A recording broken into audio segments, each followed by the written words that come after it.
the third competition, trail race, in about 13 minutes. I'd like to welcome you officially again back to Stubai at the starting venue here in Neustift. Sehr geehrte Damen und Herren, liebe Athleten, liebe Sportlerinnen, herzlich willkommen noch einmal hier zur Bergauf- und Trailrunning-Weltmeisterschaft Innsbruck-Stubai 2023. Am mittlerweile dritten Wettkampftag geht es um die Weltmeistertitel im Long Trail. Wir starten in 12 Minuten. Willkommen im Stubai-Tag. Willkommen in Neustift.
Welcome to the world of trail running, presented by Volkswagen R. We are one.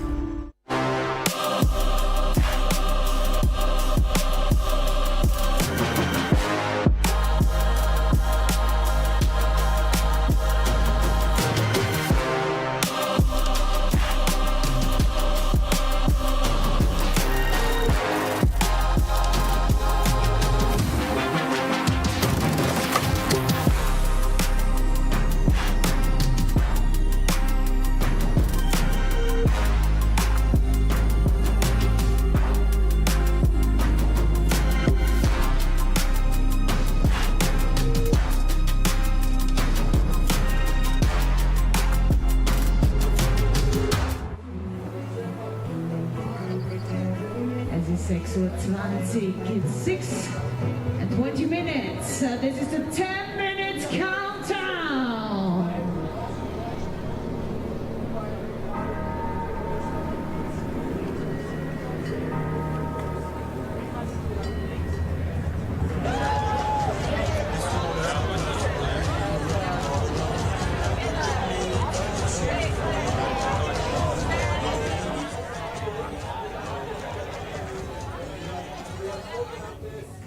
No,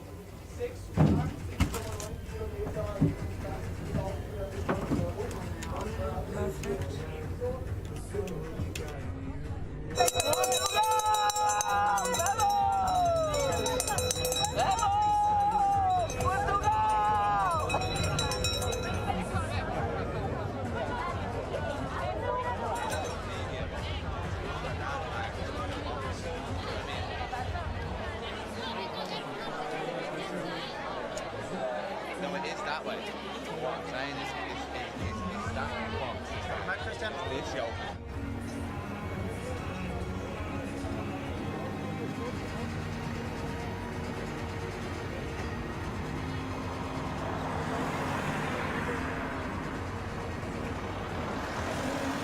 Guten Morgen, Stubai.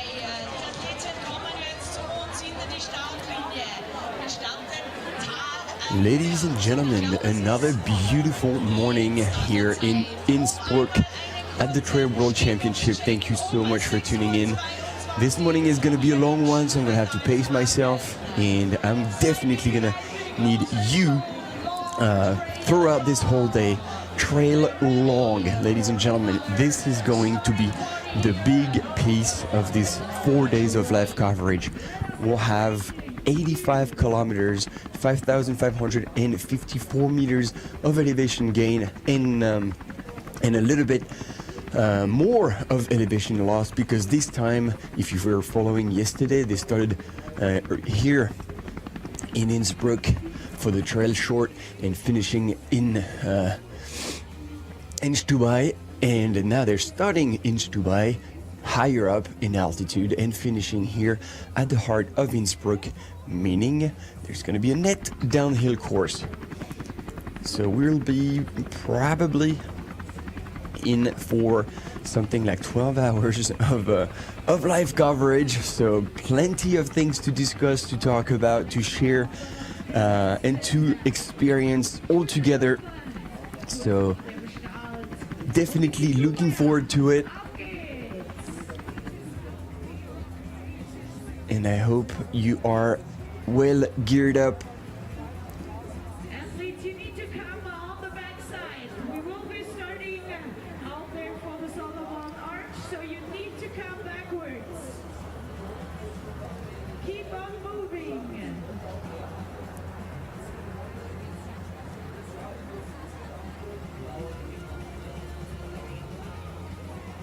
So athletes, please come towards the stage on the backside. We need to get you on the backside of the starting line. So keep on moving on the backside now.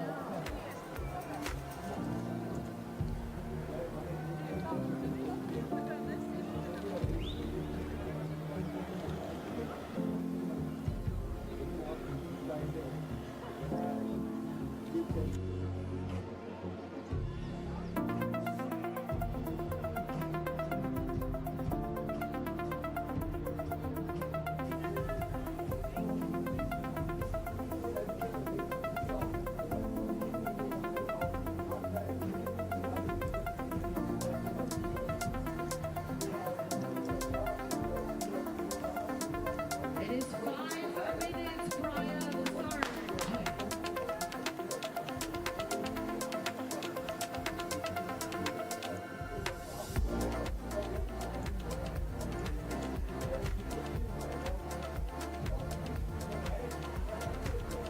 There you go. We got all the beauty shots about the surrounding mountains, and as per usual, for the openings of these live coverage, I know there's already a lot of you that have joined this live, and let us know again where you are watching from. Again, this is exciting. We always have the Philippines, Malaysia, Argentina, Portugal. We had a really good man from Portugal yesterday during the live coverage. Mexico. We got Good Luck Sarah from the US, Thailand, Hong Kong, Chile, Team Korea fighting, yes, everybody here, and this is gonna be an incredibly long, long race and long race coverage. So by all means, get involved. Let us know. And yeah, no, I actually did wake up quite a while ago, but you know, when you wake up and you've been talking so much and you know you'll be talking so much, you really pace yourself. And actually, that's one of the topics we can talk about today during this live, because I really feel like we're gonna have a lot of time to discuss things outside of the race. So I've offered to a bunch of runners and a bunch of other people to come and get involved with me as guests. So first, to give you other perspectives, it's always interesting, as well as touching base on a lot of different topics. So I was saying you need to pace yourself, so race pacing, and that's going to definitely be very important today. I think this is going to be a race of attrition, and whoever manages to only play their cards in the later stages of the race will take it out. We'll take gold home, but perhaps somebody's gonna prove me wrong. Australia, Hong Kong, Italy, you guys are all here. Ireland as well.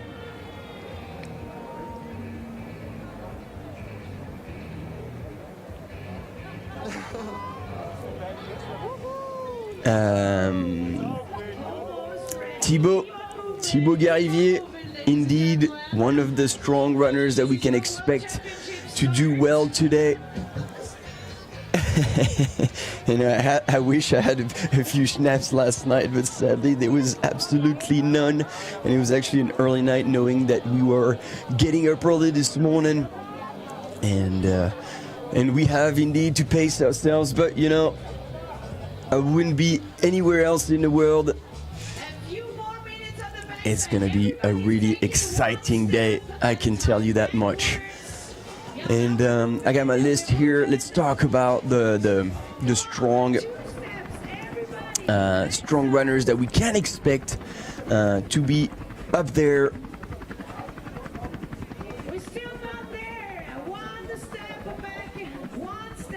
And as per usual, let's start with the female. The highest ranking ones, Blandine Lirondelle, obviously, she is twice world champion from France. She's done really well, and clearly on paper, she is the favorite. Now, Azara Garcia as well from Spain. We know she can be strong, and on a good day, she can even be lethal. Manon Board, Audrey Tanguy, both from France, and kind of the underdog, kind of in the shadow of Blandine Lirondelle, which probably will be good for them because it will remove any potential expectation. Marcela Vasinova, I talked with her earlier this week. She was like, oh, I wanted to get involved, but I was only selected to do the long. She's never done such a long distance, so it'll be interesting to see how she lasts there. Gemma Arenas, a veteran in a good sense of that. Rosanna Boschauer as well from Germany. That we can really expect to do well. My friend, and who he might be actually joining us as a guest, Philippe Reiter. She says Rosanna is a local, and she's done an FKT around this place over a lot of summits, and he says she's very comfortable on technical. So those are I have lots of fun facts about them, but I'm not gonna spill all the beans right at once from the beginning. And looks like things are heating up a little bit on the start line, which is exciting. This is what we want. And then in the men's, Hannes Namberger, obviously Thibaut Garivier, we just talked about him. Andreas Reiterer, as much as he sounds German, we all know he's from Italy, but he says he feels absolutely at home here. Nicolas Martin as well, who's been twice second in the Trail World Championships. Benjamin Rubiol, Jose Fernandez, Lionel Manolé. Lionel Manolé also very strong and calm runner. He won't get excited too early. I think we had him on the images. Yeah, he's here with the headband. Who could do extremely well as well. and Aritz Egea as well. We all know him from Spain. Baptiste Chassang. If you can understand French, definitely check out his Instagram. He writes incredibly well, and this is a talent that he has on top of being a very strong runner. And same in the French team that lifted a little bit the pressure off of his shoulders after being a national champion and qualifying for Worlds, because Thibaut Garivier technically is the Frenchman that everybody's expecting. So, and I had to scroll quite down to find the name that I am after, and there he is indeed. Zach Miller is in the house. He is with us, coming from America. He is ready. He's checked out the course. He actually drove all the way back to Munich 2 days ago to drop off a rental car and came back with the train. But he is here and he's ready to go. Will this be a crazy start that we are familiar to see him do? I am not sure about this, because he knows that this course is insanely hard. And so in less than 10 seconds, ladies and gentlemen, this race will be on. And there we go. Camera just a bit high, we're missing the runners, but that's okay.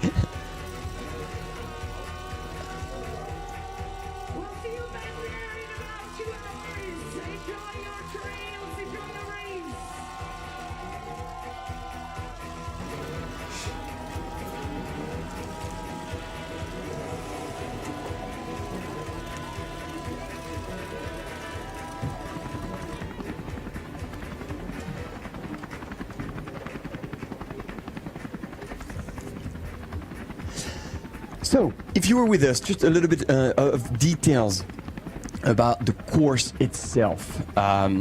This is, like I said, a little bit more descent than ascent. 6,500 meters of gain, 6,920 meters of descent. They say it's 86.9, so let's call it 87K. And they will start, they started now in Stubai. And they will actually do an 18-kilometer loop around and come back to that start area before heading up into the mountains and backwards on the short trail course. So if you remember yesterday, the short trail course finished with 6.5 kilometers down and 1,400 meters of descent. Well, these guys today, they will be going up that very same track, which has been overused and rained on, so this might even be slippery today. So that will be quite of an interesting slow hard grind, about 20 Ks into their 87 kilometer race.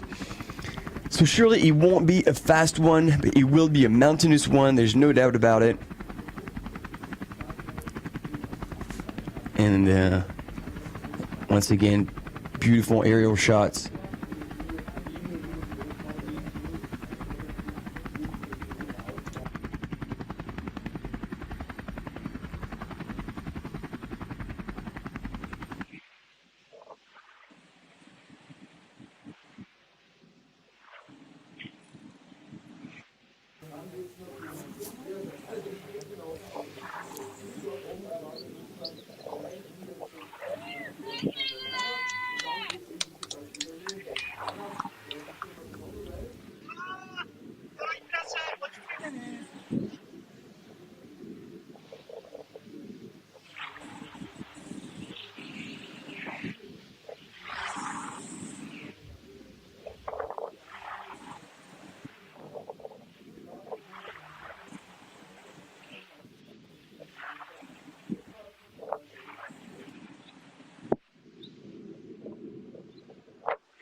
So please bear with me because it looks like here in the studio I have a bit of an issue with my screen, so I don't have the images, so there's going to be a little bit of a struggle to comment if I only see the top half of the screen.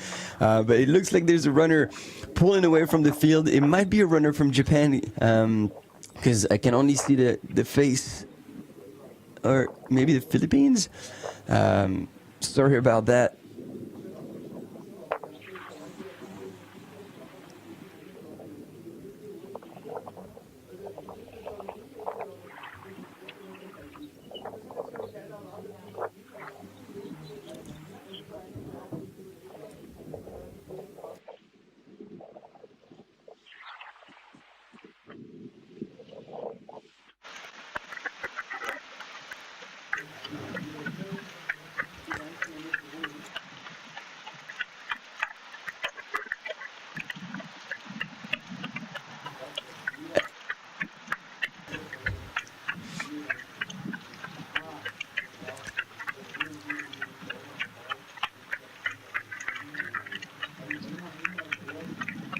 Thanks to Karma Jason. He's Korean.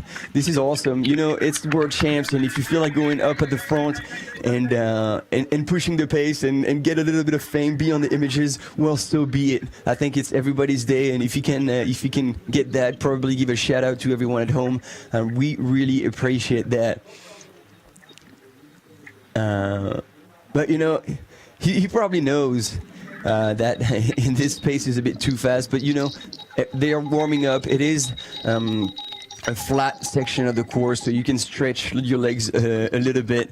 It's not too critical, but you'll see very soon they will be climbing and things will nicely come into play. So we'll see the true ones. But you know, again, I said we'll see the true ones, but who knows? Because do you guys know? Because sadly, I still have the problem with my screen. That's probably going to be fixed very soon, so bear with me. But until I see the bib number, but you never know. This could be someone who's extremely strong that we're not too familiar with, but who might just surprise everyone on the day. This is the beauty of those races.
All right, people. Sorry, I wasn't gone. I was here. We were just trying to fix the image. It's all good now. We are in.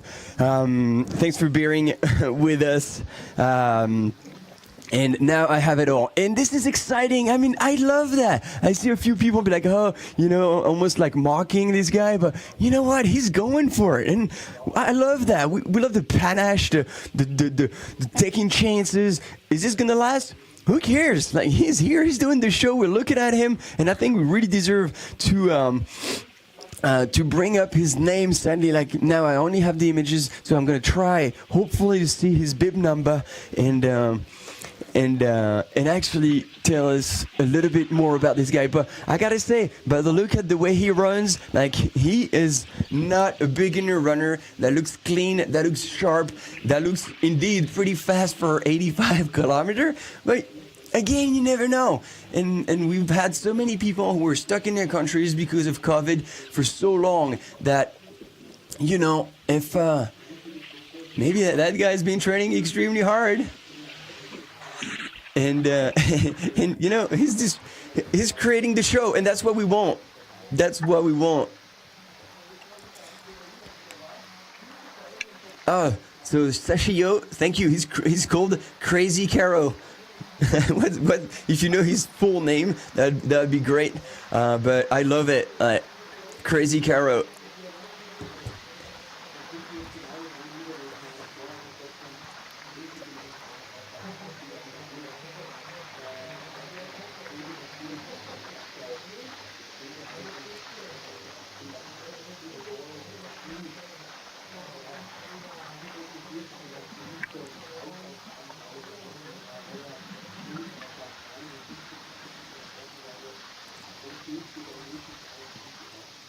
There we have images of the back of the pack. So there we go. Same procedure as yesterday as well. We're not going to change something that works. Again, thanks so much, all of you, for being here. This is going to be hell of a day. And once again, it started with the women. I've listed the top 10, but who's in your heart? Not necessarily the most rational answer, but who in your heart is expected to be in the top 3? Let's call it the top 3 in the women's. Boom, you go. Let us know in the chat on YouTube. If you're following from anywhere else, well, I invite you to all join us on YouTube, because the man is, this is where we can all interact. You can ask me your questions, and this is how we can really like all interact all together. Sashio, like that's the thing. Sashio, Azakawa, thank you so much. Bib3172, Hiroki Kai. I know Hiroki Kai. He does a lot of sky running, doesn't he? And I think, is he the runner who always have a camera on his cap?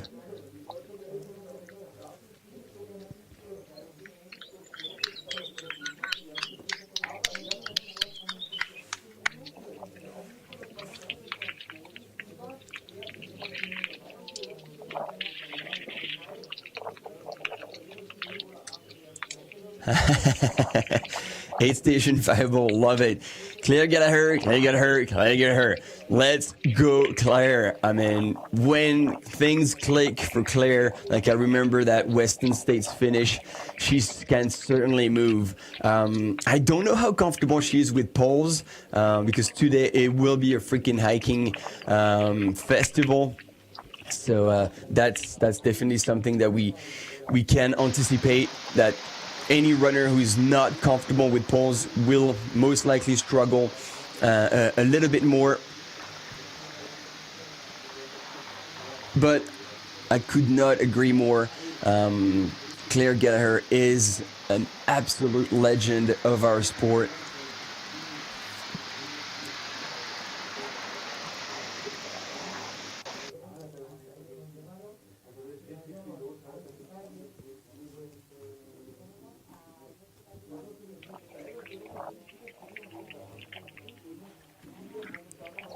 While Hiroki Kai is absolutely killing it right now. I mean, that's the thing. Well, oh, Stingray. I didn't know he was racing, but yeah, definitely could be representing very, very well.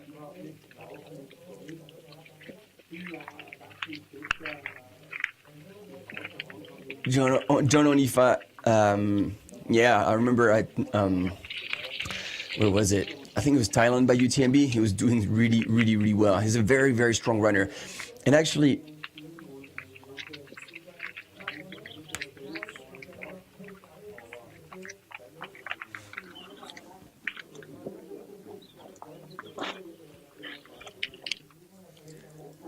Können wir gleich. Oh, and it looks like he's even dropped our camera, mountain biker. Oh no, there you go. This is going to be a relay. He's going to take over from there.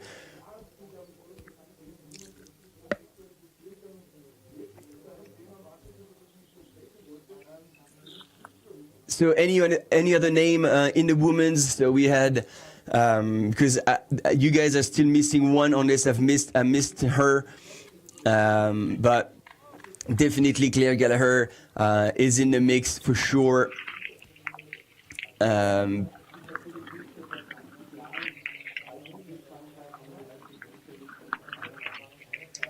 But then I really want to say that there's a woman here that has the potential to take out the gold. And for me, it would be insane. It would be like the best that we could hope for her career, and for her country, is Sunmaya Buddha. She was second to Blandine Lirondelle. Oh, there's a few names here that I'm excited to see up here at the front. Sunmaya Buddha, she was second. Borja Fernandez, Weston Hill up at the front for New Zealand. The French guy, Thibaut Garivier, Nico Martin, all there in the mix. But yeah, Sunmaya Buddha, she was second to Blandine Lirondelle at CCC last year, and hell, she was coming back so strong that I really feel like she could do well. She's such a tough woman. She had been set up in an arranged wedding. And God knows those things are hard to manage or to navigate, and she managed to actually get out of it. So she is like, oh, there we go. Blandine Lirondelle has gone through. I think right behind was Audrey Tanguy. So yeah, those are also the female names to look out for. Manon Board, 100% sure that she should do well again. And this is the fun fact that I have Ida Sophie as well here with the yellow. The yellow top from Germany and the white backpack. There's a bit of a congestion here. Maybe that's why Crazy Kai wanted to pull away. He knew he didn't want to get stuck here. Martina Valmasoy, obviously, right here. Claire Gallagher as well. So it was actually a good move from Blandine Lirondelle and Manon Board. I'm not sure whether that was on purpose or not, but they actually had moved quite fast early on to make sure they wouldn't get stuck here, because these are almost 30 seconds that are gone. In I know usually in those races you shouldn't rush so much, but you know, we saw it yesterday. Oh la la. That's also a bit early to fall. But yeah, every second counts, and you know, we saw it yesterday. The positions can be very, very tight, and when you look back and it's like, oh, I was only 30 seconds back, and those are some seconds that, you know, are going. Jasmine Paris, I hadn't realized she was racing. This is awesome. Jasmine, man, that is I mean, not even the underdog, but I can't believe nobody actually mentioned her. Like, she's an absolute beast, and on that kind of terrain, she could really silently, like, come back. Ooh, this is exciting. This is a name I actually didn't have. I feel guilty about this, but it's Jasmine Paris from Great Britain. She has so many incredible FKTs in the UK. If you are not familiar with this name, like, she is a savage on ultra running. And Crazy Kai still like pedal to the metal. Ladies and gentlemen, we're gonna have to put a net at the top of that climb to catch that guy so he doesn't get off the mountain coming in so fast. I love it. This is so good. This is absolutely brilliant. I love it.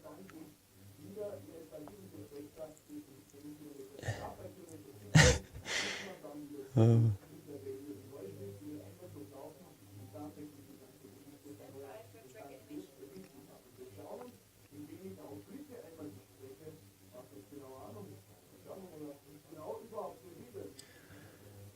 So there you go. Some of you were asking for it, so that's perfect. So that's them starting on that flatter section, and then this is the loop that I was telling you until they come back to the start area. So kind of a mellow climb at first, and then it will get gradually steeper and steeper and steeper for a pretty solid first loop, to be honest.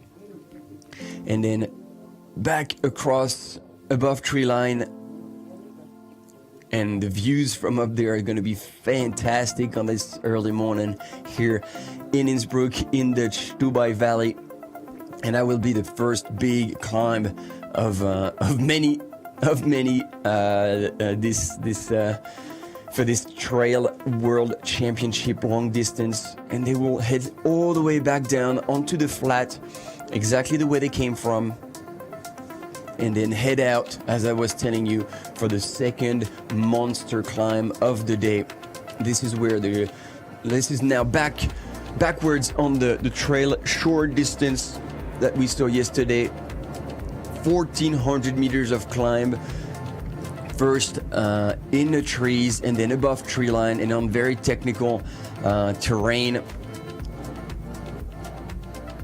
And is performed all the way up to here in 6.5 kilometers, so that's very little. And then boom, they're going to be bombing down what the runners went up. So there's going to be the aid station, boom, right there, and then back in, so on kind of a gravel path. So that'll be extremely fast, as much as these guys are running 87 kilometers. So they're not going to be blasting their quads too early. But that's a gradual downhill. So again, you're going to get freewheel down there, try to limit the impact, and then again traversing on this balcon. The views there again are going to be absolutely fantastic. And then up that the next section, see that they're traversing here, and the next section.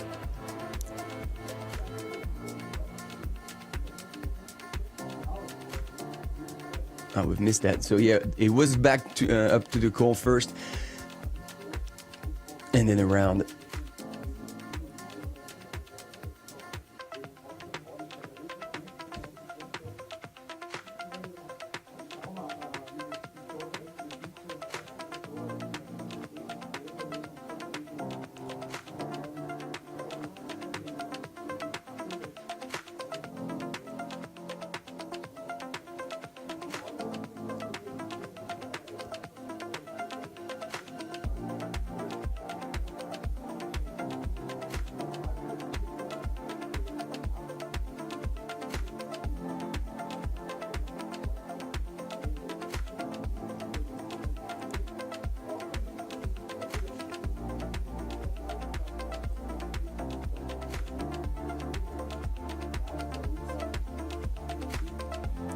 And that is when they're gonna kind of in the last part, and this is really where I believe things can still change, because they're still on the southern part of the valley, and then they're gonna come across on a flatter section, drop down a little bit, keep going. Like this is still gonna be slightly downhill all the way across the river.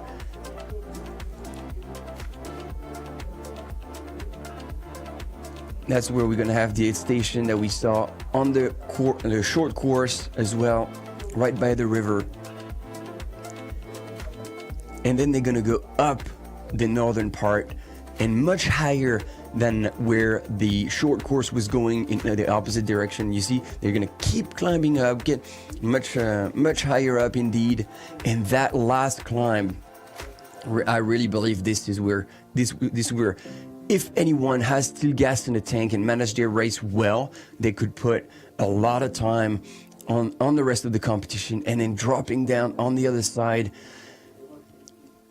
Let's be honest, this is going to be very painful. This is going to be a hard descent after so many Ks and so many meters downhill.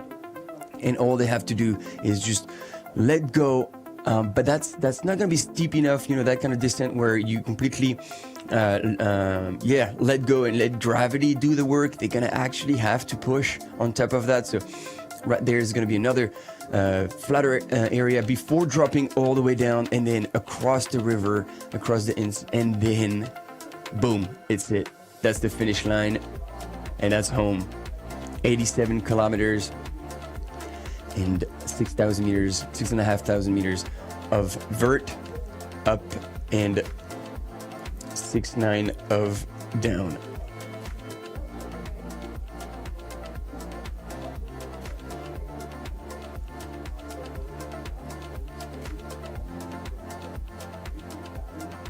Six different aid stations where they're gonna have crew access. So it's gonna be a long day. So they're gonna get after it with their crews. I think seeing familiar faces throughout the course is gonna be very, very helpful.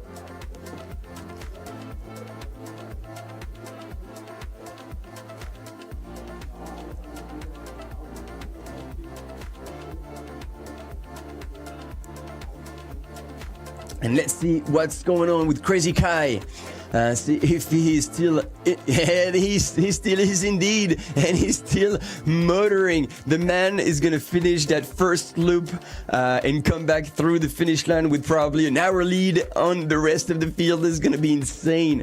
But ladies and gentlemen, could you imagine? What if he... Oh, yes, that's him. So you see on his cap, he's got a little camera. And he's recording everything he's doing. We see that he was at the Golden Trail World Series.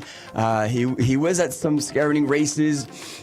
And he is the happiest man I know. Like obviously he's working hard now. But every time we see him, he's smiling. He's part of Team Japan.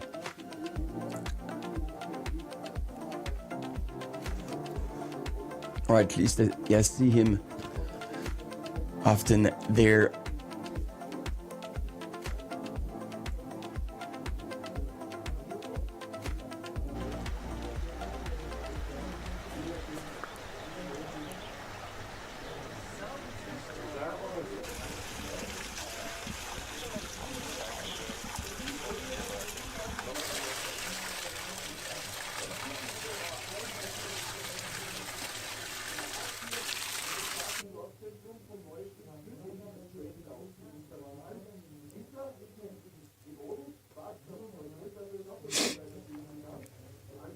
Yes, Chelsea, I would agree. We should probably just under 10 hours for the men, unless Crazy Kai keeps going at this pace, and that's probably going to be like 6 hours.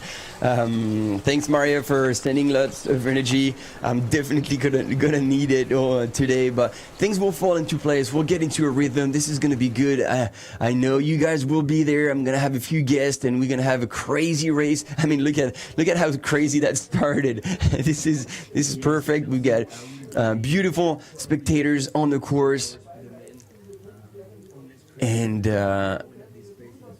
we've got all of you out here. And that's what we're talking about. Winning times. We're anticipating just under 10 hours for the men's, probably 10:45, 11 hours for the women's. But the questions are like, we talked about a few names. I've seen a few names, but I actually haven't seen all of the names that I was expecting to see, especially in the women's. So I told you about Sunmaya Buddha. I have high expectations, not expectations, but hopes for this beautiful runner.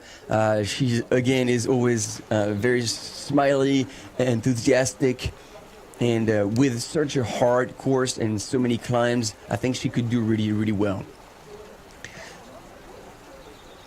5 p.m. there in New Zealand. That's going to be a long night, Rocky. That's going to be a long night of following. 10 p.m. California. That's also going to be a long one.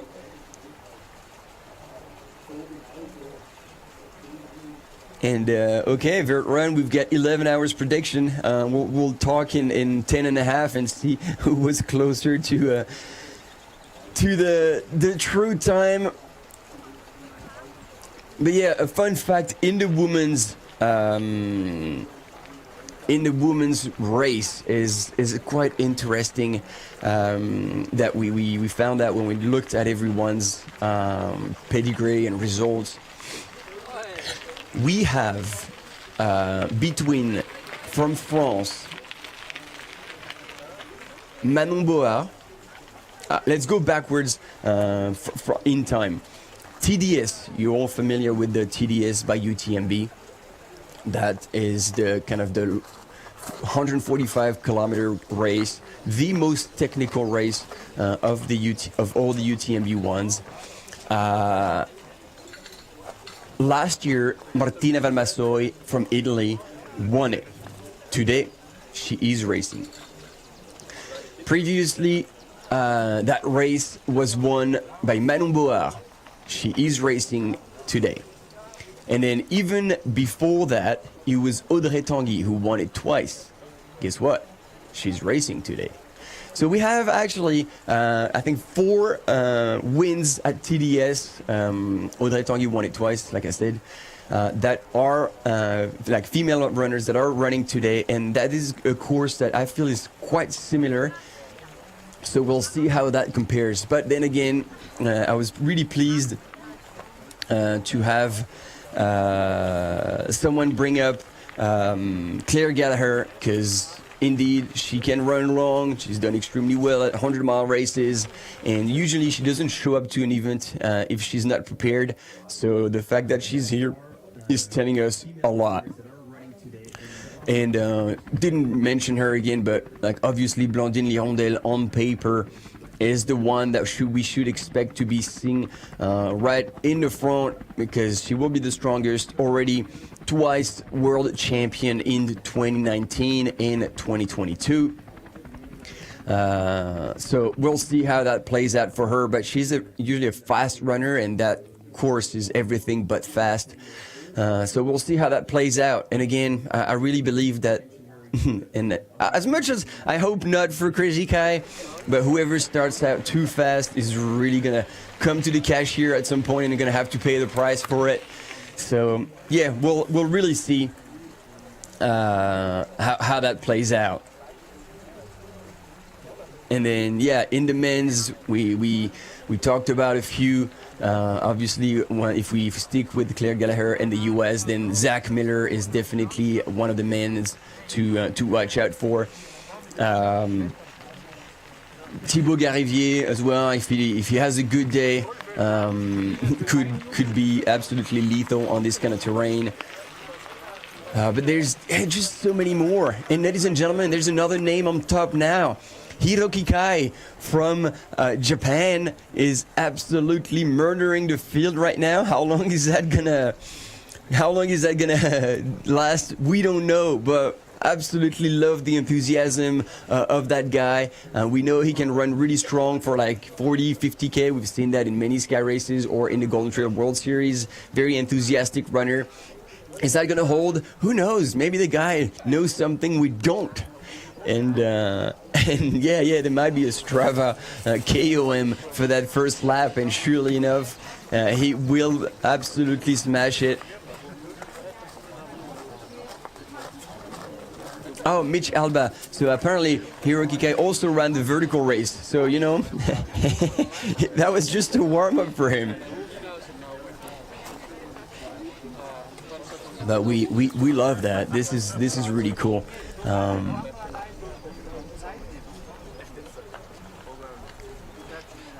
So actually, based on the ITRA scores, ITRA levels, the best potential team on paper, making the average of the top 3 runners, is actually Japan, with 850 points amongst their top 3 participants, then followed by Mexico, 788 for the best average performance index of their runners. Oh, but no, that was not in order. Sorry, my bad.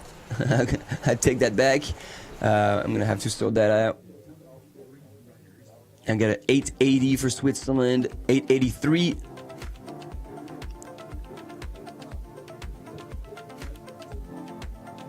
$869 for Great Britain.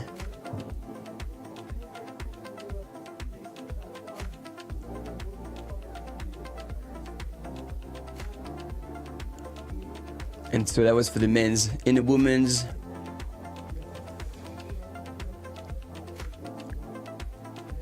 I got a 765 for Czech Republic.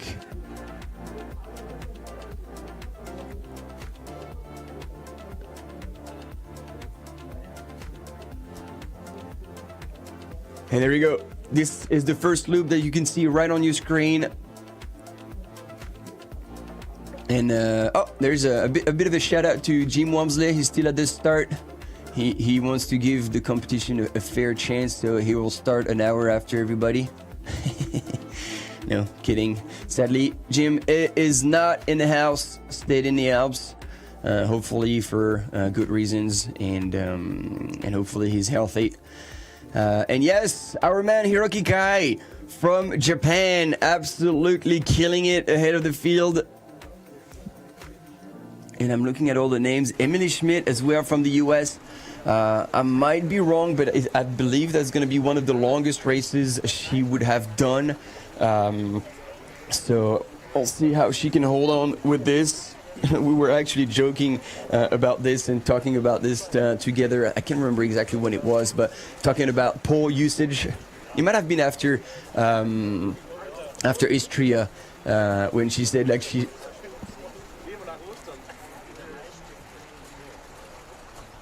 Sorry, I had to have a bit of a cough when she said that she really needed to get familiar with using poles. So hopefully she managed to do just that before this race, because that race really requires you to use your poles. I was telling you yesterday, if you weren't with us, a bit of a reminder on pole usage, in the fact that when you are comfortable using a pair of poles and you hit a climb that is more than 20% grade, you will, by using your pole efficiently, you will save 30% of your effort that you will lift off of your legs, and that will be like kind of produced by the usage of the poles.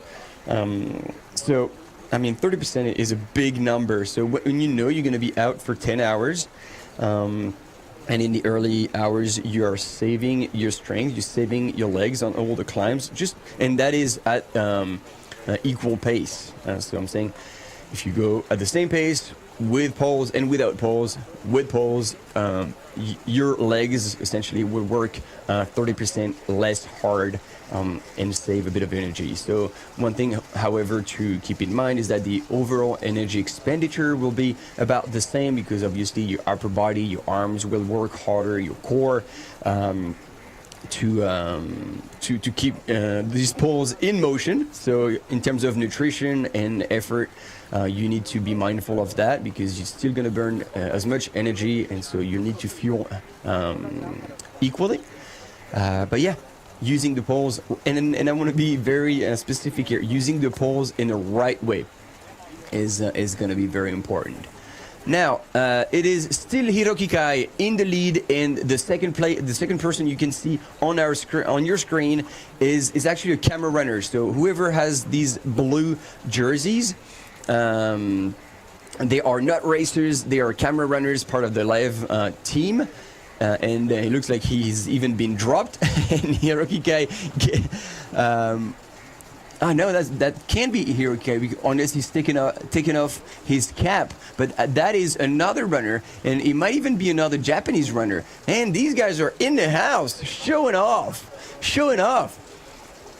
But he's transitioned into a pretty fast running pace as soon as he hit that gravel road. So anybody here on the live, whoever knew Hiroki Kai, maybe can tell us who that runner is before we have the bib number in sight.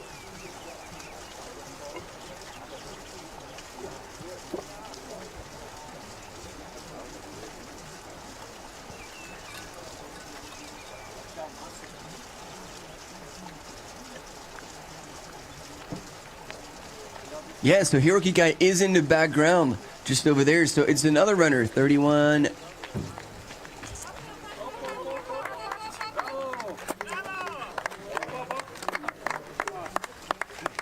No, this is not Hiroki Kai. That has changed. This is Yuya Kawasaki, also from Japan. And Hiroki Kai now is in second position. Wow, I don't know what these guys had for breakfast, but that is certainly working. Then whether that's going to work for 87 kilometers, who knows? But there he is, Hiroki Kai, with... That's what I was telling you. He's the happiest runner there is, with his little camera on the beak of his cap. And then look at the crowds. They're feeling a bit confused about what's happening. But the rest of the field, and this is Team Japan. 1, 2, 3, ladies and gentlemen, gold, silver, and bronze. If that race was only 30 minutes long, they would rack up all the medals. But there we go. Team Mexico is now starting to reel them in. It's Jupiter Carrera.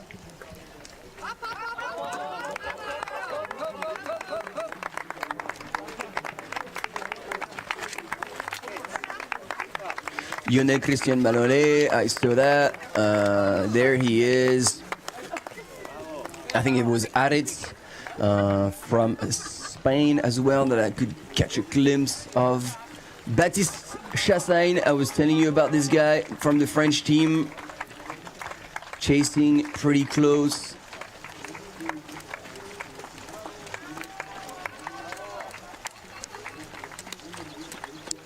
Weston Hill, ladies and gentlemen, in all black from New Zealand. Watch out for this guy. If he has a good day, he will be absolutely killing the field. There he is, ladies and gentlemen, right here. Thibaut Garivier from France. Pacing himself, and I think he's damn right about it. It's going to be a long race, and they all know it. Certainly don't want to start out too fast, and Team Japan maybe didn't get the memo, but who knows, who knows. I love those bold moves, and perhaps they will hold on.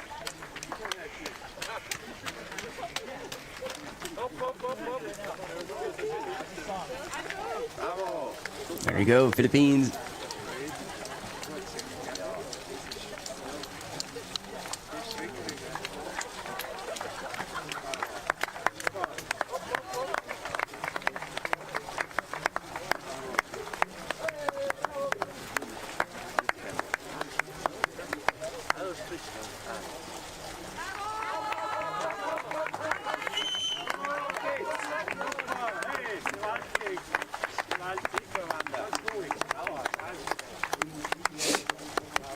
All right, let's see now who will be the first female to go through. Probably Blandine Lirondelle. And last time we saw them, they were together actually. It might have been Azara Garcia who was with Blandine. Let's see if that is still the case.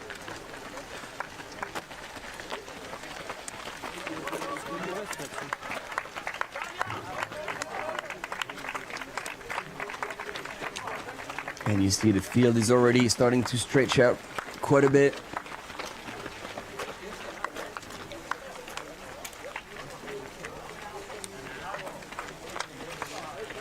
And so the past few days, it's been a beautiful bluebird sky morning here in Innsbruck in the Stubai Valley. There she is, I think in the distance, that is Blandine Lirondelle from France, probably leading the women's field. But the thing is, I think it is Azara Garcia. Just following her, not too far back. But yeah, back like I'm gonna finish my sentence about the weather. But in the afternoon, it's a lot of cloud were starting to form. You know, those kind of thunderstorm clouds, and they actually produced a fair amount of rain in the afternoon. So maybe we can expect this to happen again. There she is, ladies and gentlemen, Blandine Lirondelle, on paper, the strongest female of that field for the Trail World Long Distance Championship. She is, simply put, there she is, Azara Garcia.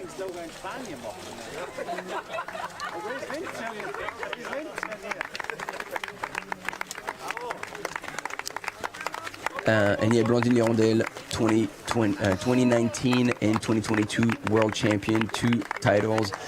Also the winner of last year's CCC with a new course record. But she was followed very closely by Sunmaya Buddha that I haven't seen yet. and I would say it's a good thing because you don't want to start out too fast. But if she paces herself right, she will be lethal in the later stages of the race. And we've seen yesterday Judith Wieder, she had started at her own pace. She was in the lead, but somehow some runners really came back, and Clémentine Geoffrey from France managed to come back. This is Marcela Vasinova. This is going to be a first for her on such a long distance. She's used to skyrunning races, so she can climb. Like that pace is going to feel like an absolute jog for her.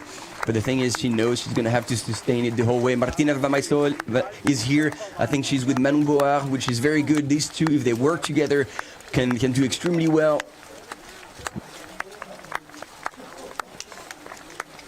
I don't know if it was Manon Board or if it was Audrey Tanguy, but I think they were pretty close to one another.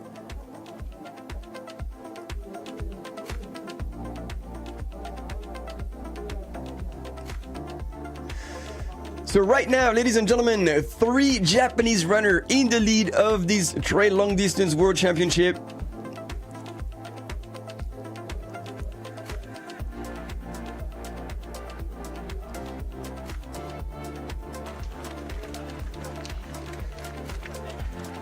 There you go. I think this is clear.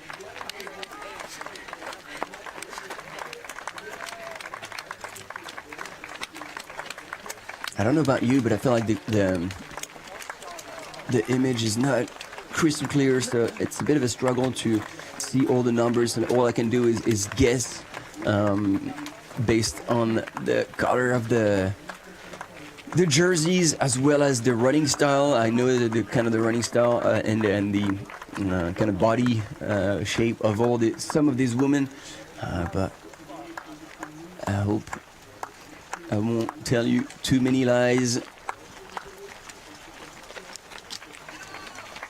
Thank you.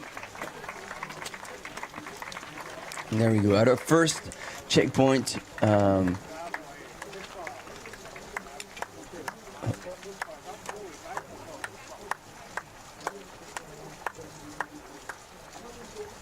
it looks like something didn't go too right, because I was starting to see runners at the first checkpoint, but apparently it is still not showing.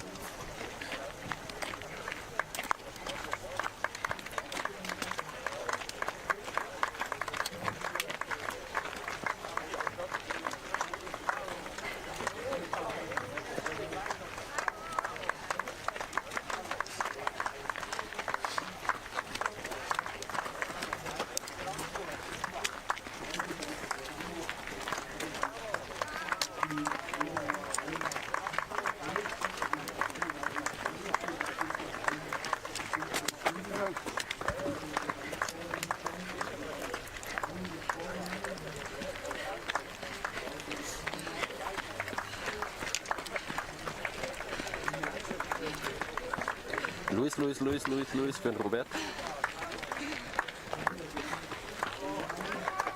Oh yeah, we got Jill Whitley Luis für den Robert. telling us about Maj Beckhausen. Indeed, hopefully will do well. I told him that I was actually gonna tell a lot of lies about him.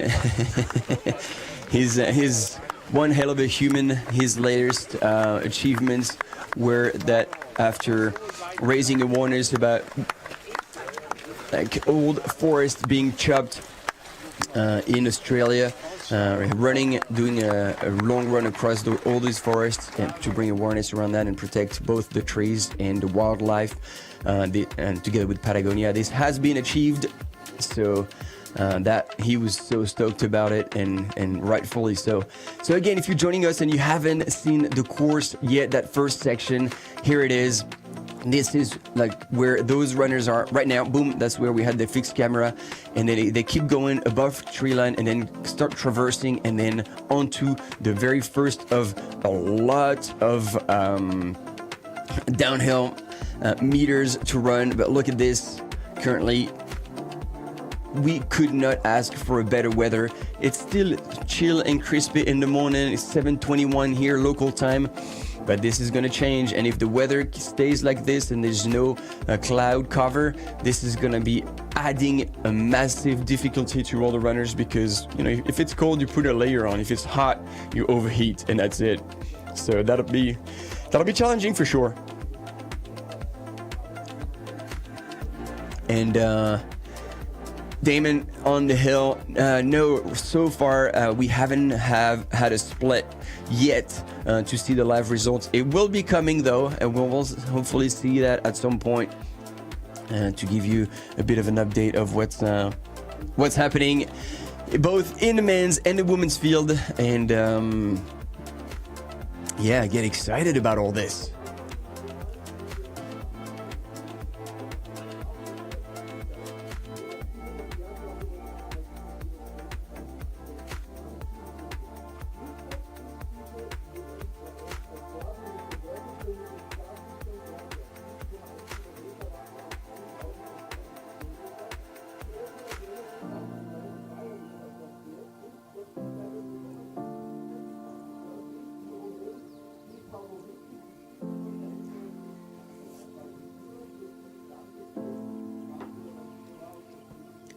From what I've seen, unless it has only recently changed, I don't think those are the top three female, because we saw Blondine indeed, but then it was, I think it was Azara Garcia from Spain who was behind. And then with Martina Valmasoy, I think there were two female runners from France. So take that ranking with a pinch of salt. I don't think this is quite accurate, but again, it's quite difficult to pull out these data from, as you have seen yourself, from so many points, so many dots in quite a small area. Yeah. Let's wait until the field spreads a little more, but I think we're missing definitely two French women, Manon Board and Audrey Tanguy, in that top 5 women, and I think they were ahead of Martina Valmasoy. And look at his images, absolutely stunning, and it's good. I think if you've been with us for the past 2 days, we had a fake helicopter sound on any drone footage. I don't know, to make it look like we were probably a Hollywood production or something, but the race organization is doing a lot, like taking every possible measure to remain sustainable and to have the lowest impact on the local environment.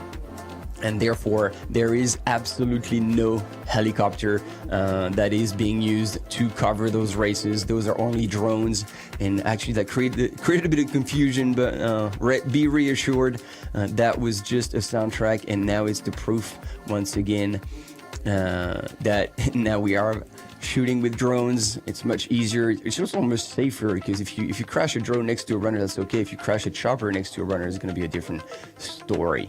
And talking about sustainability, you'll see on the podiums, because you will be with us all day, or wherever you are in the world, it might be all night, all the way until the finish line, and the top 3 men and women will be rewarded with a tiny, I think it's a spruce, because that's the local species of pine trees in this valley, and instead of flowers. And people were kind of confused by that, but the story behind it is that it is with the intention of picking them up and then planting them again to repopulate some areas, to keep those mountains as green as you can see here on those images. It is beautiful. I even see a bench that's going to be very tempting to just sit there and look at the views, but no, it is on, and it's still on at the front. Like, I'm impressed about the fact that they're still transitioning into running for our lead runner.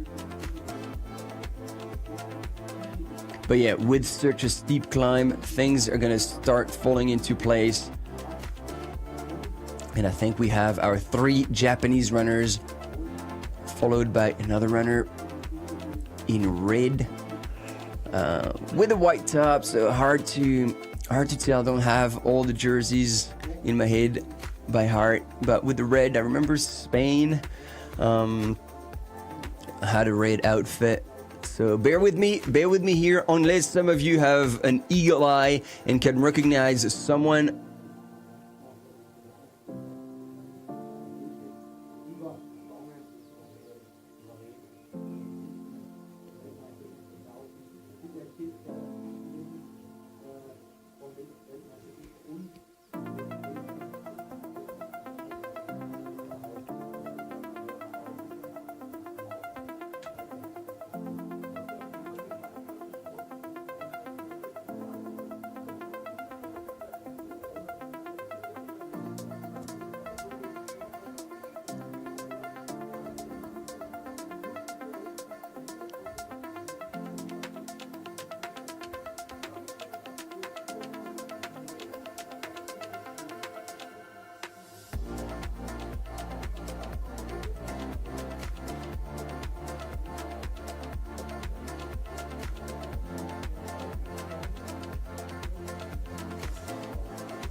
There we go. I'm back to the chat a little bit to see what's up, and there's a lot going on. You guys are on fire.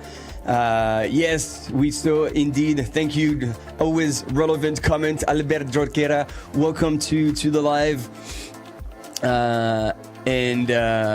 It's pretty good to have you all here. I think I've been busted. Rocky just blew the cover. This is me indeed, humbly commenting from a little box next to the finish line of today's Trail World Championship long distance, and I'm pretty stoked to be here.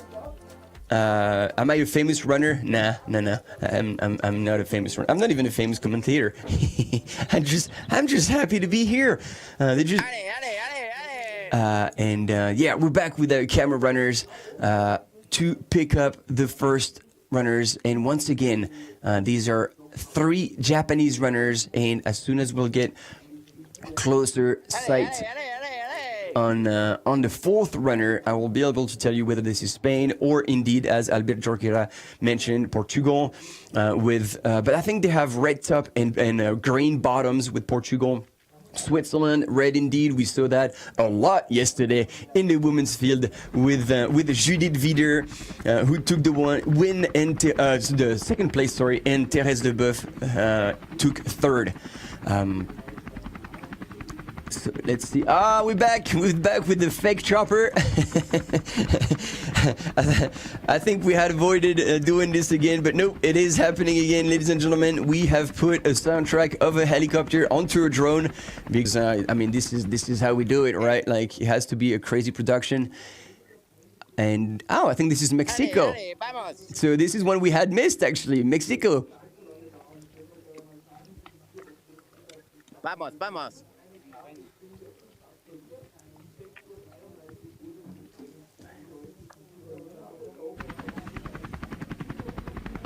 And now more runners are also streaming in. It was Jupiter Carrera from Mexico indeed. And then right behind, now it's starting to come into place. That is, ladies and gentlemen, I don't know if you've recognized him, but with the red top, remember that, Zach Miller.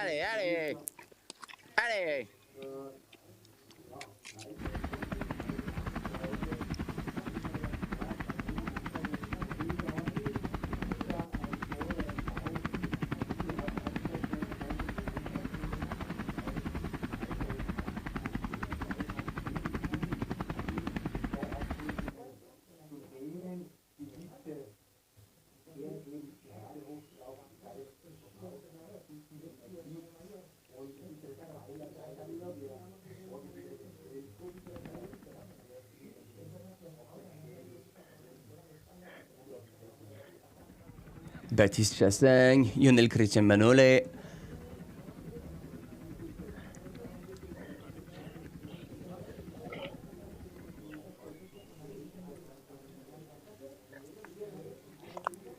It's Jose Fernandez as well from Spain with a pretty solid ITRA score as well.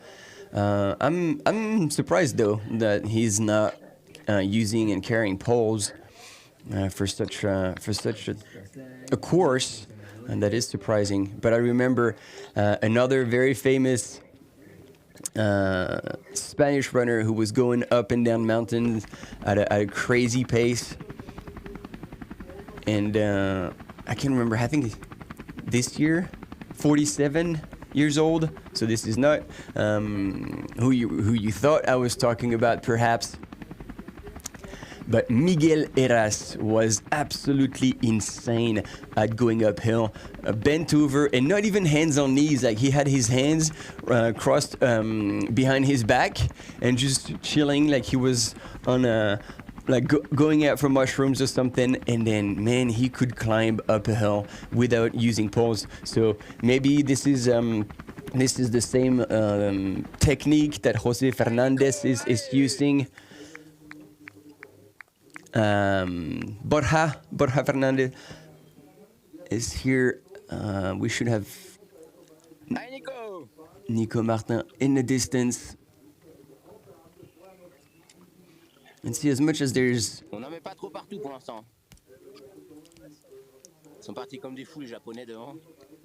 And we have a French camera runner giving details to Nico Martin, twice second place at World Championships. And here you can certainly appreciate how steep that the top part of that first climb is. It's a bit harder to picture from up above.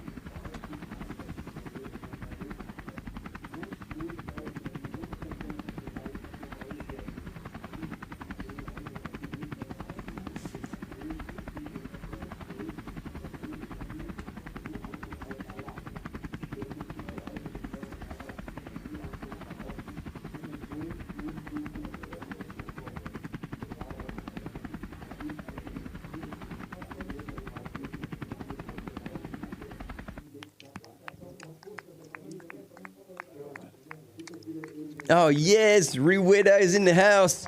Good to see you, Race. Hopefully your head is okay.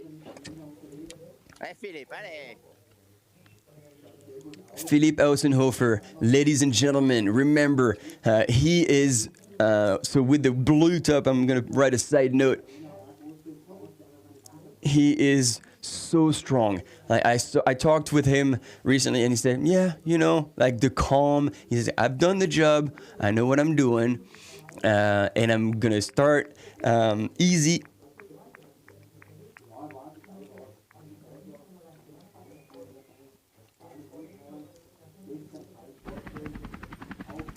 But sure enough, he will finish very, very strong. Because right now, there's about like maybe 5 minutes, if that, in between the top runners and the runners that we just saw. But again, going out too fast, too early, oh, you pay the price. And when you have to come to the checkout, sometimes it is an expensive one.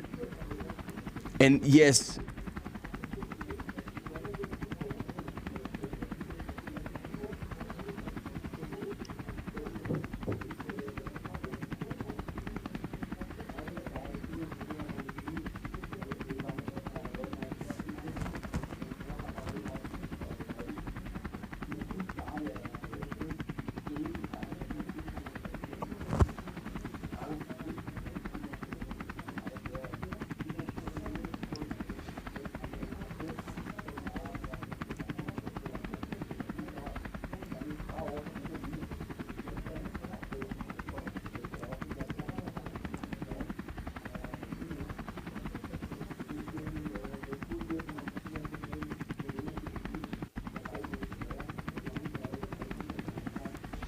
yes, aid station fireball. I would agree with the conversation that's going on about the kind of older guys in our sport who are still absolutely killing it.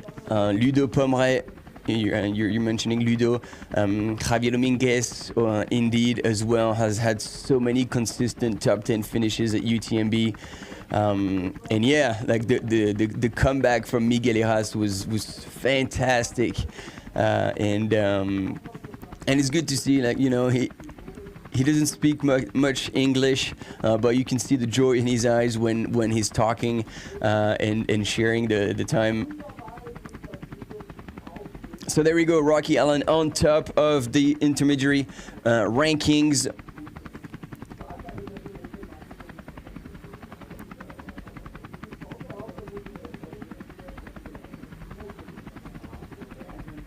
And we now have the top 10 who have gone through. So Yamato, Yoshino, Yuya Kawasaki, already Hiroki Kai is dropping down a little bit. Jupiter Carrera from Mexico, looking also pretty strong. And then pointing only a few seconds, like not even 10 seconds behind, is Zach Miller. Andreas Reiterer, obviously to be expected to be right up there as well. From Switzerland, we have Jean Marché. I'm gonna have to practice that one. Schicktant. Octavio Raul. Oh, so there's another Romanian runner here. Peter Frano, who was, I really believe that's going to be one of his longest race as well. Peter Frano, we used to seeing him in the Golden Trail World Series in the shorter distances. Quite a timid kind of guy, but man, he can run. Tobias Dahl Fenre to wrap up the top 10 for Norway. Aritz to go a little bit further down in 11th place. From Spain, 13th Baptiste Sachan, 14 Ionel Cristian Manole from Romania. Oh, Romania is probably right behind Japan in team ranking.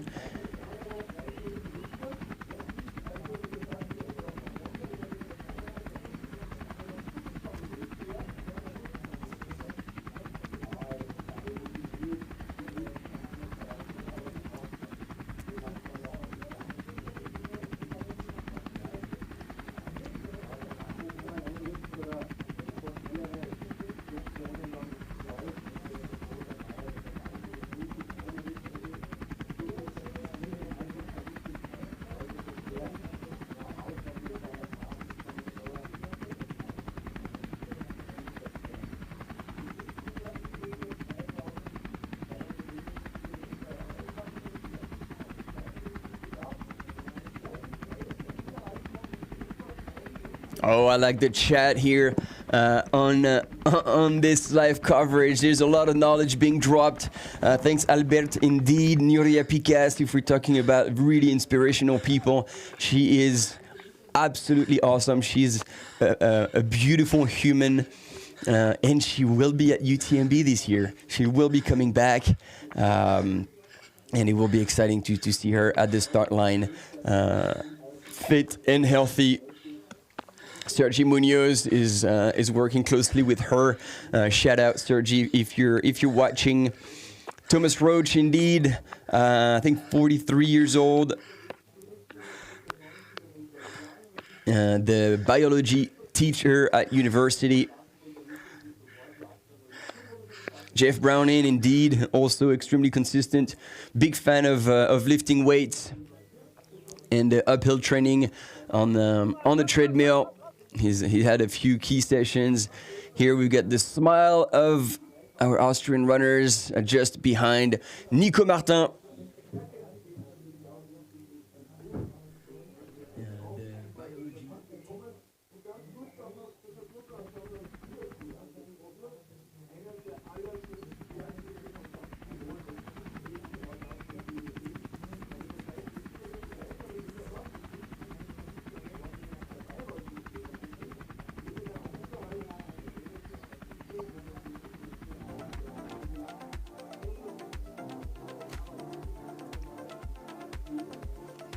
Yeah, Rocky Allen, keeping your eyes on the Kiwis. West Hill, he is exactly where he needs to go, even potentially a bit too fast.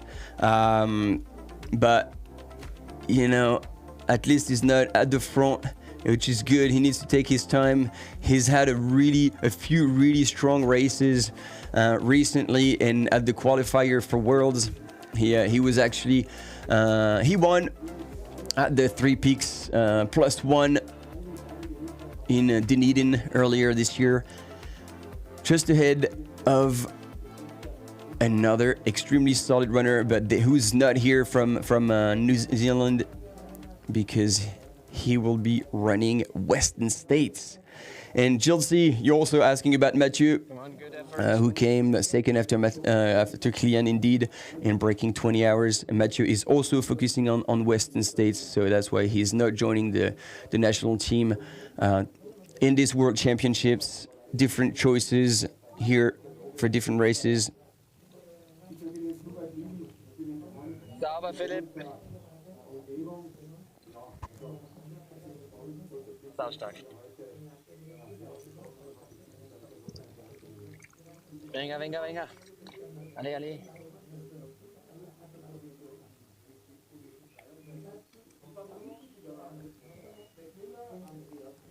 Good effort, keep going.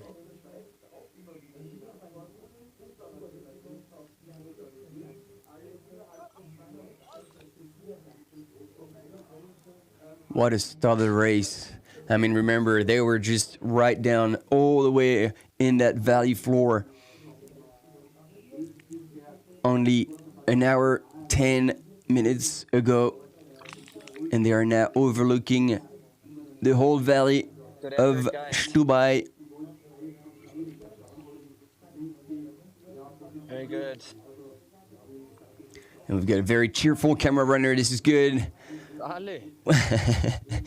We'll like that. Swiss runners as well, cheering, giving us a little bit of a wave. Always appreciated. And I think we're waiting for the first woman to come through. And I think, no, not quite yet. But I think we're expecting Blandine Lirondelle from France to be coming in the lead of the women's field.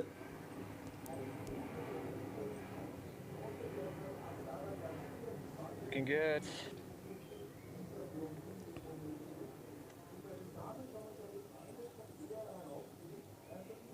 Auf geht's, Flo. And so it was actually Marcela Vasilova who was in the lead, coming through the first checkpoint ahead of Blandine Lirondelle, and it was indeed Azara Garcia who was only 10 seconds behind. So Marcela, I was telling you, this is going to be a big unknown for her. There she is, Marcela Vasilova. Like, she will be running very comfortably at this pace. She's an uphill running specialist, sky running specialist. So those distances rarely go beyond 40K. And so she was saying she was a bit anxious about doing such a long distance.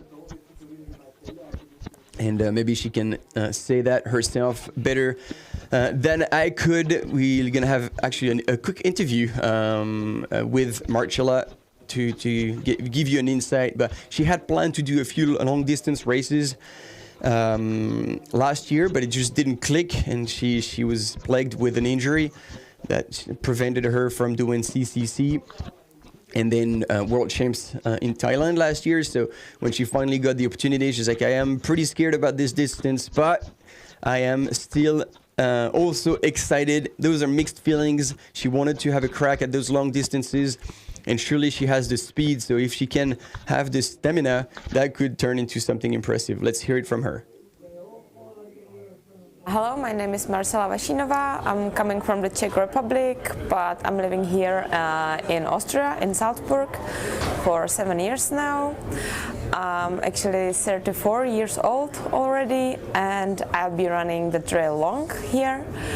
Well, it's gonna be my longest race ever, and I'm sure one of the most difficult, because when I saw the new course, which is even 6,500 elevation meters, it's pretty much demanding, and so I'm super curious. Usually I'm running the shorter distances around marathon, but I'm a sky runner, so I prefer very technical routes, and I think this will suit me well. And yeah, from my achievements, I would say for sure the World Championship of sky running, when I won 3 gold medals, so it was the achievement of my life probably. But here is completely different level and all the best runners of the world, so I'm super curious and excited how the race will be. back in 2019 only, so I'm pretty fresh into all this. And it was pretty sudden. I was never really a sport person. I'm not coming from the road running, and I just love being in the mountains. And yeah, I started to run a little bit more and more and more, and then I participated in my first race here in Austria, which went quite well, and it motivated me, I guess, to start training hard and do more competitions. And yeah, in 4 years I'm really happy to be here. I think it's the mountains themselves, because I love being in this nature, in the nature and in the mountains, and it's just the surroundings and the views, and also the people, the family, because I like about the sky running and trail running that people really know each other, and it's like my second family. So it's mixing the nature and the passion and the nice people, the social aspect. So for me it's perfect spending of my free time. I do not have any strategy. My strategy is to survive. And yeah, there's many spectacular points on the way. The traverse, now on these alternative routes, beautiful stunning views, and this is perfect. I do not know the first part of the course, so the first 18 kilometers will be a surprise, but I think it's one vertical up and one vertical down. And then the beautiful part is in Nordkette, here above the Innsbruck. But yeah, in a race it will be between kilometer 65 and 85. So let's see how much enjoyable it will be on Friday. But that would be definitely a highlight of the route, I think. Yeah, I think it's hard to find the better location for such a race than here. I love the area. I'm a ski mountaineer, so I'm spending here every winter, all my training camps and many days, so I know the area very well, mostly on skis. And yeah, the route's beautiful and high mountains, high elevation, so I think it's fulfilling all the needs of trail runners' hearts. So perfect. A lot, especially because of mixture that I'm Czech, which is neighborhood city, which is neighborhood country, but also that I'm living here in Austria, so for me it's almost like being at home. And yeah, I think it might be maybe my last chance to participate on such a big event, so yeah, it's really a huge opportunity, and I appreciate the chance that I'm being given.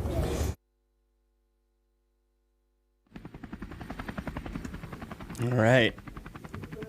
It is good to hear it from her, and also hear that I wasn't too far off the truth. It's good to kind of have a backup and show that I'm not telling you all wrong things all the time. Yeah, here's your top 10, and all the usual suspects are here except one that we talked about, Claire Gallagher. There you go. She's in 16th position, but you know, not even 5 minutes. Sunmaya Buddha as well. Those are two big names. Rosanna Buschauer as well. Look out for her. Currently in 19th position. I really believe she's going to come back strong. These are smart women who will know how to pace themselves, and I put money on the table right now that they will come back and break into the top 10. No doubt about it. So Azara Garcia right now, I think we're in third or second position. Third, I think, behind Marcela Vasinova and Blandine Lirondelle, who we might have missed unless Azara has passed her. Azara, also a very strong rider on technical, as you can see here. She's done a lot of scouring races as well, a lot of trail races.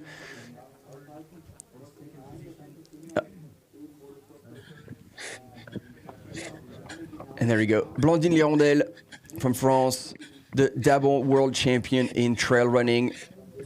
We'll see how she goes here. I mean, it would be hard to name you all the good results that Blandine has achieved, but again, twice gold medal at World Championship Trail Running in 2019 and 2022. Last year, winner of the CCC in a new course record. The year before, winner of OCC in a new course record. Those are two races of the UTMB Mont Blanc, the 50K 2 years ago and 100K. Last year... Go guys, go guys, go go.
And so...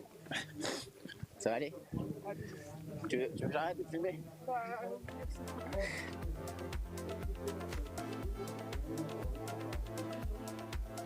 So no confirmed, and thanks for that intermediary ranking. Azara Garcia has pulled away from Blandine Lirondelle,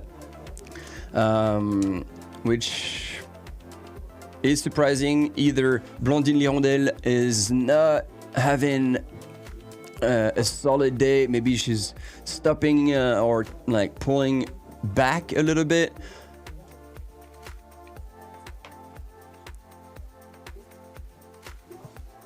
But that's yeah, that is surprising, because usually Blandine Lirondelle, she doesn't worry about whoever is around her. She just does her own race. But because her level is just so strong, she usually ends up. Here's the ITRA president. Had already a look around both Innsbruck and Stubai. I think this is just the natural home for trail running.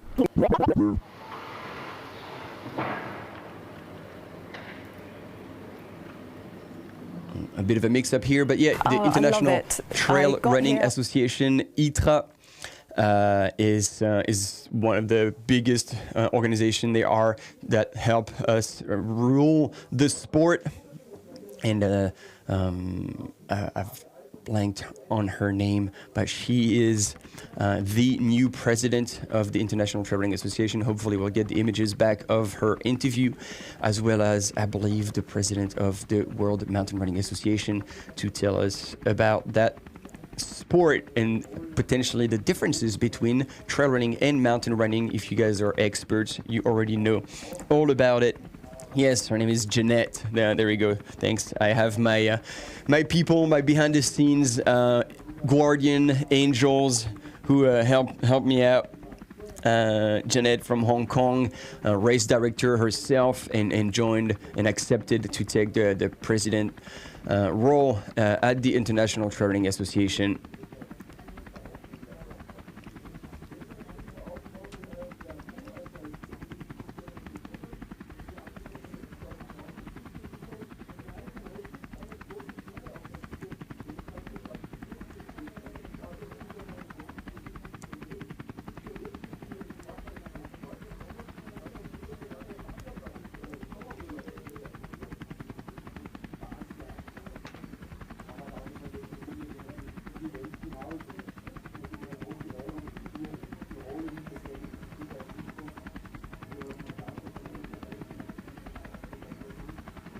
And yes, Jeanette NG, also race director of the Hong Kong 100. I was blanking on the name, but again, my little guardian angels are here. The French woman team, indeed, Runner Watcher, is on paper the one that has the best chances to get gold.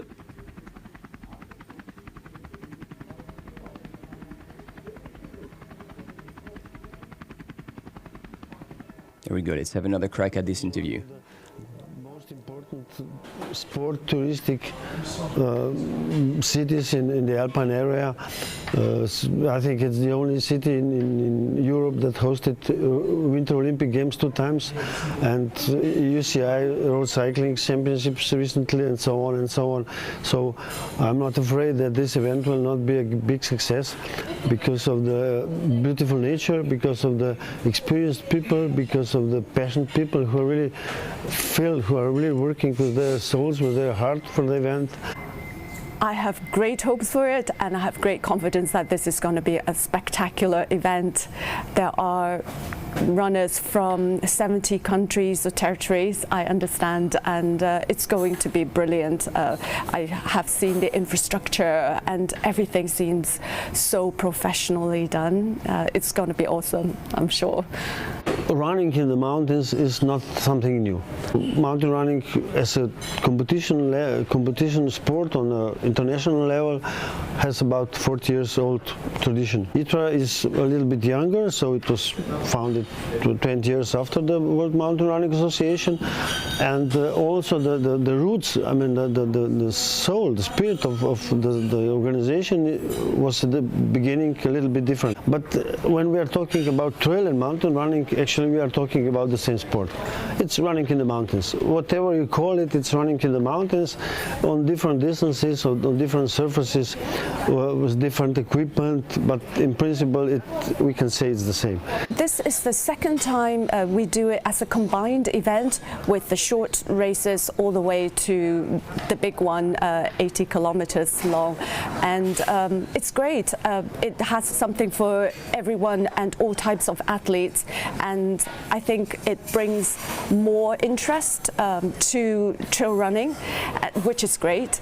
And of course it takes place like longer as well. It's now over 3 or 4 days, and again I think organizers can build this up into a big festival. The next event after this, it will be even better, and well, more elements will be put into it. So I think that this will set the standard for many races to come. Sustainability is something what is today very popular to talk about it, but actually it's nothing new. We know that we should save our environment for our kids. A few days after the event, after the big international events or local events, the nature should be like it was before the event. So we should take care that we remove all the rest of the race, like plastic glasses, and we also try to use not too much of all this stuff. Okay, something is necessary, but really to use what is really necessary, and to take care that just 1, 2, 3 days after the event everything is cleaned. This is what really makes us love the sport, is because it takes place in the natural environment. So I think all trail runners naturally want to play a part in this dialogue and this movement in making everyone aware of sustainability and what are the issues involved. Again, I mean, I hope that this is a value that we can keep and build on and stay strong as this sport develops.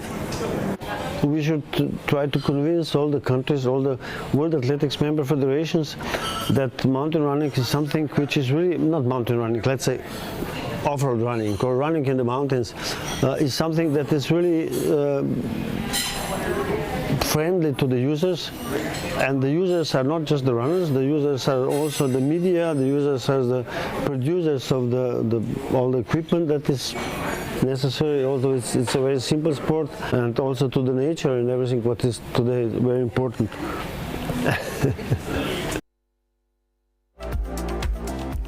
There we go, folks. You heard it from the two presidents of the rolling governing bodies of both sports, and as they said, indeed, as much as there have been many world championships in the past, I think 10 for trail running now, only the second edition that one event combines all sports together, and this year is the case after Thailand last year. And so we started with the vertical race, which is belong to mountain running. 7 kilometers and just over 1,000-meter climb. And then yesterday we had the trail short distance course, which, I mean, is hard to tell short when the distance is even over a marathon distance. So technically it should be called an ultra. But that's how it was. And then today the long course still belonging to the trail running kind of sport, trail running discipline. 80, almost 87 Ks, over 6,500 meters of gain and 6.9 of descent thousand. And tomorrow it will be the last and fourth event, and the second one belonging to the actual mountain running category. And this is going to be, that's called a classic. And it's the up down, so there will be 2 laps of up and down, and this is going to be much shorter as well, so much faster. The kind of the fast and furious runners will be involved, so that's going to be quite exciting. And this is also the opportunity to show the young talent in our sports, because the junior will be running only 1 loop, so a little bit of a shorter distance. 7 kilometer and 374 vertical meters exactly. So the junior male will start tomorrow at 10 a.m. And estimated to run just under half an hour. Then the junior female will start at 11, and then the elite male for this mountain classic will start at noon local time, and the start of elite female classic will start at 2 p.m. and those will do 2 laps of that, so that's 14 kilometers and just over 700 meters of climb and descent. So there you have it all.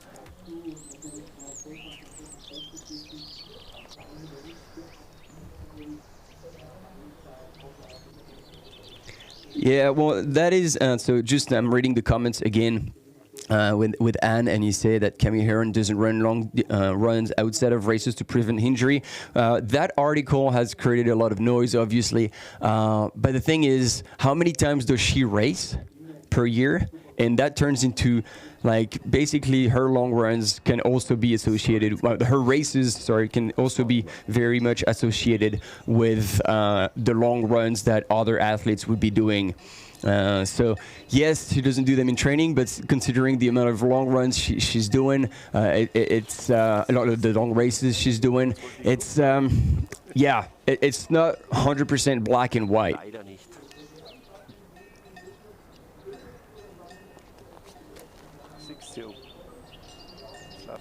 I think if you're interested in that topic, I would definitely recommend that you check out Elsie Davis. She is from the UK, and she had never run, I think, more than a marathon, and she broke the Bob Graham round in winter. So running crazy distance, and she had. She had a really interesting approach. She shared it as well, and I think that is more aligned with a strategy of not doing long runs in training and still performing in long distances, while, when you do so many 50-milers in racing, well, those can be associated with long training runs if you don't go pedal to the metal each time. So I am not saying by any means that this is not a good strategy or a bad strategy, and every runner have actually their own philosophy of their training philosophy, and we see very different ones. And I think what matters is for you to know what's out there, understand what's out there, and then try it for yourself to see what works best, because this is truly, oh, there we go, they're coming, and now they're all in a big group scaring away all the cows. And it's going to be fair running style. Everybody's going to go above and across that barrier. Solid skills here from the Jose Fernandez from Spain, who went over that barrier in a pretty springy fashion. And that is now interesting as they're branching into the descent to see them all kind of gather together and give us a little bit of an understanding of who are now the ones that will be serious in this race. As much as still I believe that whoever will come in the next 5 minutes would still definitely be in the game to take the win today, because as I said, we're only an hour 33 into the race, and we're in for probably just under 10 hours.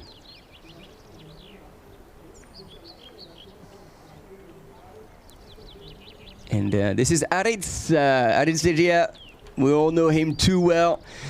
Great human. He's been in the sport for so long, and he could also do very, very well. Baptiste Chassagne from France, following Thibaut Garivier further back.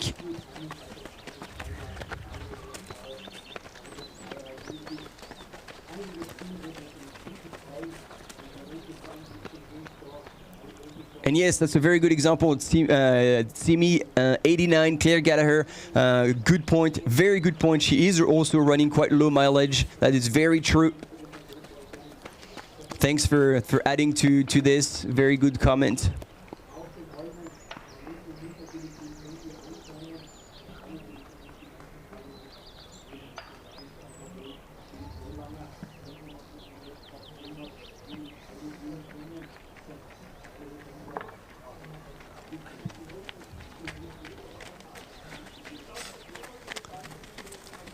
Another guy from Team France, maybe Benjamin. And there he is, Weston Hill. It's probably getting a bit late over in New Zealand, but I hope you guys are still here. Rocky, 100% sure you're here still. Our boy is doing pretty well. And yeah, we know on a good day he could really do well. So it's good to not see him at the front. He's not burning too many ammos early on.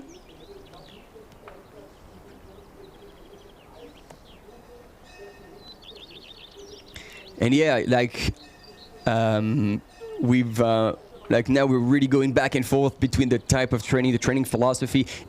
Agreed 100%, like Jason, more mileage is not necessarily better. And I think a lot of athletes could learn from that. However, they're like high volume sometimes work with some profiles, like Jim Walmsley scoring a lot of miles. Ludo Pomeray. Right. And he's not a young buck anymore, and still Borja Fernandez here on your images as well from Spain is here in the mix.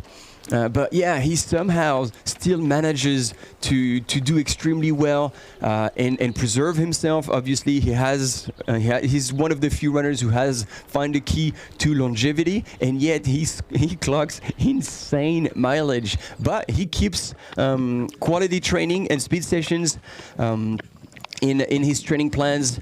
He's designed a plan for TDS with his training philosophy. So anyone watching and you are kind of like into some runners' training philosophies, you can check this out. Like it's on VertRun, and there's a collaboration with many pro athletes for them to pass on the training philosophy to all of us mortals. So if you agree on short, like not high mileage, or high weekly mileage, you can just pick which athlete you can kind of relate to the most and train like them.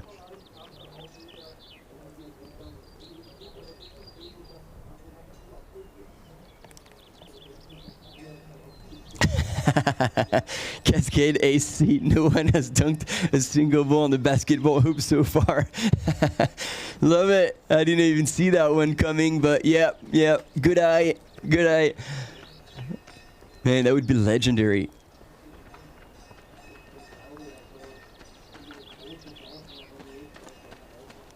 Yeah, true. Travis, Sanjay Sherpa as well. I mean, he was one of the early strong runners who were doing so well, and a great human too.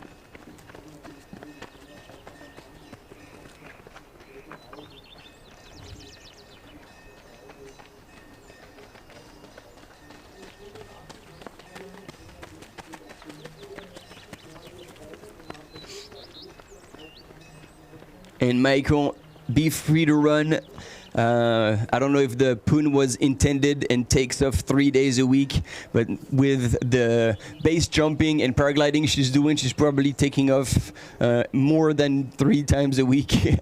But yeah, she also runs very, very low mileage. Out of experience, she's made mistakes in the past and had to step away from the sport for a few years, which was tough on her, but that opened her eyes to many other things, including skydiving, that led to currently base jumping as well. So she now truly enjoys low mileage, quality running, and I can't wait for one to see her race tomorrow in the Mountain Classic. I think she can do extremely well because not only she can run uphill like a demon, but she's also very strong on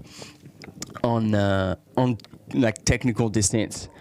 And there we go. We have a change of position in the men's race.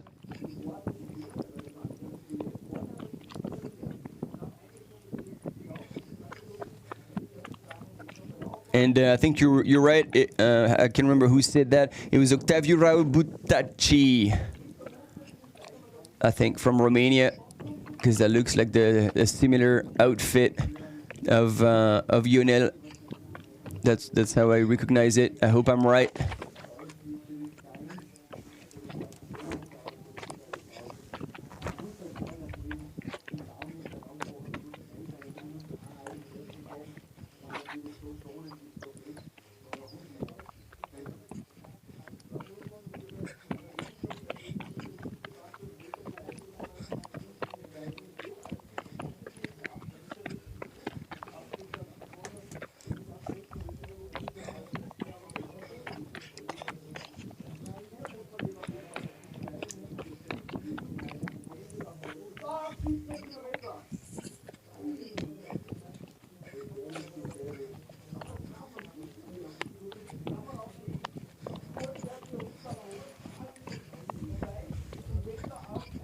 You can certainly appreciate like how technical and windy the terrain is. So if you're not comfortable on that, and if you can't be just rolling and trying to limit the impact, that will take a huge toll on your legs. But like Butacci right now is looking extremely good and flowy.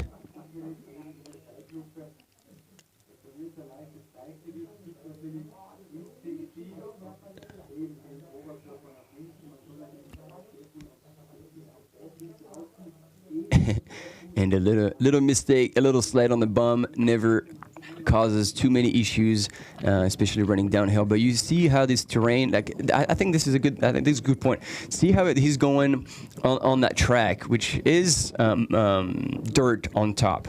So when they're gonna go past and close that 17K loop at the aid station, I think the loop is actually 18K, but the aid station is at 17. And then they'll head back out on the other side of the Stubai Valley, up in the reverse direction of the course, of the short course last year. That will be a very similar single track. So it looks like right now the sun's shining and it's looks fairly dry, but that trail has been used and overused by all the runners of the short course yesterday. And it will be interesting to see. I'm curious to see at least what does trail look like right now, and if it's going to be slippery or not for these guys going uphill.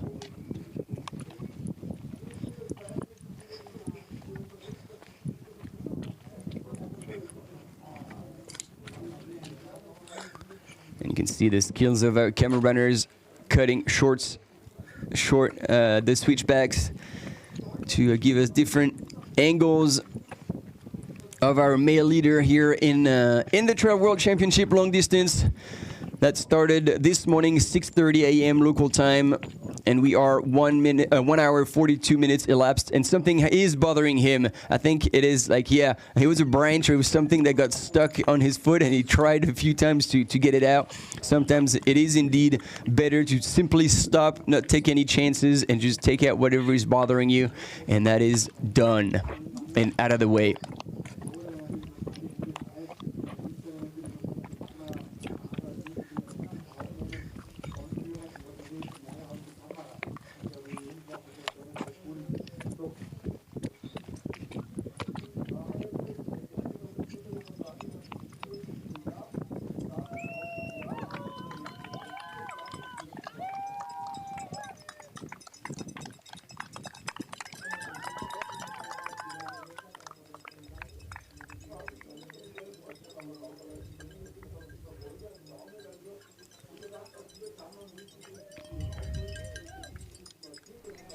Yes, Harald, you're right. Like with the morning, the potential mountain dew on the grass could make it slippery. And there she is, ladies and gentlemen, leading the women's field, Marcela Vacinova.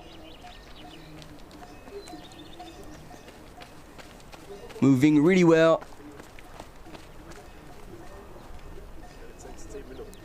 And currently, indeed, leading the women's field. And let's go back to this ranking in the women's as well to see what's going on, because yes, the Blandine Lirondelle has gone back ahead of Azara Garcia. And last checkpoint, she was 46 seconds back from Marcela. Which is dangerous because Marcela Vacinova is a very fast runner, so you don't want to be too close. And no, okay, so that was the last, but no, it is still Azara Garcia here in second place in the women's category. Probably a minute back, if that. Also moving really, really strong. Doesn't look like she is slowing down at all. If anything, she is pushing hard. So Blandine Lirondelle should be sitting in third place. And I'm eager to see who's coming behind. Martina Valmassoy has moved up the field as well. Audrey Tanguy, Marion Delpierre, Manon Board, the three French women, all very, very strong on that kind of terrain, all running together. That could really make a difference as well. And this is something I don't think we see often enough, is athletes running in teams, helping each other out. Because when you have to cover such a long distance and be out for 10, 11 hours, so there, we have a new third place runner in the women's field, and this is Martina Valmassoy, the last year's TDS champion, waving at the camera. And a TV runner with her, but there's no camera in his hand, so hopefully nothing went wrong there, but he's probably there to make sure everything is okay. And we also have Akiyama Honoka from Japan in 5th place, but now things are moving. It looks like Blandine has moved back into 4th potentially, but let's see the next woman come down the hill. And in the meantime, Octaviu Butacci is still in the lead from Romania.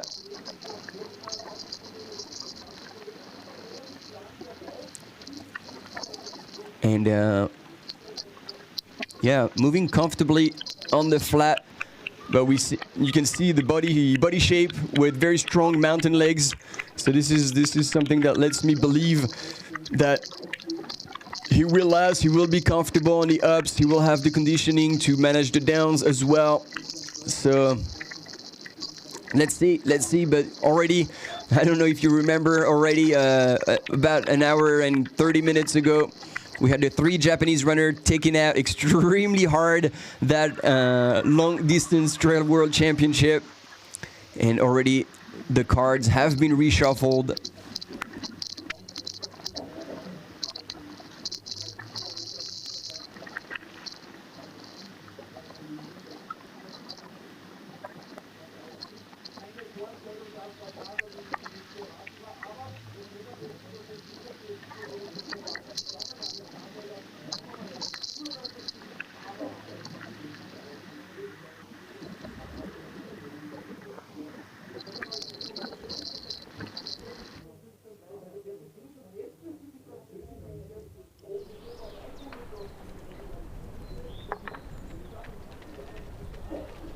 Adam Campbell is in the house. Yes, how you doing? Good to see you, man.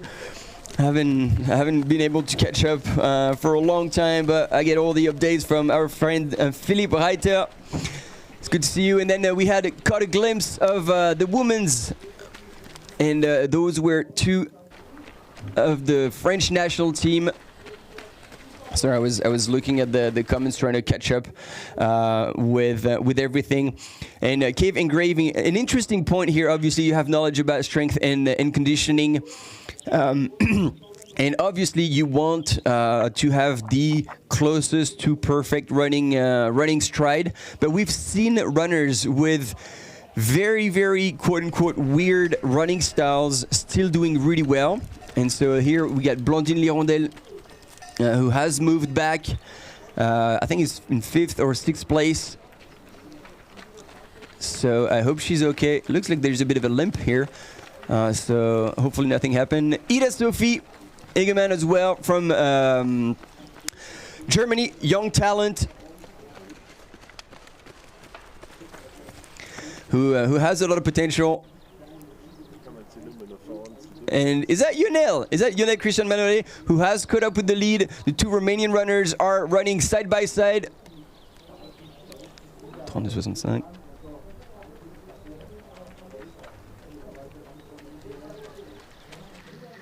No, it's another. It's Andrei Gabriel Preda.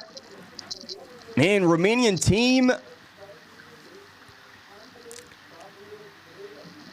is showing off. I don't know if showing off or something good is going to happen. But interesting situation right now. The nations kind of take turn in leading. We had Japan earlier, and now Romania looking really, really strong. And I know Yone Christian Manole won't be too far back, and I know he will get to the end of that race for sure. This man is impressive. He knows exactly what he needs to do. Doesn't get excited early.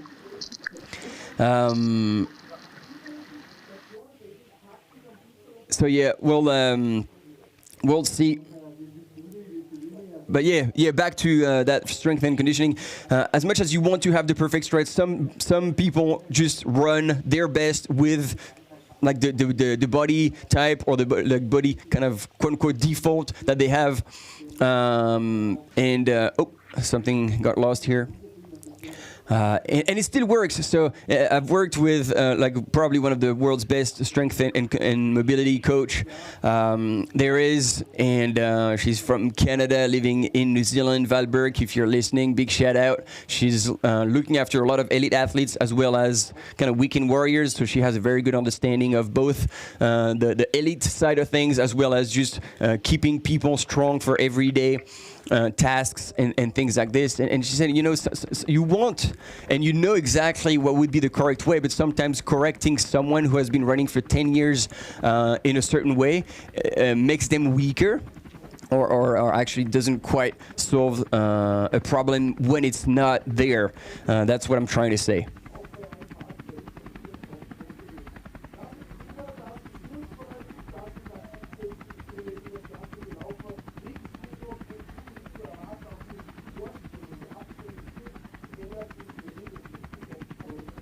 Yeah, and Jason, thanks for backing me up. It's always hard for me to like give names when I'm quoting people who don't have good running form, because I don't ever want to sound judgmental. I certainly appreciate all these runners and value who they are.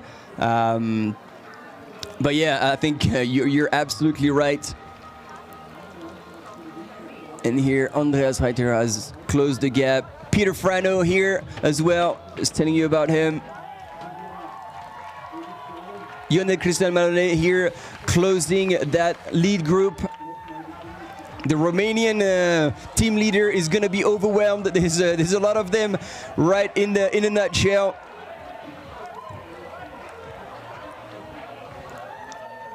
And so if you're not familiar with trail running and you're just joining for the fun of it, so these are the aid stations. So basically there are 1, 2, 3, 4, 5 on the course at 43K, 54K, 67K, 80K.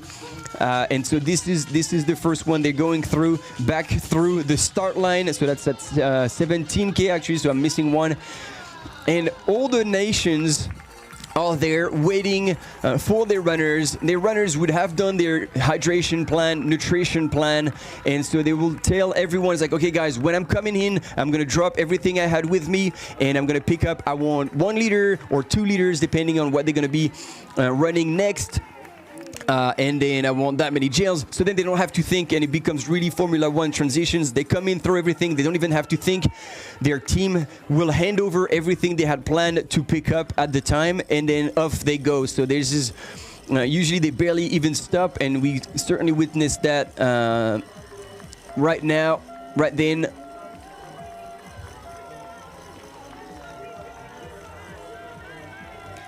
And so now they've gone through that start line, which was yesterday's finish line as well, and they're going into that climb. It's going to be first on the road and then branch into the trail, and then we're in for 1,400 meters of climb over just 6.5 kilometers. That's going to be insane.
There we go. Some of the runners, we believe, Hannes Namberger, and here Thibaut Garivier as well, coming in right behind, smiling away. There's probably some French runners. I think it was Tony McCann from South Africa, cheering on the runners, and I think Thibaut knows exactly how to pace himself for that these kind of races. Very hard races, lots of elevation gain and loss. It's going to be a long day, and so he's taking his time, not getting too excited too early. I think right behind him is, I was going to say Nico Martin, but no, because I don't think Nico. I know that's. Oh, I'm getting confused.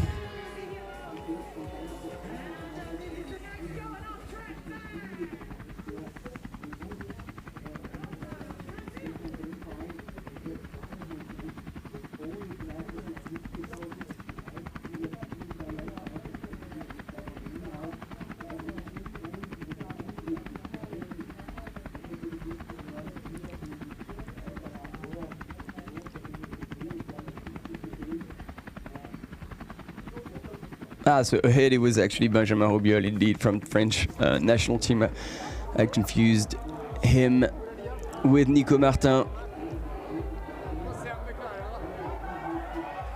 And as I was telling you, like, these are the things. So, I mean, it depends. If you want to have a bit of a chat or get an update of what's happening ahead of you, you can usually also collect the splits. And I would say that usually you ask where your team partners are, how far back or ahead, because like we saw with the women's in a French team, kind of running together, that could really make a difference. You click through the Ks without thinking too much about it, and mentally it really makes a difference. I don't know if, there's a change of shoe happening. Oh, interesting.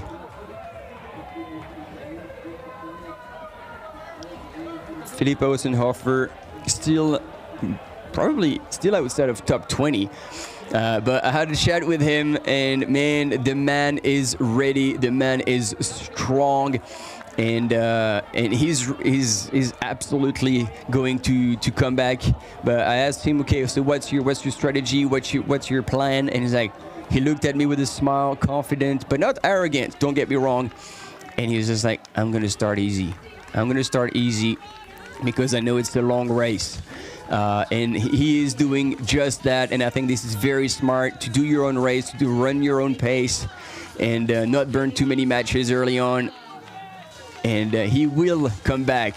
Like, same, I put money on the table right now that he's going to creep back into... Look at the look. He is going, he's on the hunt, but not too soon. Not too soon. Philipp Ausenhofer, he lives here. If you've seen all the World Championship photo shoot and posters, he is on it. He says he's been kind of in the making of that event, contributing as an athlete for the past two years, couple of years. And look at him. He knows it's way too early to be freaking out or going too hard. And so he actually was a struggle for him because as much as he's from here, he's technically Italian, hence why he's wearing the Italian jersey. And he really did not know whether he was going to make the team or not until super late in the season. And as a matter of fact, he was explaining to me that happened the day before Transvolcania, and he said it was insane because that was his goal, his dream, to be part of this race, knowing that it was where he belongs. He feels like where he lives. He feels at home here.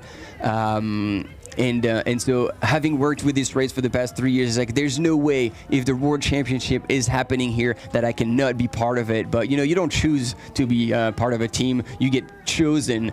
And so when he heard that he finally had made the team for Rio and he was going to partake in that World Championship with the Italian jersey, that lifted such a weight off his shoulders that he all of a sudden felt like everything was just being washed off of him, and he felt like he had nothing left. And so he ran the next day Transvolcania, and actually said he dropped very early on. He said, I had absolutely nothing left in me.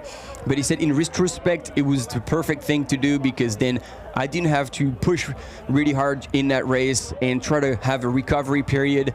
And he said, Martin, like, I didn't do Transvolcania. I don't like to DNF races, but it was for the best. There is a reason. The universe had a plan, and so I had a really, really good training block, and I'm here, I'm ready. So ladies and gentlemen, you now know all the story about Philipp Ausenhofer, that I believe, really, from a personal perspective, this is just my opinion, he can do really, really well today, and we'll just see how he goes in about, like, now 8 hours time, maybe.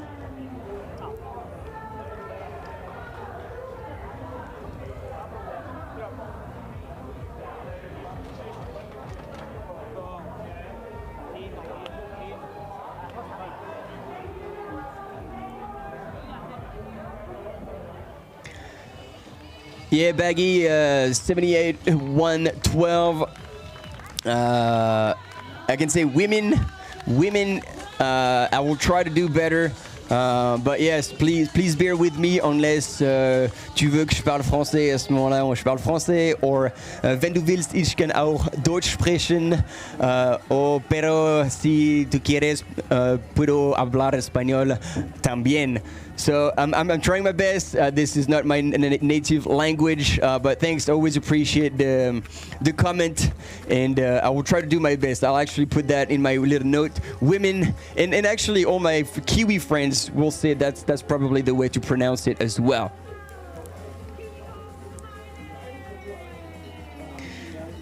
Yeah, Step Engine, I'm actually French.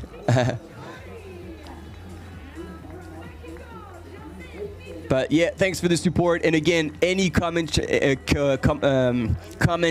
on pronouncing, like a few words, like women, I don't mind. And to be honest, I don't care too much. What I want to try always to get right is the racer's name. So earlier I was corrected with Marcela Vachinova. Now I know how to say it right, and this is absolutely what matters to me, is to get it right for the athletes' names, because this really matters to me from a personal perspective.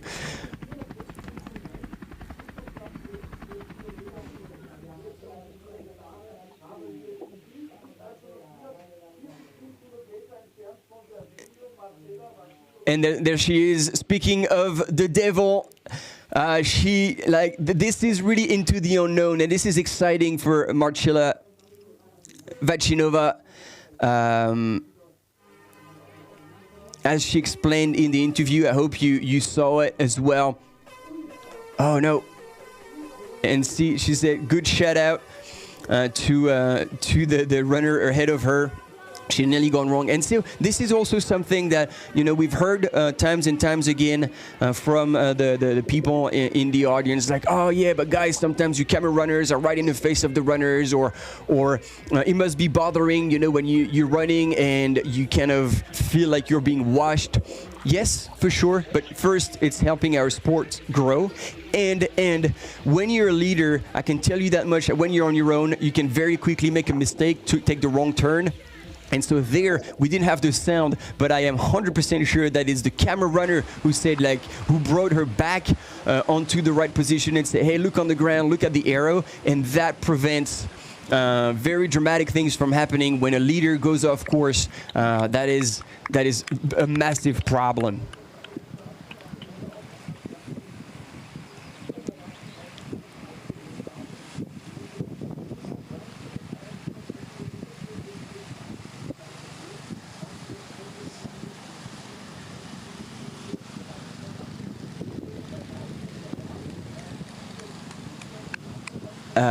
Good question about Borja Fernandez. Let's check. He was in 33rd position at the last checkpoint.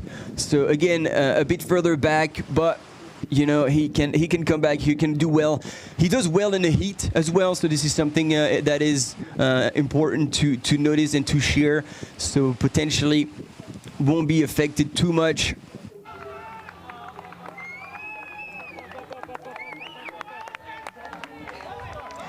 And I think maybe she has transitioned into second place. Would that be correct? It's Alison Baca from the US. I'm a bit confused here of what's happening. Maybe she's transitioned into second place and she's now running behind Marcela Vachinova. We shall know very quickly. But the US team, hard at work, refilling, putting the gels in our pocket, and let's see if we can hear it better.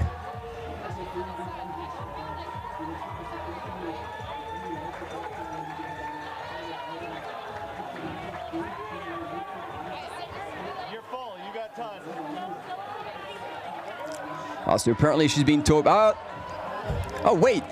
Whoa, okay, so there was something going on. Marcela just dropped the gel, so I think she should go and get it, because you don't want to get off that aid station and into the mountain without all the fuel you had planned. But no, it was a fight for first place, ladies and gentlemen. Alison Baca from America is in the lead right now. She has taken the lead. She has come back onto Marcela Vachinova. What a change, but Marcela is almost laughing because she knows the climb that's coming, and in sky running, she is one of the strongest uphill runner, Marcela Vachinova. So, yeah, it is not a done deal, but that's very interesting, and it's good to keep the race exciting, and it's a really interesting move from Alison Baca.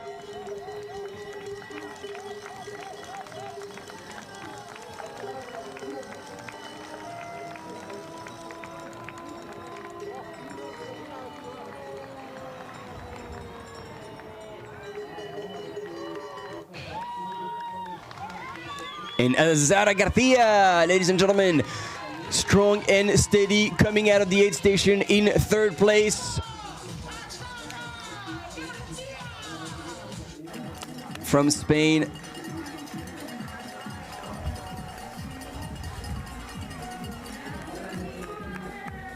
And so Alison Baca has not run many races. As far as I know, last year she ran Western States and placed 13th. And I know she had run Black Canyon Ultras. I can't remember exactly what year that was. And if you know more about her, like our friends from the U.S., if you're already up, folks, let us know. Or if anybody, like that should be the case. If anybody on the U.S. team is watching, you know her for sure. Give us some intel. And no sight on Claire, because right now we are with the women's leader. Claire was a bit further back last time I checked. But there we go. Hey, Leah. That's what I'm talking about. Okay, 3rd place, Lake Sonoma. So she is a fast runner. And then 4th place coming out from Italy, Martina Valmasoi. Also well in control here, all smiles already. She knows the course. Look, she's already getting... Oh, I thought she was getting her poles out, but no, she's still putting everything back in place properly so nothing shakes up too much. But yeah, she's going to get the poles out soon because that climb is going to be relentless. And Ingrid, you were asking why Killian and Courtney are not competing. Killian is just back from Nepal, I believe, after quote-unquote playing on Everest. And Courtney, I think she has other plans this season. She's going after a pretty insane streak, doing Western States and using her name, like quoting her on that. She said, "I'm doing Western States and I'm not gonna hold back." So she's gonna go as hard as she can for Western States. And as far as I know, it is a snow course, so the same course that Ellie Greenwood had when she set the current record. So she could get close to it. And then she will back it up, I think 3 weeks later with Hard Rock.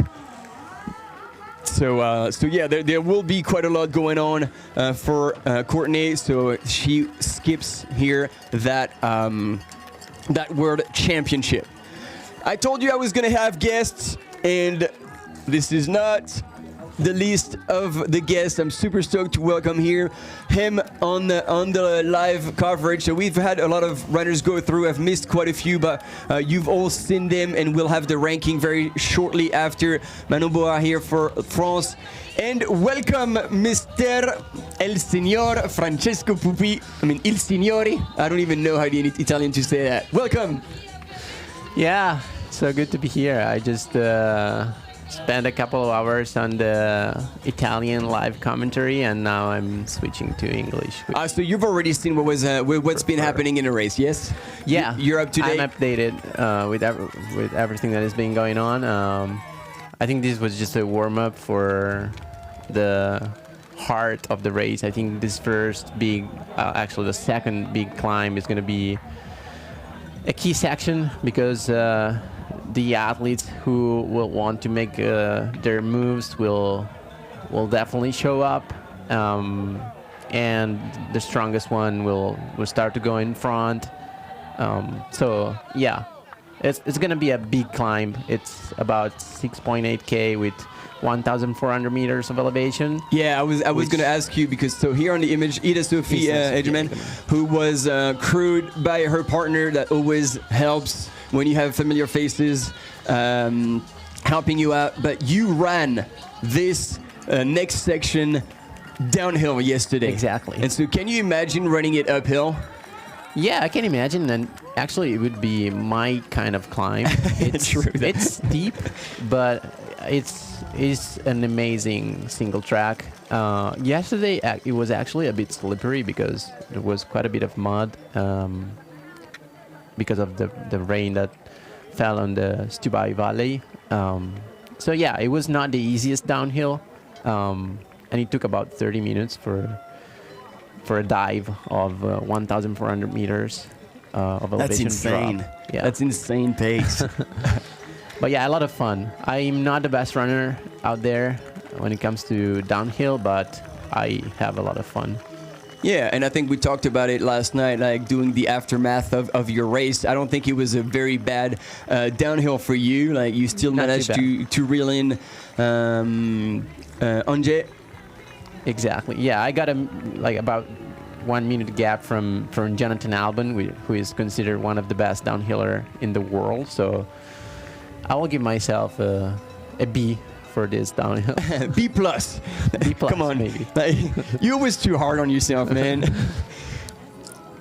And so yeah, like massive. Like the Philippines are on fire right now because Stingray. Mr. Onifa, but we all know him as Stingray, is in the lead,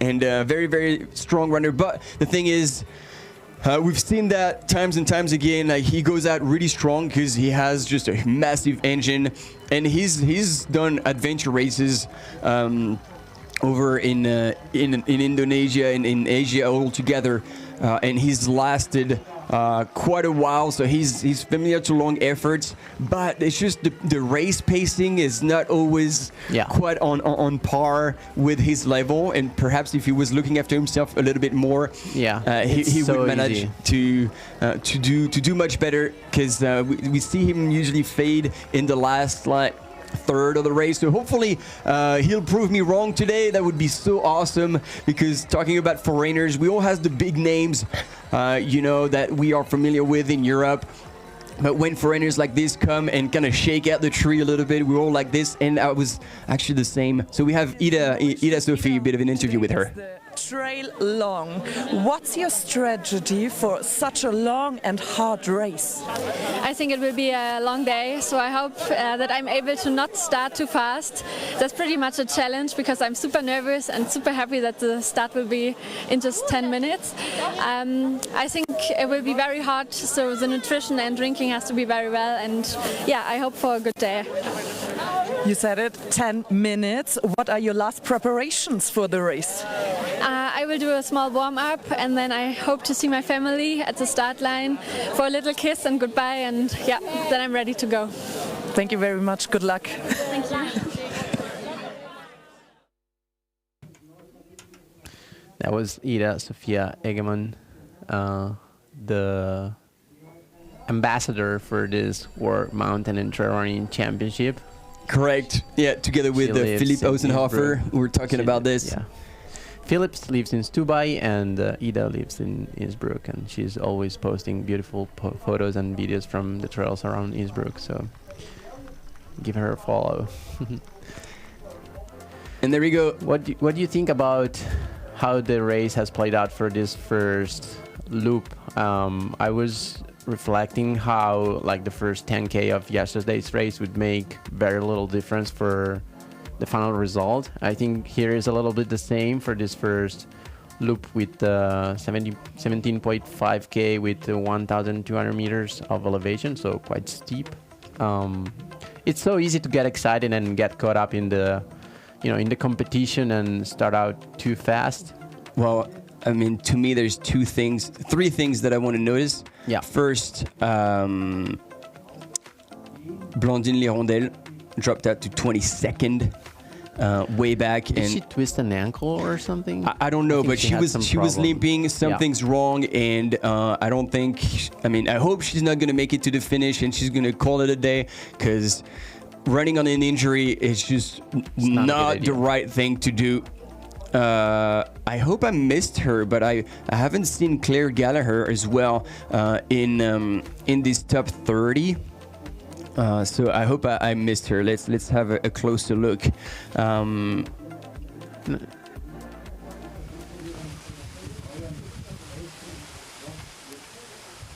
Yeah.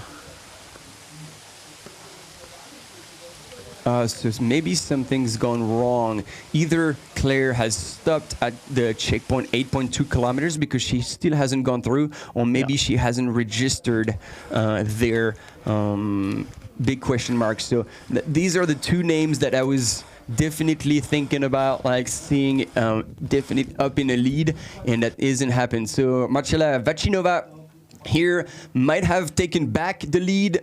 We know her as a very strong uphill runner, so no surprise to see her there. She's definitely been a protagonist of a lot of races in the Golden Trail Series and in the Skyrunning World Series. She's definitely used to short, intense efforts, but she can handle at least the 50K distance pretty well. Not sure about this distance. It's going to be a really long day out.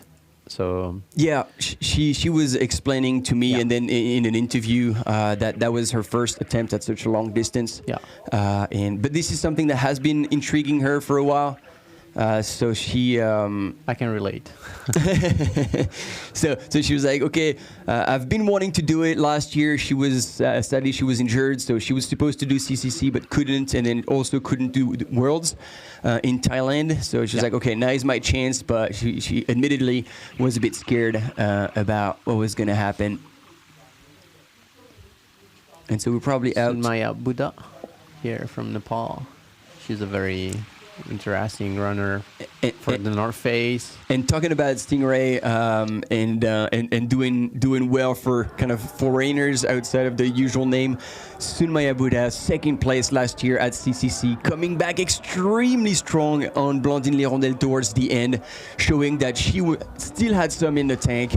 I think today, she's a tremendous athlete. Yeah. If she plays the cards right, if everything aligns, she has a shot at gold. And can you imagine that? Wow. Like if she can pull it off, that would be so cool. It would be so cool to see a runner that is not from Europe or North America to win such an important competitive race. We definitely need more diversity into trail running.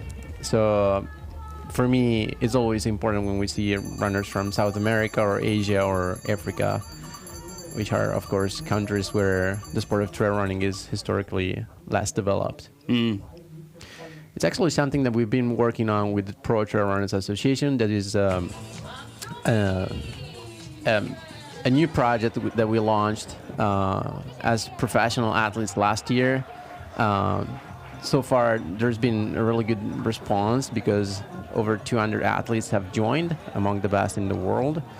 So yeah, when you say athletes, it's like you guys are inviting all elite athletes to get involved and share their voice to kind of. I was talking about the PTRA a little bit yesterday, but it's good to have you here and talk further about it, to explain truly what this is about. So I'll give you the floor. Thanks.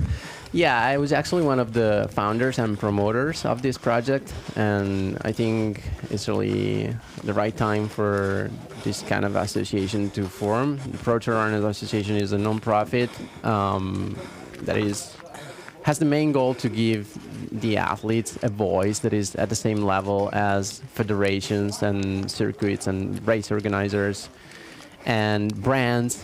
That are often the ones who make decisions and influence the future of the sport. So we decided to set up this association and work side to side with the different stakeholders involved in the sport of trail running to make sure that our development remains sustainable and always put at the center the athletes that are, of course, the protagonists of the sport and the one who should always benefit from the choices and the decisions that are made kind of from the above. So it's been a really challenging and fun project to devote time to, and I'm really proud of how it all came together thanks to the work of especially Kylian Jornet, Pascal Egli, Emily Forsberg, who were among the founders, and the Pro Trail board that has got 7 members with Pau Capel, Corinne Malcolm, Esther Xilak, Fred Tranchant, Pascal Egli, and myself, of course. In terms of the things that we're working on, we have basically 4 different areas. One is anti-doping, to push for more doping controls and make sure our sport remains clean. One is the competition working group that is focused on circuits and competition and setting up a good calendar that allows as many athletes as possible to take part in as many competitions as possible. With that working group, for example, we have come up with a new qualification system for elite athletes for UTMB, which we are very, very happy with. I think it's a really good starting point, and then definitely a good improvement from how it was last year. Of course, it's still a work in progress, so we're constantly in touch with the management team at UTMB to make sure that everything continues to improve and to keep the dialogue. We have a working group that is focused on equality and diversity, and within that there is a specific group that is focused on women that has been very active and, for example, so far has come up with a new pregnancy policy for UTMB. So if you're interested, go check it out on their website. But there is, a lot of attention towards female athletes or athletes who give birth. Okay, we have some interviews, so a short interruption. Be back in a second.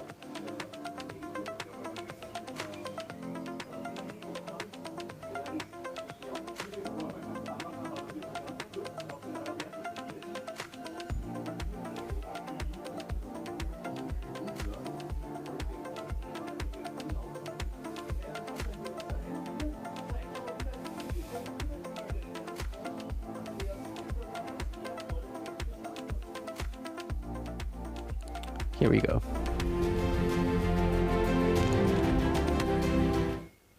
Hi, I'm writer Andreas from South Tyrol.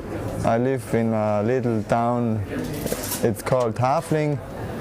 I'm 30 years old and I'm now trail runner since 7-8 years. Trail running is a great part of my life.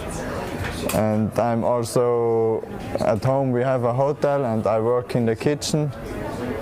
I have a wonderful wife and a good family that support me always, and yes, I'm happy to be here. I was an alpine skier and then I had 2 times ligaments broken, and after then I quit with skiing. And I tried something new, and trail running was always, from the beginning, I had good feelings, and then from then on I started with this sport. The beauty is that you can run wherever you want. You can run flat, you can run steep, you can run by day, by night. You don't have to follow tracks or paths, you can run everywhere. And yeah, it's a beautiful sport and also a hard sport. Yeah. I live not far from here and I was several times on the track, and it's a hard track because all the uphill parts are very steep, and also the downhills, and the race time will be slow because we cannot move very fast on these trails, and yeah. But on the top there are also very beautiful parts. The scenery is... I hope we have a bit of time to look around, but normally it's not time to look around. Yeah, we are here in Innsbruck. The start of Trail Long is in Stubai. It's a half an hour from here. And yeah, Innsbruck is a for me it's a big city, but for others maybe it's not so big. But it's beautiful, you can do everything here. The World Championship is always a highlight for me, because running with the Italian jersey is always beautiful, but this championship is very, for me it means a lot, because it's not far from my home and a lot of people are here to cheering me on, and also my family is here, and that's great. That was Andreas Reiter, my teammate, and definitely one of the favorite for this race. He's super motivated, and I think he's also in very good shape. I've seen him in training, and yeah, he's got a really good fitness. I was talking about the Pro Trail Runners Association and the Women Equality Working Group that is part of the Equality and Diversity Working Group, to make sure that trail running stays as accessible as possible and as diverse as possible. We believe that's a big value and something that we should try to pursue. More than try, we should ensure that it remains the same. And actually, there was a lot of people in the comments yesterday after the finish of the short trail race, where they had the banner for Stian, and somehow they didn't have it for Clémentine, and everybody's like, yeah, what the hell? It was definitely not intentional. I think it was a mistake by the organization. It was definitely not intentional, but we need to pay more attention to that, and for an event like a World Championship, it's definitely not acceptable. So yeah, to the people who pointed this out, I definitely agree. And so we pointed out, and we brought it back up to the organization. So hopefully this will be corrected today, when we'll see the first woman crossing the line and taking gold in this trail long distance World Championship. So I was explaining a little bit about the Pro Trail Runners Association. The final working area that we're focusing on is the environmental working group, something that we deeply care about. We've just come up with a new environmental policy chart. This is actually just a document. Okay, so another interview coming. Yeah, as we have Baptiste Chassaigne from France, the young gun in the French national team. If you can't read French, I definitely recommend to check him out. He writes extremely well on his posts. It's almost like poesy. Well, it is the ultimate host, really. When we designed this event, we had in mind cities like Innsbruck as the ideal hosts of it. Probably you should know that World Mountain Running Championships and World Trail Running Championships have existed for many years. However, they were great events, but smaller in terms of elite athletes that they could mobilize. When we decided to merge these two competitions into one big, joint, all-encompassing World Trail and Mountain Running, we were specifically thinking of cities like Innsbruck, cities that have enough international standing, enough hotel rooms available, a diversity of terrain, a diversity of geographical venues to accommodate this kind of competition. So far, so good. The reality is that there are differences. Let me articulate this better. Worldwide, event organizers of off-road races invariably call them mountain race, trail race, based on what their market wishes, based on what their traditions are. There used to be at World Athletics two distinct rules for mountain races and trail races, but in 2018, when the work on this project started to get into a more advanced phase, we realized that it made little sense to draw a clean-cut line between what is mountain and what is trail. So we said, the discipline is called mountain and trail running. If you have a very steep race that climbs a mountain and you want to call it trail race because that's what your market responds to, fine by us. The only event for which there are clear defined rules, clear boundaries, is the World Championships. That's why here in the program you have 2 mountain races and 2 trail races. World Athletics rules define the competition format in trail and mountain races for the World Championships, in which case it's mandatory, and then it's recommended for all other international competitions. But this being said, if a private event organizer wants to call a trail race, mountain race, even even if the climb is only 100 meters, they are free and welcome to do that. One great thing that we learned is that the event works. There is potential for this event worldwide. Teams like it, crucially athletes like it, and host territories really enjoy the kind of international exposure that an event of this caliber can bring. The other thing that we learned is that to do things, but this isn't nothing new, to do things properly you have to plan ahead. In Thailand, because of the pandemic, we were not able to do as many site visits as the event would have required. Here in Innsbruck, we had the great luck to work hand in hand with the Laufwerkstatt local organizing committee to really take the event by the hand and grow it in every phase of it. What do I expect from Innsbruck? Well, this is the ultimate host for this kind of event. It's setting the bar really, really high. We will organize this event again in 2025, and whoever gets to organize it really has a high bar to jump over. I really expect also a step up in terms of event footage, in terms of television of the races. We have been told by the organizing committee, and if you're watching this, you're watching also race footage, that in terms of shooting technology, in terms of film technology, this event is really pushing the envelope of what is currently being done in the off-road running space. So we're really excited to see how that will be received by the spectators of the sport, by the city of Innsbruck and the Stubai region, because eventually in this competition the venue is the product. So every ways of filming the event that can showcase the host territories at its best is the one that works for us. Well, certainly we want to make this even more and more global. The first edition was in Asia. It was a really good strike for us, starting in a lesser traditional trail and mountain running country. For the second edition, we are in one of the traditional hotbeds of the sport, in a traditional alpine setting, which is great. Also in the right calendar slot. This will allow us to place this event more firmly into the athlete's head, into the athlete's calendar. For 2025, we're going to also have a traditional host, in a traditional trail and mountain running territory. For 2027 and beyond, my expectation on behalf of World Athletics is really to bring this event to new territories outside of Europe, outside of the Alpine, Pyrenees, Central European traditional venues for the sport. And I'm really hoping that, especially after Innsbruck, if Innsbruck really hits the nail on the head, the event will become so interesting for athletes and sponsors that it will become more difficult to ignore for the future.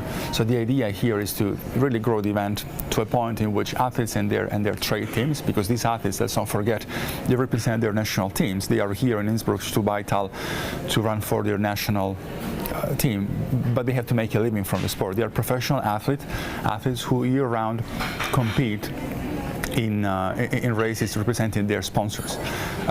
Salomon, sponsor of this event, La Sportiva, sponsor of this event, they have their own teams. My expectation is that from 2025 and beyond, athletes will really want to join this event, and sponsors will really push the athletes to do this event. World Athletics is the governing body for the sport. One sport, one governing body. That's how it works in the Olympic space. Mountain and trail running is part of athletics. It's one of the 6 disciplines of athletics. Like I said, it used to be 7, mountain and trail, now they're bound. So we're the governing body of the sport. We set the rules, we have the jurisdiction in terms of anti-doping and all of that. However, for this event, this event is not a World Athletics property, but we are working in partnership with WMRA, World Mountain Running Association, ITRA, International Trail Running Association, and IAU, International Association of Ultra Runners. Who owns the event? It's irrelevant, really. The city owns the event, the athletes own the event. Rather than claiming this as ours, we really use a different approach this time, working in conjunction with the other partners. We have the technical expertise required to stage this event, and the city of Innsbruck and the region of Stubai to provide the ultimate race experience for the athletes. And if in the future this will become a fully World Athletics event, that's beyond the point, really. It may or it may not. In reality, our goal, like I said, is making sure that the athletes have the best possible experience.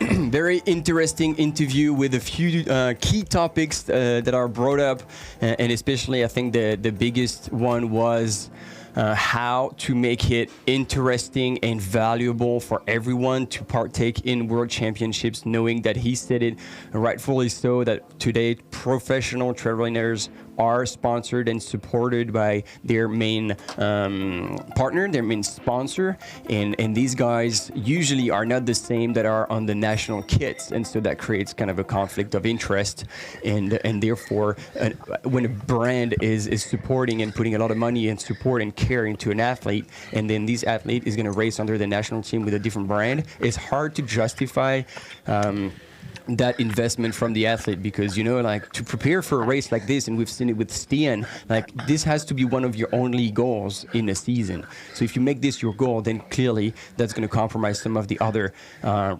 potential results you could get with your brand, I guess. I agree, but the brands are really starting to understand more and more the value of this event. And one example is the fact that even though I was wearing, the colors and of my national team with the sponsor, that is Joma, the account Nike Running reposted my picture yesterday.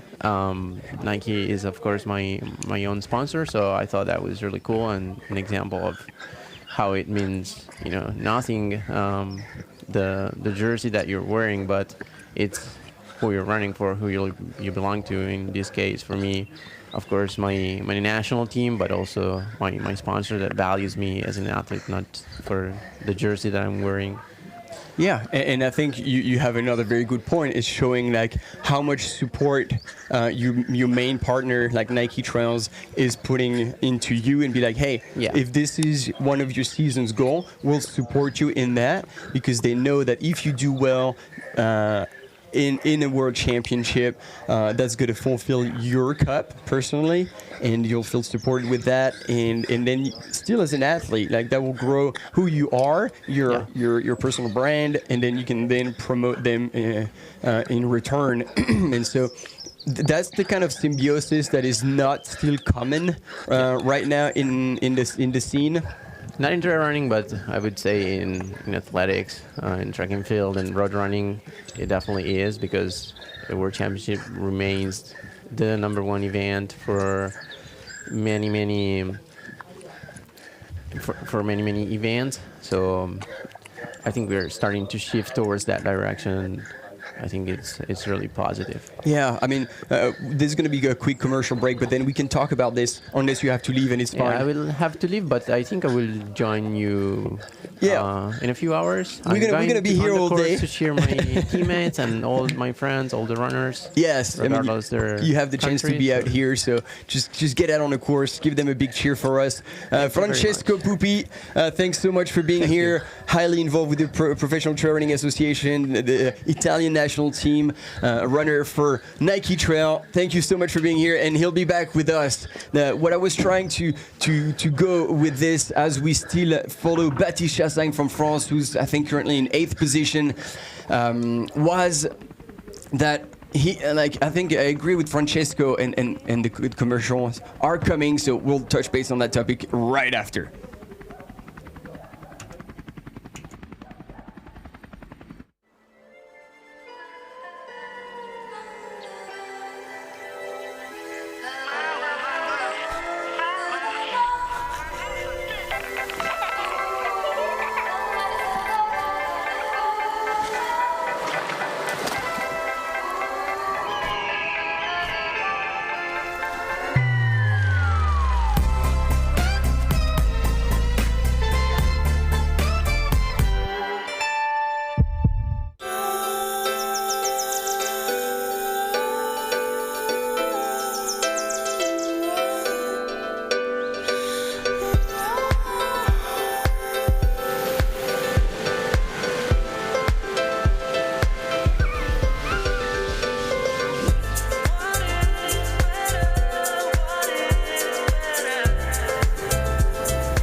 Sommer im Stubai.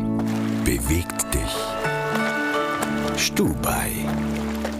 Stay focused at the World Mountain and Trail Running Championship, powered by Volkswagen R.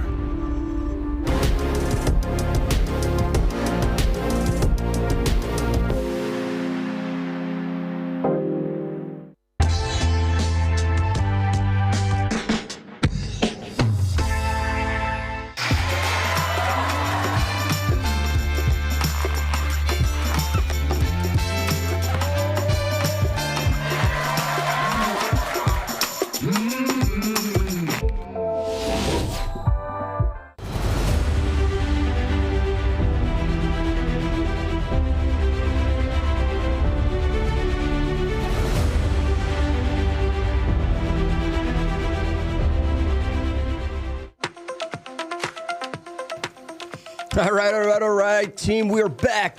And this is still the Trail World Championship long distance here in between Stubai and Innsbruck in beautiful Austria, Tyrol.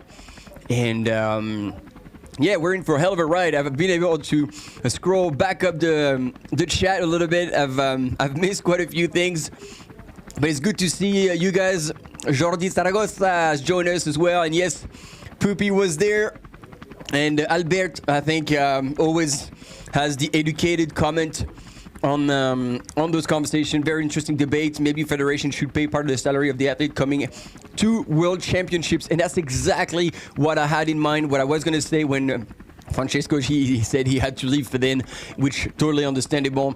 We're already grateful to have had some of his time, but in other sports, he mentioned track and field and road running. I am pretty sure, and if any of you have that that information, please share it with us. But I believe that in these other disciplines, like the federation do cover some of the expenses, some of the salary of the athletes already. I know that the Spanish Federation, if you have a medal in a world championship, you get a prize money as well. So there are different ways that the federation can actually reach down their pockets and actually start spending onto the athletes who essentially will be the ones promoting their country, promoting their national federations. And again, I'm not 100% sure how it works in other countries, but in France, if a club does well with their members, they get money directly from the national federation as kind of a financial support to develop even further. So if that is the case at a world level, meaning that if a country does really well, then the world athletic association feeds money back into that federation, then that money should be distributed all the way down towards the athletes. I don't have all the keys to that discussion and all the facts, but if any of you knows better, by all means share that. That would be very, very cool to have further data on this.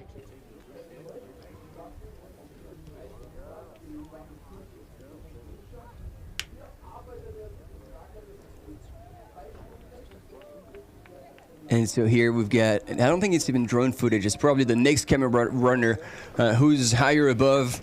And it was interesting to have the feedback as well. I'm going to scroll back. Thank you.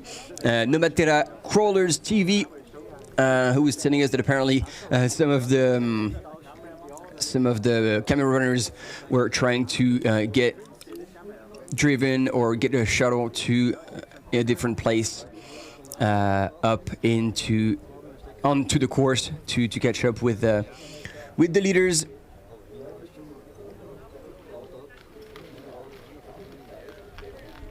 And yes, indeed, I have to agree. John Onifa, aka Stingray, is looking really, really strong, doing really well.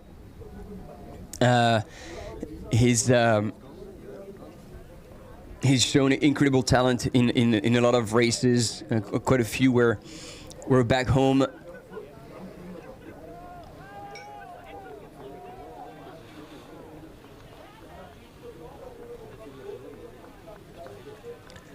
And it's the team, kind of the Asia Pacific athlete team, the North Face Adventure, led by Ryan Blair. I've seen him. He was with the team around, so he's most likely on the course supporting athlete like Sunmaya and Stingray. And yeah, these athletes, when they show up to races, they usually perform really well. And actually, talking about Sunmaya Buddha, I won't say this enough today. Extremely talented athlete who's had everything but an easy life. In her childhood, she had many siblings, but only one brother, and I think like 6 sisters, and therefore, the brother, like the male in that culture is always kind of prevails, and so it was a tough life. For Sunmaya, many times she struggled getting sick, but she said like what really got her through and made her stronger and kind of developed her sheer determination for life and for achievement were her mother's caring for her when she was sick. And so she gradually evolved from that. She lived in the Khumbu region, but now has transitioned through successful achievements in running, in trail running, and evolving and making the team with Ryan, and now training in Hong Kong a little bit. But she was saying when she was second at CCC last year that it was a very similar terrain that what she has in the Khumbu region, and therefore she was quite comfortable in this. So we still have the images. I think the French national team must have bribed our TV crew to have images, because now we're focused on Baptiste Chassagne. But if you're joining us, he is not in the lead. Do I want to say yet? I think that would be a little bit of an overstatement, but let's see the course preview. So that is the first downhill after the first loop that those runners have done. So we're way past this point now. So you see, this was the very first big downhill. On the very top left side of your screen, you can see the course profile. So that was the first big up and down, and then they went back the way they came across the valley and across the start line, and to take, and as Francesco was saying, that 1,400 meter climb over 6.5K all the way up to the next aid station, which I think, if I'm right, it's Cross-Dior. Just after the top of the climb, they will descend a little bit and then we'll get to it. And so this is most likely right now the area where we had images of Baptiste Chassagne. And see, that's getting to the end of the climb, and it drops down on the other side once they hit that mountain refuge.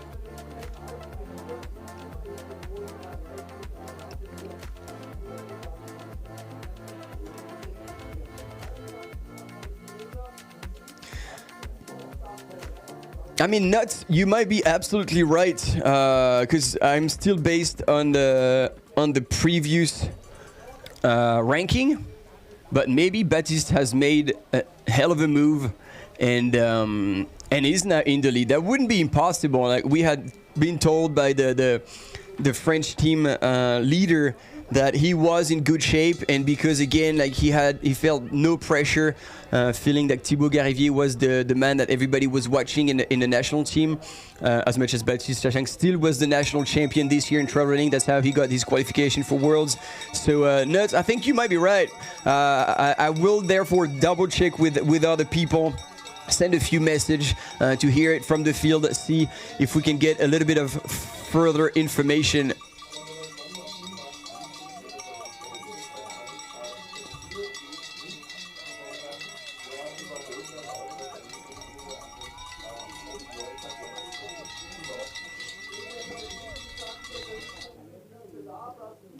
And yeah, Chasing Hill, Sunmaya, she runs for the team.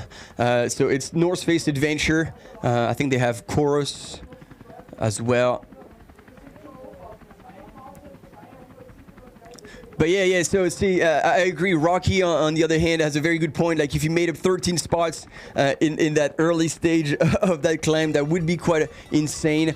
So let's see, because once we get to that point, we'll probably have a bit of a split, hopefully.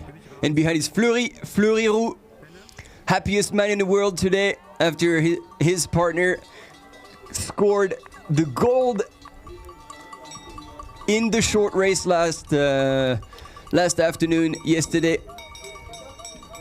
And now everybody's coming out.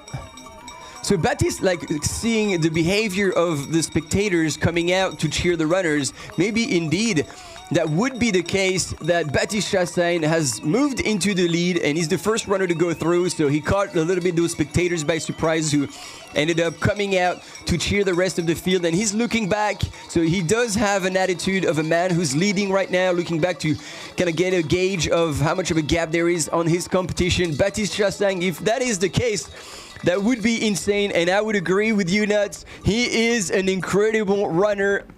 Young talent and probably an even more talented rider. Like what he writes,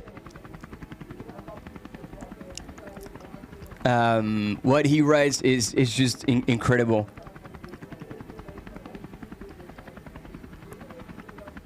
And Dan Spataru, please mention also the other runners. I think you've only just joined the conversation, man, because I've been talking about a lot of other runners, including, like, for example, Nepali runner Sunmaya Buddha. I've just been listing her whole background. So I think get involved in the right time, or like hold off for the comments like this a little bit, perhaps, because that is clearly the point of what we're doing here, is to unveil the stories about all the runners. So yeah, that's what we're trying to do. And look, you can get involved. You have the comment. That's why we let it there. So if you have anything to share about a runner who's out there racing this World Championship, let us know. Put it in the comment. Give us more details, and I would love to share more about this.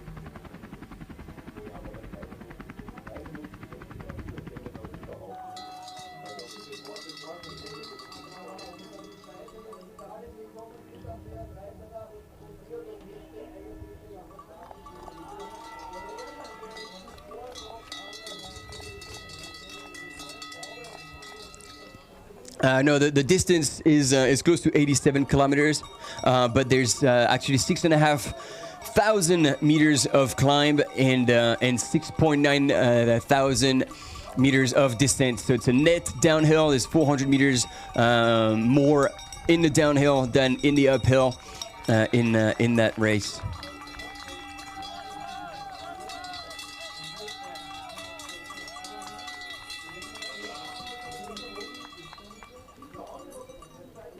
And so I think it's Andreas Reiter now in second place,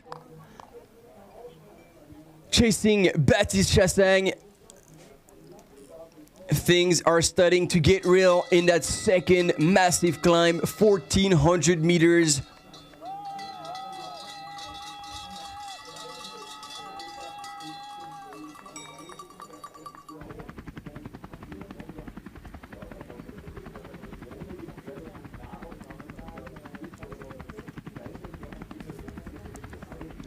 And then we're starting to picture the rest of the field. Baptiste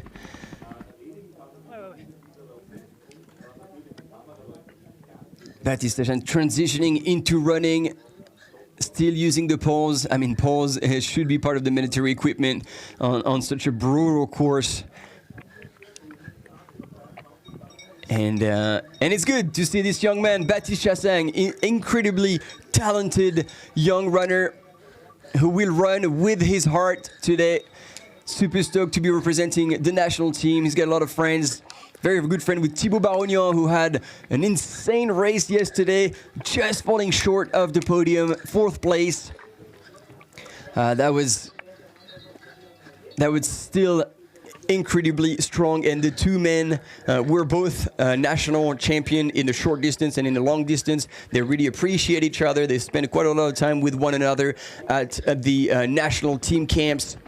And sure enough, Thibaut will be out there somewhere cheering for Baptiste as well as the whole national team.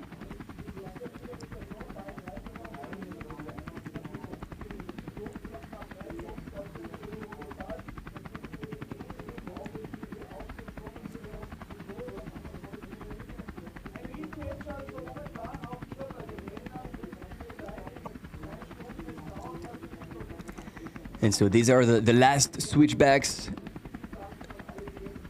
that Baptiste is getting to, but it's not too far. Andreas Reiter representing Italy.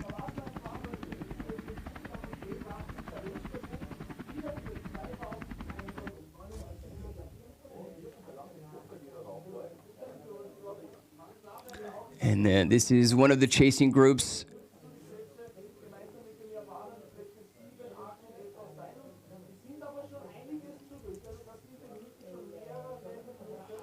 And in 3rd position, didn't get much images of him, but that is the American runner, Zach Miller. He's here for nothing but the win. Zach will give 110%, crossing the finish line and probably collapsing very shortly after. He means business, he's prepared for it. And definitely one of the men to watch.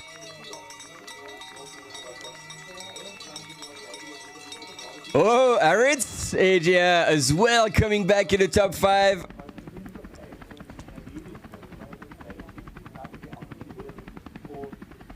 And then followed actually in 6th by Benjamin Roubiol. So, you know, we're expecting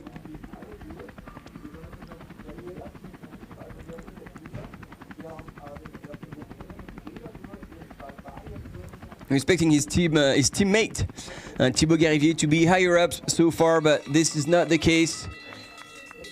And Jose Angel Fernandez, who was in the forefront of the race since the beginning, so consistently up in the top 10. And it looks like therefore Stingray has fallen back a little bit after the last checkpoint.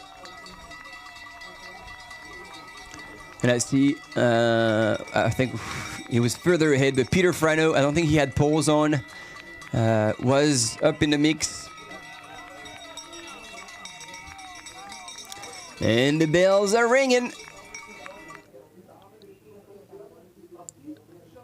And here he is, ladies and gentlemen, one of the photographers that we're familiar to see at trail races, always in the gnarly places. Philippe Reiter, right there on your images, right in front of Baptiste Chassagne. Philippe, who had a tough mission actually. You'll see him run right in front of Baptiste there. He is in charge of the whole camera crew. Yeah, again. And see, he's checking in with his crew. He's been coordinating all the camera runners to shoot all the images that we are currently watching. And, you know, just for fun, on top of that job, he's out there taking photos just because he absolutely loves it. So, as I told you, I had seen him, Peter Frano, in number 8. If there's anybody from Slovakia, I hope I say his name right, because there is a little bit of a thing above the N. So, if you know how to pronounce that.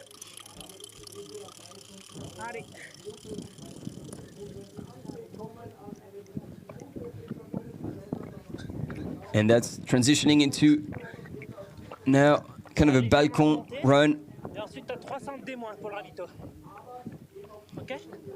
And Fleury having a good old chat. Fleury is the camera runner, and obviously French, so the two can chat away. And there is still a bit of a climb.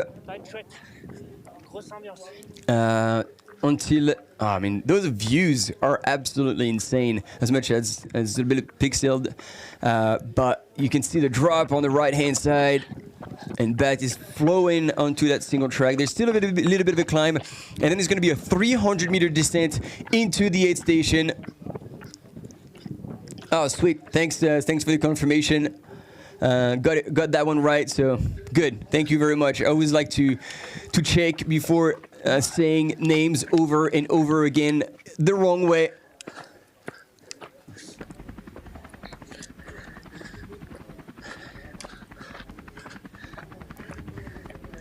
Allez mon gars, t'es énorme.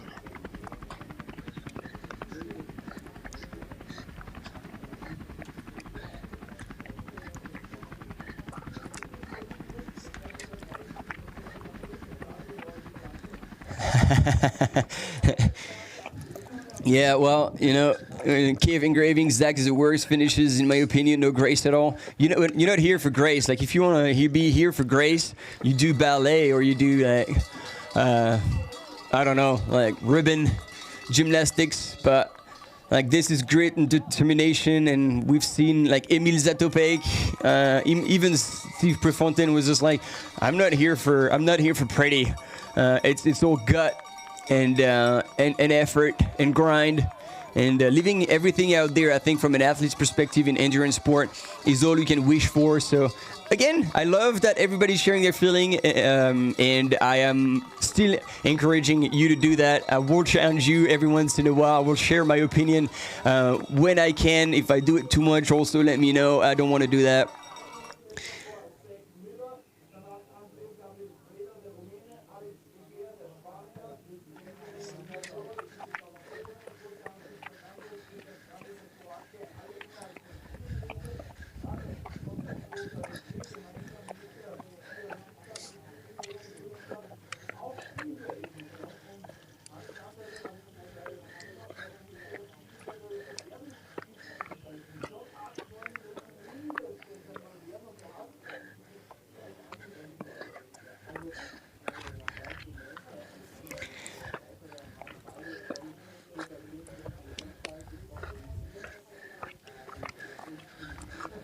And so that is still going to be, like I was looking at the course and the map and everything, and that is still going to be a very, very early stage in that 87K races. The air station is going to be at 26K. So still very early stage, but now we're starting to see athletes like Baptiste Chassagne right now in the lead, pushing the pace significantly. It's incredible to just try to picture them running at this pace, at this effort for so long. But they are certainly conditioned for it, and just keeps things like even more incredible. And having the chance now to be able to be with them on those courses, whether it's from aerial shots with drones, camera runners, camera mountain bikers, is such a privilege, and has been such an evolution in our sport that we absolutely appreciate.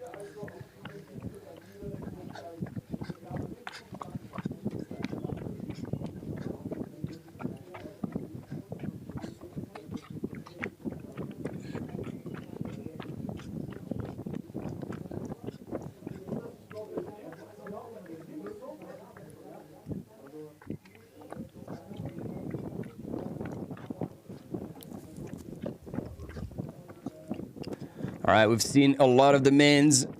I'd like to see what's happening with the women. If we had like the last checkpoint, that'd be really cool. No, this is still at the aid station. So until we have visual, ladies and gentlemen, there will be no update on the women's field, but be reassured that we'll have those images of the women's when they'll be going through that very trail that Baptiste Chassagne is absolutely flying onto, like even pulling away from Fleury.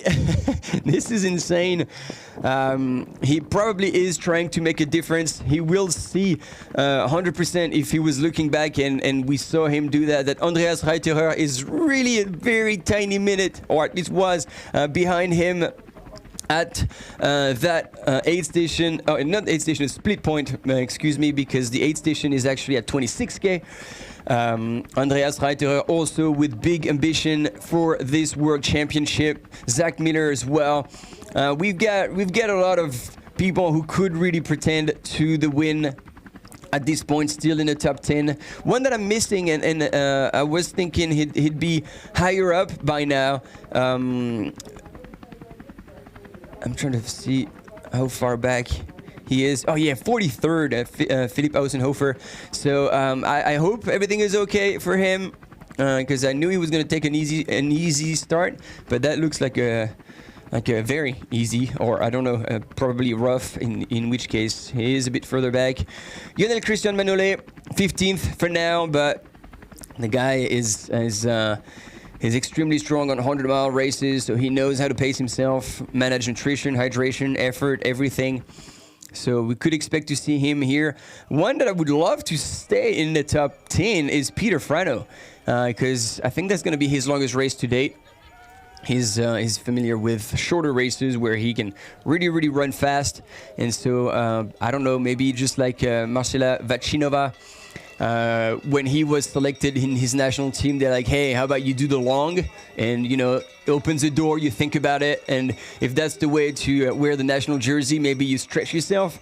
And again, like, always appreciate going into the unknown. And speaking about it, there she is, ladies and gentlemen, Marcela Vachinova, still leading the women's field. So she has taken the lead back from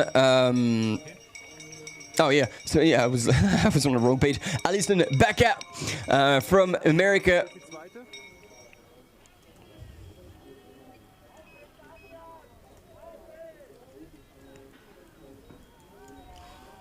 And as much as I was telling you, Marcela Vachinova, very strong in sky running and uphill races, so with the poles out for a climb that is 1,400 meters of climb, of ascent. Well, it's pretty damn simple. She is going to crush it. And she just passed that man and is still moving at a really good pace. So yeah, she is going into the unknown.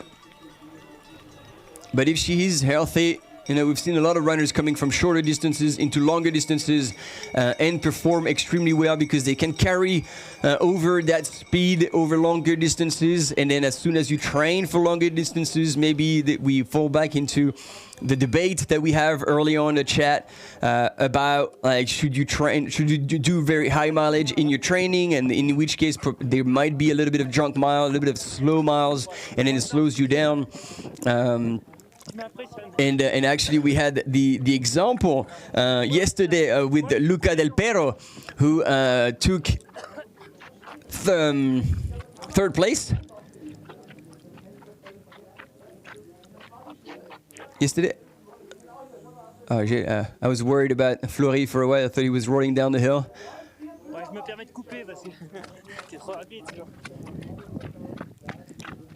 But Luca Del Pero yesterday, yeah, who said also the 45 kilometers is the longest he had ever run, and so he was carrying over that speed coming from shorter mountain races, and so I think this is not a bad approach to train for shorter, and then every once in a while you build up the stamina a little bit, you build up the volume, but just in the last block of your training phase, and then go back to kind of shorter distances and try to not lose that speed.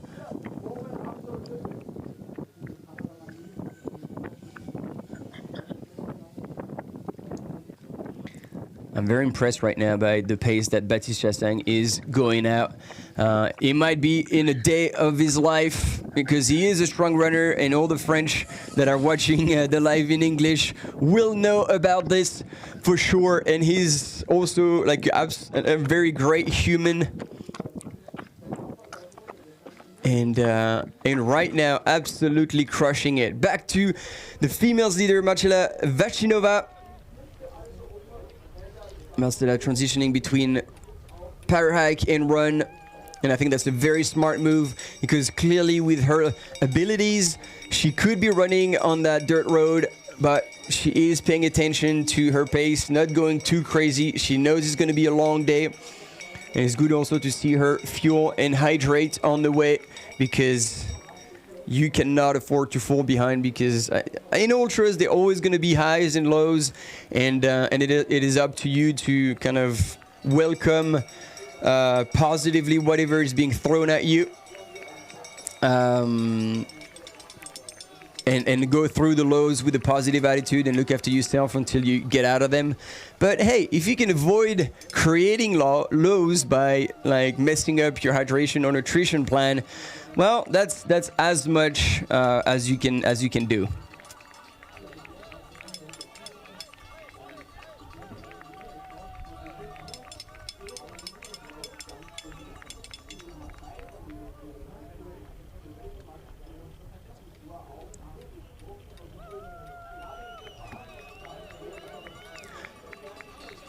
And yeah, I'm back on the comment. Sports management, even Romania. Yes, indeed, Romania is in the house, and man, they are looking good. And I think they're even, I mean, they have to be leading currently the team ranking. No, actually, they're second, because French team has gone ahead at the Starkenburger Hütte. And number one is France, but Romania with Andrei, Octaviu, and Ionel, they are in second place ahead of a great nation like Spain. Spain in third with Aritz, Egea, Jose Fernandez, and Marco Ramos. So yeah, let's see how it's going on the women's side from a team race perspective, and France as well, ladies and gentlemen. I guess you know where I'm coming from, but Audrey Tanguy, Manon Board, and Marion Delpierre are the three top runners from the French national team and are currently ranked first team. The Team USA in second with Alison Bakia, Hannah Ozoviski, and Emily Schmidt. Emily Schmidt's also very good. It's good to see her there right now in 24th position, but definitely can move up still. And in third is Team Germany with Katharina Hartmut. Rosanna Buschauer in 9th place. I think she can really come back in the later stages. I told you about her. And Ida Sophie Hedgerman in 17th place. There we go for the intermediary team rankings. And back to the men's leader with Baptiste Chassagne in the distance. He is now coming down, and he should get to the Kreuzjoch 8 station now anytime soon. And boy, you're gonna hear the French team cheer him on in fashion. And I was telling you about him. I think this is him running behind Thibaut Barognan. The whole team is there to cheer him on. Thibaut Barognan and Baptiste Chassagne, both national champion this year. Thibaut in the short distance and Baptiste in the long. And look at him coming in with a bright smile on his face. He hasn't started hurting. The man is in control. That looks dangerous for the rest of the field, I can tell you that much. We're gonna hopefully have someone into the aid station, maybe. No, Fleury is waiting on the other side, not to miss him. The French team is all over the show, but I can expect him to come out very, very quickly out of the aid station, try to have the fastest possible transition.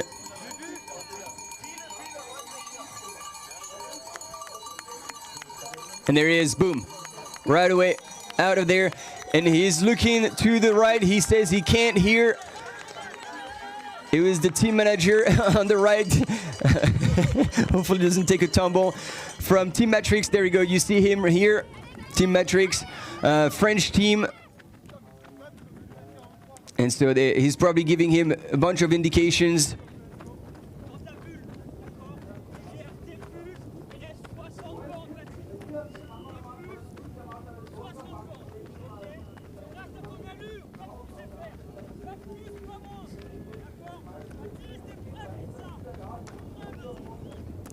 And so, like, in a nutshell, what was being said is that there's still 60 Ks left.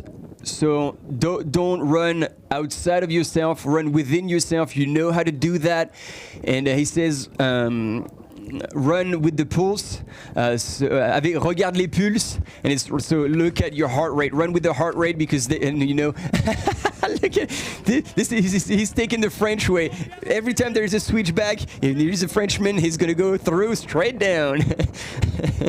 Those good old French trajectories. But all joking aside, like right now, impressive performance and demonstration of strength by the French runner. Hopefully not so much. There we go. If we haven't missed anyone, it means that Zach Miller has now reeled in second place. Andreas Reiterer is now coming into second place into that aid station, the American. Let's see if Team America is ready. It should be a quite quick transition as well. So he's already starting to get the stuff out of his bag to refill. Now he has a really cool system. We were talking about this at Tarawera earlier this year. Look at this switchback, nearly slipped. But, core session will help you not snap in half when that happens. And, actually, there's a lot of runners. Aritz, Asia here is in the house. And so there you go. We were talking with Zach Miller at Tarawera earlier this year in New Zealand. And so the way he does it, and instead of having a big water pocket that is slushing at the back, in the main compartment of his backpack, he actually has this really big kind of soft flask, which is I think a liter or a liter and a half. And so he has the tube that goes along and out the back, and he has a bottom pocket, so he sits about at elbow level. So much lower, and he says it's way more stable, much less disrupting, and so he can go into the aid station, pick up that big soft flask, because usually the soft flasks are between 250 ml and up to 500 ml. But already when they're 500 ml, you see Baptiste is holding one in his hand, and it could be a bit messy. But he's got one that is 1 liter, but he puts it once again at the bottom part of the back of his pack, and he says it works like a charm. So if you feel like trying at home and with the kind of like big back, I don't even know how to explain that, like the big bags of water that end up being slushy, and you have to reopen everything, and always kind of an ordeal. Like he had found a way to do it right and to do it quick. So word of advice, if you're excited about quick transition and you like backpacks, well, maybe you can try Zach's tip on this kind of water system.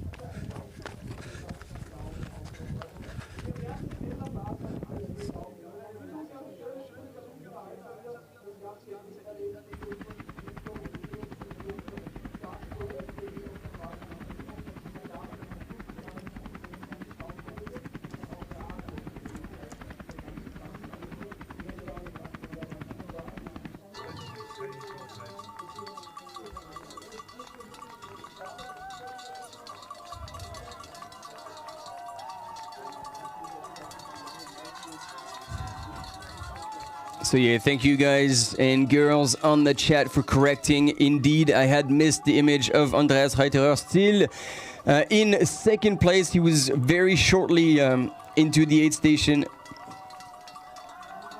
I believe, because right now at the aid station there was no split time. This is why confusion happened, because the split time we have are from 28.8.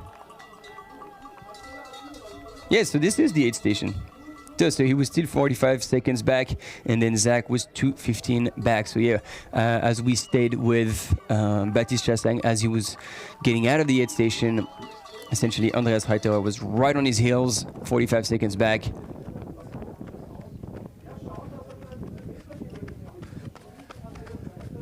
And Aristidea and Jose Fernandez both together. It's really good as well. Like if they can run together for a while, that will help them again clicks through the K without thinking too much about it. They can look after each other.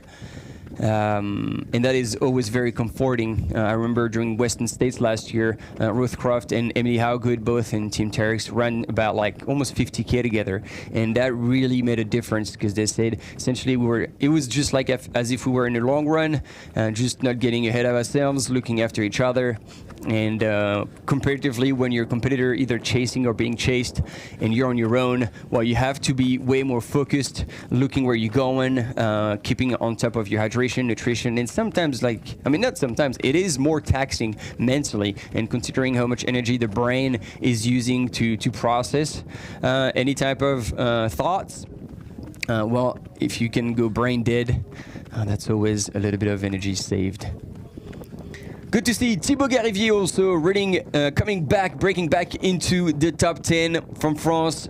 Only 5 minutes back from Baptiste, and there's still 60K to go, so a lot of things can still happen.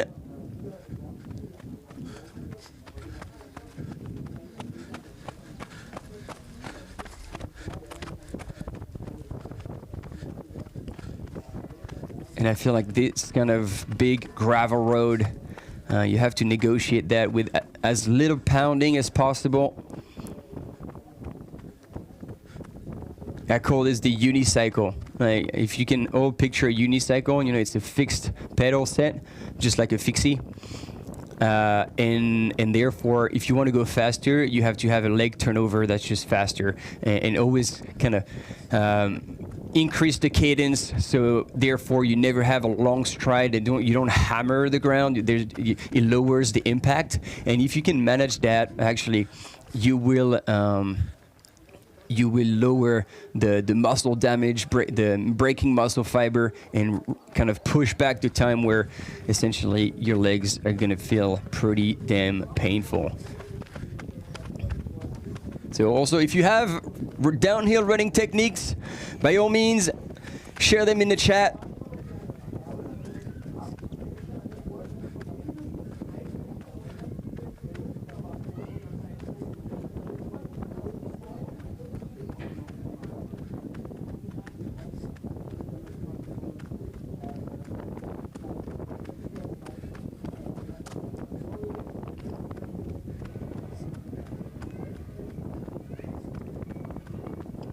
And I'd love to have images back to see how far Andreas Reiterer is. Yeah,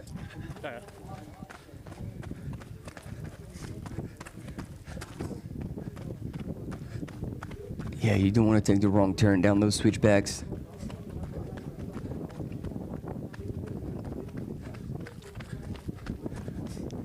Because Baptiste is definitely moving fast right now on that descent, pretty smooth still.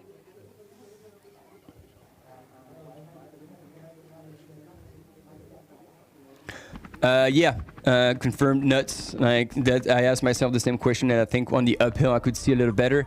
And I think it was indeed the Salomon Genesis that he's wearing, because it uses the upper is made out of Matrix fabric. Matrix being the main sponsor. Boom! I think we've closed the loop.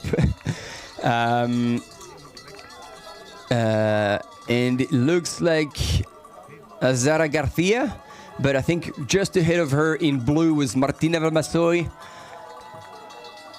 with poles. So if we get a slightly wider angle, just to see if Azara Garcia is in second or third, because I thought I had caught a glimpse of Martina just ahead of her.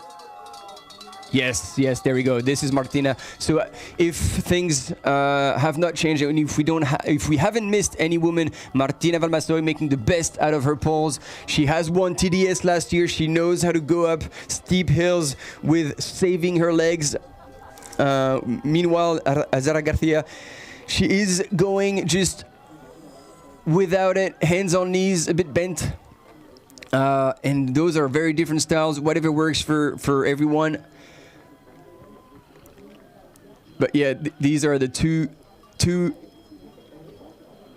ladies that we have right now on the screen, and hypothetically in second and third position after Marcela Vasinova has gone through. I would still say that possibly Alison Baca has gone through as well, and would potentially be sitting in second position, because she was literally right behind Marcela Vasinova.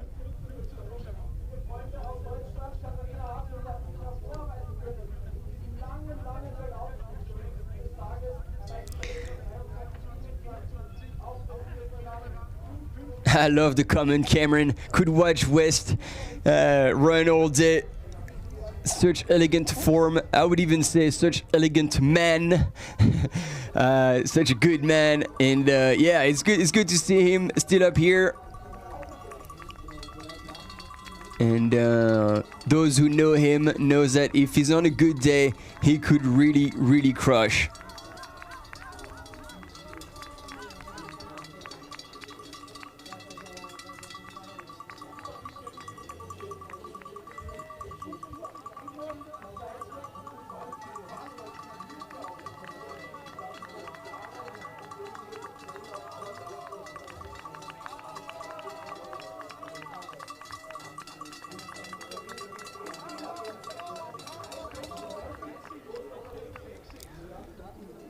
So Martina Valmassoy, she's has a lot of incredible. Oh,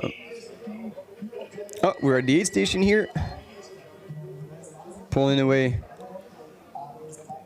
I think this is still at the 28K mark with some runners. So we've lost the woman, but I was telling you about Martina Valmassoy.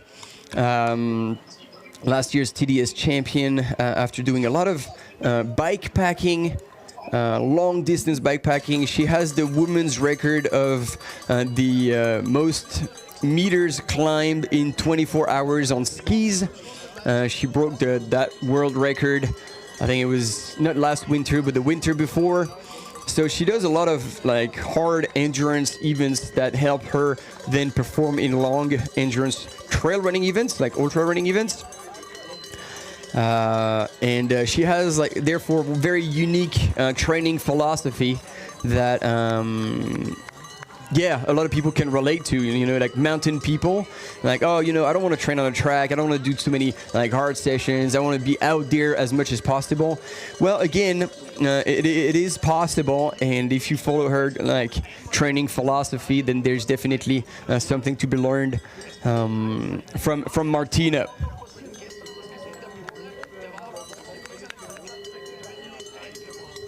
And I'm getting updates from the field from Philippe Breiter.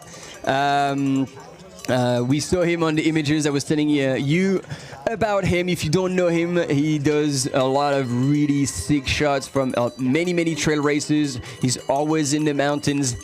And hopefully we'll have him on the live. It'll be good to have his impression. But he's also my eyes on the field, and he just told me that he's seen Marcela Vacinova go past him, and he said she looks really, really good. Totally easy. So at this point, she is still within her comfort zone, but it's really good to hear that she's still running within herself in the lead of the women's field so far.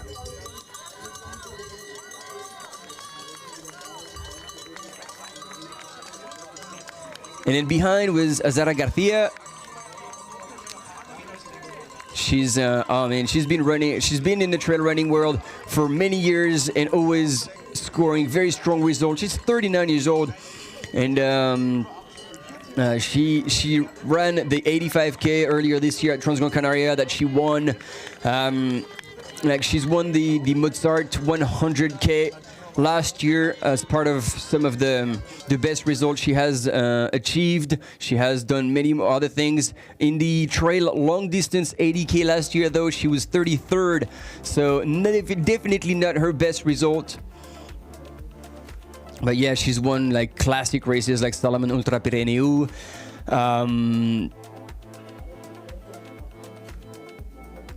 Like she was 4th at Lavaredo Ultra Trail 2 years ago. You know, she's like the Ultra Sierra Nevada Ultra, like 97K and 5,400 meters of climb. So that's a very similar profile with like just a little bit less. Transgran Canaria Classic, the 130K, again, she's won it, so therefore several times. So, and then, I mean, I could scroll all the way back to tell you results, but like, she was already racing and scoring extremely good results back in 2014. So we were talking like almost 10 years of world-class racing in the making, Azara Garcia. So no surprise to see her there.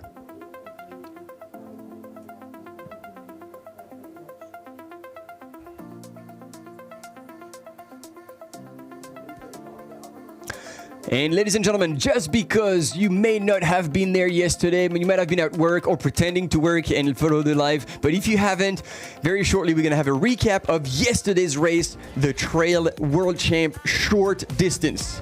So this is a race recap from yesterday, what happened yesterday on the Trail World Champs short distance. We were talking about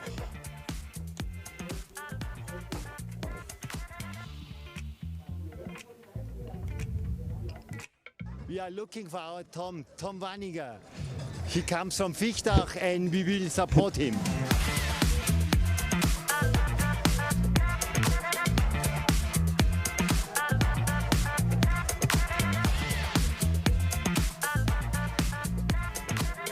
We support the Swiss team. A friend of ours, like a school friend, is running today his first World Championship. So that's why we're here.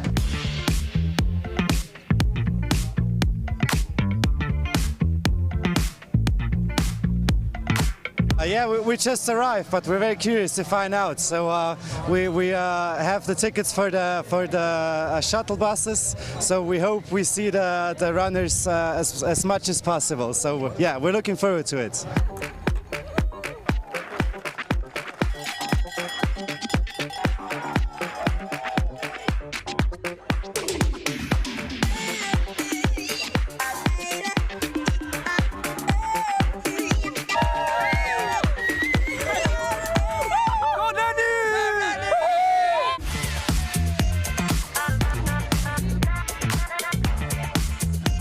We try to find those events and dress up that everybody recognizes who we are here for.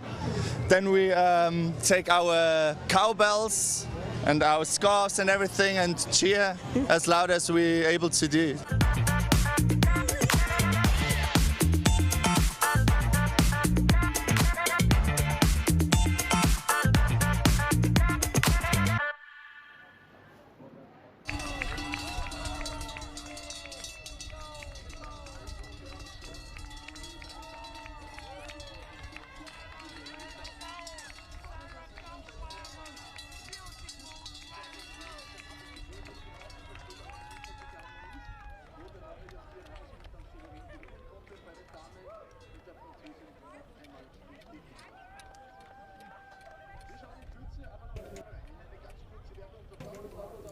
All right, team, I was there, but I was still chewing away.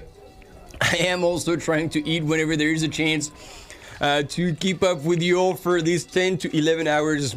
Quick commercial break. I'll finish my sandwich.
Sommer im Stubai. Bewegt dich. Stubai. Stay focused at the World Mountain and Trail Running Championship, powered by Volkswagen R.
Yes, we're back in motion.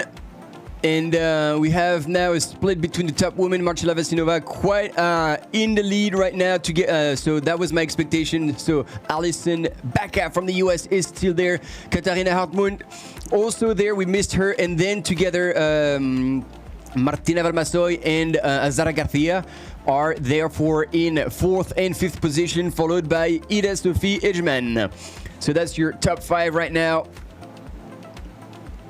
And again, if you weren't there earlier, we got the feedback from the field from our friend Philippe Reiter, and he said that Marcela Vasinova looked awfully good, really, really good. He said, so really cool to hear that.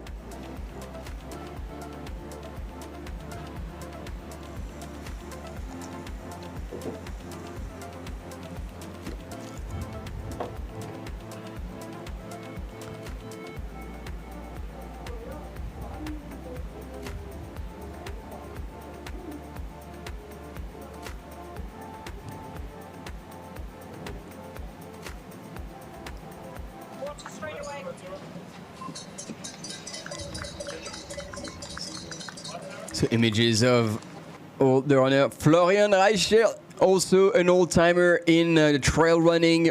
He's been in the scene for over 10 years. Good man as well, representing Germany, but also Team Arc'teryx when he is not running with his national colors.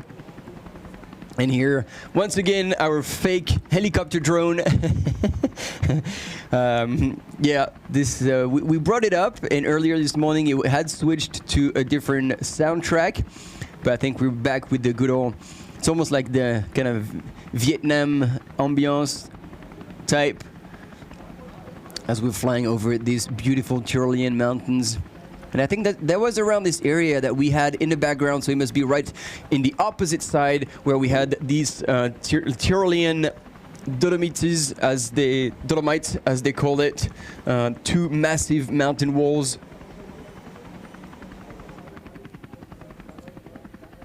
And as you can see, there's a few clouds starting to build up. 10:12 a.m. local time.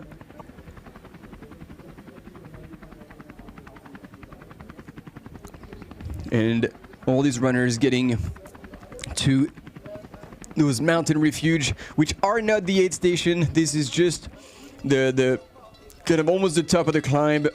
And then they have 300 meters on the other side, dropping down before they reach that 28-kilometer Joch aid station. And there we go. I think we are with the second man.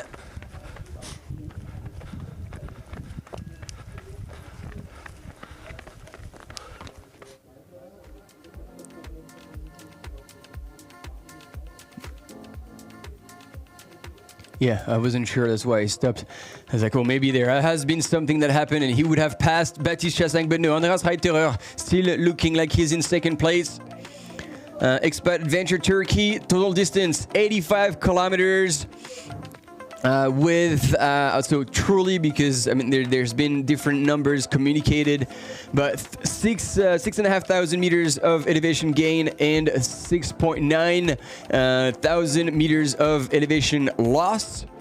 So this is like a point-to-point race, and it starts in Stubai and finishes in downtown Innsbruck, so therefore a little bit lower in altitude, and so there is a 400 meter difference.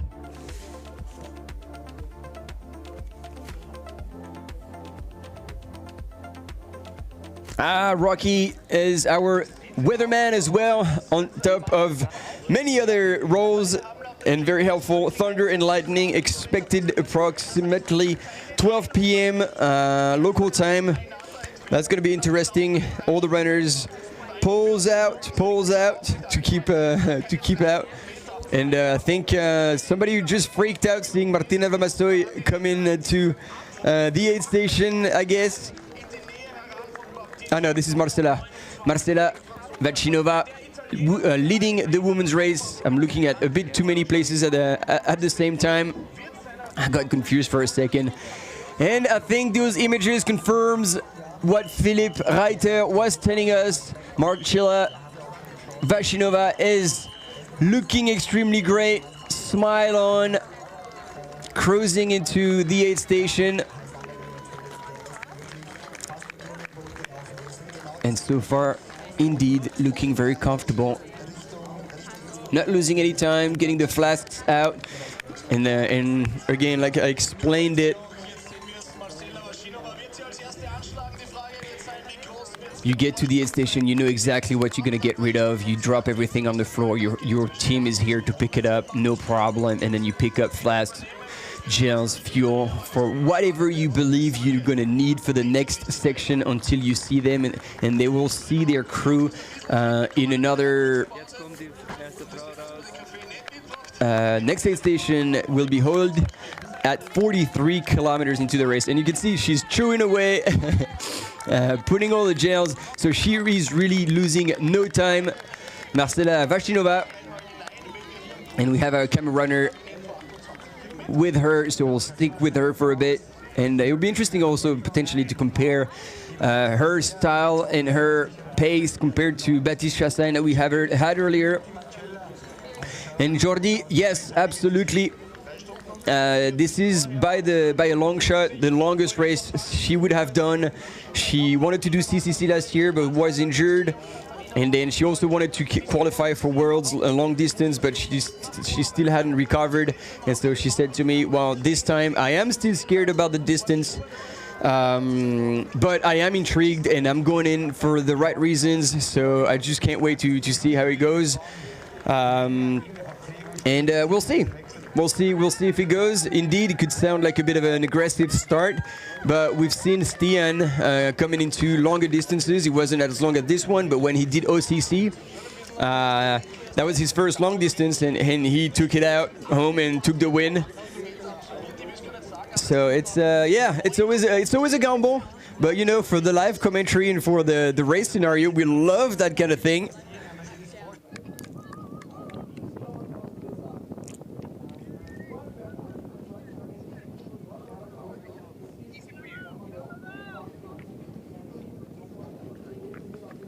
And I gotta say, right now, she looks like she's in control. Looking smooth, fueling well as well. Clearly, that is something that is absolutely mandatory.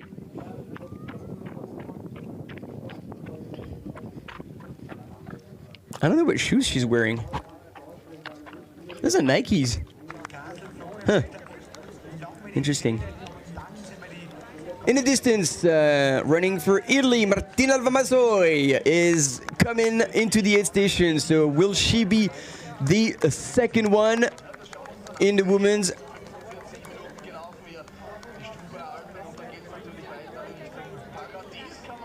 And Maori is in the house.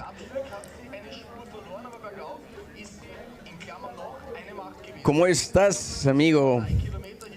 As you would say. Let's see in the rankings where what's happening in the women's field.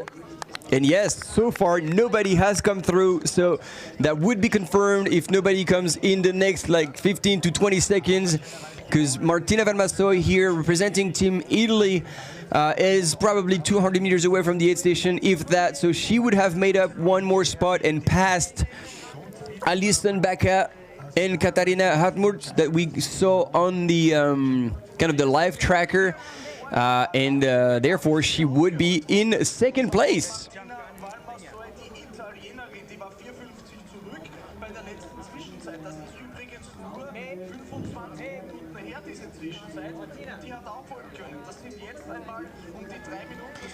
Martina, who's won Transvulcania earlier this year in the beautiful island of La Palma. Big shout out to our Canarios friends. And look at her coming in, smile on. Usually she's on the other side taking photos, and until recently managed to endorse fully in the pro athlete situation. And but it was quite incredible because when she won TDS last year, technically she was not considered as an athlete. That was not her contract, because I mean, obviously everybody who knows her knew how fit she was. And I will actually add something to that if you're not familiar with Martina. She won TDS, so as technically she had a content creator contract, and so the fun part was that she ran her race, won it, and then went on to work the rest of the week covering with photos and social media activity, covering the rest of the Salomon team for OCC, CCC, and UTMB, and still running up and down mountains, even though she had raced TDS only a few days before. So it shows how talented that young woman is, and it's really good to see her currently in second position. That's a really good place to be, in control, but really not too far back.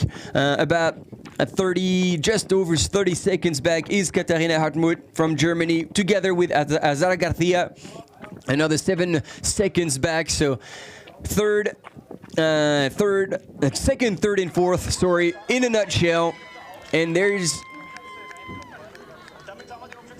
I think it's Alison. Yeah, it is Alison Baca from the US. So she'll be pointing out on the live ranking as well very shortly. So Marcela Vacinova has opened a little bit of a gap, about 4.5 minutes on second place, and then second, third, fourth, and fifth, literally within a minute 20 of each other, which at this point, knowing there is still 60K to go, is absolutely nothing. And it's good to see there's a lot of ladies cheering in the crowds. I recognize Caitlin Fielder, Meg McKenzie from South Africa was there as well in that group. Someone from Team America with the US outfit.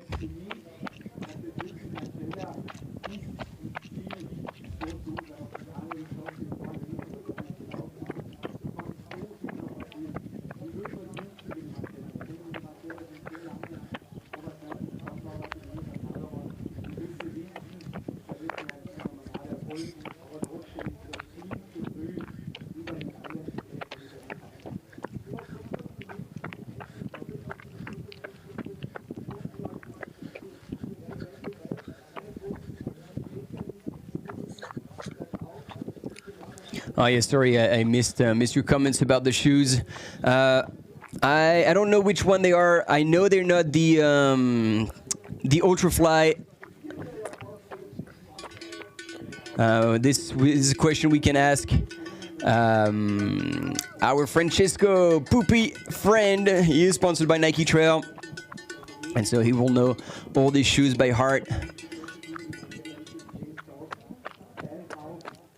But I don't think this race is anywhere near too technical for Nike shoes. Like, I mean, if you're wearing road carbon shoes, yes, that will be too technical. But this race is actually not too crazy technical. It's steep. It's very steep. But the feedback from all the runners that I've had a chance to talk to and who have raced these past few days or have checked out the course, and they said that it was hard, it was steep, but it wasn't technical. It wasn't like hard terrain to run on.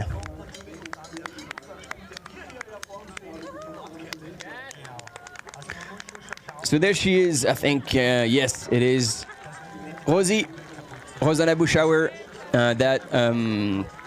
actually Philipp Reiter again. This guy is everywhere.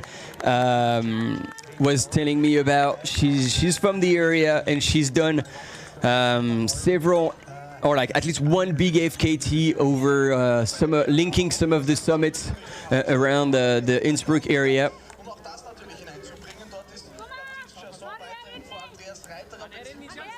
And I think actually speaking about her, I think there is a little bit of an interview coming up with Rosanna Buschauer.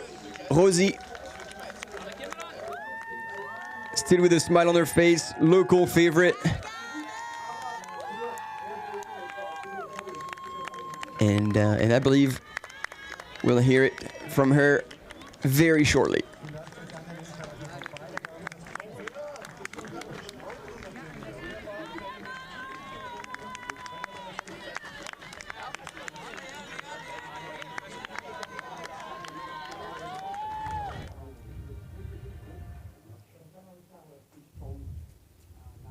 Hi, my name is Rosanna Buchauer. I'm from Germany, Bavaria, but I've been living here in Tyrol for 13 years, close to Innsbruck.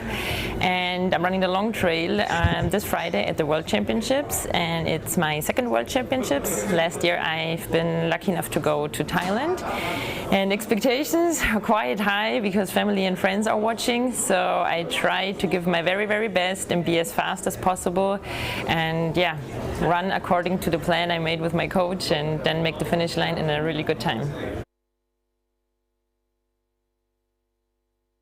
Good question. I've always been living in the mountains, and I've always had a lot of fun doing sports in the mountains. And then I moved to Innsbruck for my studies and went running on the Inn River. And then I figured there's too many people, so I started to run up Nordkette, and then I figured that's even more beautiful to run in the mountains, and that's why I started. That's what I love about trail running. You get to see a lot of peaks, and you get to see beautiful places without many people. The thing is, in trail running, a lot of times you climb up a mountain, you run up, you hike up, and you think you're dead. You think you cannot move anymore, you think that's the limit. And then you go down, and then you run up another mountain, and you can still make it. And I think that's the best part, that you always grow above your own limits, or beyond your own limits. Yes, I'm running the long trail, and since I live really close to the track, I've been training many, many times on it, and I think there are several key sections. The first very steep, or the second very steep uphill to Starkenburger Hütte, then crossing down to Schlick is a little bit technical, and then I think up to Hordel in Axamelizum, the snowy part will be some challenge for the mind, and then of course the last part at Nordkette, I think that's where it's all gonna happen. I think that's where you see, do you still have some energy left? What are the competitors doing? Can you still run downhill? Do you still have some mental power left? How much are you able to suffer? I have been living in Tyrol for 13 years now, so I think that explains that it's a really beautiful place to live, because I moved here and I just never wanted to leave. It's just spectacular because you have the best of both worlds. In Innsbruck you have some restaurants and culture and social things happening, and then 20 minutes out of Innsbruck or in the Stubai Valley you have high mountain peaks, you have glaciers, you have huts, you can spend the night at huts, you can do long distance hiking, you can do ski touring in the winter. So the variety and the landscape, plus having a city like Innsbruck where you can also have social and cultural life, is for me the best place to live. That's for me the urban alpine combination in Innsbruck is really something special and quite unique in the world, because in a lot of cities they state, yeah, we're so close to a mountain, but then you have to drive 1 hour by car.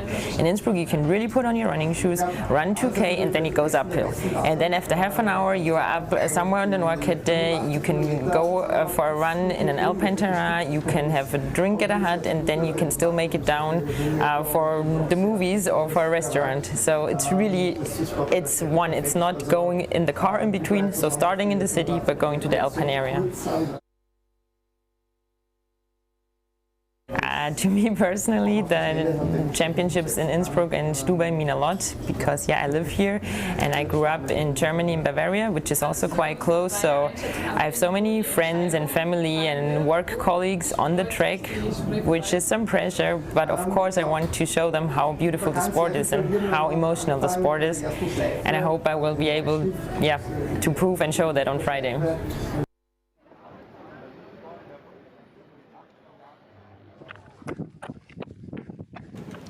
And so far she is doing it right now, sitting in a 7th position, Rosanna Buchauer, the local favorite. And it's interesting to hear her say that, and I for one could relate, and I'm sure a lot of you could relate as well, when she says like, yeah, training is great because you can run away from people and find peace and quiet up higher in the mountains.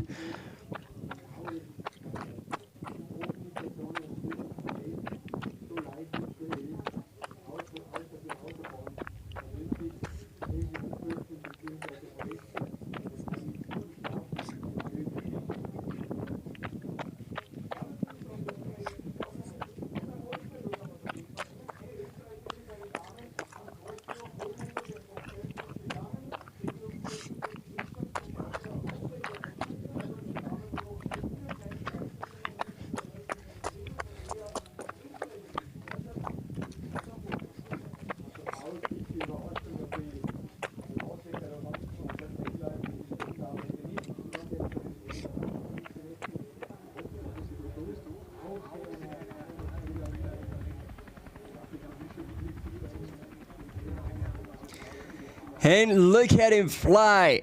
Ladies and gentlemen, this is still insane. Is this a sustainable pace? Well, we can't help but wonder that, but so far, Baptiste Chassagne, the French young runner, national champion this year, is pedal to the metal on that rolling section before taking a left-hand turn and back up the hill into some sort of a couloir that's going to be steep. He's going to be using poles. But right here, it's quite incredible to see him run so fast on that. Surely it is a rolling section, but he's in for an effort that's going to be just under 10 hours, and he is tracking 4 hours in, 6 to go.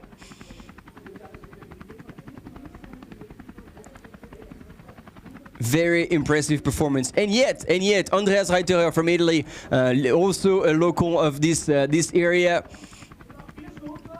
No, actually, speaking of Andreas Reiterer,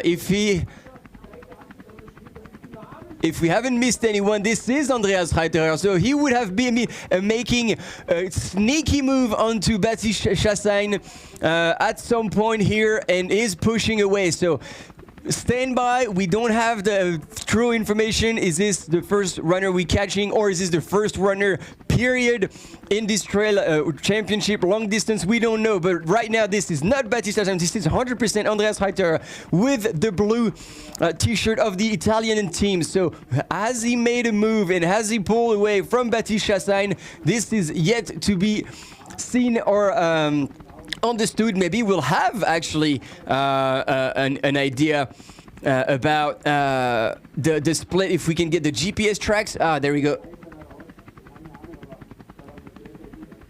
Yeah, there you go. Baptiste Chassagne, second place. Wow, and that has been there must have been such an insane move from Andreas Reiterer to pull away so far on Baptiste Chassagne, who really seemed to, he was already going all out, and yet Andreas Reiterer has now made the move on that rolling section.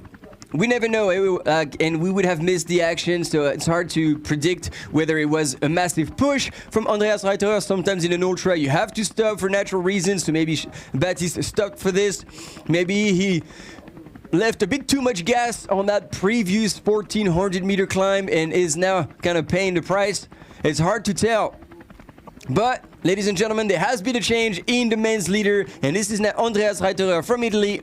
I mean, representing Italy from here, Innsbruck region, in the lead. How exciting.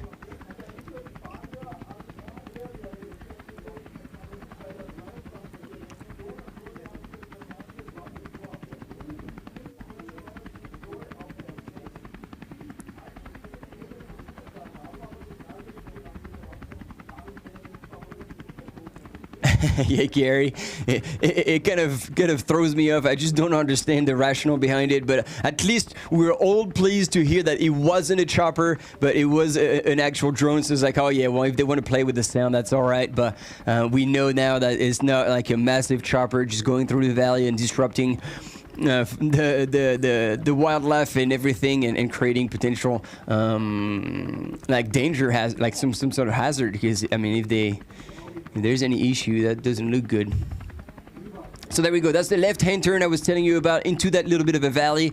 And yeah, there's less than a minute in between the two runners. You can see really up ahead before he's about to disappear in the pine trees, in the spruce. I think it's the local species of the pine trees in this valley. There's about 200 meters separating the two men, but on that kind of climb, it might be 30, 40 seconds. They are at sight, seeing each other. And now the poles are going to be out, and they're going to be fuming, because we saw it yesterday, if you were with us. The runners of the short course were running down this one and literally holding on to the trees, because it was so steep. But I'm confused, because it seems like it's hand on knee, so why would Baptiste not get his poles out for such a steep climb? especially early in the race, you really want to look after yourself and use poles instead of pushing as hard as you possibly can. There we go. He's getting them out. Is he? I hope he didn't break one. Oh, maybe that's something that happened.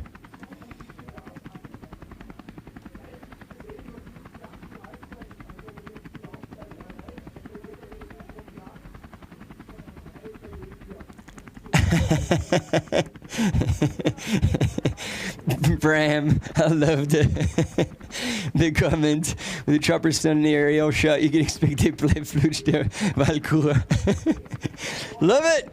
And you guys are legend. This is why commenting trail running is so much fun, because we get the opportunity to share it with you. The interaction is gold, and this is what it's all about. I really enjoy that. Thank you for getting involved and saying this. Russell as well, very good comment. It's way better than the annoying sound of the little very high pitched thing. But I mean, just turn it off. Like, or I think earlier this morning they had a bit of music over it. I don't know. It's hard to tell, but it is what it is, and at least we know it is not a true chopper, and I think that's all that matters. Martine M. Martina is doing really well. She's currently in second place. She has moved up in that second big climb of the day. So she's running in second place, just about like 5 minutes, just under 5 minutes off the lead. Marcela Vacinova is in the lead right now, but she was followed actually pretty closely by another 3 runners, Katarina Hartmut, Azara Garcia, and Alison Baca from the US. And so now we're watching the men's in that crazy uphill. And this is exposed as well, like, a lot of the time they're shaded in the trees, but that track is actually right in the sun.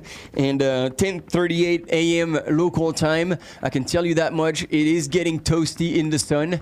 So with no cloud cover, obviously from the images that we have right now, that's going to be significant, and they're going to have to look after themselves, drink maybe a little bit more than they would, splash water over them, because overheating, that is one thing you do not want to experience when you're in an ultra, because essentially, unless you find a very cold river to sit in, the only option is really to slow down, and that is not in these guys' cards. Slowing down is not an option. And Andreas Reiterer, if you're joining us right now, has now taken the lead over Baptiste Chassagne, and now is making his move, pushing and pulling away. Again, he knows the course, so he knew where he could actually make a move that would make a difference on the rest of the field. Well played, very well played. But yet, as Jordi Zaragoza was saying, it is still early in the race, and burning too many matches, you're gonna come to the cashier sooner or later, and the bill's gonna be expensive. But these athletes are absolutely world class, and if on the day the form is there, everything aligns, magic can happen.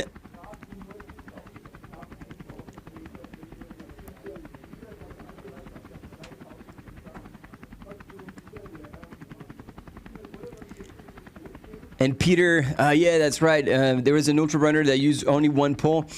I don't know if he was an ultra. Yeah, I guess ultra runner is above 42K, so you're correct. Chinese runners, and there were several like that, using only one pole. It was very confusing, because we thought, he's broken a pole, because we are conditioned to seeing people using 2 poles. But no, purposely using one pole.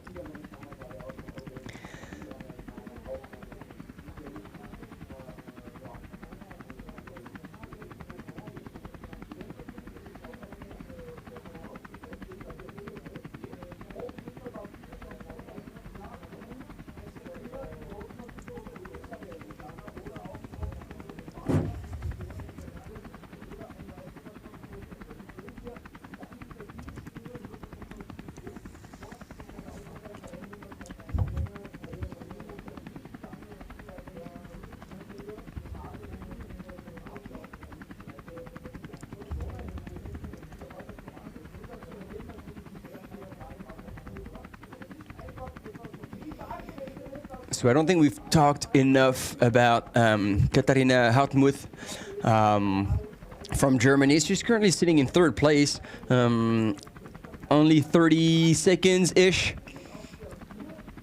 behind Martina Alvamasoy. But we see Spanish runners here on the screen, and it very well be the first one. I'm not sure, but I would guess Aritz, Egea, and then Jose Fernandez. These two runners were neck to neck coming into the last day station. I think they'll run still together. And then, God help me, with a blue bottom and red top.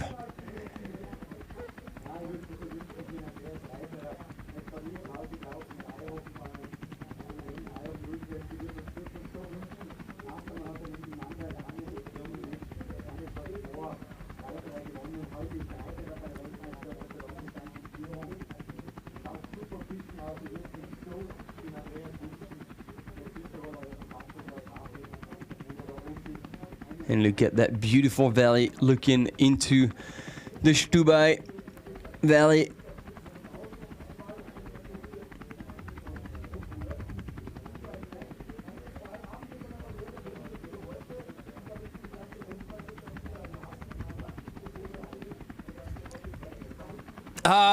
Idiot.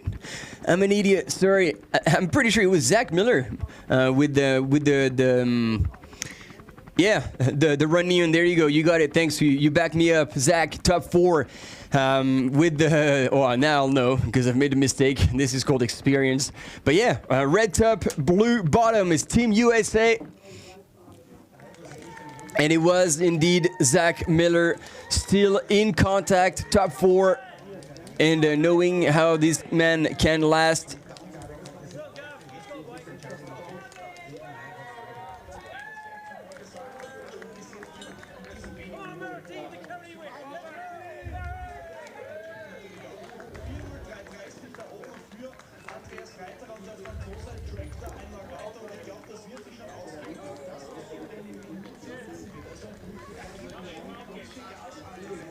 So we see more women going through that 28 kilometer aid station. And see, big shout out to all the volunteers who make this event possible. There's about 1,200 runners across all 4 distances, men and women who have come to Innsbruck and compete in these World Championships. And there's definitely as much volunteers that are making this even possible. And look, the care they're putting into helping all these runners. This is truly phenomenal, and they deserve a big shout out to all of them out there giving their time to make this even possible. Albert, I think you'd be doing the same. Thank you for your kind words, commenting from such long-range images. You know exactly what I'm talking about. Albert Jorquera, also incredible world-class commentator. You do this in English, you do this in Spanish, and I think our experience hanging out with all these runners, knowing them personally, we kind of guess by the way they run, by the way they behave, by where they are, kind of trying to combine everything. And damn right, we don't always get it right. So that's why we have all of you in the chat to try and correct us when we make mistakes. But that's the beauty of it. Like that's really like that the possibility to interact with everyone instead of just pushing and vomiting content onto you. No, it's a massive collaboration, and I love it. Grant, my connection with Weston. Well, my partner is Kiwi, and I get to go to New Zealand every year for about like 4 or 5 months. And so we leave Europe, we leave Switzerland to go to New Zealand, back to her home country, which I'm starting to call home as well. It's been 5 years that we're going back and forth, and obviously if you're a trail runner and you start hanging out in New Zealand, you end up bumping into West. Actually I was at Three Peaks, which was the long distance qualifier for Team New Zealand, and I saw him absolutely crush the field with a smile on his face. Great guy. It was a bunch of people there. Good to hang out with him. So that's my connection with the man.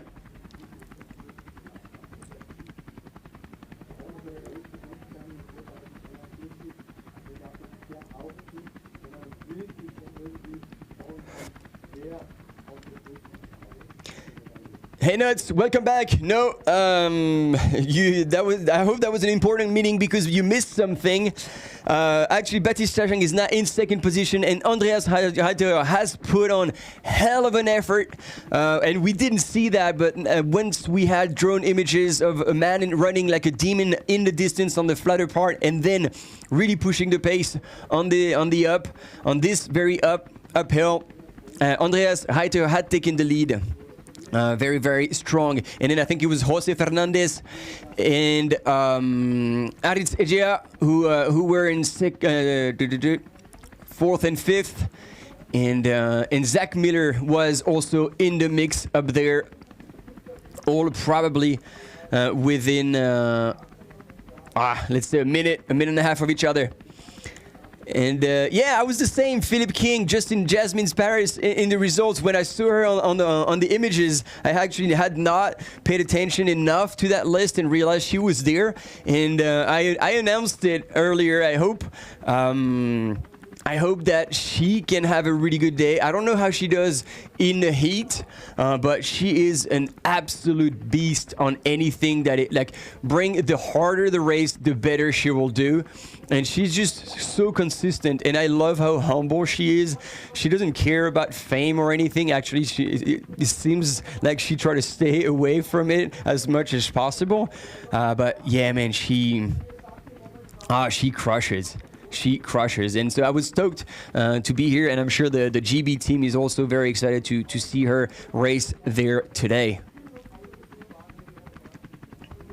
I'm going to check where she is right now in the ranking. 32nd for now. But for now. And then let's look at all the names, give a few shout outs if there's anyone I know. Oh yeah, from Canada. Team Canada in the house or not? Where are you guys? Big shout out to Anne-Marie Maiden. Good to see her there. 28th. Such a strong runner and great human.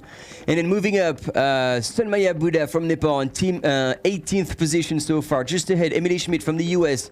Ida Sophie Edgeman in 16th from Germany. We've talked quite a bit about her. And then Gemma Arenas, also Team Spain, also a lot of experience and consistently in the top 10 of ultra running races. Audrey Tanguy, Team France is there. Audrey Tanguy, Manon Board, Marion Delpierre, 3 French women in the top 12, in the top 11. So I actually believe if we look at the team results like so far, yeah, Team France in the men.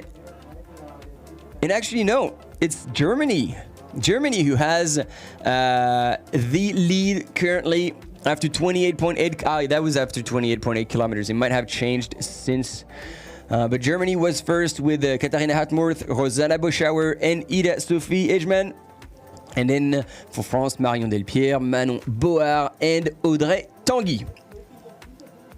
Team USA in third place with Alison Baca, Hannah Ozowski, and Emily Schmidt. Ladies and gentlemen, we are back with the men's leader. Absolutely crushing it. Andreas Reiter, Team Italy, but living in the area.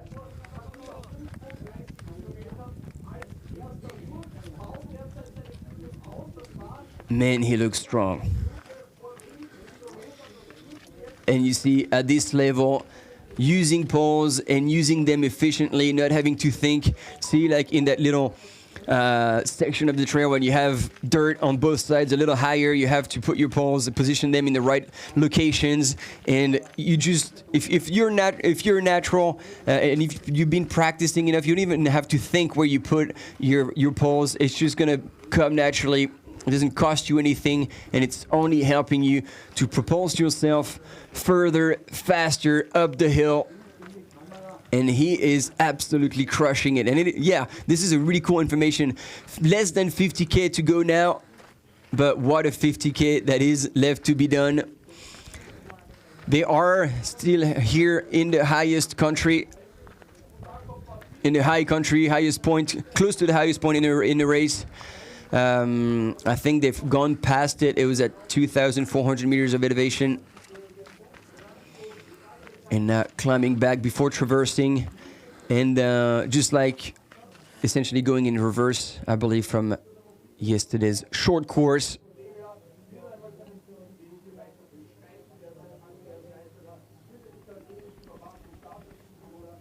And yeah, it sounded like a few people have been asking that question several times about Blandine Lirondelle. Not sure exactly what happened, but it definitely looked like she was limping, probably a foot issue, because there was no trace of falling down. So hopefully nothing major. And I'm completely speculating right now, but the fact that she could not, she was doing well at Zegama a few weeks back, but then in the last descent she lost something like 27 minutes on the fastest time, and that's not like her. So maybe something was hurting, something was already happening back then, and wasn't completely healed or something. I don't know. I'm completely speculating, but the fact that she already had a tough time finishing Zegama, hopefully nothing is too bad. But that would explain it. That's my wild guess. That's what I can give you. And the public is there as well on that mountainside, cheering for the runners. Ooh, that is depressing to be looking up. That looks like a whole lot of switchbacks to cover. And our camera runner is feeling it, no doubt about it. Another big shout out we can give is to the whole camera team, doing an insane job out there, covering the same, not the same distance, but portions of the course with our runners. And look at this, having the mindfulness of taking a different route to giving us a slide shot of Andreas going uphill, helping us appreciate like how steep that section is, and potentially even see Andreas from the front as soon as he would have cut across. So see, like, not only these guys are physically capable of going up the hill as fast as those champions, but also having the mindfulness like, hey, I'm filming for an audience, and I'm gonna give them the best possible images. How about we go cut? So they're looking at the camera, they're looking at their feet, they're looking at where they could cut and offer us different images. I mean, this is mind-blowing and really remarkable, the job that they're doing.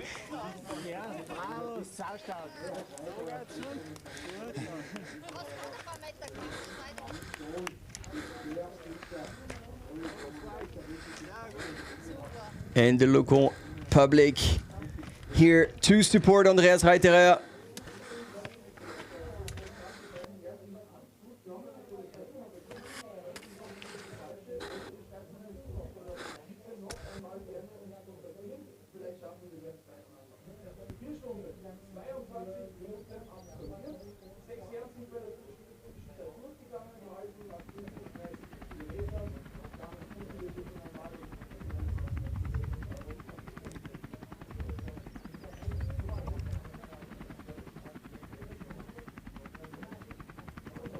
I'm going to ask you guys a question. I'm going to turn on the AC, and you let me know if it's too loud.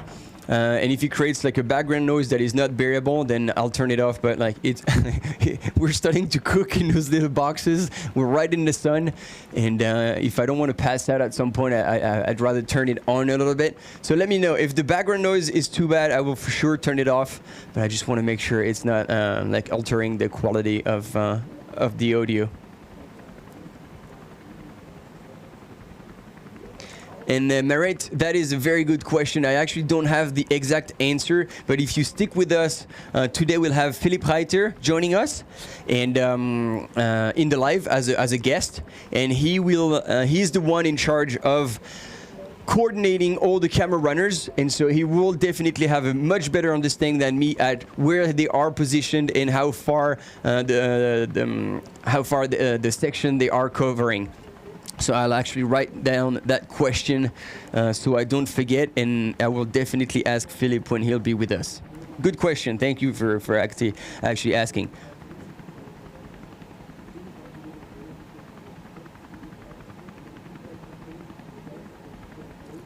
Okay, cool. Thanks, team. Thanks, Q1. Thanks, Gladstone. Thanks, Rocky. If it's not bothering you, then I'll keep it on for a while.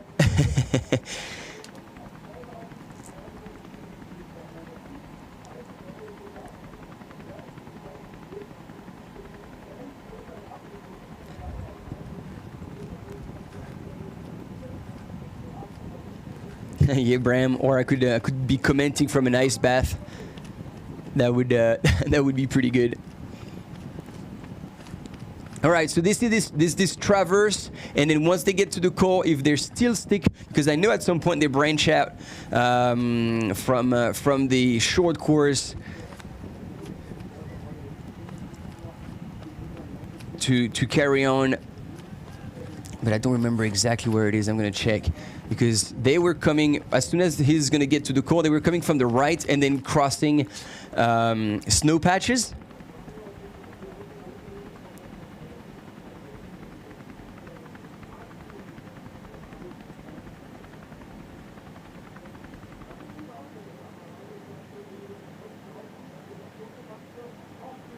And I just want to make sure this is exactly where they're going.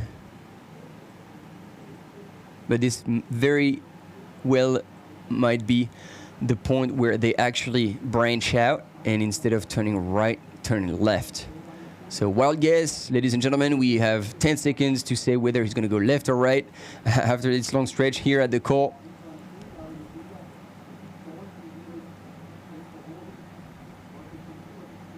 But I feel like if we get someone filming from the bottom, I believe he might take a left-hand turn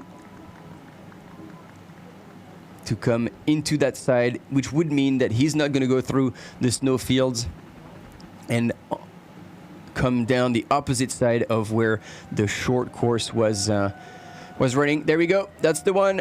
Philippe Reiter. In this case, I have not two two names that I'm confusing. Sorry about that. I think I need a bit of sugar. It's Andreas Reiterer, and later today we'll have Philippe Reiter, not a runner, but the coordinator of all the camera runners, as well as a photographer who's out on the field and giving us information. And look at this, Andreas dropping our camera runner in that steep descent, and it's really cool that we actually get to look back to see the difference between the second place runner, who we can guess, if he hasn't changed, will be Baptiste Chassagne from France. But there is absolutely no one in sight, which is scary in a way, because it means that really Andreas Reiter has just blown out this field. He has made his move. And look at him now go down and pull away. That's it, that's his move. Now I believe there's no looking back, and if nothing goes wrong, Andreas Reiter will keep pushing all the way until the finish line. I believe now mentally he knows he's probably opened a little bit of a gap. Next aid station, he's going to have the splits from his team.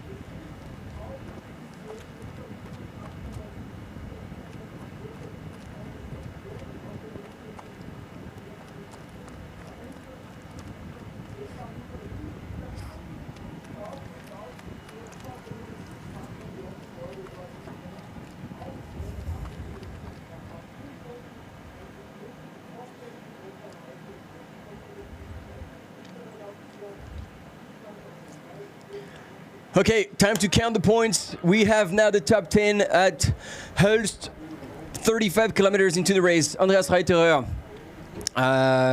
There we go. We see Baptiste Chassagne. He was 2 minutes 13 seconds back from Andreas Reiterer, followed by Aritz Egea, who has passed Zach Miller. He's in third place, but then Zach is 14 seconds back. Jose Fernandez, another minute back. Benjamin Rouviol, Thibaut Garivier have moved up the field. They are, I was going to say they are together, but no, they're not. Benjamin Rouviol plus 4 minutes 25 from the lead, and Thibaut Garivier 6 minutes 29. But he might be starting to make his move and start a crazy remontada. That wouldn't be impossible coming from Thibaut Garivier. Peter Frano still in the top 10, 8th. Andrei Preda from Romania is still there in the top 10.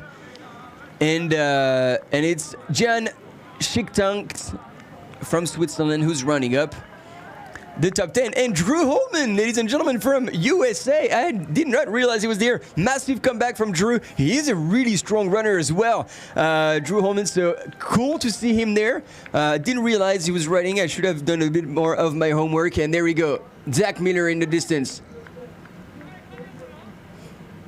It's always hard with the national teams because usually you reach out to team managers with the brands, but when it comes to national teams, I don't know all the national like kind of team leaders. I don't know exactly how we call them, selectors, and so it's much harder to figure out everything in advance. But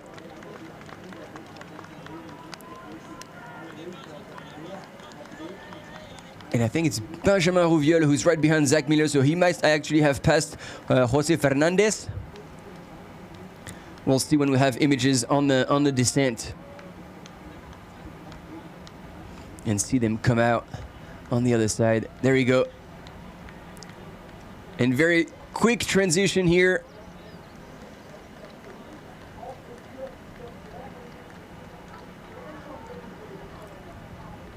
From Benjamin Rouviol, and now just on the heels of Zach Miller. And you can see Benjamin extremely comfortable, extremely smooth on that steep descent. I wouldn't be surprised if he passes Zach. It would actually be smart to either pass him or just to stay and you want to see downhill greatness, ladies and gentlemen. Look at them. Jose Fernandez, but then Aritz is such a strong descender. I think they will try to stick together, which would be an insanely good move. Just looking after each other, again, pacing themselves. They are in the perfect position right now, absolutely perfect. Not in the lead, not getting chased. They're just silently positioned in 4th and 5th.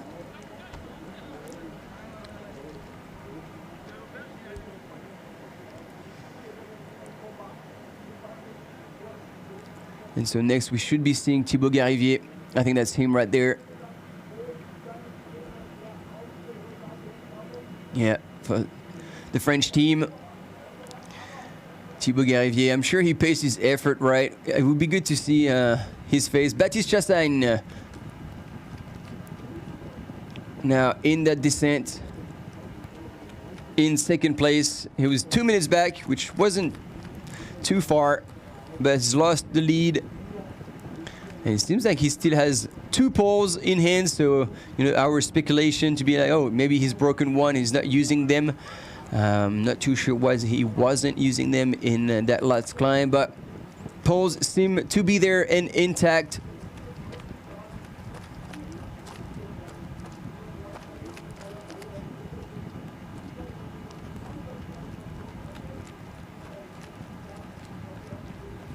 Oh man, I know that these are the rules and you have to stick to the trail, but man, just watching this, I would be dying to just cut all these switchbacks and run straight down the hill.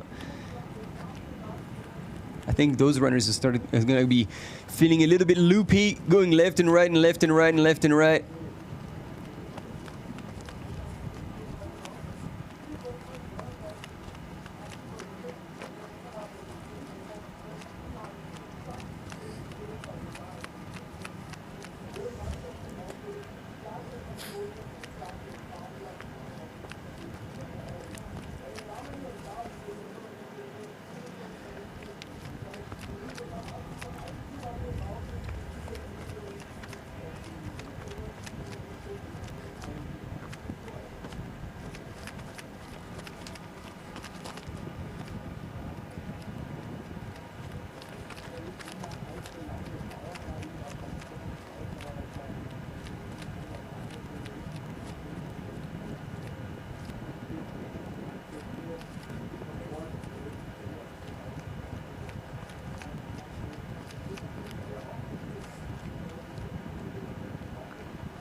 I'm scrolling back the comments. I hadn't missed a few golden nuggets here.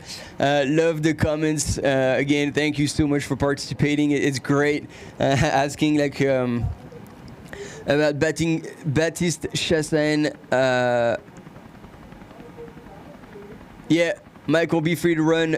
I think we have to expect Drew Holman to move back up the field even further.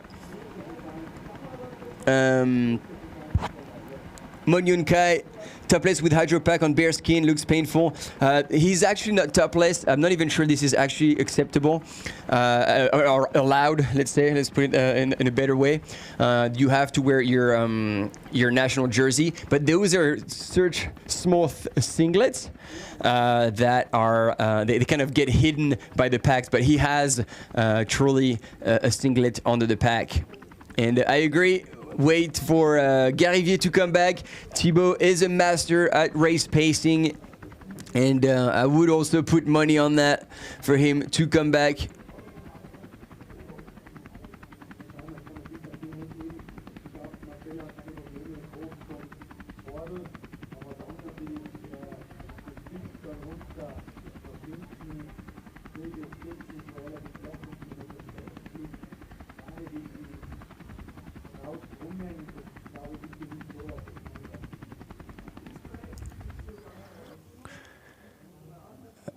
Oh, Peter Frano just sliding a tiny bit here on his heels, and yeah, if you're keen trail runner, if you're getting into this, a piece of advice for running downhill, as much as it is counterintuitive, you want to be leaning forward and have your center of gravity just above your hips. And therefore you lean forward a little bit and you try to be on your forefoot the whole time, because then it will be a little bit more stable with your footing, but also being on your forefoot, if you slip, which often happens in the downhill, it doesn't say that you're a poor runner, it's just the nature of the terrain. If you slip from your front foot, forefoot, then you land on your heel, so you have that security where you land on your heel and kind of you catch yourself and you lean forward back again and you go. But if you don't kind of accept the downhill, as someone would say, and you kind of scare away from it and you kind of lean back, because as like a natural reaction you kind of lean back and step forward, then you'll be on your heels, and therefore if you slip, which is also very likely to happen still, well then you slip from your heel to your bum and then you're on your actual bum. And so good thing with Peter, he wasn't at high speed and that was grass, but let's say if you're on rocks or if you're moving much faster, that would actually become a problem.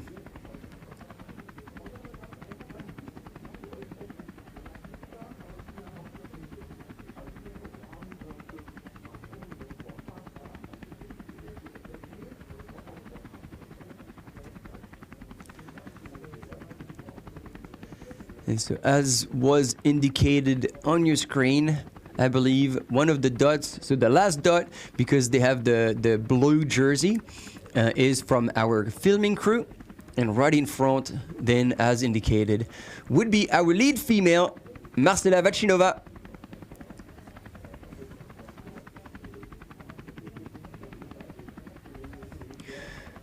If Andreas Reiter is truly running Lavaredo 120k in 2 weeks, I would not advise something like this, and say like he's too young to recover until Lavaredo. It's not a matter of age, and it's more a matter of being sensible and using common sense after a 10-hour effort, backing it up with 120k.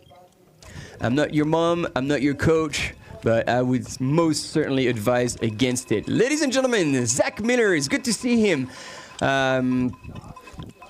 Probably chasing Baptiste in the distance, or actually potentially chasing another French runner who was with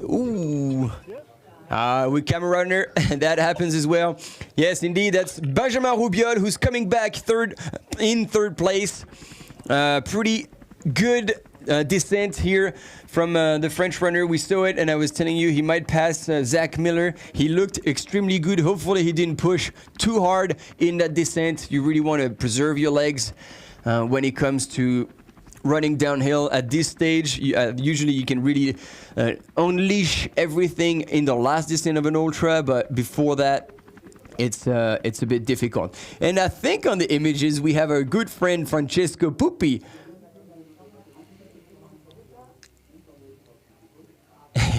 Slide in on the grass, our camera runner. And you know why he slid? Just because he was trying to get on the grass to give us a nice side shot of Zach. So kudos to him, and big thank you again for the whole team. See on the right, I really believe that was, maybe not here, Francesco Pupi, who was out there to cheer on the runners.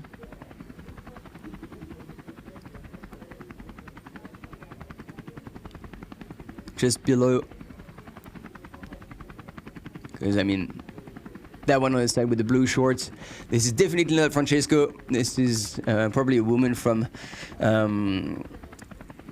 Marcella's team cheering her on.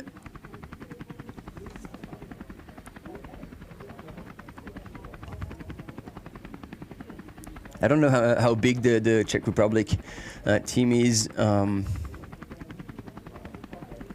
and how many participated in the other races. It looks like our camera runner is totally getting dropped on that climb. But again, because it's such a steep climb and they cannot afford to have poles because they need one of their hands to aim with the camera, that is a really tough job. And so luckily we have those beautiful aerial shots.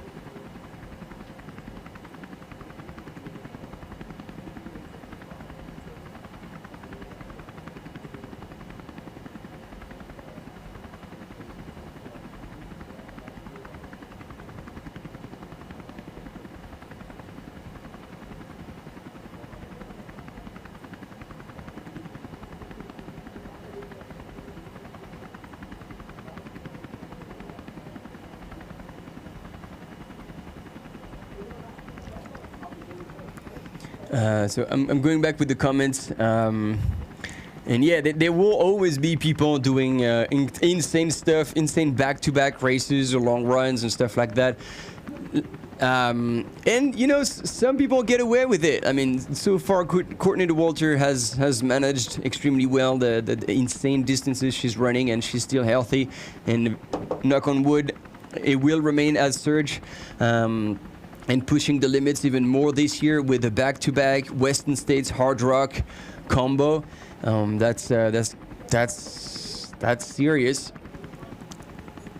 And so we have a split screen, ladies and gentlemen, with on your left Andreas Reiterer from Italy in the lead, and our lead female runner Marcela Vacinova in the distance. It's hard to guess where she is, but she is there and still leading the women's race, just ahead of Martina Valmasoy.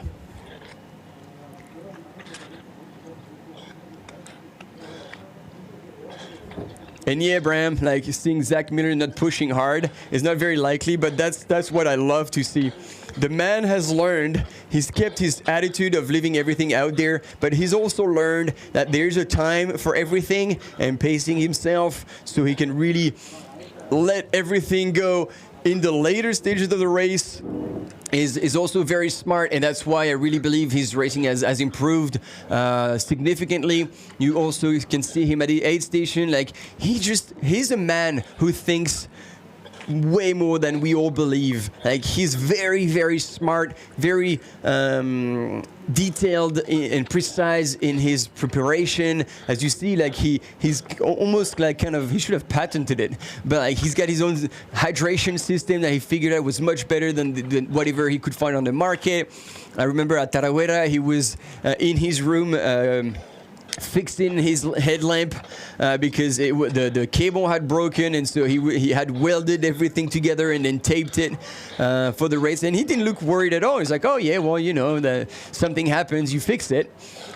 So yeah, I love his approach, and we used to see Zach Miller at aid station like being a total honey badger and murdering everything he would find. He would chew on quarters of oranges like there's no tomorrow, and it was messy, and sometimes he would not get the nutrition he would need, and that, but it was the attitude. Now he knows he's racing like a nutrition plan, everything is calculated, and so is the pace, and so that's why actually I think he's getting a much better runner, being very, very educated about that. Right here in the picture, it looks like Azara Garcia has caught up with Martina Valmasoy. Both women are running in second and third position in the women's field, and I think the people around them are male runners.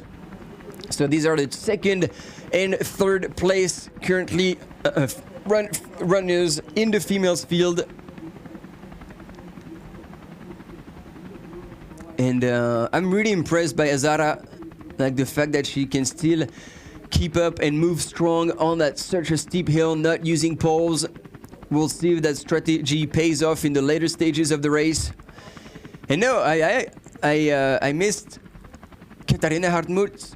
So Katharina, because she's Team Germany, she must be right there. So we have three women there. Katharina Hartmut with the yellow jersey. The chasing pack has Martina Valmasoy in blue, Katharina in yellow, and Azara Garcia in red. Wow.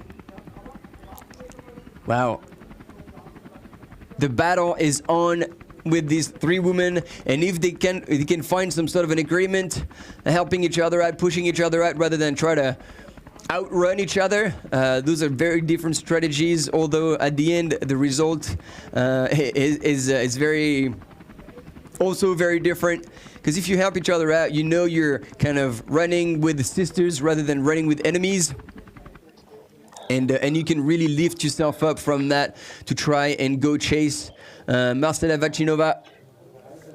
But if they try to outrun each other, you always have kind of a negative thought. It's like, my competitors are here. I need to drop them. I need to pull away from them. Then it's a completely different headspace, and it's very easy to fall into one or the other. But if you are in control and you can choose the mindset you're using, you can also convert the other two ladies that are with you into a collaboration, and that could be very powerful.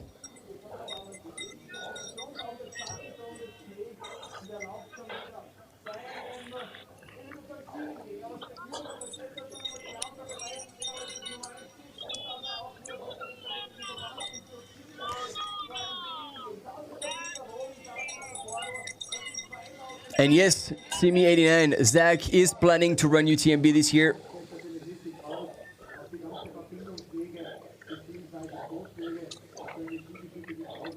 And he certainly will be one of the Americans who we could have a shot at the title. Knowing that, as far as we know, Kylian won't be there, Francois won't be there.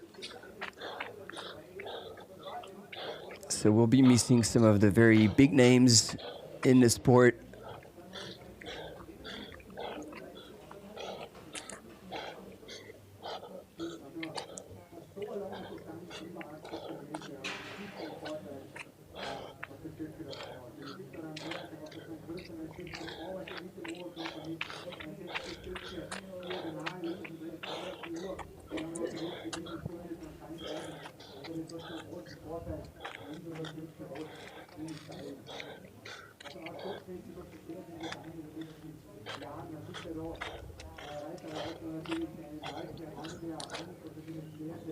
Yeah, Jim will be there too at UTMB.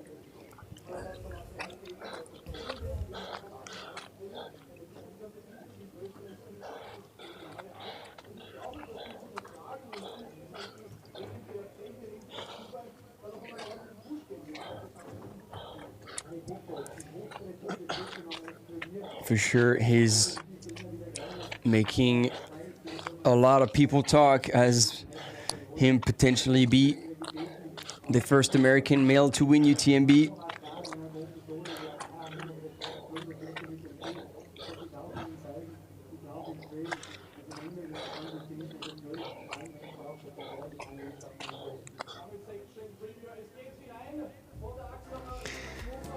And there we go. So that's them on that very steep descent before heading back into the climb.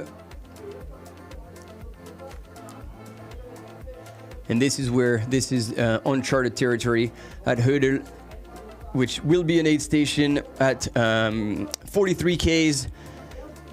Wödel, I think maybe you pronounce it. You guys can correct me. I'm not too sure about that.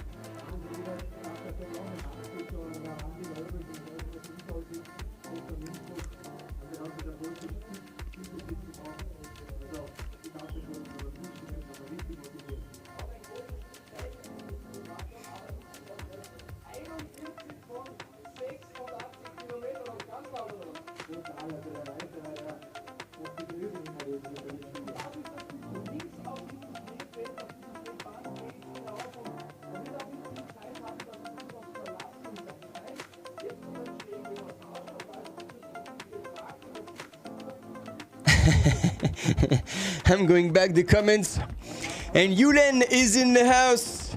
Jimbo will be here indeed, but who is Jimbo? That's the question. Yeah, we're joking with a few jokes that we have between friends. Yulen, you know, you will rarely see his face, but you will see his camera out on the course many places, and he's a master at video editing and offering us a lot of different video recaps, video presentations in the trail running world as well as in other fields. So it's good to see the whole trail running community gathered today to watch this World Championships of Trail Long Distance and celebrate all these participants. Indeed, Eira, you are absolutely bang on. This is a celebration to see all of these people who have worked so hard to make the national team and come and compete there. So it's good that we get another piece of information about what's going on behind.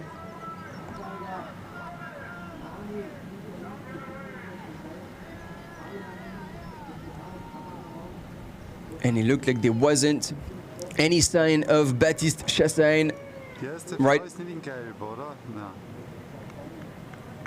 Right, who was behind Andreas Reiterer. Means that we got a bit of a shot of maybe Hannes Namberger. No.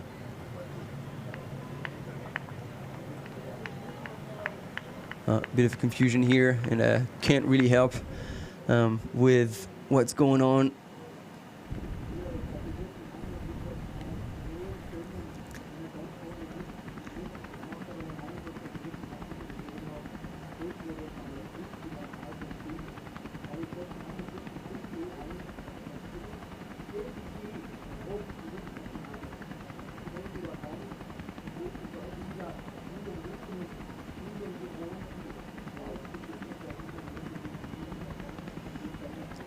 And so you see they are literally running up a ski slope.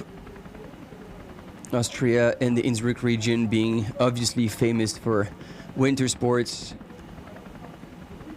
2 Olympics have been organized here in Innsbruck. And still very famous for ski. And so that'll give you also an idea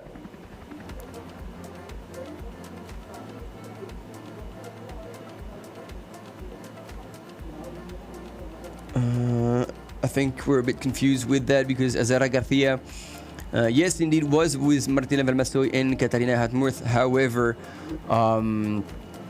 we're missing, or maybe those are the runners that are only on the screen, but Marcela Vachinova is still in the lead of the women's race. So these three ladies, pardon me, are in second, third, and fourth position in that order, going up that call that you can see on the top left-hand corner.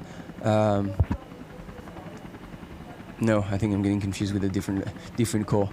No, that is not it. Like, I think we're looking for the men's leader now.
Sommer im Stubai. Bewegt dich. Stubai. Stay focused at the World Mountain and Trail Running Championship, powered by Volkswagen R.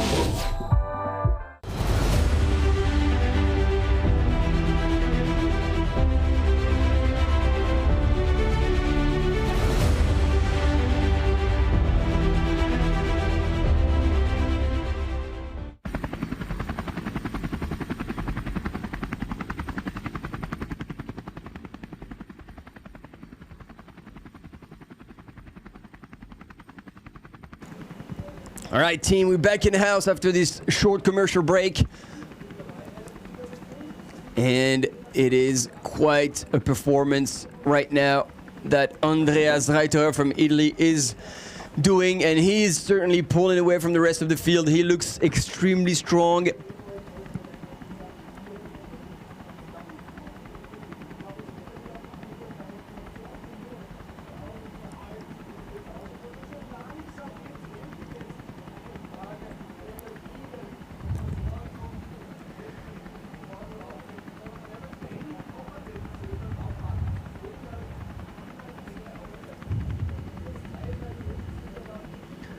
But you can certainly appreciate how steep and how hard that climb is with the amount of work that is going into that upper body and into the poles.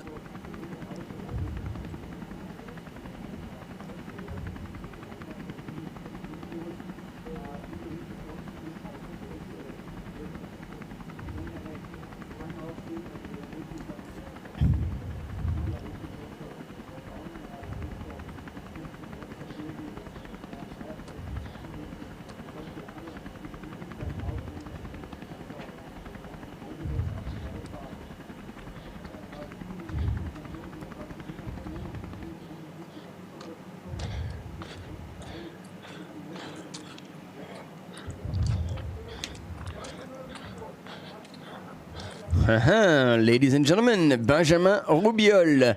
If we have images of him, it means that he would have passed Baptiste Chassagne to lead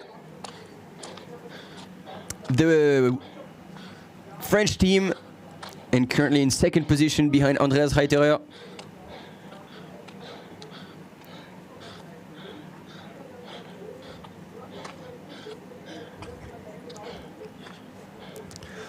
So things are definitely changing, and I can certainly say that because the race finishes with a serious downhill, and seeing how Benjamin was running down and how he pulled away from Zach Miller in that descent, that could definitely say something about his ability to run downhill and therefore potentially provide a solid effort into the later stages of the race. And there he is, our main leader, still pushing extremely hard. You could see that he was running on that flatter section, transitioning back into hiking, heading straight into the hill.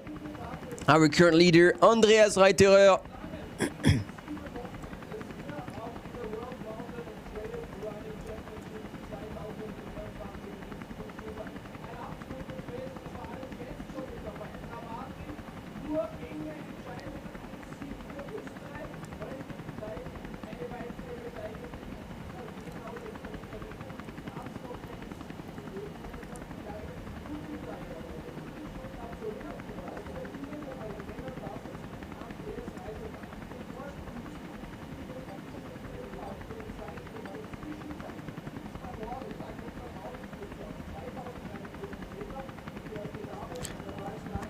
And for our American friends, we got news because Drew Holman has broken into the top 10 now.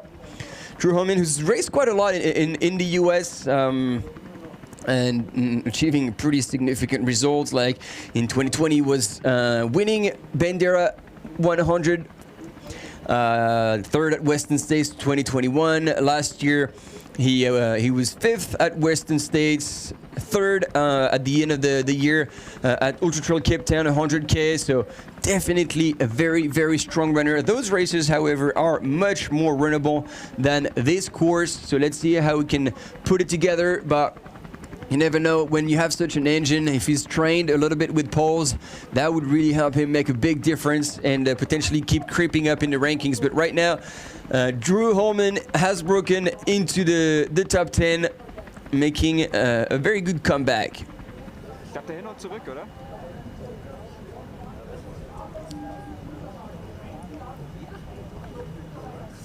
And we've got the crowds up here have lined up.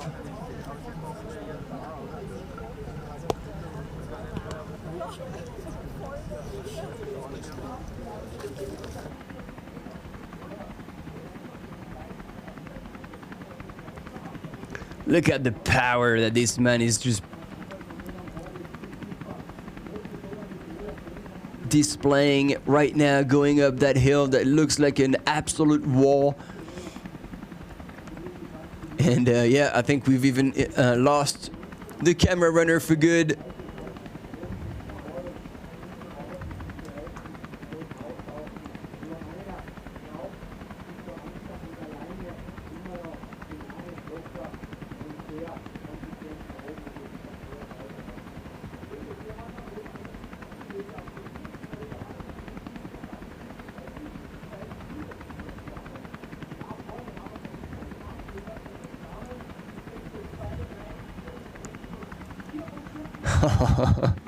I mean, look at this.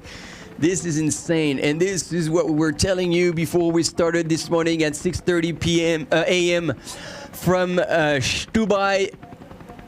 This course is relentless, and this is just a succession of steep climbs and steep descents. And there we go, Team USA together with Aritz Ejea, Zach Miller, they're together in what I believe would be fourth and fifth. If we consider that we've seen Benjamin Rubiol on the images and we assume that Baptiste Chassagne is still in third position, that would mean that indeed fourth and fifth are these two men. There we go, fourth, Zach Miller, and just passed to make it right. And Aritz from Spain here, then followed by Thibaut Garivier coming back pretty strong. Jose Fernandez, who we saw with Aritz, was there as well. Peter Frano. Lionel Manole coming back in 12th position, and also we can assume that he was gonna keep creeping up. Oh, look at that wall. That is absolutely insane.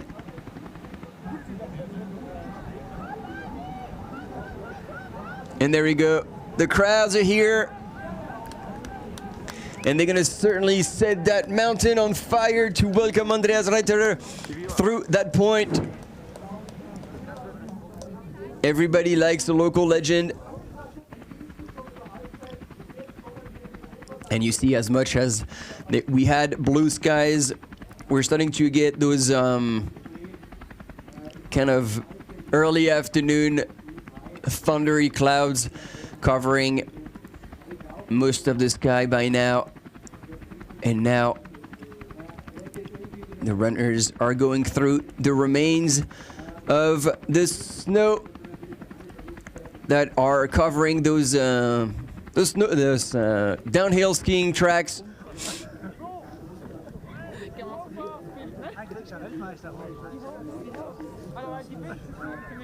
And to give you a little bit of an idea of how insane Andreas' pace is, you know, these spectators on the side are trying to catch a glimpse, catch a few seconds of video, and they can't even keep up for 10 meters.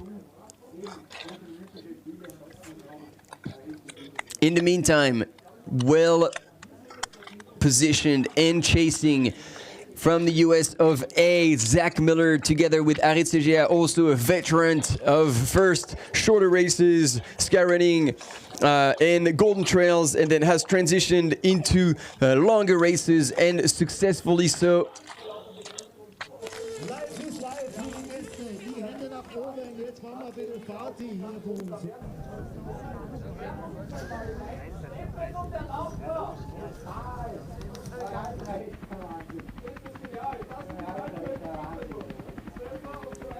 Aritz, who was fifth last year at World Champs, long distance in the 80K.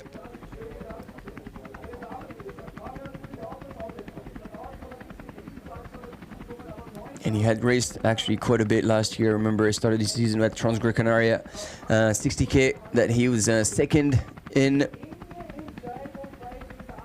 And his big win was in Val d'Aran in 2021 for the 104 kilometers and 6,600 meters elevation gain. That was the major of the UTMB World Series, and he won that with incredible style. And ladies and gentlemen, we have Marcela Vachinova in the lead of the women's race so far still. And it's going to be good to have an indication of a split and how much of a lead she had at the last checkpoint, just under 5 minutes over Martina Valmasoy, who was in second position. Let's see if that gap has increased or shrunk.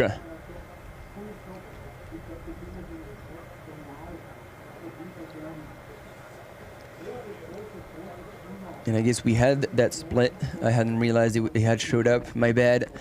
So it has increased a little bit, but not by much. It is now bang on 5 minutes, and it's not on Martina Valmasoy, but on Katarina Hartenmuth, who keeps creeping up. She has put 40 seconds on Martina Valmasoy, and only not even 10 seconds later, Azara Garcia from Spain. So Azara and Martina are running together.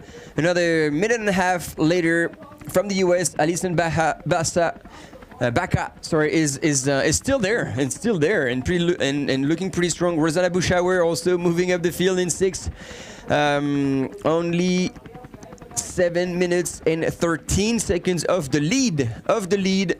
So only 2 minutes and 13 seconds of second place.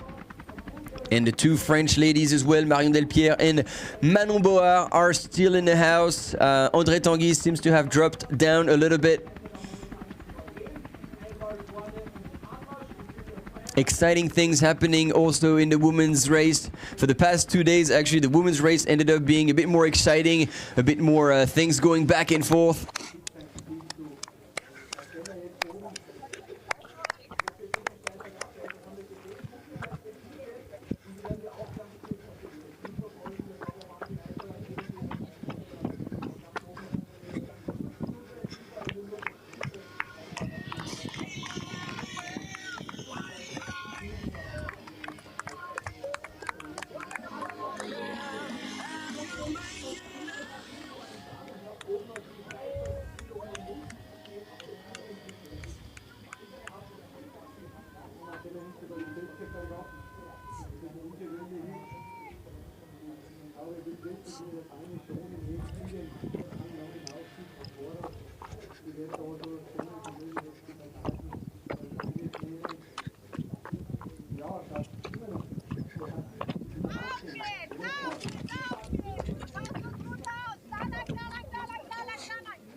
Look at that.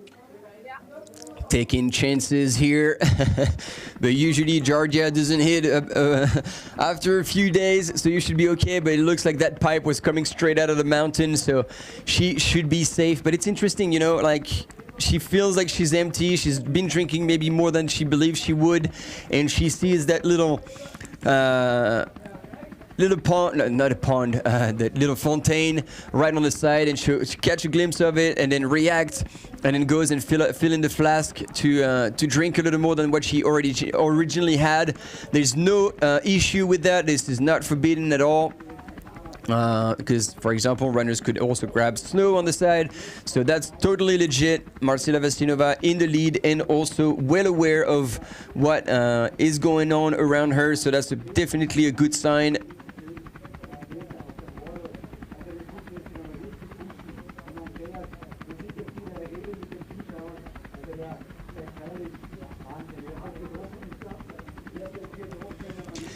And the crowds are already piling up on the top of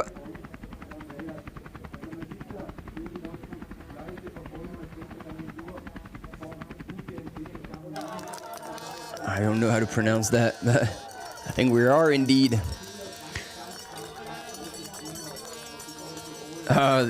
This really looks like Tour de France with the Italian flag being waved. And to welcome Andreas Reiter, our current leader of this World Championship long distance. 87 kilometers and 6,500 meters of gain, 6,900 meters of descent.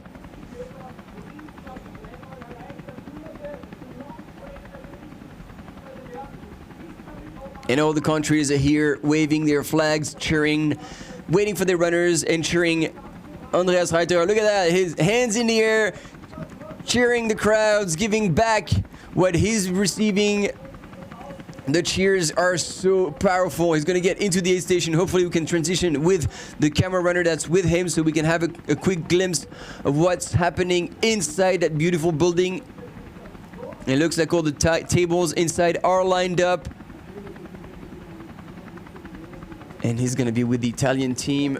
Maybe Francesco Pupi would have made it all the way to this aid station to cheer on his teammate. And you can see the Tyrolean flag also. There we go. That's good. I like that. Boom, boom. Let's see.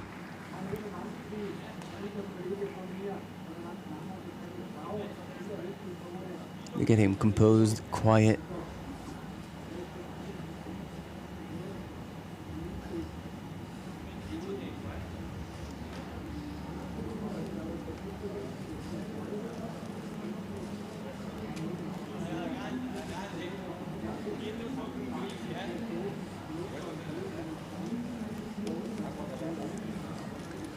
So there we go. You know, that's the standard procedure you get rid of everything. And see, that's even a very smarter move in a sense that you put everything in little Ziploc bags, so then you know exactly how many gels you want. And once again, Marcela Vasileva going off course to try and get additional water. So that is an indication that maybe she had played a bit of a dangerous game, not taking enough water at the aid station, because you definitely want to play on weight. I think we have our second place runner, Katharina Hartmuth from Germany. And there is a really significant gap between these two runners.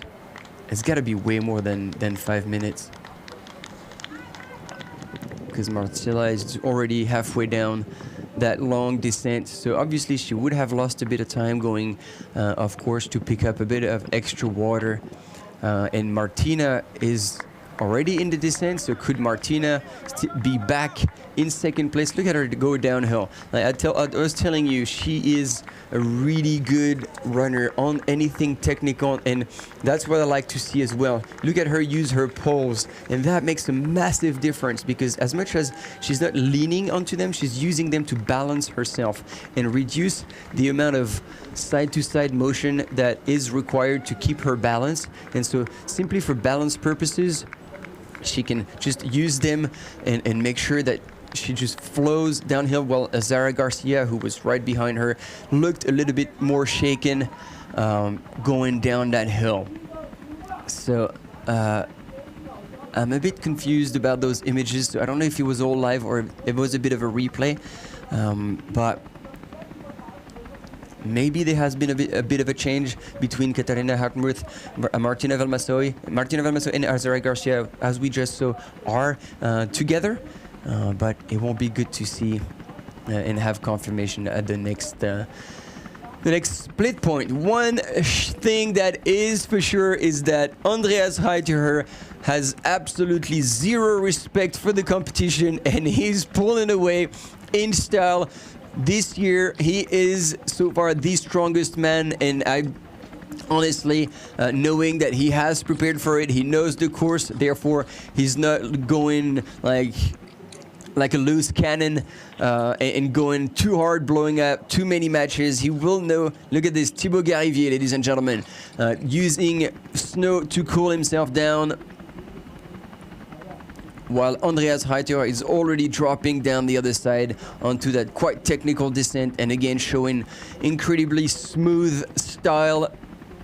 And that's really the name of the game, because those races, like, what stops you is the pain that you experience after breaking so much fiber, muscle fiber in the downhill. So that's why first proper conditioning is essential. So when I say conditioning, is running in the same environment that you're gonna race in, to condition your body for it, but also just strength work, mobility work, to prepare your body for it and to make it stronger, so it can resist, or actually it can postpone the time when your actual legs are gonna fall apart. But that's the thing, and that's the big discussion with like painkillers and anti-inflammatories that are allowed by WADA, the World Anti-Doping Association. We know that those things are not performance enhancing drugs. It will not help you run faster, but it will also turn off the pain that you experience after such long distances. And if you can run without pain, essentially you can sustain your pace. So that's a bit of a debate that's going on right now. We know how dangerous the use of like painkillers and anti-inflammatory are. I mean, technically with WADA, you could be running on tramadol. And I don't know if you've ever been sick to a point that required tramadol to cure, but that's an opioid, and that sends you to the moon. So if you don't feel anything in your legs, well then yeah, I believe you can still keep moving, and regardless of the pain or the muscle damage or fatigue you have in your legs. Yes, thanks for the comments. Indeed, sorry, I've dropped out of the comments here. It is Benjamin Rubiol in second position, but the runner we had on the screen before we saw Benjamin Rubiol coming into the aid station was for sure I'm losing names. Thibaut Garivier. And so Thibaut might be so soon to be at the aid station as well. So far, Benjamin Robiol has run exactly at the same pace as Andreas Reiterer. He's exactly 5 minutes back. No, my bad. The 5 minutes gap was in the women's.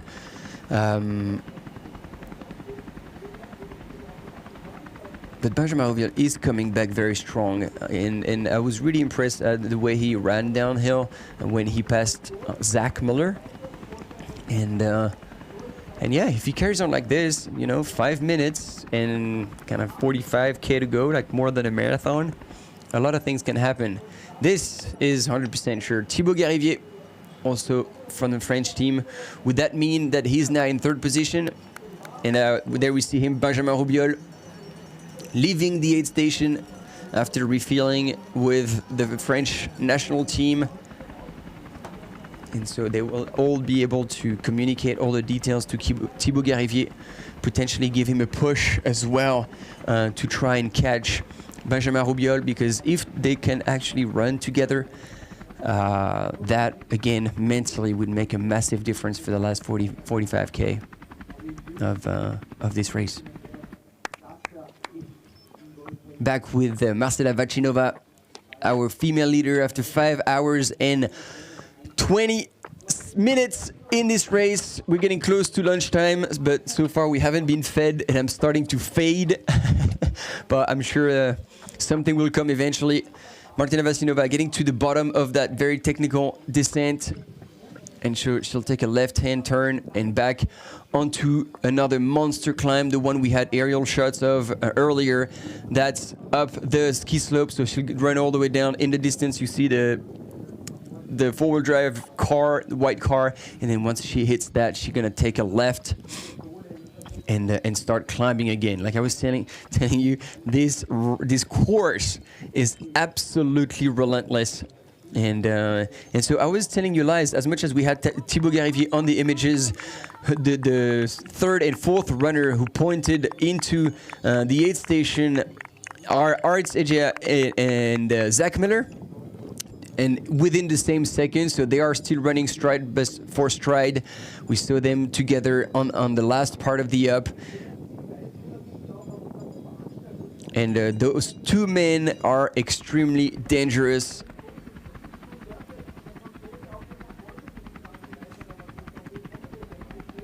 But personally, I am quite impressed by Benjamin Robiol, what he's pulling today.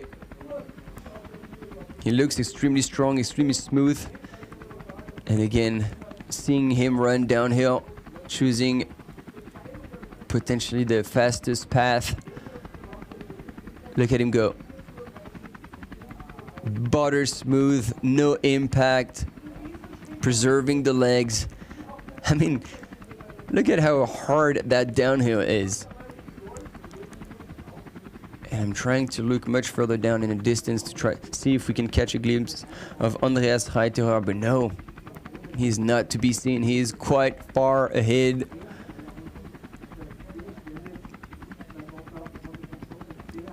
And Benjamin Robiol on his way to a descent of way too many switchbacks.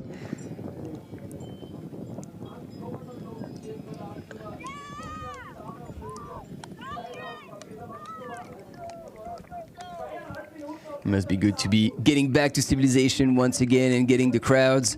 This is Tian, was on the left, yesterday's winner of the trail World Championship short distance. And it's good to see him back out here on the course cheering runners. And there we go. This is the mat. You see the mat on the ground. This gives us the split times.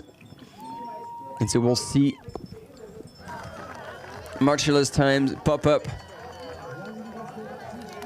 And so I guess the images are not 100%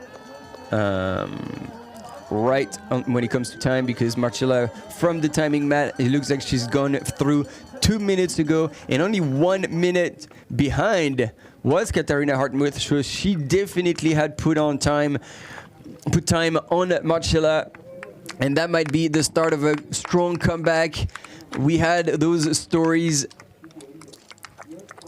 unfold and happen yesterday and 2 days ago in the women's field, and so I think we are in for another massive battle for the win. And once again, we had this scenario yesterday with Judith Wieder leading almost from wire to wire, but there she was. It was without counting on Clémentine Geoffrey from France, who made a stellar comeback to come and pass Judith shortly after the highest point, and then all of a sudden pass and was never to look back. And it looks like Marcella is starting to fade a little bit, perhaps missing out on a little bit of water took a toll on her. While Katharina Hartmuth, we should see her with a yellow jersey in the distance. Oh yeah, she's coming in strong. And she is chasing. She can most certainly see Marcella in the distance. And then in blue, Martina Valmasoy, another minute back. This is such an exciting battle in the women's race. And look at her go. 100% different in style. She's powerful. She's running strong. Katharina Hartmuth, ladies and gentlemen, I can put money on the table, and that's a very safe bet that she will rein in Marcela Vachinova. And if Jordi, you're still here, you were damn right, as always. And Baptiste Chassagne, no, he's not second. No. Nico, Baptiste Chassagne is much further back the field now, in second position. It's Benjamin Roubiol, who's very, very strong. And then we've got Aritz Egea and Zach Miller followed. Then hopefully we haven't had images of him, of Baptiste. But Thibaut Garivier had come back as well, so Baptiste might be paying the price right now of such a strong second climb, trying to pull away maybe a bit early in the race, but you know, it is, as we say, with panache, you race with your heart, and sometimes it's not the most rational way to do it. But wow, ladies and gentlemen, back to the women's race. It is insane right now what's happening. Katharina Hartmuth has just cranked another gear. Now she can see Marcela Vasilova, and she is on a mission to catch up and claim the lead of the women's race in this world's long distance trail championship. Look at her, fist up in the air. The crowds are cheering. But she should not get too excited. I mean, she has, of course, experience. But the thing is, you don't want to run outside of, like, you want to stay within yourself, in control, because essentially she's been doing that up until now, and she was closing on Marcela Vasilova. So that's what I say to, like, runners I used to manage and stuff. Just, if you're catching someone while running within yourself, just don't change anything. You will eventually reel them in, and especially when, like, yeah, I mean, of course, if you're 10K from the finish, yeah, that's when you put on the gas. But at this point, it's like, nah, keep doing what you're doing.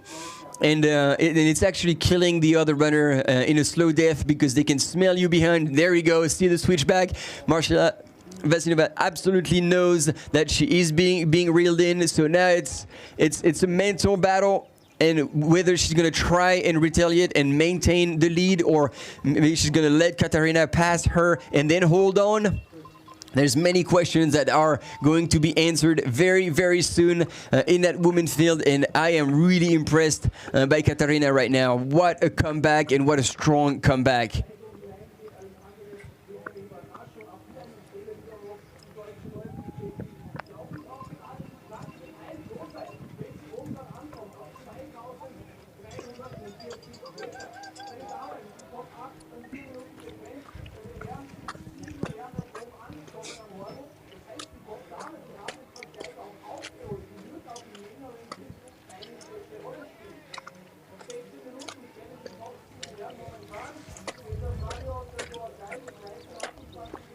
Yeah, and Katarina, who's got like a very, very strong pedigree with, she's raced a lot in Switzerland, the Swiss Alps, 160K, like 100 mile that she won in 2021.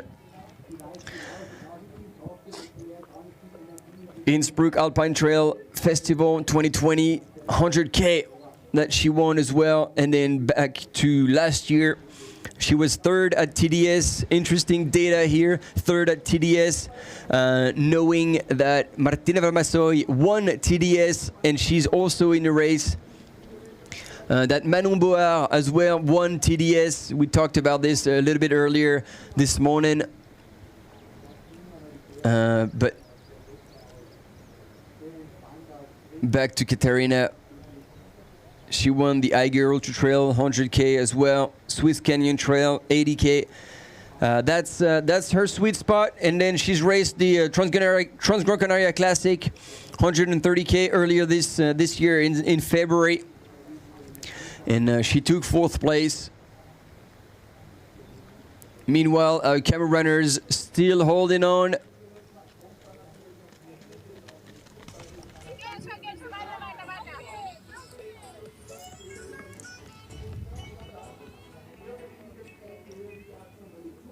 And I think it's really good right now what Katarina is doing, pacing herself.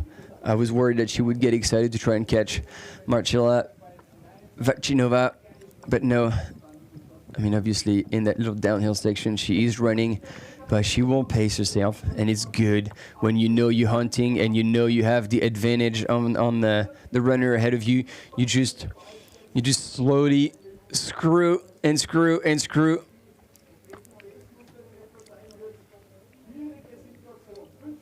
And then mentally, it's also like very pleasing to be chasing, and you know you're catching up. It's a cat and mouse game here, and I think the cat is about to get fed.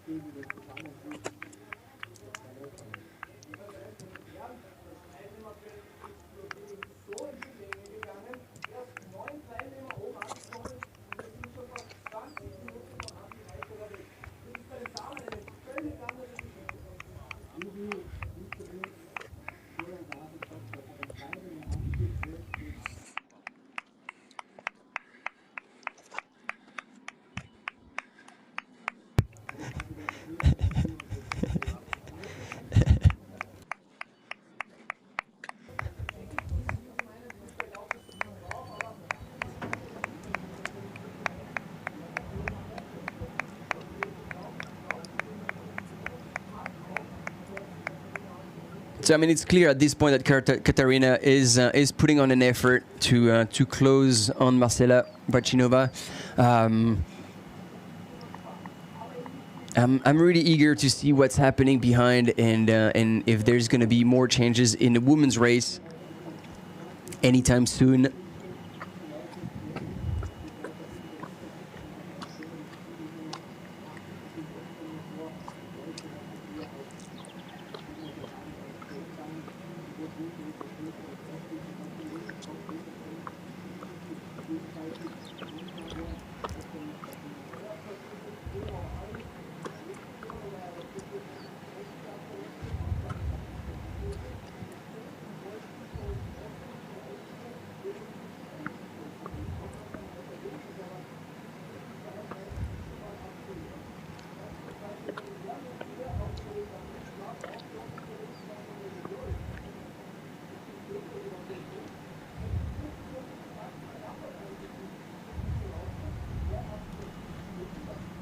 I think that was quick images of Baptiste Chassagne from France, who was leading earlier.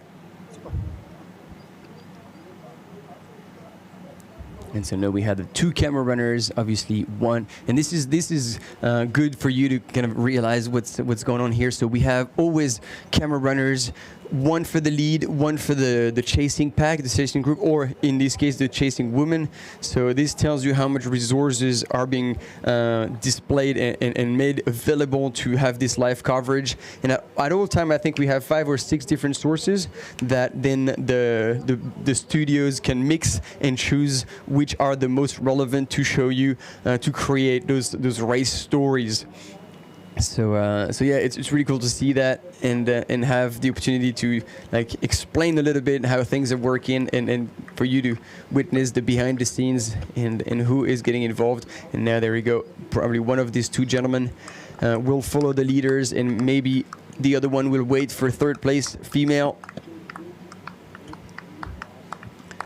But yeah, you can see the difference in between these 2, between Marcela and Katarina.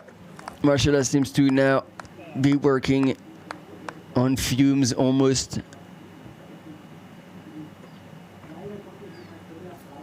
While Katarina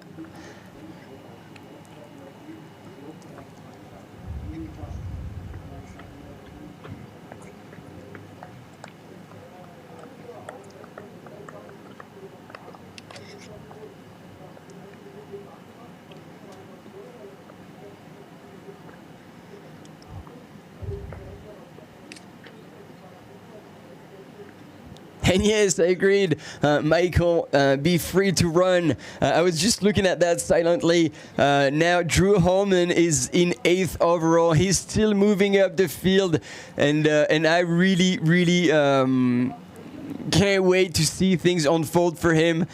He's such a talented runner, hard worker, but very silent. Like, he lets the legs do the talking. You know, you got a few runners who are more like loud, vocal, borderline arrogant. But now Drew Holman just has this attitude, just like keep hammering, but nobody cares. Just do the work in silent. And yeah, I'm super stoked that he's still moving up the field here, and we'll see how it unfolds with just over a marathon to go.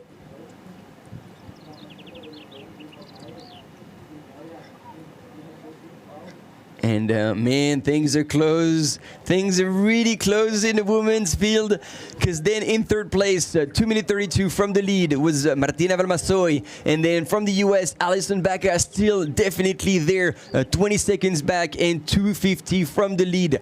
Another less than 20 seconds back was Rosanna Buschauer that we've seen, also the local runner from Germany. Here's the moment we knew what's going to happen. Is there a bit of a chat?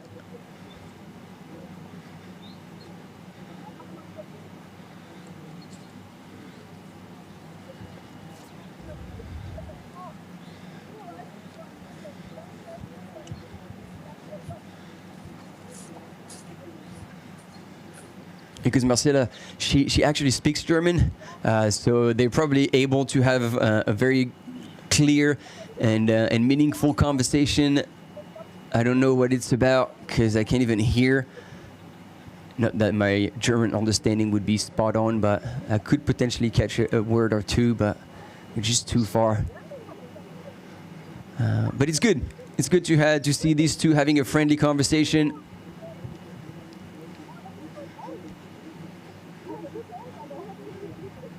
However, as I said, the rest of the women's field is pushing and is actually getting closer and closer. Essentially, the top 10 is in less than 10 minutes. Less than 10 minutes.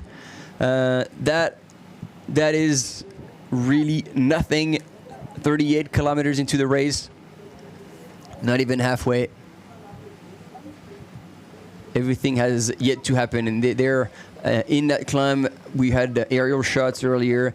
This is going straight up a ski slope.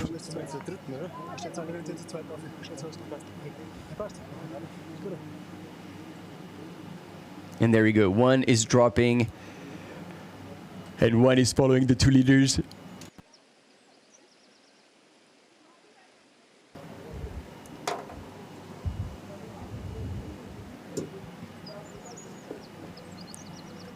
And this is Aritz in the distance. Aritz Egea from Team Spain. One hell of a descender.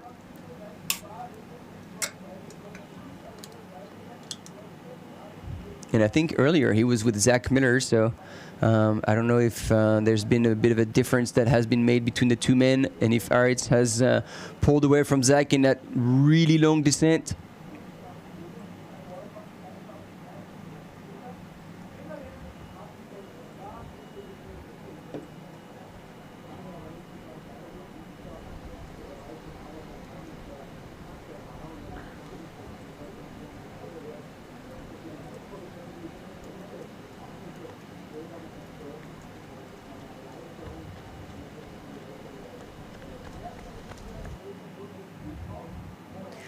Typical stride from Aritz, arms low.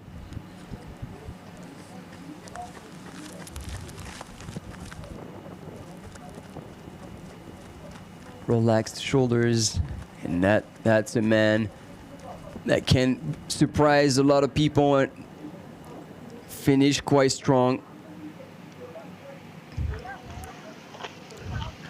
Damn.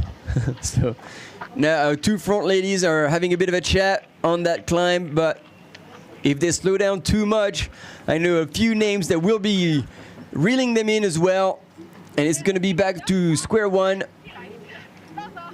Okay, so that's where the gap is gonna make. And she said, actually, there we go. She said it, Katerina. I hope you feel better, meaning that Marcela was being honest and be like, I'm not having a good time, or I'm not feeling too great. And Katarina had understood that and said, well, I hope you feel better, but now it's time to pull away, because indeed the competition is not too far back.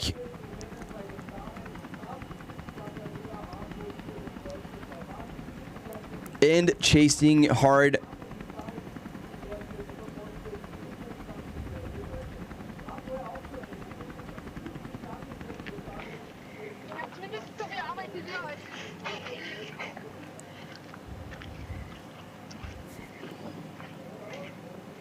And so I don't know how far ahead he was, and if he was catching up on Benjamin Robiol. I have my doubts. I know Aritz is a really strong descender, but seeing how Benjamin was smooth on that downhill, yeah, I don't know how far apart these two men are, but for sure Aritz had pulled away from Zach Miller in that descent and was then running in third position. And now, if you're joining us to this World Championship of Trail Long Distance, third day into these World Championship that are combining mountain running and trail running only for the second time in history after Thailand at the end of last year. These event happens every 2 years, and it was supposed to happen in 2021. However, because of COVID, was cancelled and pushed back for 2022, and then even further because that was on the back end of 2022. So it only happened at the end of 2022, and now we're back with another World Championships here in Austria, Innsbruck, and the next one will be in September 2025.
And there we go.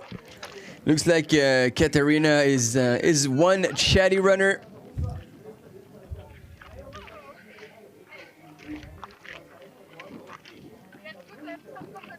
Clearly having a good time, while Team South Africa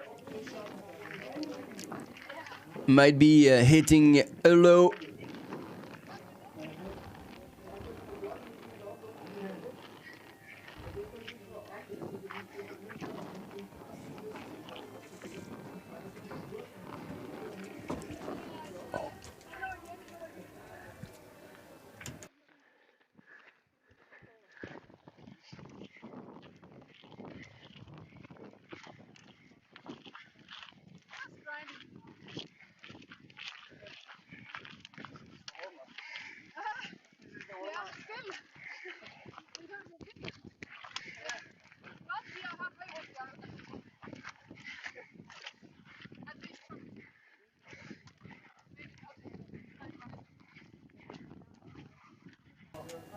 Yes, and we just got silent for a second because we got an aid station coming to us in our little box.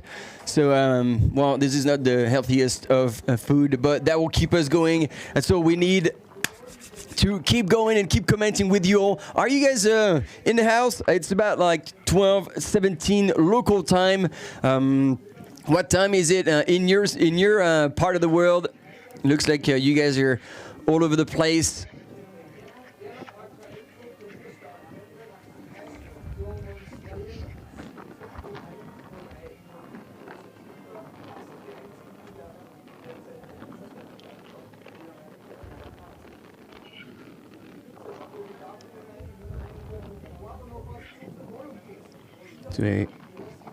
As Katharina Hartmuth is now pulling away in the lead, we're going to have a quick documentary about the volunteers who, once again, are making this even possible. I'm Imke, I'm 27 and I'm from the LOC, the Local Organization Committee, and I'm the head of volunteer management. We have around 250 volunteers working for the World Championship and many jobs they need to fill in for.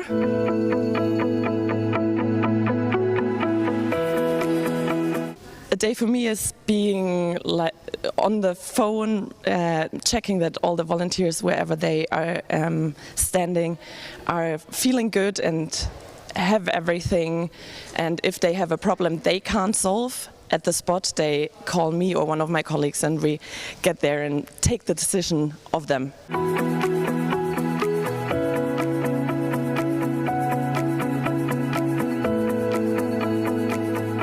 So, hallo, ich bin der Günther, bin beim Volontierteam Tirol und helfe da bei der Weltmeisterschaft als Fahrer mit. Und es ist eine recht interessante Tätigkeit, weil man ganz tolle Leute kennenlernt auch dabei, oder?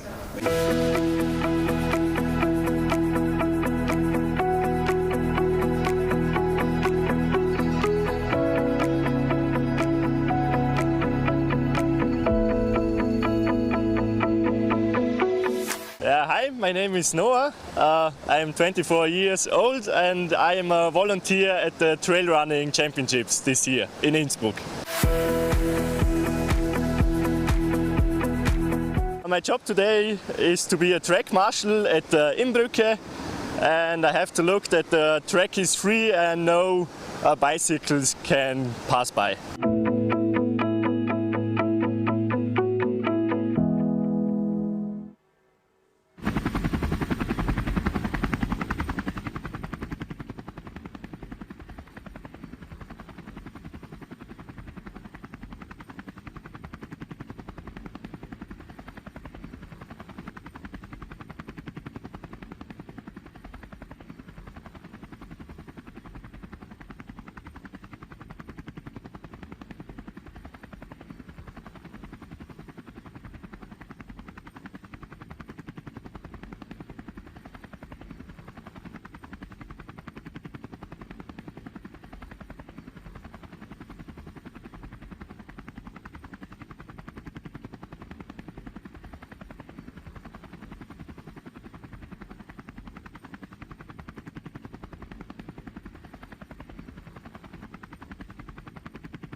Right, I'm almost done chewing away at some food.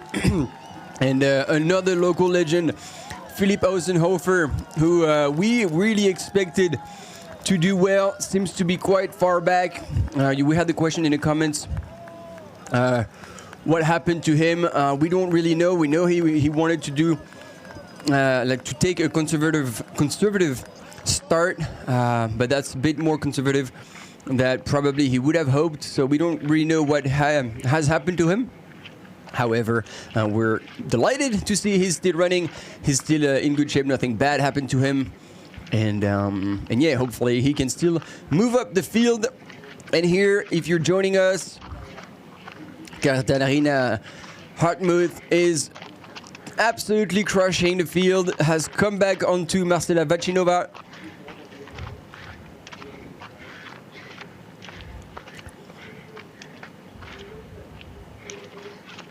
Oh, hey Bernard, it's good to see you, good to hear from you. The Kiwis are definitely in the house. Thanks for the encouragement. Yeah, I've received a few things, and actually during the commercial I also had to run to the bathroom because that's something they cannot really do for me, but I'm getting to a point where that's too much information to be sharing on the live. But yes, we getting fed, and the most important part, the thing that I need and I can't do without, is definitely you. It's you, because if it wasn't for you, all of you there share the stoked about trail running, about how cool it is to be in those mountains, pushing yourself, pushing your bodies, representing your country. I mean, you can't forget that. All these runners have worked so hard to get to this very moment. And it doesn't matter where they are in the field. They are representing their country in a world championship. And this is something that happens often, once in a lifetime, for some several times, but that you have to savor and be proud of every single time, regardless, once again, of how you finish. It doesn't matter. That is an achievement, an accomplishment in itself that everybody can be proud of. And it is also very good to see all of you guys out there cheering for your countries, cheering for your runners. This is, I'm sure they hear it somewhere.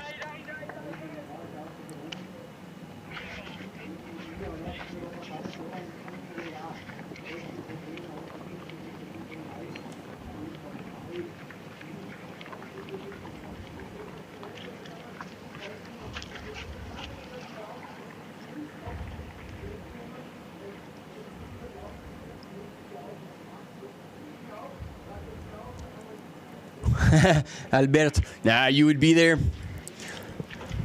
Well, if I wouldn't be there, they probably would have called someone else. So, you know, everybody, there's always someone to do the job.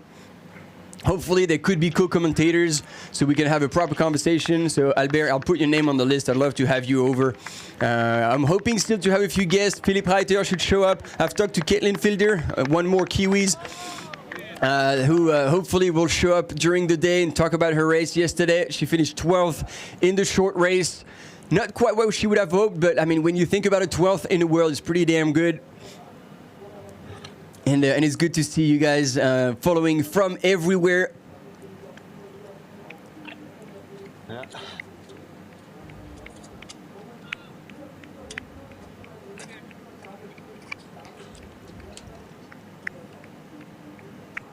And also we appreciate the good old French second-degree humor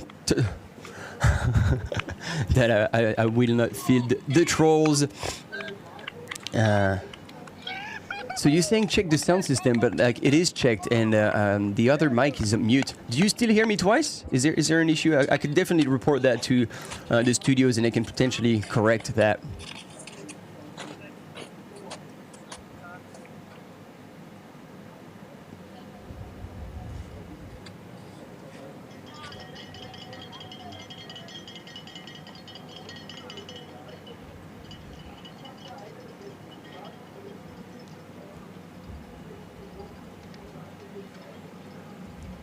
All right, beside all the results that I kind of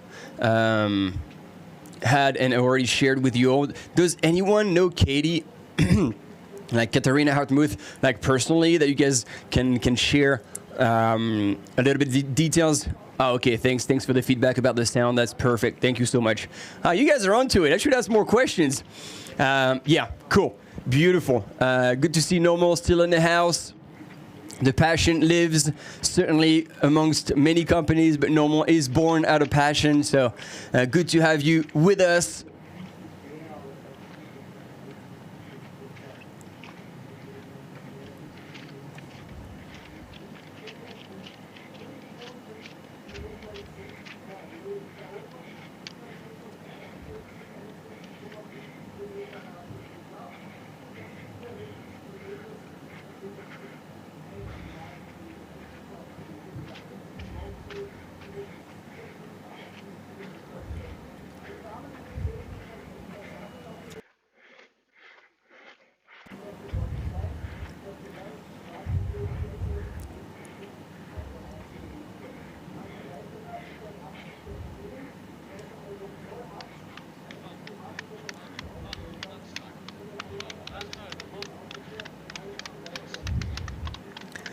Yeah, good call, guys. Probably some of you might have two tabs open with that YouTube like window on and with the YouTube sound. Good call, guys. Jan Eric, very good comment. I couldn't quite figure it out, but yeah, that's probably what's happening.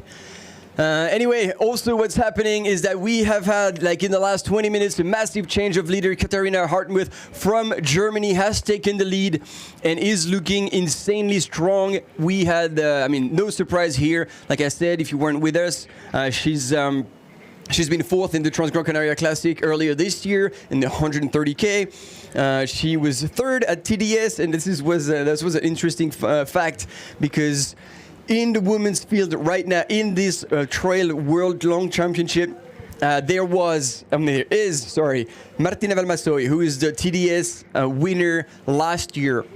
Then we have Manon Board, the TDS winner of the year before. Then Audrey Tanguy, also from France, and was winner.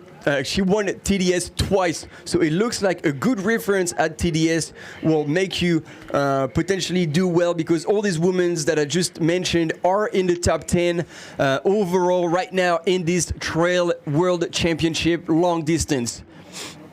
And indeed, TDS known as not the longest race of the UTMB Mont Blanc races, but the most technical by a long shot. And here again, you see that insane wall that we had Andreas Reiterer climb about half an hour ago now. Yeah, it's mind-blowing what these athletes are going through. Again, it's super cool to see an organization throw in such a hard course at the runners. The one thing we certainly don't want is trail running to lose its true spirit, to lose its kind of origins and the reason why in the first place people started to run in the mountains. Because if it's a flat course, if it's a shitty mountain, then you're not drawn to it personally, and so we've seen like the sport of mountain biking being a little bit degraded, and even more recently, ski mountaineering. Not that I want to talk bad about any sport, but like, this is not anymore what it used to be, and you now still have the good ski mountaineering classics like Pierramenta, Mezzalama. I think Stella Ronda is still part of it. Those classic originals, but they're not part of the World Circuit. And now we see in the World Circuits ski mountaineering being performed on ski slopes. So the skills, the mountain skills that were required for ski mountaineering are being lost. And so, for example, here you can see using her poles, she's running through snow. She's making it look easy, but it's not necessarily easy. But because of practice and these skills, you achieve this kind of performance. And so, if we take away the technicality, the brutal aspect of the courses, then we're losing the essence of trail running. So I am delighted to see that for these World Championships, the organizers have chosen to like throw a really hard course at the runners, and so we'll be able to crown a world champion that truly deserves that title. But once again, that's only my personal opinion. So what is your opinion? What do you believe about this situation? Do you have anything to share about this?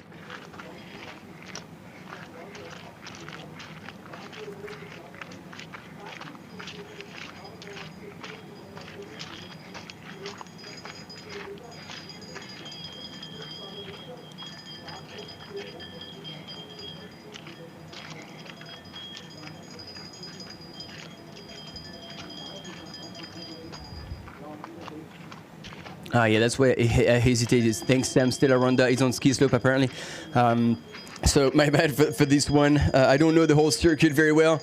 I know Pierramenta because I've done the summer version in trail running over 3 days, which is a blast and also very technical.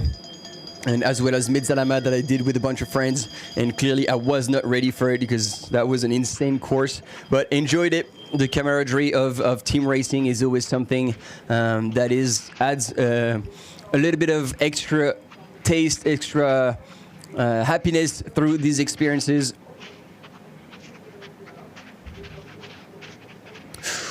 Yep.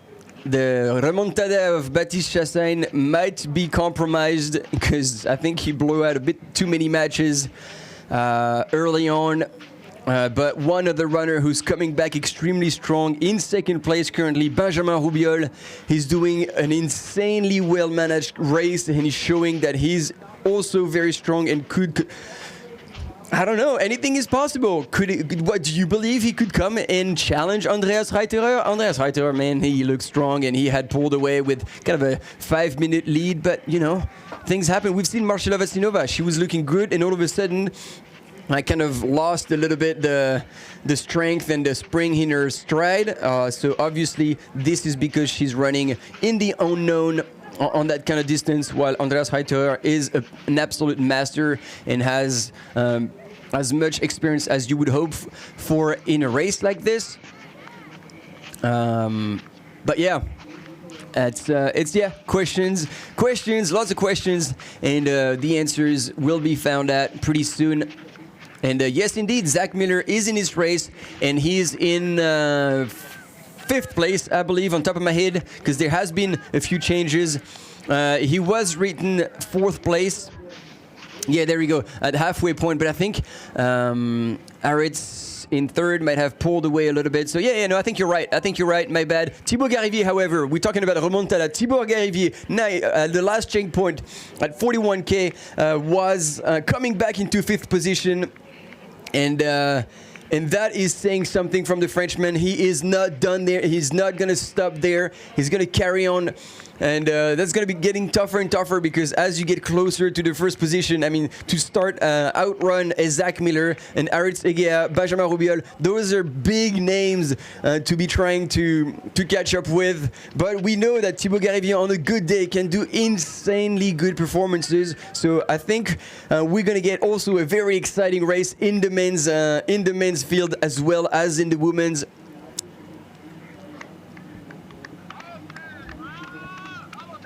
And look at that smile. Getting to that big aid station that we saw earlier with the drone footage.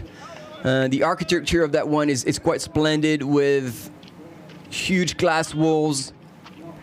And she's going to be able to get an update. And so are we when it will come to ranking. And right now the current rankings at 38.2 was still putting Marcela Vassilnova in first position, but that has changed, ladies and gentlemen. That has changed in that final climb up to this aid station.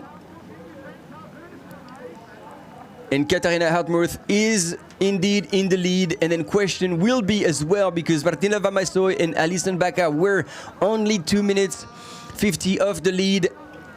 And so would that have been close enough to also reel in Marcela on that climb? We'll see that very, very soon. She's probably like 3-4 minutes away from the aid station now. That's the final climb. It gets a little bit slushy on the foot because of that snow melting. But nothing major for these trail runners, nothing that they can't handle. And the fact that she still manages to transition from running to hiking to running again shows that she is still in control. She is far from being tired, and that's exactly where you want to be, at about the halfway point. There's still a long way to go. And look at this background, look at this scenery.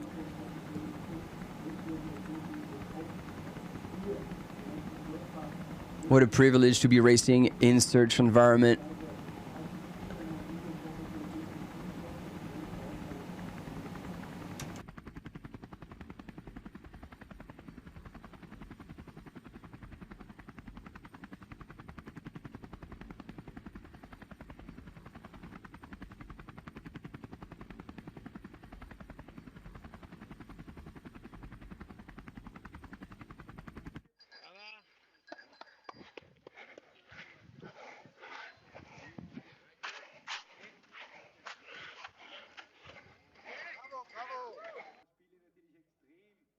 Markus hat mich ein bisschen verflogen, falls ihr da bei mir drauf seid. Österreich nicht da noch mit dabei.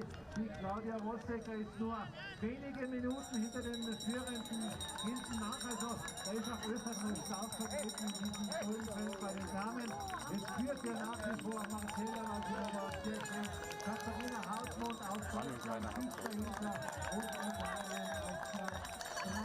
Also, da wollen wir mal schauen, wo die Fans sind. Wo sind die Fans aus Tschechien?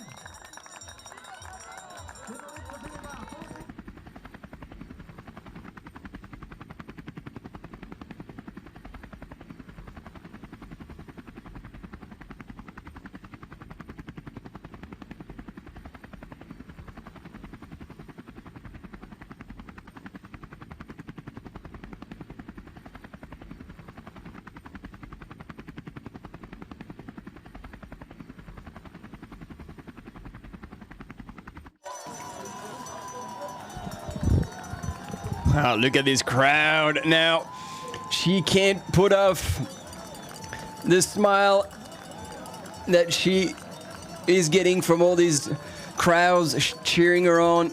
Getting to that aid station is going to be good also to see familiar faces with her crew, with her team.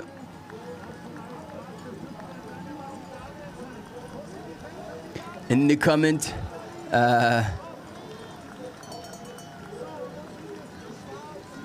like trail running can save the world. I mean, trail running is a beautiful thing, and it creates only good people. I have like a deep belief in that. Save the world. I mean, we also have to be aware, and I was confronted with this reality talking with a photographer from Argentina, Diego, who's a good person, and I was asking him because he's photographing, like he's shooting, all the national teams from South America, and there's a lot of people coming from these countries, and I was asking, okay, so what's your take on people? Could there be breakouts in the top 10?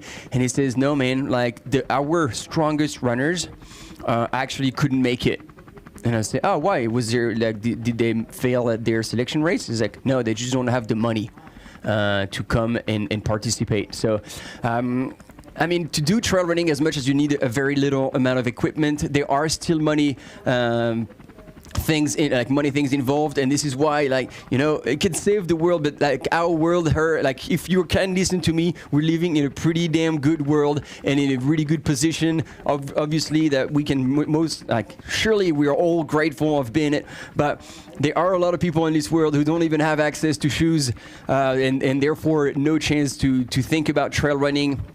And even when you think about Sunmaya Buddha, who's racing today, like the hoops she had to jump through to be able to make it here, and like the stars have aligned for her. She also, through her strength, determination, and the luck she had through connection, she could make it here. But how many can't? How many can't? And so I know that could make big changes, but maybe like if we put it that way, like trail running can change the first world, if we put it that way. Nothing wrong about this, and I'm again not really criticizing anything or anyone, but I think this is a reality that we have to keep in mind, and hopefully this will change in as close as possible of a future.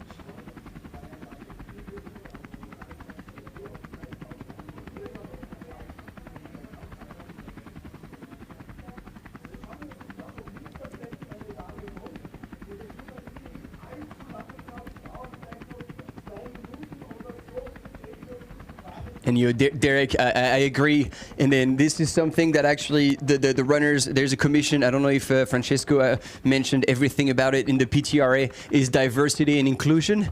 And they're working hard on it. And I think they've already achieving results when it comes to men and women equality. There are still issues in the industry. There are still things like this, and working towards inclusion is also happening. So in that sense, yes, every trail runner are feeling very concerned about those things, and I think this is a great thing. In awareness is always the first step for change. So we are on the right path, but we're not there yet.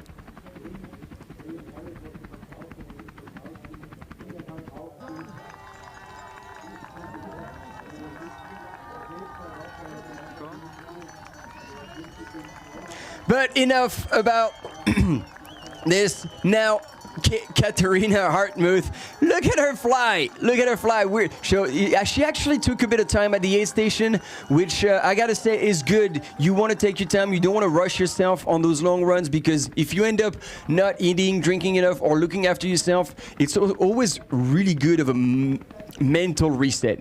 And this is something you can work with your athletes if you're like crowing for them. Is to try and help them switch off entirely. They get to the aid station and you switch them off entirely. This is a topic we can talk about just after this little bit of a recap.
And welcome back, ladies and gentlemen. We are back with Andreas Reiterer, absolutely crushing today on this Trail World Championship long distance.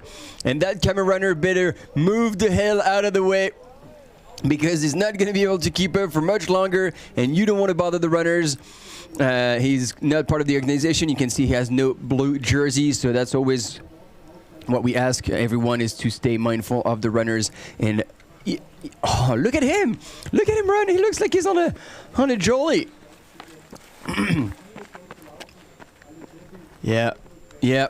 And this is interesting, because this is what has been happening the past 2 days, and I can't help but notice in the vertical, Patrick Kippengo was flying, literally flying over the rest of the field. On a vertical course that was 7 kilometers long and 1,000 meter vertical, he put a minute 33 on second place. And then yesterday, Stian Angermund, like when he decided to go, he was one notch above the rest of the field and completely pulled away from Thomas Roach, who still was delivering a world-class performance. So it seems like in the men's categories, there is a clear individual that is really one notch above the rest of the field, while in the women's, it looks like there is a bit more of a fight and going back and forth between those top women. So we keep things interesting, and it's going to be very good to see if today happens again.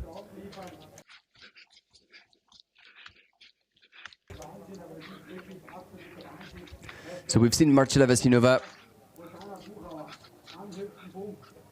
And here, Rosanna Buschauer has come through what seems to be in third position. So, yeah. There has been changes, just as I was talking about it. Wow, Team Germany currently in first and third place. So Marcela Vasilova has not dropped out yet. But look at this. Look at this. Right behind Rosanna Buschauer is Martina Vermassoy in blue. These two are running stride for stride. And even behind that, wow, they are now all together. This is going to be an insane battle. All together, Manon Board and Marion Delpierre from France. And speaking about France, now we're back with second place runner also looking awfully good. And I don't even think there has been 5 minutes since Andreas Reiterer has gone through this. Benjamin Rubiol, ladies and gentlemen, in second place. And looking absolutely fantastic. And look at him fly down, smooth, butter smooth downhill. And this is a massive thing to notice because once again, this course is going to be a race by attrition. Whoever breaks the last is going to be the last man standing kind of thing. And Benjamin Rubiol is incredibly smooth, looks incredibly focused and strong, and he didn't get excited too early. Could he make me lie and come and challenge the first place in this race in the men's category after I said that it was a done deal for Andreas Reiterer? What do you guys and girls think?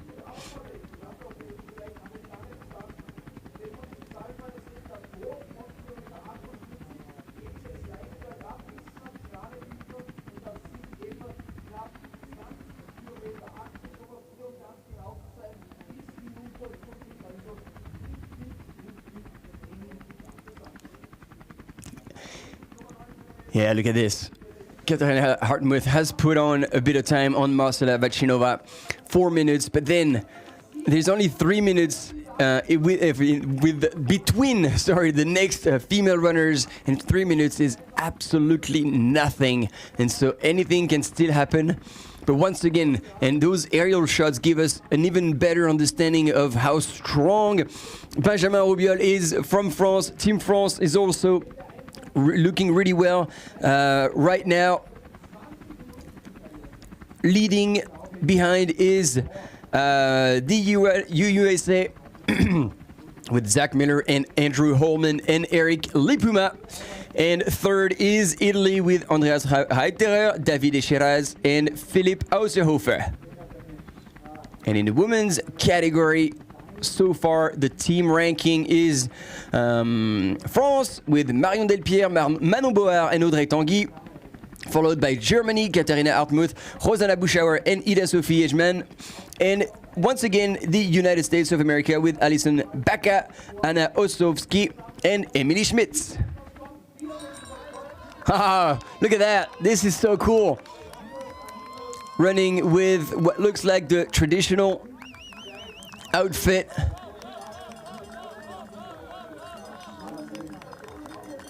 Oh, Mexican runner here being cheered on.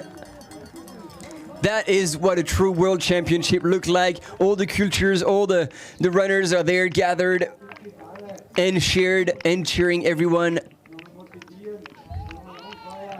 with the guitar. And look at this. Man, he looks comfortable. This is dangerous, ladies and gentlemen, for Andreas Reiterer. I think that young man, Benjamin Rubiol, could really come and challenge him for the first place. Insane, and I would say a little bit unexpected. I admit that I wasn't putting him in the top 5. But yeah, nuts. Now I think it's easy to put money on Ben. And agreed, all we want is a good fight, a fair fight. And that's another thing that we love about trail running, is just like, this is you against the time. And actually a lot of elite athletes should remember that, because if it starts being you against the other competitors, you end up running someone else's race, and that could get ugly and not allow you to run your best race. And truly, the way you run your best race is when you look after yourself and you do what you do best. And this is exactly what Benjamin Roubiol is doing right now. And I believe the time difference, the split between Andreas Reiterer and Benjamin Roubiol will melt.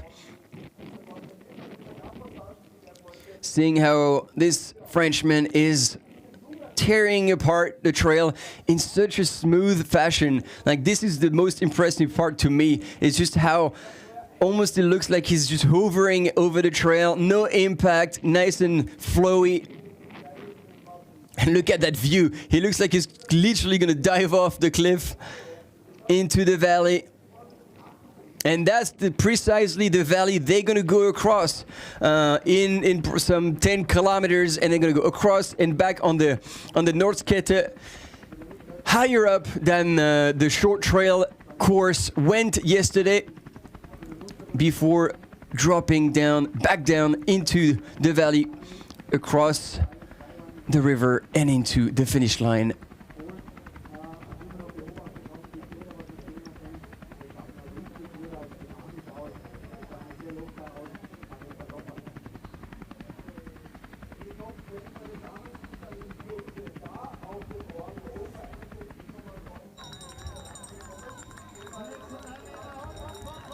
We love those smiles.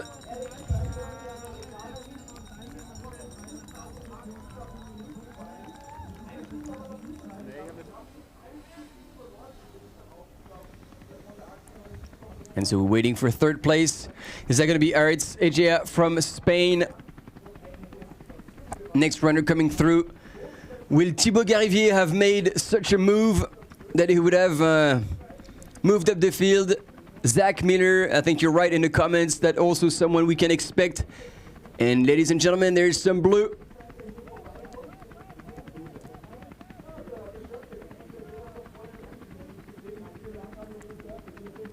And that creates a lot of confusion for me.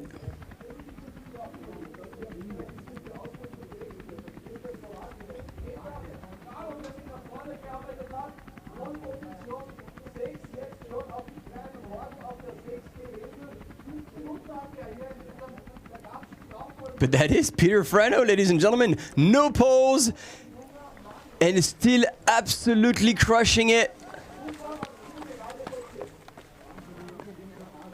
He's moved into third place. Ladies and gentlemen, something massive just happened in the men's race. Peter Frano has come back.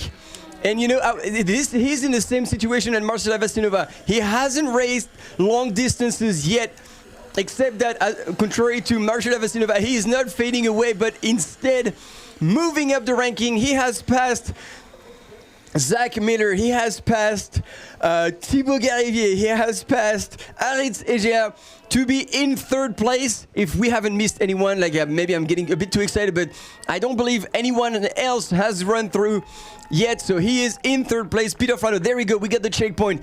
Insane. So that is still 6 minutes back from Benjamin Roubiol, but he has all of a sudden climbed on the third step of the podium. Ladies and gentlemen, Peter Frano from Slovakia, he's putting on a hell of a show, and I'm sure the whole of Slovakia is on fire right now.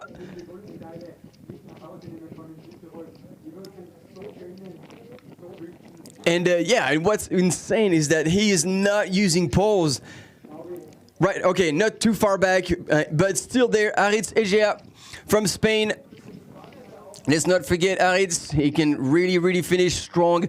But Peter really showed that an impressive strength when he ran past, looking also light on his feet. Wow, yeah, they did indeed made me lie. The men's race is getting one notch higher in terms of suspense and what could unfold in the later stages. as much as I almost had forgotten what I said early in the race, that we would probably see things get mixed up in the lead and potentially the top position all the way until the Nordkette, the northern range of the Tyrolean Alps.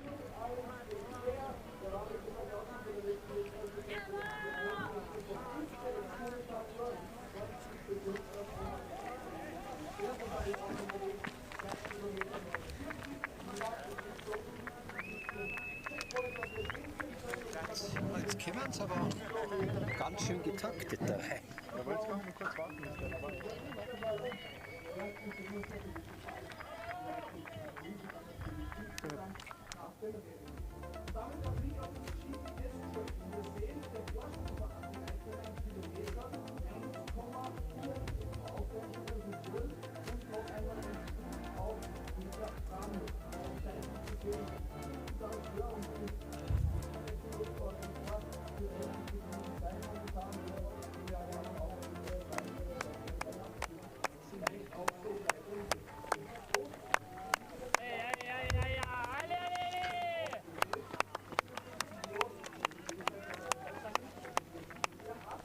This is not the best face I've seen from Thibaut Garivier. He might be in the pain cave right now. I hope this is just a load that he's gonna have to go through. And I have a very good comment here, and that's what I love, like proving me wrong. Bill, but somebody actually before you said that.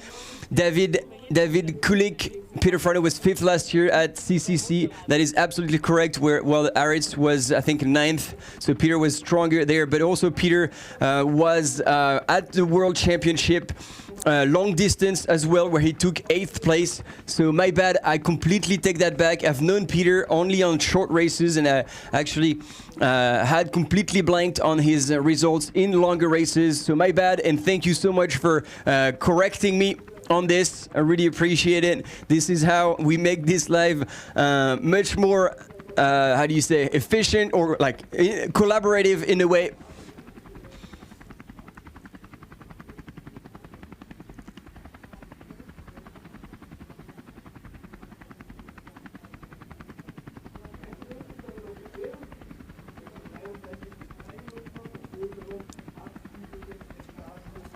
And yet Thibaut seems a little bit more worn out than the other competitors who have gone through. And here's the man from the US of A, Zach Miller. Also looking slightly less smooth, but man, regardless of how he looks, you can never bury this guy. Zach Miller always has an extra gear when it comes to pushing himself and going to the well.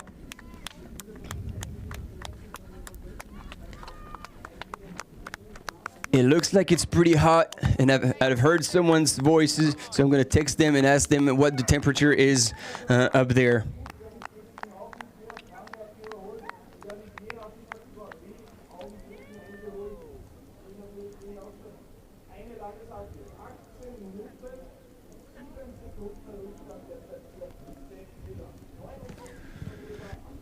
Yeah, that just doesn't look as smooth as Andreas Reiter or Benjamin Rubiol down that track for Zach Miller.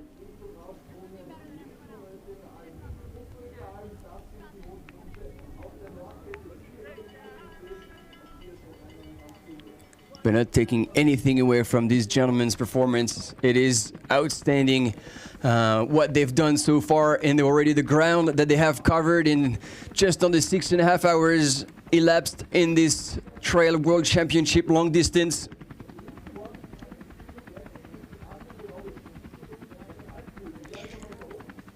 And I agree with you 100%, Jason.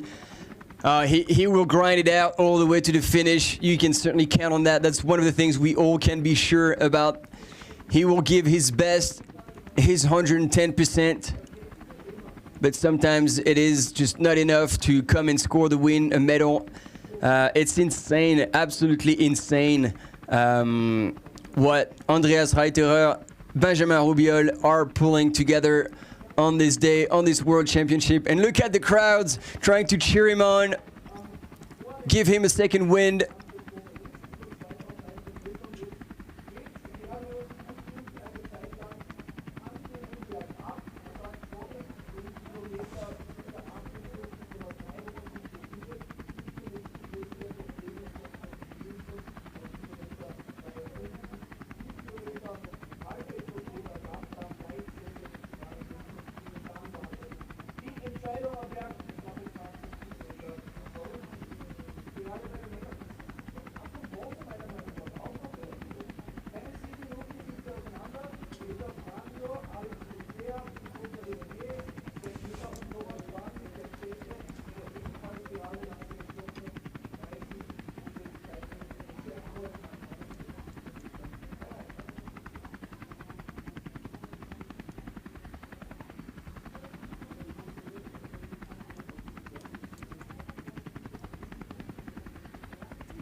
And so here in your images, sorry, I'm blanking a little bit. I'm doing a lot of things at the time, but it's, if I can pronounce this right,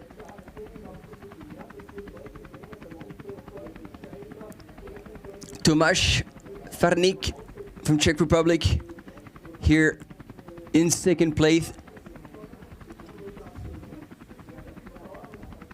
And who has, I think for the first time, moved into top 10. So another runner who's having a really strong second back of the race and could potentially be creeping up on Zach, because he looks like he's really moving well. Tomáš Farník.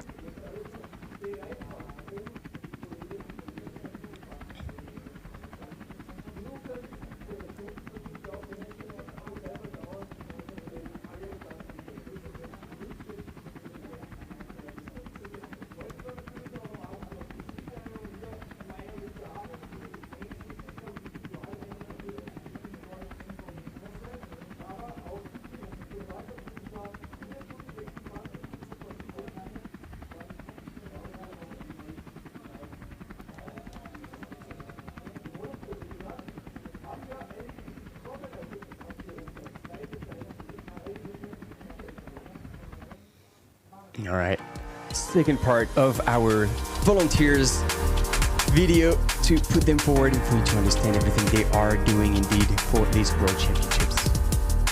Hello, my name is Rika. I'm a volunteer and I'm working in the Accreditation Center.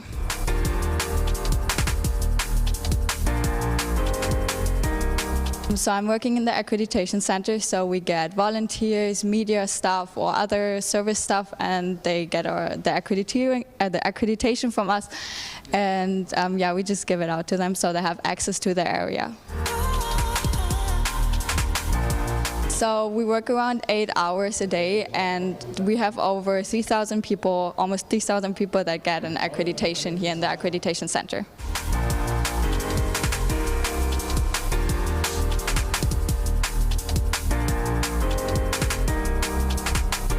I'm Corina, I'm from Argentina. I'm 36 years old.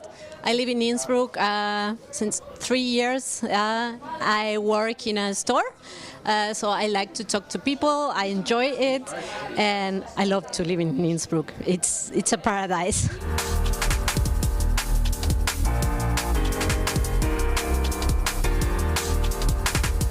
I help the teams that cannot speak English or German to give them the correct information and to make the World Championship experience easy.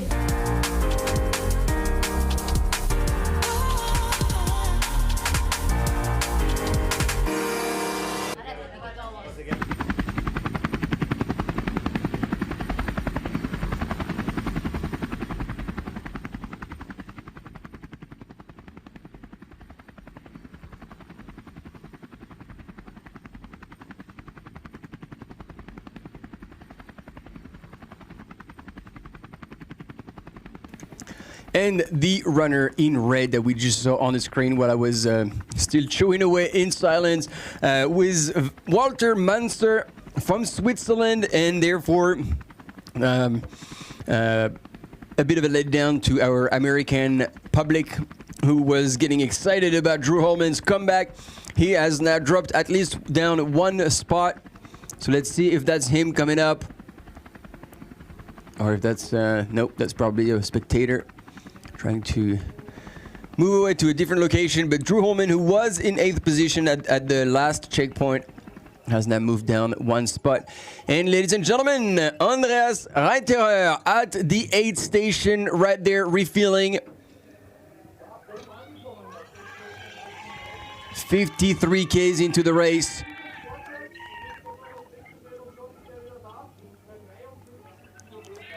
$34 left to go. And so far, he's come through the checkpoint 3 minutes ago.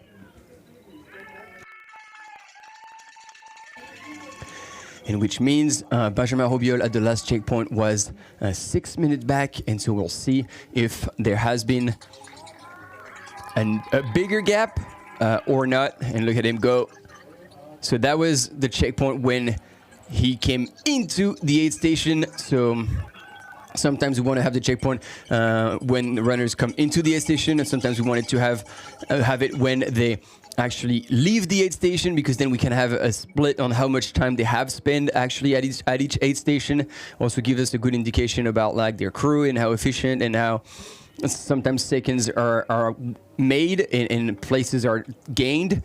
We've seen that very clearly not so much last year, but 2 years ago during UTMB, where Mathieu Blanchard had planned to never spend more than 60 seconds at any 8th station, because he had done the math and looked at other runners, and everybody was spending much longer than that. And we have the Italian team manager who's there giving indication. So, you know, he is not at the 8th station because there's no crew for this one. So he is just on the side of the trail and giving exactly probably the splits and what's happening. I'm sure they all had a plan on the timing that Andreas would be running through at this point.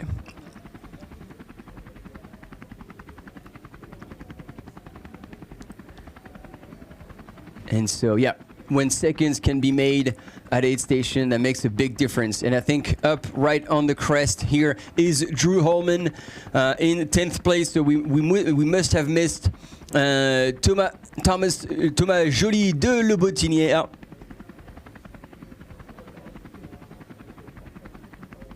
But he's from Great Britain, so I'm not even sure how to pronounce that.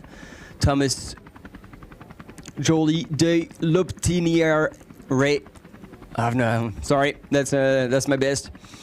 And then from Romania, Andrei Gabriel Preda is still there in 11th place. And Andreas Reiterer, 5:25 elapsed at the station, and still no sign of Benjamin Robiol, who was 6 minutes and 13 seconds back at the previous one. And there's been 4 Ks in between. Philipp Ausenhofer here coming back.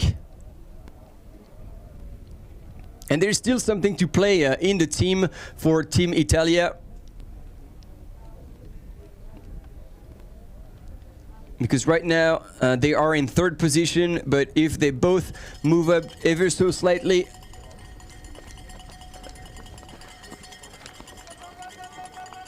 no, that's actually Davide Shiraz. My bad. Philipp Ausenhofer is much further back. It was my heart telling me that Philipp was coming back, but no, Philipp is in 39th position. It was Davide Shiraz in 13th place.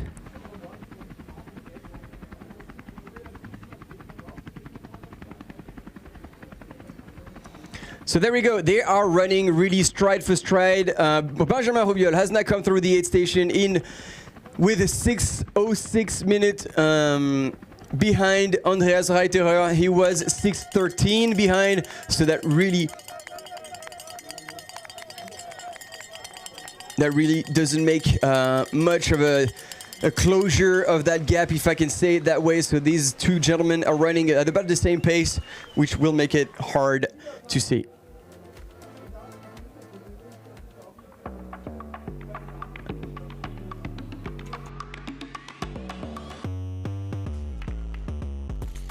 Hi, my name is Janine.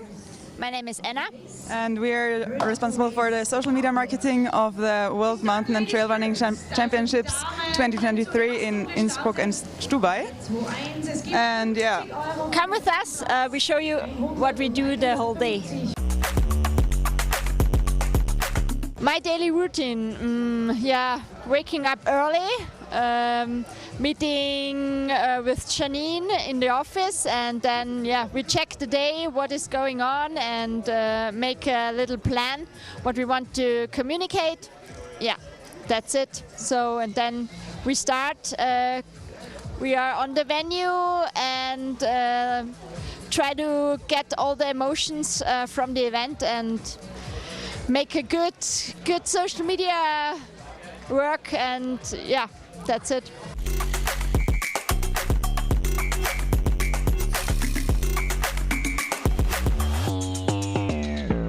We're always in the middle of the happening, so we're actually at the best places, I would say, because sometimes I'm on stage while the crowd is in front of me, and that's really awesome. And then I'm in the middle of the world champions who arrive in the finish area. So I would say we have the best job because we always get to go to the places where nobody else can.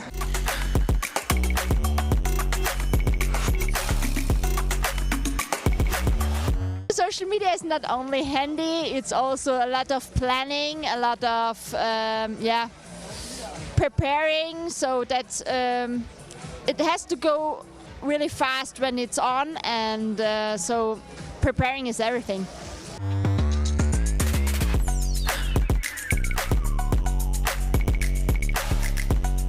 I'm more responsible for the photo footage, and Anna is more responsible for the video footage. And we decide where we need good photos and where we need good video footage instantly. You need a little bit of luck to find the right moments, so you cannot be everywhere at the same moment. So go out and try to get the emotions, to get the feeling, and make a good mood.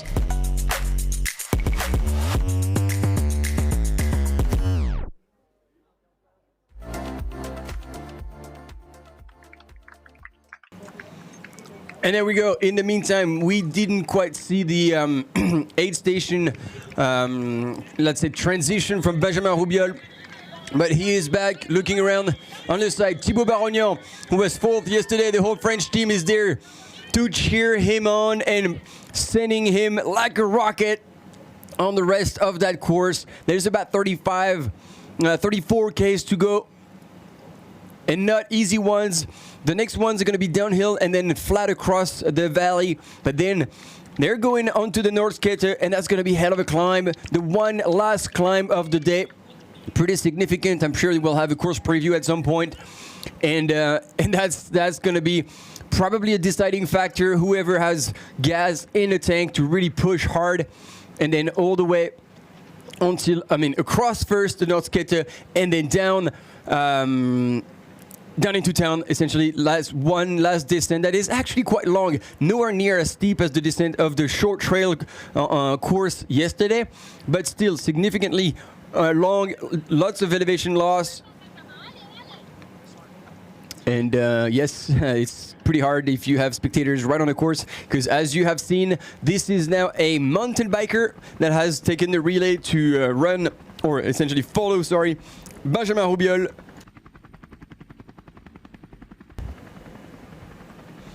And I would agree, such a great running form. Like, that is just clean, strong, spring in the leg.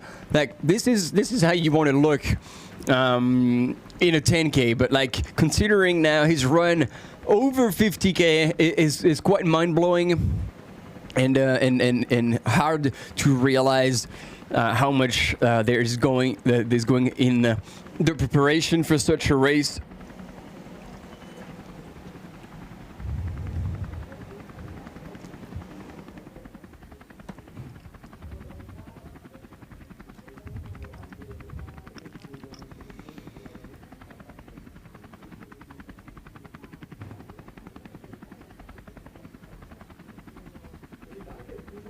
Oh, I'm moving back up the comments. Thank you so much, Flo, for the precision on how to pronounce it. Flo, most likely from the family with the same family name, and it's Jolie de Lobinière. It's French Canadian. Thank you so much. The T is silent. That's all I needed, and that's the kind of support I really appreciate. Thank you so much, Flo, for getting involved and helping me out on this one. I will know how to say it right next time. And indeed, way to go, Tom. Keep it up. It is quite a solid run that he's doing right now.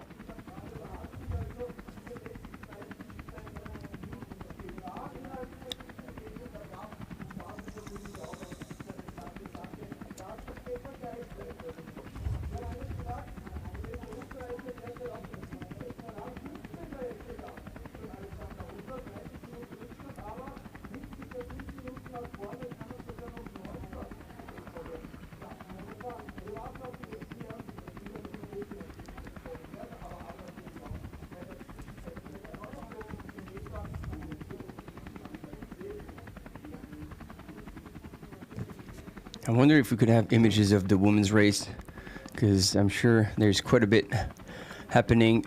And not much have changed. As some of you have noticed, Peter Frano has gone through the aid station 12 minutes back, sorry.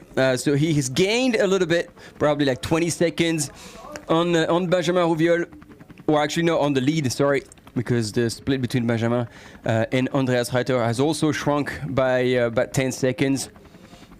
So Peter Frano, right now, bronze for Slovakia at this World Long Distance Trail Running Championships in Innsbruck. Started in Stubai this morning, and where we still have a lot to cover. We need you. I need you to keep us going, to keep the excitement going, because I know, like, in the men's there's already been a few changes, but I'm sure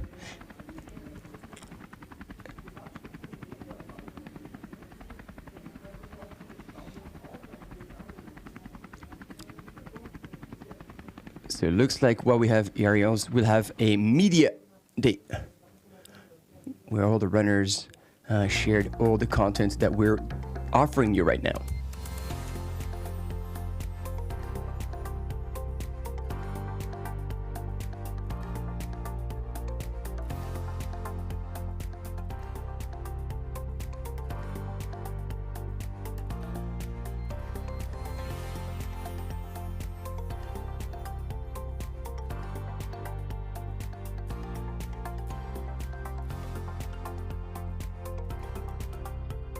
Trail running for me is freedom, because when I run, I feel free, light, and there isn't another sport where I feel these feelings, because in the running there is also me and my body and the surrounding environment, and for me it's the best sport in the world, and yes, the main feel is the freedom.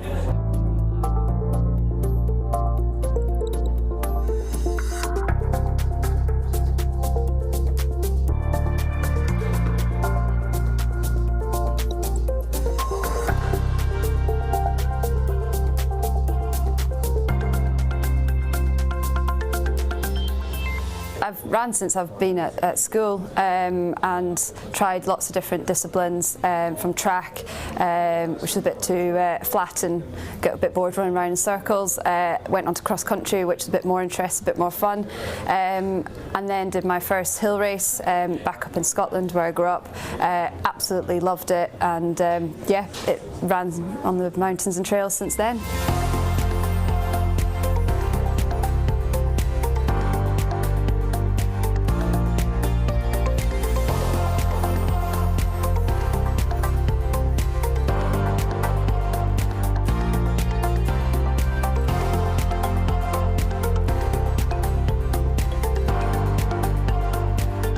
Innsbruck is for me a second home. My sister lives in Innsbruck and I train very much time in Innsbruck.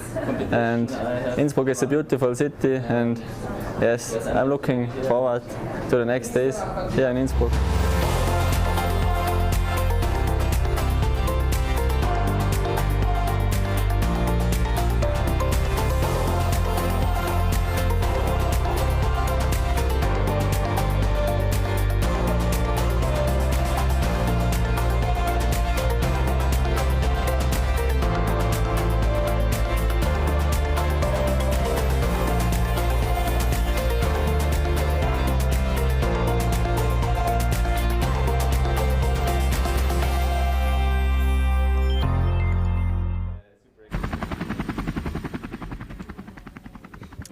And there we go. We're back after this little video clip about all the interviews that the athletes have gone through and provided, so we could use that during the live coverage, during those long hours of live coverage. And while that thing was going on, we had Thibaut Garivier from France pointing at the 53-kilometer mark at that aid station in 4th position. Another 5 minutes and 40. Oh la la. As we say in France, what did he say? Nico Martin, I didn't quite catch what he said to the camera, but that did not sound too good. Nico looks a little bit cooked at this point. But yeah, I wanted to finish this because Thibaut Garivier had pointed in 4th position, and he was some 5 minutes, just over 5 minutes behind Peter Frano. And another less than a minute behind Thibaut was Aritz Egier. So Thibaut has moved up one spot.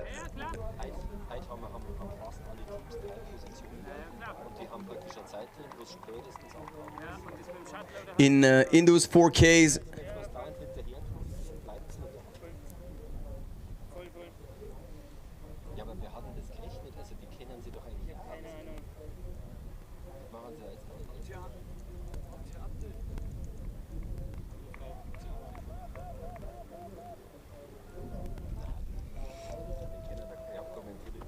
And yeah, right up from the top, from that location, we could definitely hear our friend Philippe Heiter probably talking with the camera runners, because again, Philippe has been managing the whole crew of camera runners, and he said it's around 18 to 20 degrees with a tiny bit of breeze.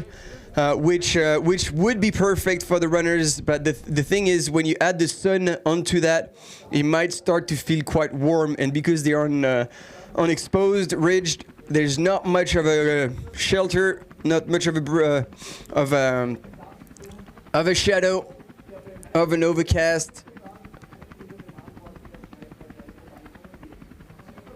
In the Birgit section, we might see what it is, because essentially they go through this little village which feel like the flat, but don't get fooled. There is still another descent further back onto the Nordkette, northbound, and then they're gonna keep crossing onto that Nordkette.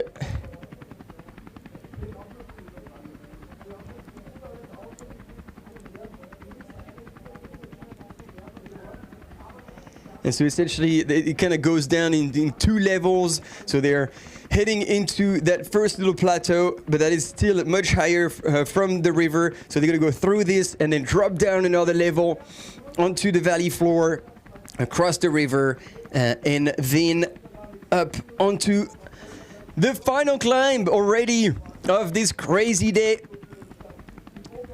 And I think everybody from Czech Republic is going to start screaming and have their fist pumping up in the air, because Tomáš Farník, I almost had it right. Tomáš Farník from Czech Republic has also gone through the aid station in 6th position. Now, 3 minutes behind Aritz.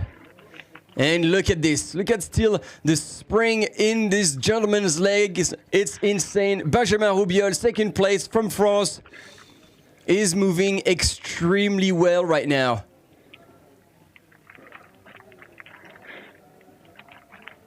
And look at how high his heels are kicking up. He looks like he's on on a nice and easy jog, showing absolutely no signs of fatigue. The body is not collapsing, still 4 foot. It's impressive. I am really blown away today by Benjamin's performance. And Fred Bousseau, who is on the French commentary, will be happy about this because he had made a bet that France would bring back 10 medals from these World Championships. And after the vertical, there was none. But after yesterday, there were 3 in the men's team, women's team, and obviously women's individual with the gold for France.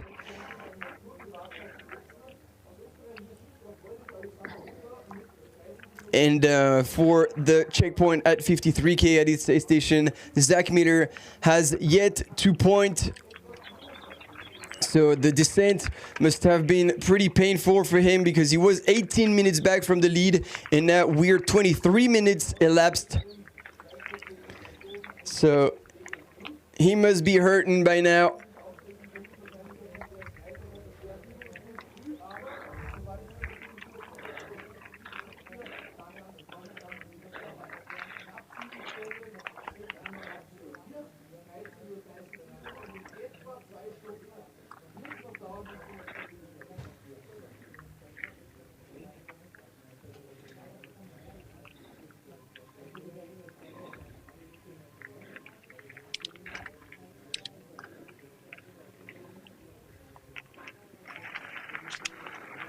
And we have Team Argentina in the house. Also Hong Kong, Chile. Where are you guys watching from? Like with now the time difference, it must be somewhere in the world, right in the middle of the night. And that's interesting. Look at him take out his poles. My understanding is that now it's going down to that first plateau, and then down into the valley floor. And so I'm just curious, maybe he knows something I don't. Maybe there is a little bit of a bump before they drop down. Allez, Marc Pelletier from Canada. Jordi is back in the house. Jordi, you don't work. What do you think? What do you say? You're in a meeting? I'm joking. Yes, quick update. Martina Valmassoy, I think in 3rd position. 4th position, because we had Marcela Vastinova dropping down to 2nd place, but she was still in the last checkpoint, holding on to that spot. And Rosanna Buschauer from Germany, who I told you, Rosie, and again, it was information coming from Philipp Reiter, who was with her during an FKT linking several summits here around this valley. He said, like, look out for her. This is her home turf. She knows very well how to pace herself. She knows the course, and she's extremely strong on technical, and she's showing that she's managed her race absolutely perfectly so far, moving in 3rd place, and therefore Martina Valmassoy is in 4th position. But again, the women are within seconds of each other, and Manon Board and Marion Delpierre, 2 French female runners who have been running together almost since the beginning, were really creeping up, while Zara Garcia was actually falling back, and now she's even marked. That's a sad news for all of us in the Spanish team. She DNF'd. So I hope nothing went bad for her, which means that Alison Baca from the US will bump into 7th place, and then Gemna Arenas will move into 8th, and Hannah Osowski from the US would move into 10th.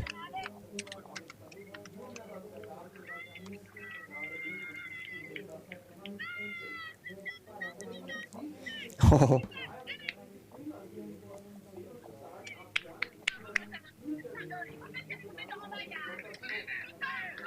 And I don't know if you recognize who that was, but that was Blandine Lirondelle, who has DNF'd early in the race, and she very quick. Ooh, no, that is, I believe, a crash from. Oh no, that's just the camera, who ended up not falling. I really was worried for a camera mountain biker, but it's just the aiming of the camera that just has gone wrong. be reassured. It looks like we're still moving and we're back. Hopefully that didn't make you throw up, because that was a bit of a shaky move here.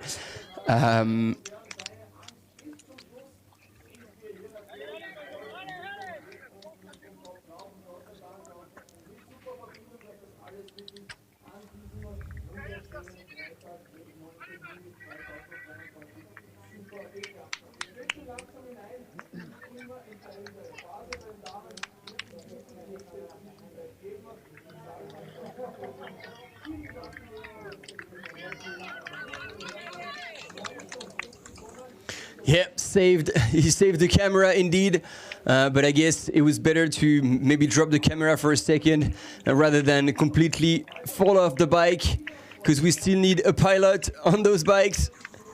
And there he is. That's going to be, I thought it was going to be the opportunity to film him from the front, which is always good. But I would agree with Christopher. Benjamin looks so damn smooth, and we say butter smooth, and he's just cruising, and looks like he still has an extra gear when he's gonna choose to put pedal to the metal. I think he can still move a little faster, and we're about 30 Ks away from the finish.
So I think, as some of you were saying, we are getting very, very close to having a new live update from the women's field. So who do you believe will still be in the top places and potentially in that order? I'm going to give you the last standings. It was in first Katharina Hartmuth from Germany, and followed by Marcela Vachinova from Czech Republic. She was 4 minutes back, followed by Rosanna Boschauer, Rosie from Germany, 5 minutes 19 back from the lead, followed by, in fourth position, Martina Vamassoi from Italy, 5 minutes 24 back. And then 5 minutes 24, Martina, 5 minutes 32, Manon Boer, 5 minutes 33, Marion Delpierre. So they were really within less than 10 seconds of each other, running in a group. And so that was at kilometer 41.9. The next checkpoint is at 53, I believe. Or at 38. I think there's another, the previous one at 38. So what are your guesses?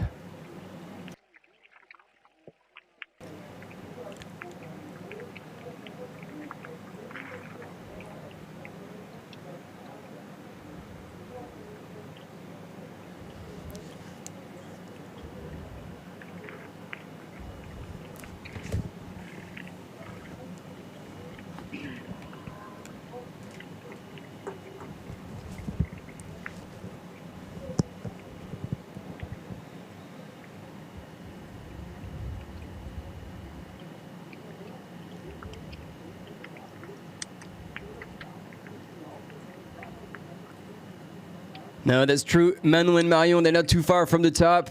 And since they've been racing together, I really think that they've still have their kind of mental, emotional cup still quite filled, and didn't quite tape. Let's rephrase that. Didn't quite tap into that emotional reserve just yet. So that could play really well in their favor in the later stages when everybody gets mentally quite tired. Steve going German first and second. It is possible. It is very possible. And ladies and gentlemen, Tomasz. And it's interesting. He looks like just like Peter. He's just not wearing poles, not using poles.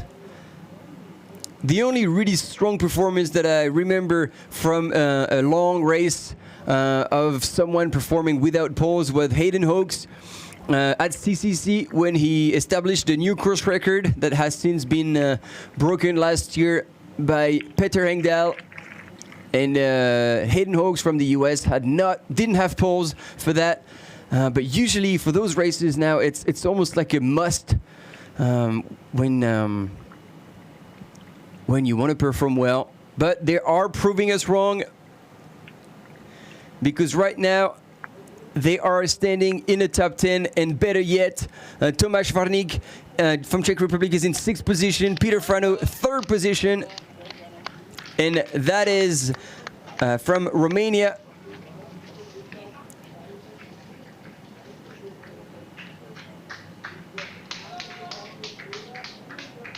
So I think we have a bit of a delay with the image because that's Drew coming through, and Drew has already gone through some 2 minutes ago. So I think there's a bit of a delay with the image that we were providing you with. Now Andrei Gabriel Preda from Romania.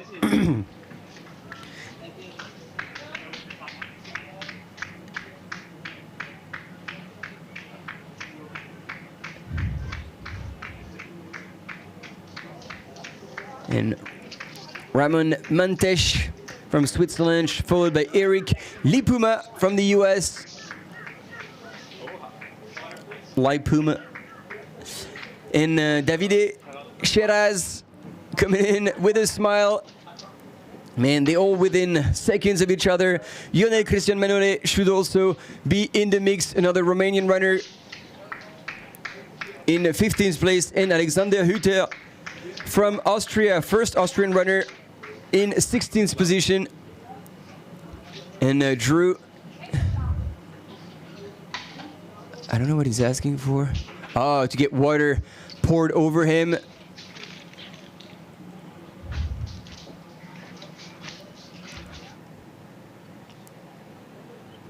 There we go. We should have in red from Switzerland, Walter Manser, but that was short-lived, and we're back down.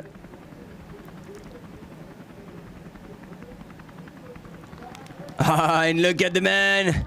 Oh, there's some high fives. That is definitely someone he knew. We could see it on his face when he recognized these two people on the corner of a street, and look at him fly through town. This is a man that is going to be extremely hard to beat today. But we saw for quite a while that Benjamin Rubiol was right behind, 4 minutes behind, and still looking strong. But admittedly, when you have the home advantage, you have the crowds carrying you, it also helps a little bit. But Benjamin Rubiol, sure enough, also has the whole national team, the whole French team out on the trail. We saw Thibaut Blandine-Lirondelle who dropped out of the race sadly, but hopefully she's fine, and she was already back on the trail to cheer her runners. And if the information is accurate, like Benjamin Rubiol is actually really close. Could he even be closing on Andreas Reiterer? Again, we have images and maybe a little bit of a delay. Nah, I don't think that was. No. We were still filming Andreas Reiterer in town. Benjamin Rubiol, as you can see, it has the town inside. You can see the city church over in the distance.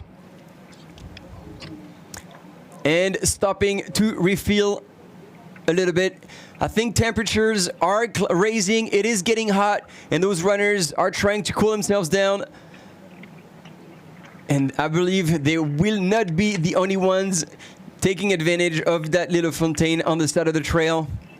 And those are seconds extremely well spent when that means you're gonna have more water. And look at this. This is what we love. This is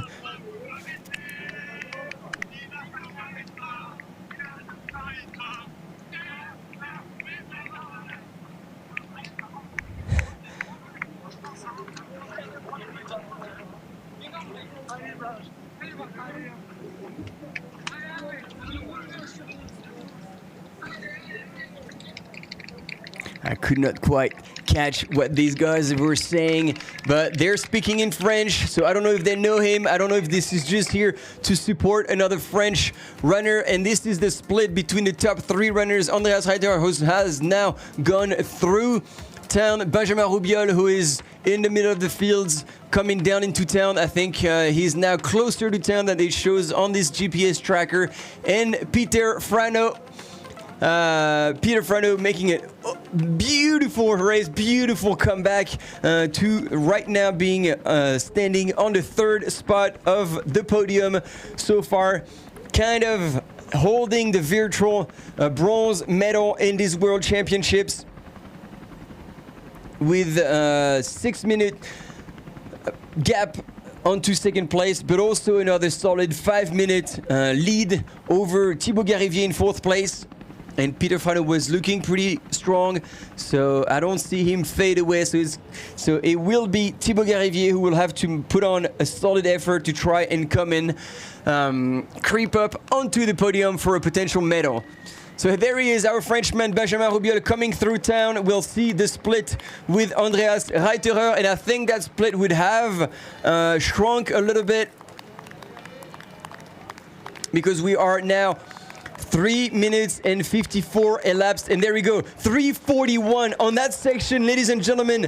He has shaved 1 minute and 20 seconds on Andreas Reiterer. Benjamin Rubiol was flying on that runnable section, and if he continues like this, well, that gap could really melt to close to nothing, and we could potentially see a battle in the men's category between Andreas Reiterer, who has been leading now for the best part of the race after taking the lead back from Baptiste Chassagne, who had attacked really strongly on the 2nd big climb. We'll have our battle between, once again, Andreas Reiterer, currently in the lead from Team Italy, and Benjamin Rubiol from France, currently in 2nd position and only 3 minutes and 41 seconds back.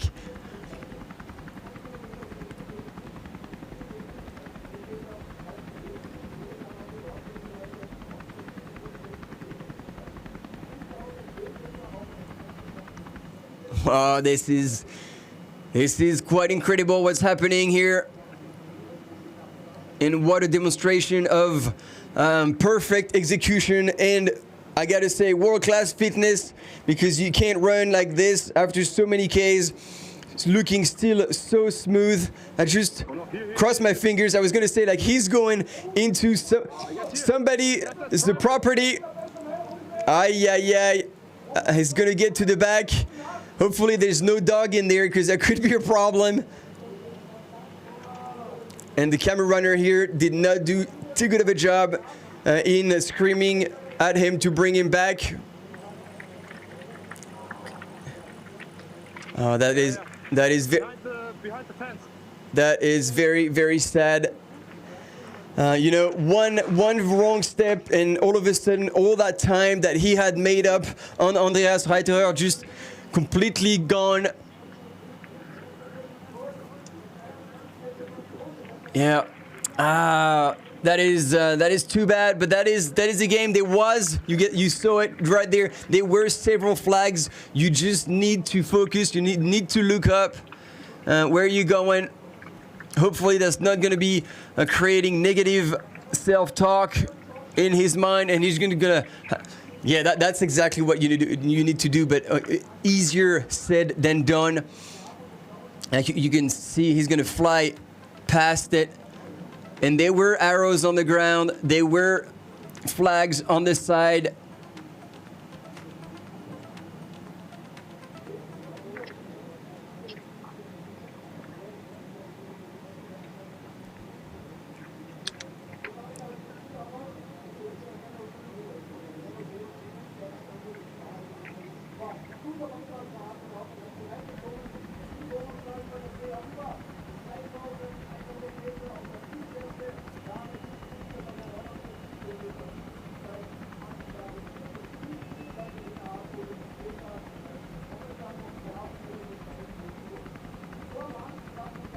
And there you go. I think we do have our female leader right here on your screens, ladies and gentlemen. I hope I am correct, because that's for sure the German jersey. So is it Katharina Hartmuth? I really believe that's her, and still in the lead.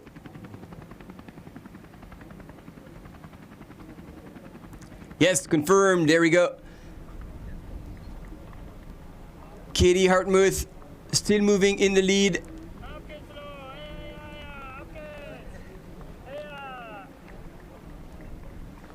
So there we go. I was asking you if that was going to change, and so far we still have the same leader. And look at that smile. Look at that bliss. She is having the time of her life, and obviously is still moving really well. And you know, even if you're not feeling well, I don't know if it's intentional or not, but even if you're not feeling in the best possible shape, if everything's hurting, it has been proven that if you can smile, that will activate neurological pathways in your brain and in your body to tell you that things are okay, things are good. If you're smiling, it means you're in a happy place, and that will help you relax and feel better. There we go. We've got the split. Time 7 hours, 17 minutes and 15 seconds. And this is what we now will be looking at 49 Ks into the race for the women's, to see how much of a split there is, and more importantly, who will be the next woman coming through. But seeing how Katharina is moving on these aerial shots, I doubt there's going to be a shorter gap between Katharina and Marcela Vachinova.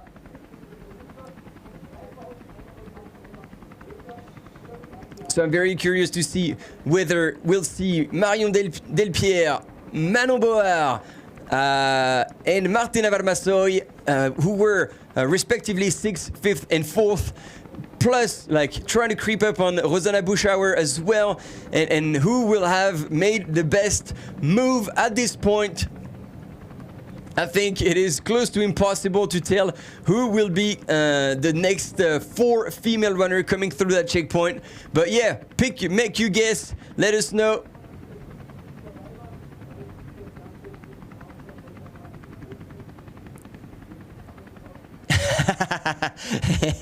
And your comments are absolutely gold. Konstantinus, I love it. Imagine he runs back with a German Shepherd behind. Definitely first place then. Yep, that for sure. That for sure would be a scenario. I didn't count, but yeah, Michael be free to run about 40 seconds, but you know how hard he worked to make these 40 seconds, and those are gone. It could have been worse, indeed. And I think it's not a mistake from the organization, because there were arrows on the ground, orange ones, plus the little flags that were on the side of the fence. So it's really that he was probably still looking in his pockets, not paying too much attention. And this is what happens. Like some of you said, like it happens to everyone. But indeed, this is why, like, also ultra running is a sport that requires all your attention, and that's why it's so important if you can run in a group, because all of a sudden you have more pairs of eyes to look for the right way. And Nuts, again, merci.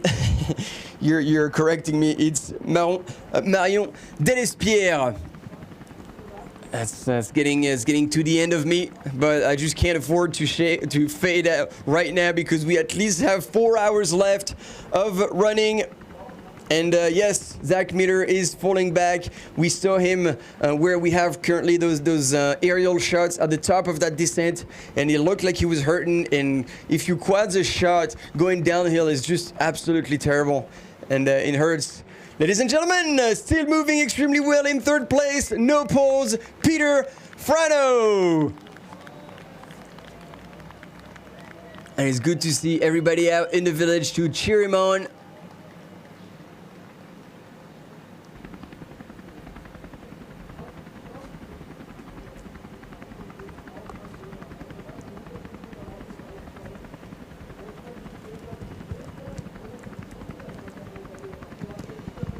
And we're gonna check the split times here. But still, 4 minutes elapsed since Katarina Hartmuth has gone through that ridge section, and still no one in sight. So she has made now more, she has opened the gap on Marcela Vachinova, but potentially more on the second place. We'll keep looking, because in the male I want to split with Peter Frano. So Benjamin Roville was 3:41, but then took the wrong, kind of went into a property, so all of a sudden lost about 40 to 50 seconds.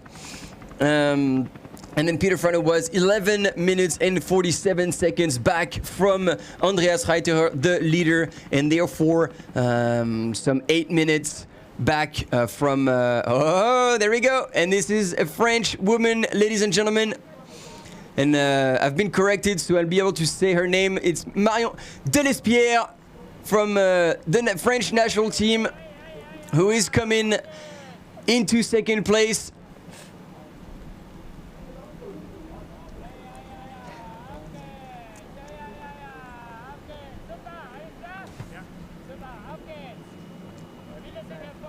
I know, it's Manon Board. I really, well, somebody want to take my seat? I think I need a bit of a break. Manon Board, so the other French woman who was the 2021 TDS winner.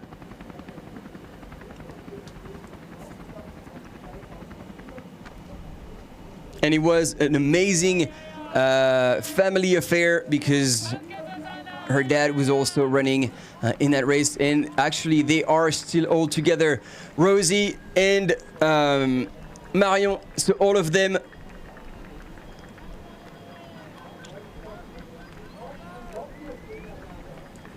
So they are still running together.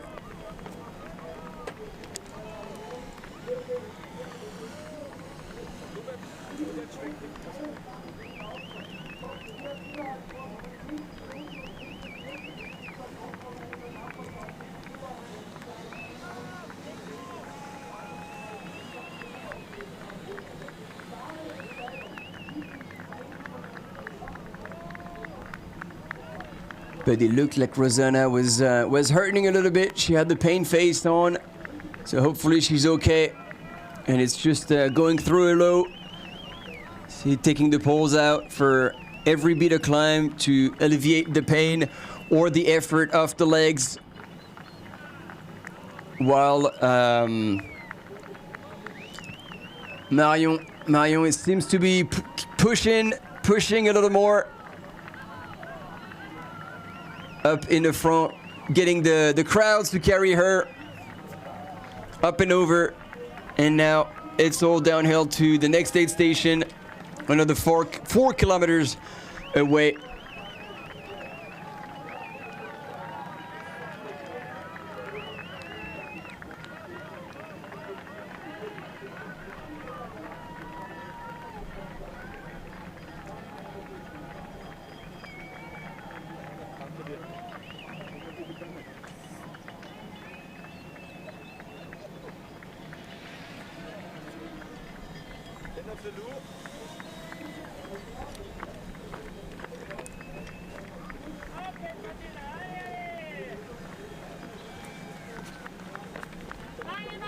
There we go, Martina Vermasoi, and we can hear in the background Philippe Reiter cheering on those runners. He knows most of them. Like I said, I mean, they were colleagues and very good friends with Martina Vermasoi, and he's worked with Rosanna Buschauer on documenting an FKT, linking several summits around Innsbruck.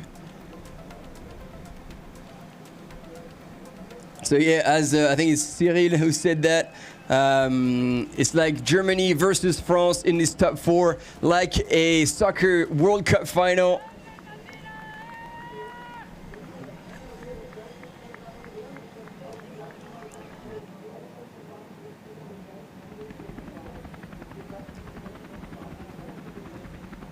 And so we've got a few images, and I think in about 90 seconds or so, we'll have a recap of what has been going down today since we started this morning at 6:30 local time AM.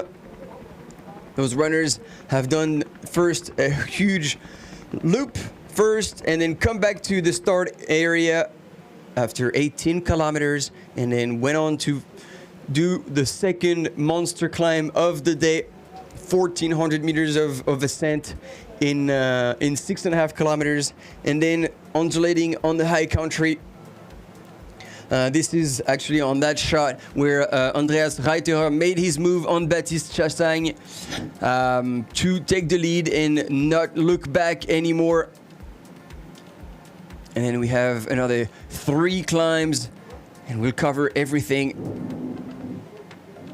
And yeah, I agree with you, Nuts. That's what I was pointing out as well. We have other examples of this, and I think more in the women's field actually of runners just running together for a long period of time, and therefore not feeling like it's a race, but more like a run with friends, and it doesn't really affect you emotionally, and therefore can make a difference in the later stages of the day. Ladies and gentlemen, quick break, and we'll be back for the race recap.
Now on the right position, and this is your World Championships to start in less than 3 minutes.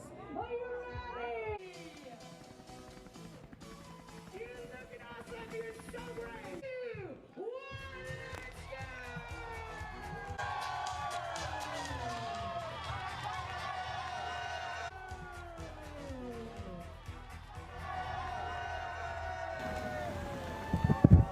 And there we go. That was the start this morning. If you're joining us now, that's the replay. Now we'll put all the highlights of this World Championship Trail Long Distance that has happened in the past 7 hours. So like I said, oh yeah, and it was cool because you'll see very soon Team Japan had 3 runners in the top 3, and they went really hard in the first like 10 to 12 Ks. Leading the field, there you go. And that was a bit of a show. We enjoyed that. We had a lot of fun. They're probably not having as much fun right now because they must really hurt. And actually, Kai here in the lead ended up dropping out of the race, sadly. So that was a bit of a show, but that didn't end up too well. And all these runners, look at him. He was flying. But yeah, all these runners started on the flat and then started the first huge climb of the day to get on that one side of the Stubai Valley, and then the other 2 Japanese runners made it to this point like right on time, because then there was a bit of a bottleneck. And here at this point, Blandine Lirondelle, that we'll see very shortly, was still in the lead of the women's race. But sadly, she had to later drop out of the race because we saw her limping, so probably a foot problem or something. And so that was climbing up that really first ascent. That was quite a brutal one, actually. The first of many.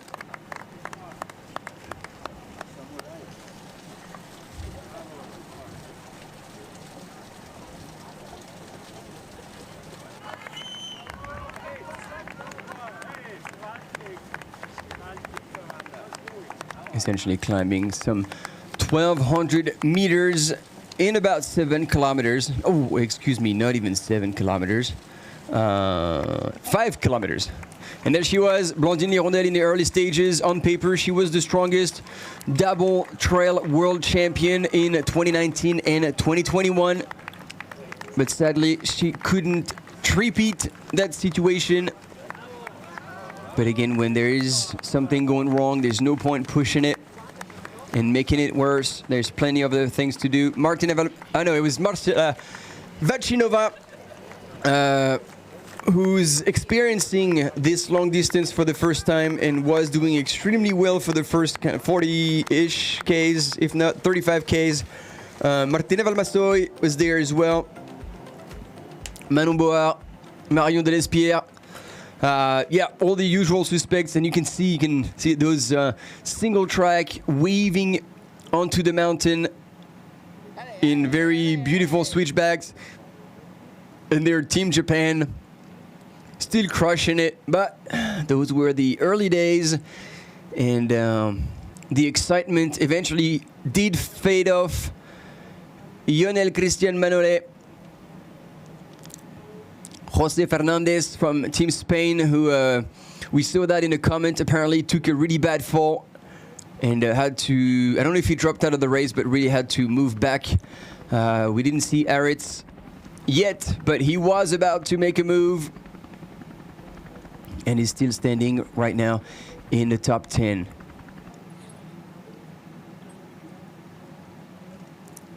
There we go, back with the actual female leader, Marcela Vacinova.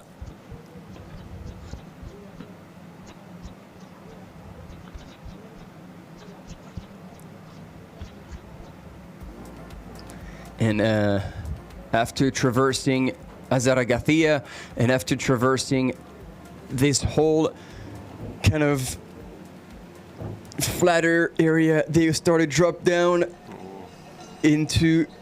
back into the valley, the Stubai Valley, and look at this. They will be going right over the balustrade. Woo! Very nice move, very smooth.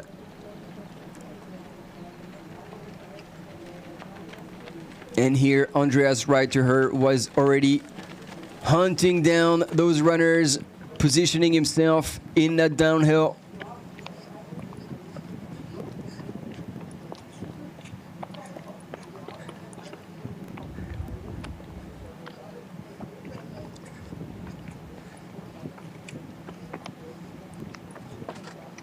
And you can judge how steep and technical that downhill was.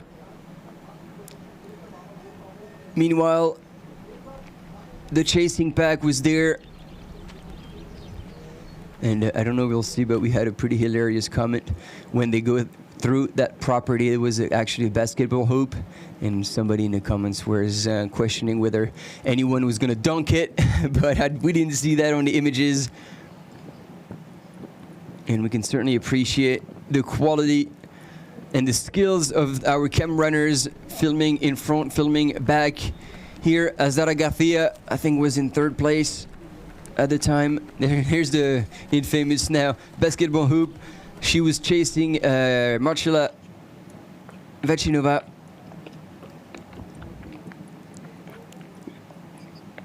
Quick slip here, but there was no damage.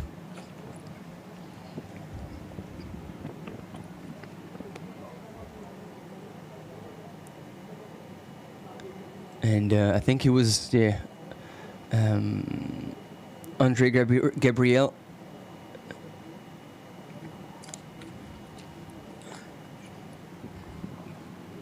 And something was bothering him. I think he had a branch caught up in his shoes. Took the time to stop and change it. Marcela Vacinova, at this point, was in the lead. So there's been a bit of a mix in the images there, because we saw earlier Azara Garcia, but Azara was in 2nd place in chasing, was Martina was still in the lead at this point. And then we get back to the valley floor after that 1,200 meter climb, traverse, and then descent back to the start. And so that was essentially a loop, and now they do an out and back on the same terrain. And there, see how she's limping. This is where we started to wonder what was going on with Blandine Lirondelle. And clearly something was up. Ida Sophie was right there with her from Germany as the top men were moving slowly but surely back to the start, and you could see there like all the runners are started gathering. We had John Stingray in the mix at this point before heading into the monster climb of the day, 1,400 meters of gain in 6.5K. And there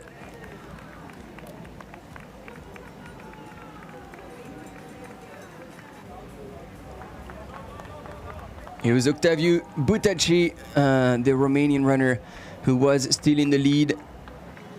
Ionel Cristian Menele was not too far back either.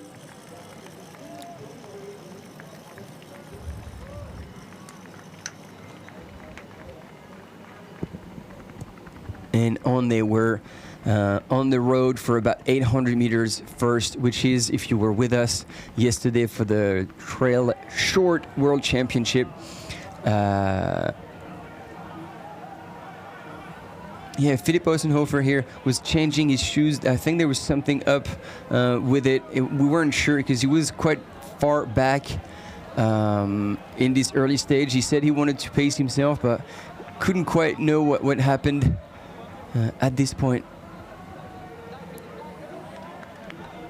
Philipp Ossenhofer climbing onto that, but it was hard. He said he was super excited to race at home, but it's always a bit hard when you also can have this external pressure. Alison Becker from the US had moved into second place coming into the 8th station. It was a bit of a surprise for us all. She was doing extremely well. She had placed really well at Lake Sonoma earlier this year.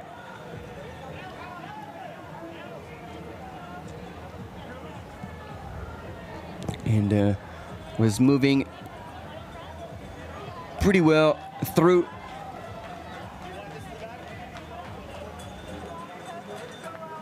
that 8th station.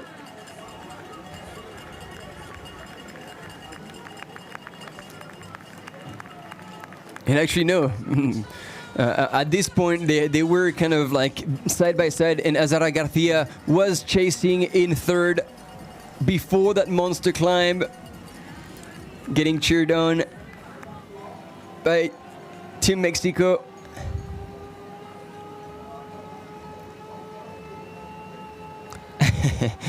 And the crowds have come with all the possible tools to make a lot of noise. And it was Audrey Tanguy at this point who was, I think, one of the first female of the French national team to go through. And I think Marion and Manon were not too far behind at that point. Ida Sophie was also coming into the 8th station after that 18-kilometer loop, and then onto the mountains. This is a point-to-point race. There she was moving away.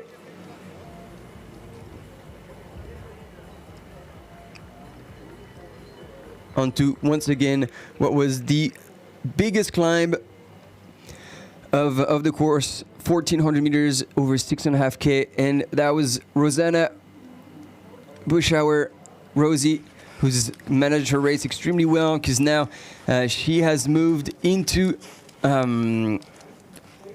second place. No, third place. Sorry, I still get confused. It is a German-French top four with Katharina Hartmuth, Manon Board, Rosanna Buschauer, and Marion Delespierre. Followed 2 minutes back by Martina Valmasoy and Marcela Vachinova. Another 3 minutes back, Alison Becker from the US in 7th position. Marie-Claire Fernandez from Norway, and Gemma Arenas from Spain. And we're expecting Azara Garcia potentially to come in 10th place at the 49K mark.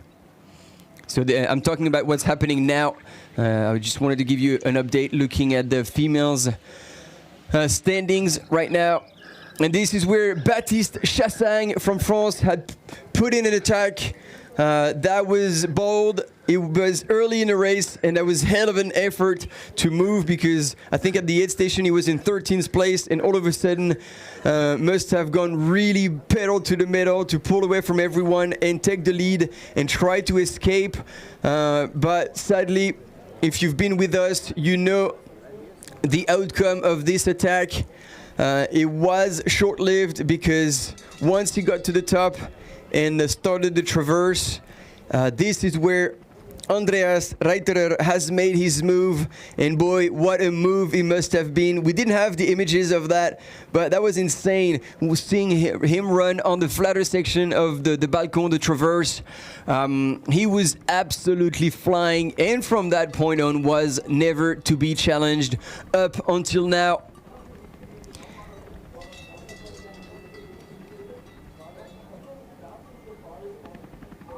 And actually, Azara Garcia hasn't pointed at the K49 yet, and it was Rosa Maria Lara from Spain in 10th. In 11th, Ida Sophie Edgeman from Germany, Akiyama Onoka from Japan in 12th, and Hannah Osowski from the US. So let's have a look, actually. That'd be good to see what's happening in the men's race, ladies and gentlemen.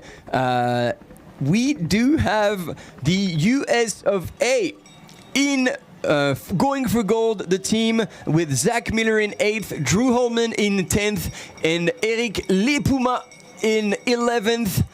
So, yeah, solid run here. And but they cannot, none of these guys can fail now.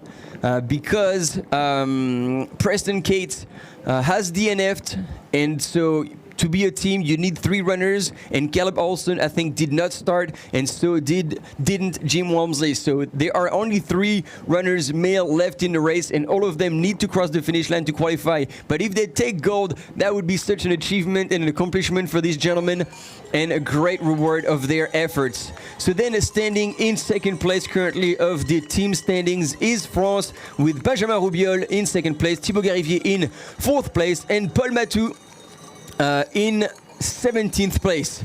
Baptiste Chassang, who we see here on the images, had started just a little bit too fast, and with 60k to go had burned a bit too many matches, sadly, and is now standing in 21st position. So a bit of a run with the heart, but from a team perspective, had he not faded so much, perhaps he could have been still in the lead of the team rankings, and in 3rd place it's Team Italy with Andreas Reiterer, Davide Shiraz, and Philipp Auserhofer. In the women's team, it's Germany who has the lead, with Katharina Hartmuth, Rosanna Boschauer, and Ida Sophie Edgeman for currently going for gold. In 2nd place would be France, with Manon Board, Marion Delespierre, and Audrey Tanguy, and Spain. But I don't think that works, because Azara Garcia, who's ranked, who's marked as DNF, therefore would not count, and that would make Team America actually take bronze temporarily so far, with Alison Baca, Hannah Osowski, and Emily Schmitz, who's coming back. Emily Schmitz in 14th position, so things could still change maybe a little bit. Although France is pretty solid in 2nd place, with the 5th place, 6th place, and 17th place for Manon Board, Marion Delespierre, and Audrey Tanguy, respectively. Here on your images was going through the first main aid station, Martina Valmasoy being cheered on by the crowds.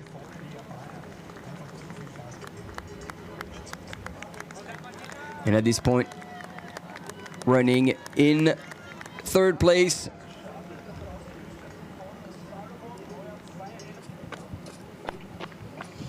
and Marcela Vachinova was still running in the lead for that whole descent, and actually the next climb too.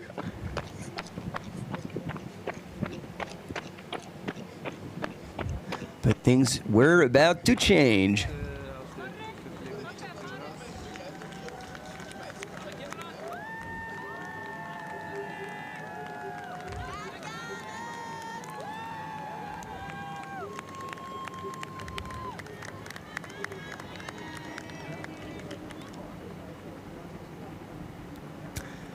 Andres Simones, sorry, my bad. Garcia was cheered by a Portuguese runner, not a Mexican one. Apologize indeed. This red and green was Portuguese. Sorry about that, and thank you for correcting me. I appreciate that. I know I make mistakes every once in a while, and so I'd rather stand corrected.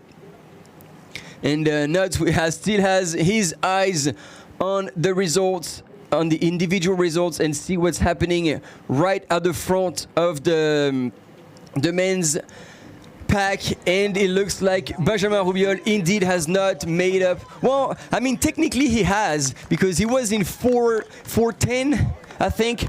But then lost 40 seconds going and paying a visit to these people's backyard before getting back on course, and we estimated that he's lost some 40 seconds there, so he would have been then at this point 4 minutes and 50 seconds back, and now he's 4:23, so he would have made another, yeah, it's not much at all. Another maybe 30 seconds on him, 40 seconds on Andreas Reiterer. But the thing is, how much juice would he have to use to make up that 30 seconds in a matter of just over 5Ks? And just now, Peter Frano has gone through from Slovakia, has gone through in third place. The checkpoint at Kranenbieten. And he's 12 minutes and 18 seconds back, but still standing strong in the bronze, like holding the virtual bronze medal in this World Championship. And I believe that would make him, that would make this result, the best result of his career. In the meantime, we're still on the replay, watching Andreas Reiterer putting hell of an effort and showing incredible strength on those climbs to pull away gradually but surely from the rest of the field, or at least that's what we believed, because we at this point still had not seen French runner Benjamin Rubiol come through. Andreas Reiterer still there, branching away from the short course that the other runners ran on yesterday. When they got to that call, they actually tipped, they were coming from the back of that thing.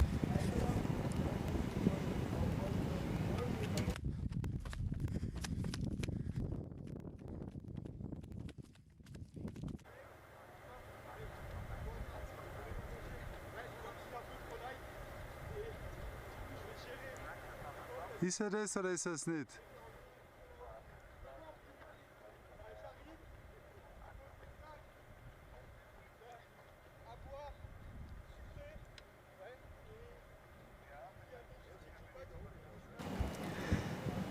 There we go. That was Baptiste Chassagne just before the wheels fell off.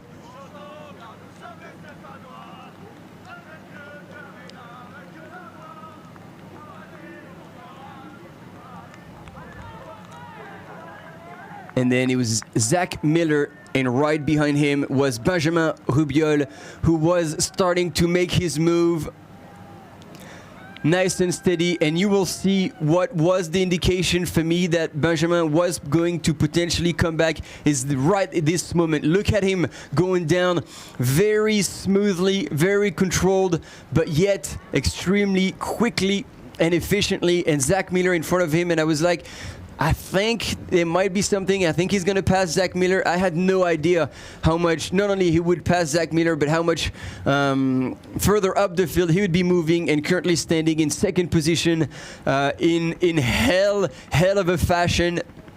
And yeah, still standing in second position so far. 4 minutes, 23 seconds off the lead.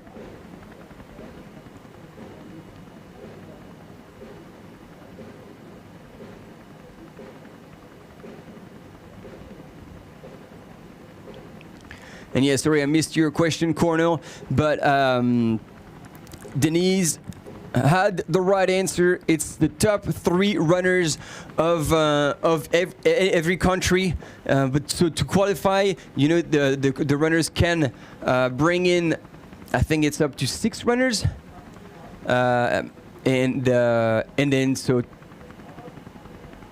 I think 3. That I'm not sure. But what I'm sure about is the ranking of the top 3 runners. But if there's no 3 runners, then there's no team ranking. So you have to have 3 runners. And that's what I was saying for Team US. Now there's only 3 runners racing. And so all of them need to cross the finish line if they want to be ranked as a team.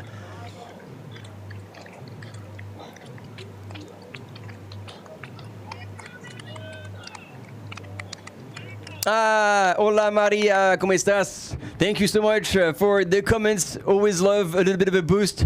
We also getting support from the actually Austria team manager, selectioner, and obviously highly involved with this event. He showed up to the cabin and is looking after us. He says like, "Hey guys, how you doing? Do you need anything?" So we much appreciated that kind of support.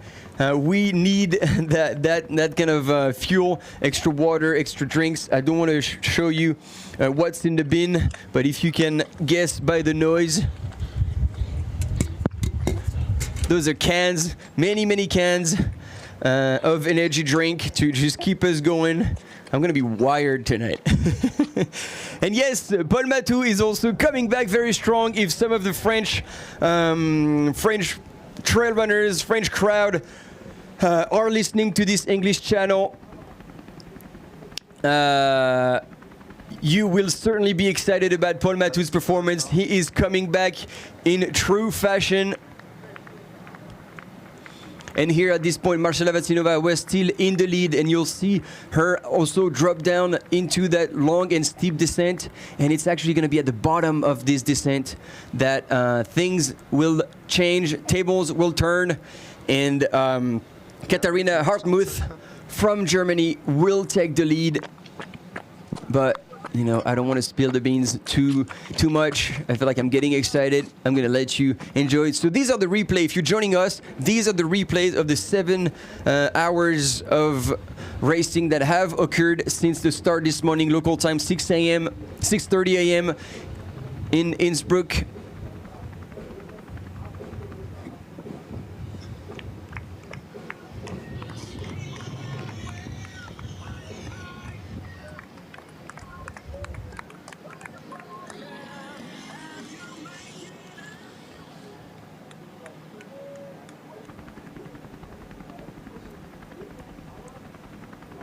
So again, thanks for correcting that. Man, I have my faithful co-commentators in the comments. Michael, be free to run. Thanks a lot. So Caleb had not pointed in, and so in the team, his name was grayed out, and so that's why I was confused. I thought he was out, but he certainly isn't. You are absolutely right. Thanks for correcting me, and therefore, Team USA is not too far. But again, this is something that is actually different between mountain running and trail running. In mountain running, the team ranking is based on points.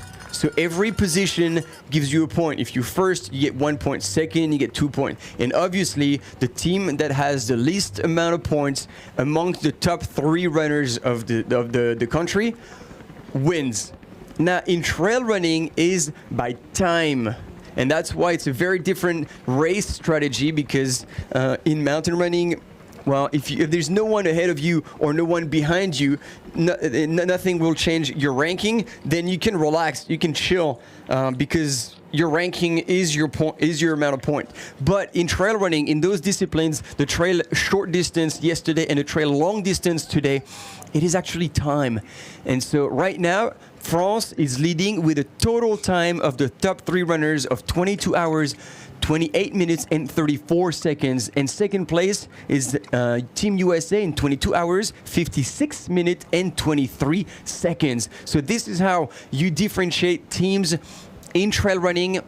It is not the ranking, but it is the elapsed time at each checkpoint to have the intermediary times, and then crossing the finish line, the total time of the top 3 runners of each country. I hope that was clear. There was a lot of information here, and I hope you understood everything. If not, just let me know. I will try to help you out.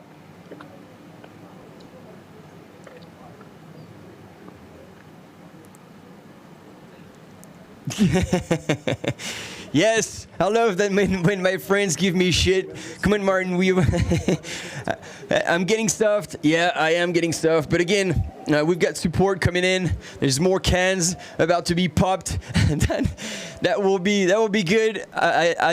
You can trust me. I don't know in what state I will be finishing, but I will be finishing with you all and supporting those runners from here, from the live coverage, and sharing that fantastic experience that is the 2023 World Trail and Mountain Running Championships here in Innsbruck-Stubai. And this is the moment I was telling you about, ladies and gentlemen. This is when the lead in the women's has changed. And actually, you didn't quite see it all here on this recap, but when Katharina Hartmuth passed, oh, that's it, I'm losing it, I need to breathe. Marcela Vachinova, she actually stopped with her, and both ladies chatted for a solid 2 to 3 minutes. Before Katharina actually pulled away from Marcella. So there was a long chat and very friendly chat. It was not like a cold, aggressive move on Katharina's behalf. But she was definitely stronger, and she pulled away from Marcella to take the win in the women's race at this point. People were going absolutely nuts, as you can hear at this aid station.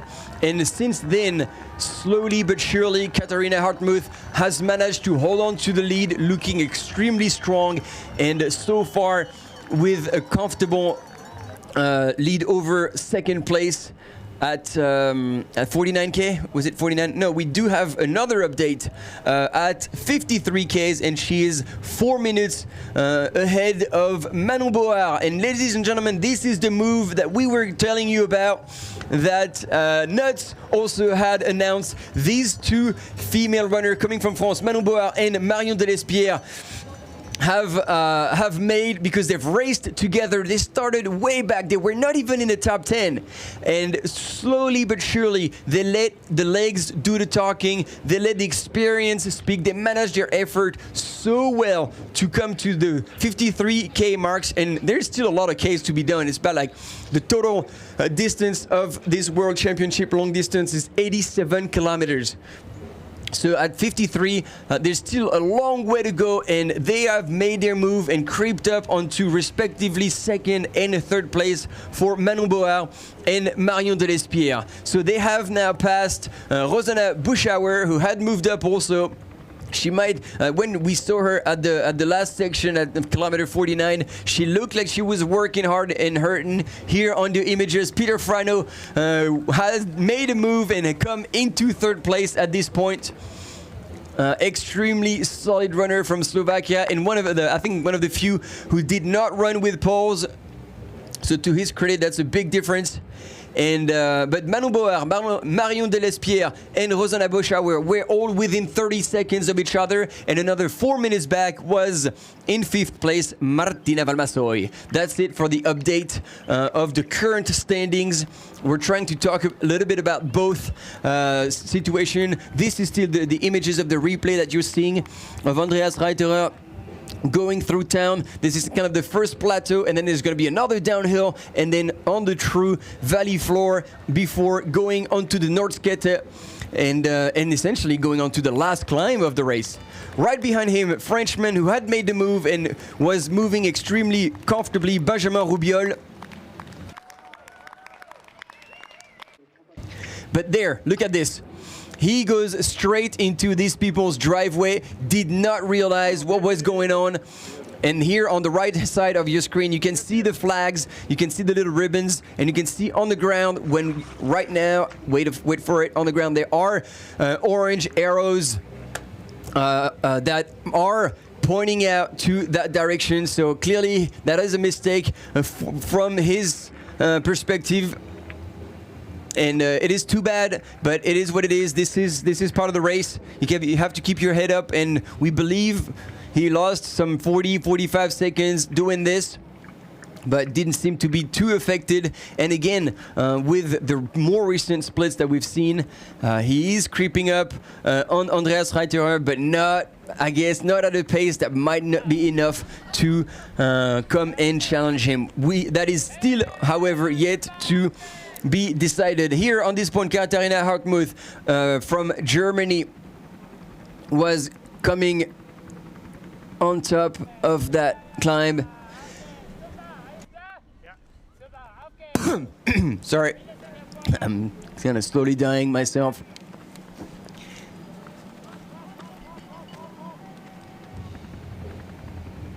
And that's the fight between France and Germany. We had Germany, France, but now Marion Delespierre has moved into third place. And Rosanna Buffschauer here, that you can see on your screen, you can see her face looking a little bit more worked.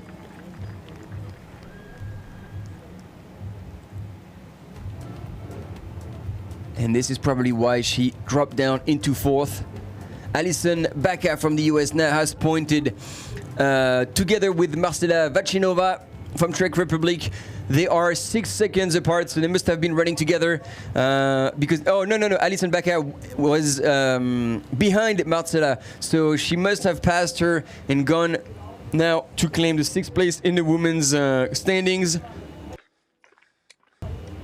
And now I believe, yes, we are back with live images of our men's leader in this crazy race of the World Championships, long distance here in Innsbruck-Stubai. It is quite an insane race that we have experienced so far, and hell of a fight because Andreas Reiterer, as you've seen on your screen, is in the lead, sporting the Italian jersey, but he's from Tyrol, like he lives in Tyrol, he lives in this area, he knows these mountains very, very well. And Benjamin Rubiol right there in the chase. We had a split that was melting. Jesus, look at him run.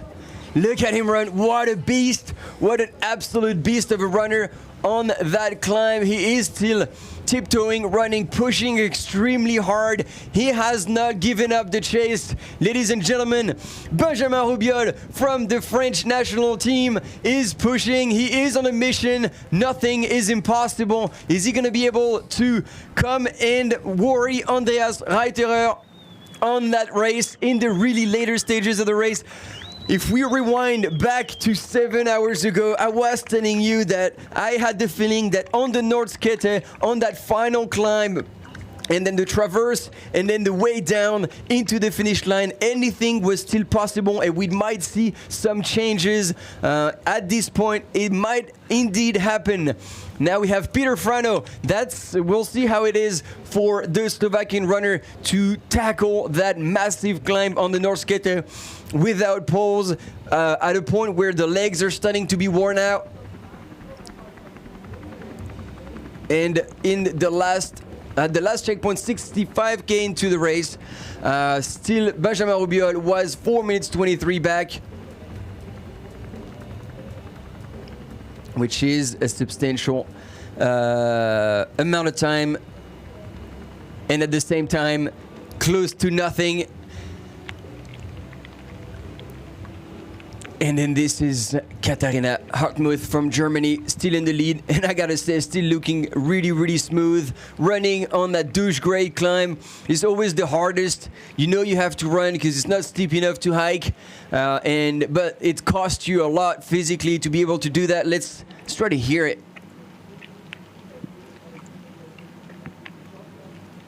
Now I gotta say, this is a very impressive stride. She's moving really, really well right now. What a performance. What a performance from our German runner, Kathi.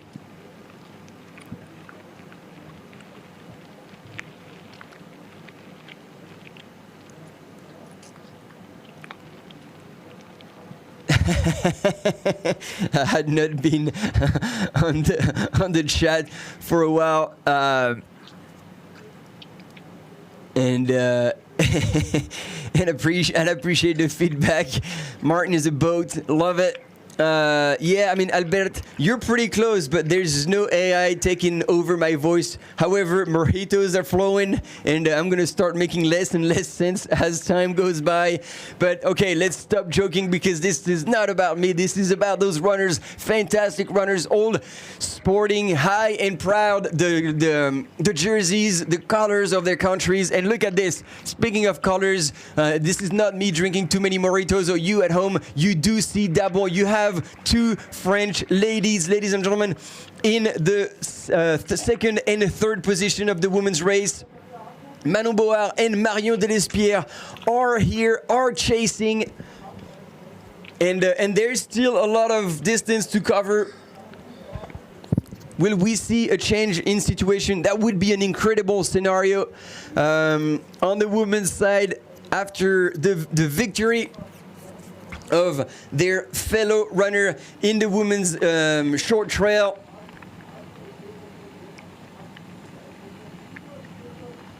And that would also help Fred Bousseau win his bet that the national championship would actually score 10 medals. Clémentine Geoffrey taking an incredible win after a solid comeback, after almost a 5-hour-long fight with Judith Wieder from Switzerland, who took a beautiful second place in the short trail.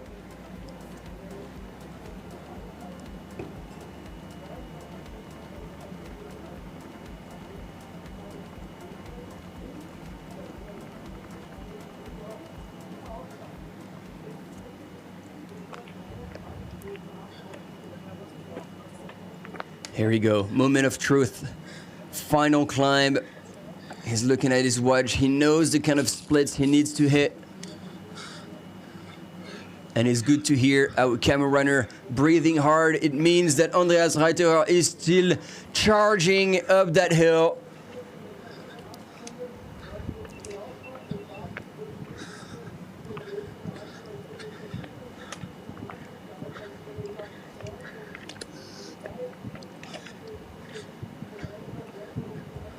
And in the men's Team USA now 7th, 8th, and 9th. Eric Leipuma, I don't know how to pronounce this in English, is running stride for stride with Drew Holman, and that really must make a difference. However, they're together with Thomas Joly de Lobinière, which is a Canadian name. Thank you for helping me out with this one, although he's representing Team GB. And now we're back, switching back and forth with the men's leader and the women's leader here, Katharina Hartmuth. Has slowed down a little bit, which is comforting, because her pace, I mean, now she's back at it. Her pace on that douche grade climb is quite insane.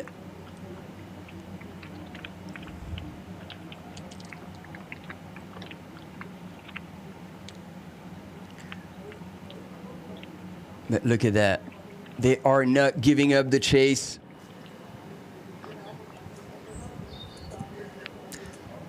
Marion and Manon together.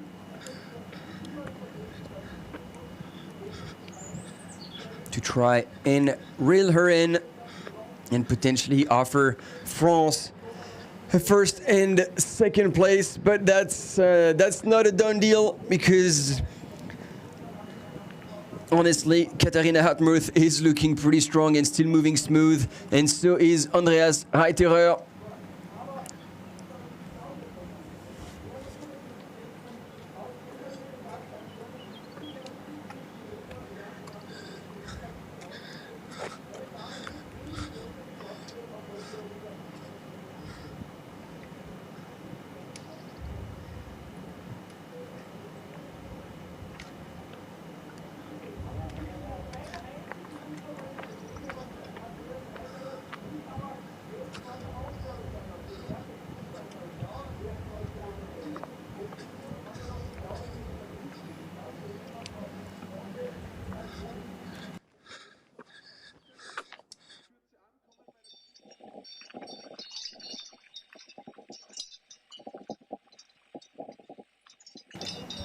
All right, close encounter with locals.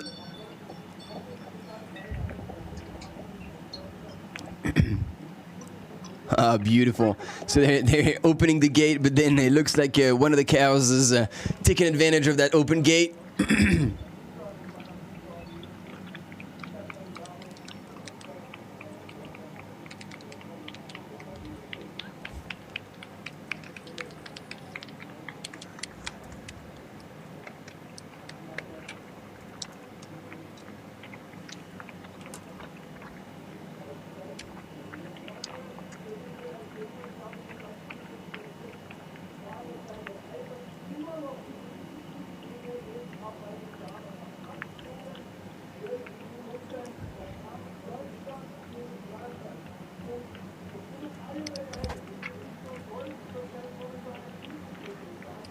Okay, so this is interesting because have we missed someone? Because you had Rosanna Buschauer, that was like she was on your screen right there from Germany, running good. But originally we saw earlier Manon Bauer and Marion de Lespierre together. Running and chasing in second and third place, and Rosanna Buschauer in fourth place. So has Manon Bauer pulled away a little bit, and we had the images of Marion de Lespierre on our screen. That created a little bit of confusion for me. But here, no confusion. He is charging up the hill. Ladies and gentlemen, coming from France, Benjamin Rubiol is chasing this man right there, Andreas Reiterer. Andreas currently in the lead. And he has not done all this for nothing. There is no way in hell he's going to give up that first spot without hell of a fight. And I don't know about you guys, but a hell of a fight is something I'm really looking forward to. And actually both in the men's and the women's race, there is still a lot to happen, and I am glad the organizers have designed such a hard course with a massive climb, a traverse, and then a solid downhill all the way down into Innsbruck downtown to make that end of the race ever so more exciting.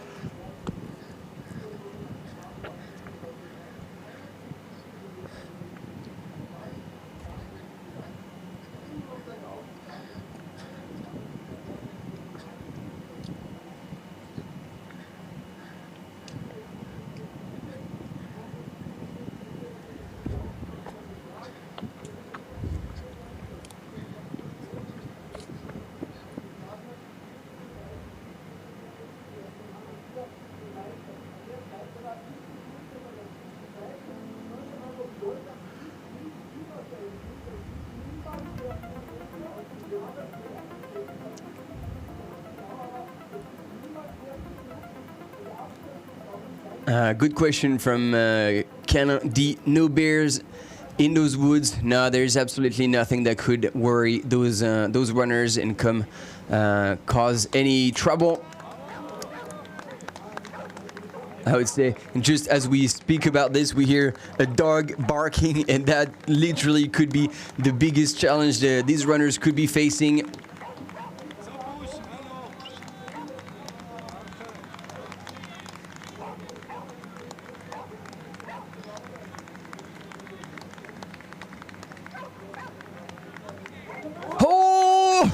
Ladies and gentlemen, he was pushing way harder than we believed. There is barely 20 seconds between the first and second man in this World Championship. Long distance, did you see that coming? I surely didn't. I knew that he was pushing and he had the potential to come back onto Andreas Reiterer. But look what just happened. I didn't realize he was closing in so hard and so fast on Andreas Reiterer. Is this Andreas who is kind of fading off a little bit, or is this truly Benjamin Rubiol from France who has gone pedal to the metal? Probably went a little bit like insane. He's made up 4 minutes on that climb. Can you believe it?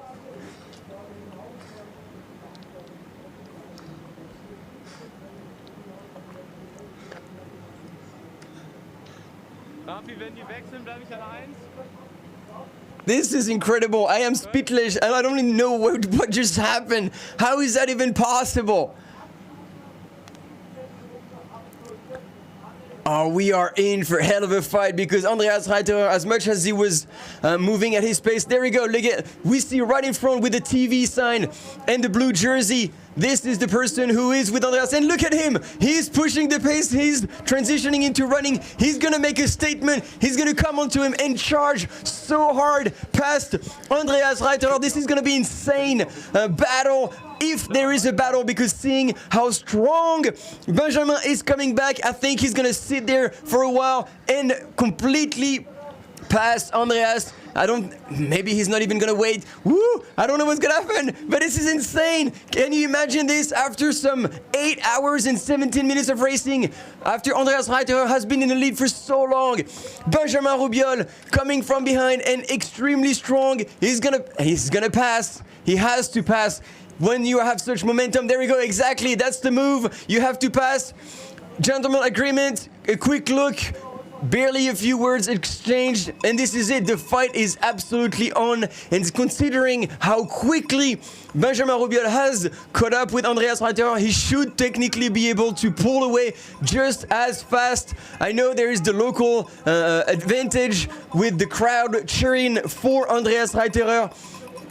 But this is now that Benjamin Rubiol needs to go a little harder, push a little more, just to kind of mentally break Andreas Reiterer, because if they stay together, Andreas is going to be able to think that nothing is done.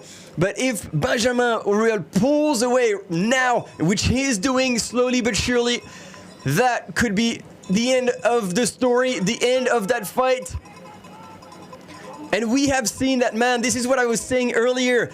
We have seen Benjamin Rubiol go downhill, and he is extremely smooth. He is lethal on descent. And look at him transitioning back into running. This is where Andreas Reiterer needs to respond if he doesn't want to lose that fight right now. He needs to push and not to let him pull away. Looking at his watch, however, I don't think that's a good sign. And there he is, Benjamin Rubiol, ladies and gentlemen. This is the moment where the World Championship title might be won in this trail long distance. This is absolutely insane.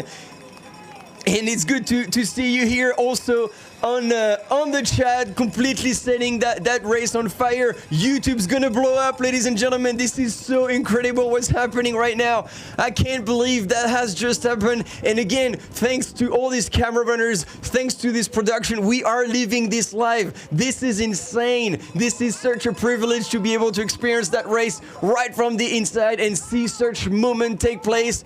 Andreas Reiterer, once again, this is a replay, looking at his watch. And in the meantime, Benjamin Rubiol now is not looking back, and that's gonna be a tough time for a camera runner to be able to keep up with such an animal. And you were asking the question, should the runners be worried about bears? I think beyond bears, you should be worried about Benjamin Rubiol, who is an absolute beast.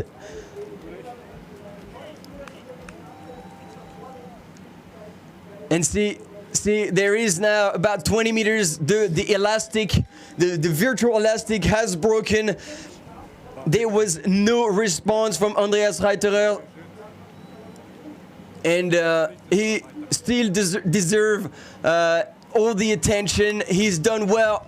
I don't want to bury him just yet, but it's insane the way Benjamin Rubiol has not only closed a 4-minute gap, but made his move. And you know what? This is something I would be interested in, and I will ask the question later on. Was it his plan to keep some in the bank and spend it all at the bottom of that climb, go extremely hard and make a statement there? Because if that was the plan, it is absolutely perfectly executed, and it is awe-inspiring to see such an evil plan come into play and work out. The way he's passed Andreas Reiter, who admittedly is still moving extremely well, ladies and gentlemen. Like, they've run 60k and covered probably over 5,500 meters of elevation gain already. It's insane. But today, ladies and gentlemen, this man has shown insane talent and strength and race management. Didn't get excited in the early stage. Now he's controlling his advance, looking where Andreas Reiter is behind him. He was eating. See, he's fueling, he's drinking. He knows that push cost him a bit, but it doesn't matter. Now he's not looking back. There is probably less than an hour. I think I'm getting excited. A bit more than an hour, because these guys will climb still for a bit of time. But what a move, and damn, he made me lie when I thought things were wrapped in the men's race.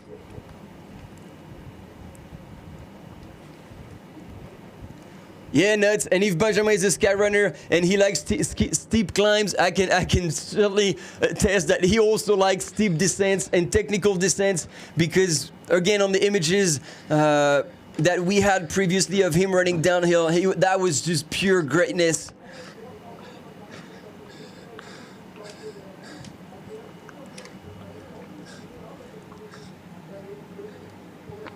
And our camera runner doing an awesome jump, keeping up, showing us images of Benjamin, but also showing behind that the gap is increasing more and more. I think this is it. That was the move. Andreas Reiter will probably struggle to retaliate, but that climb is not over. And there's a traverse, there's a descent. Anything can happen. Again, we've seen, even at UTMB on the descent from La Flégère all the way into town, some runners just fold, trip. So again, knock on wood, that's not going to happen to any of these runners. We definitely don't wish any negative things. By no means I want to jinx anyone, but I don't want either to say that this is a done deal. Oh, but the move has been strong, and the gap now is significant.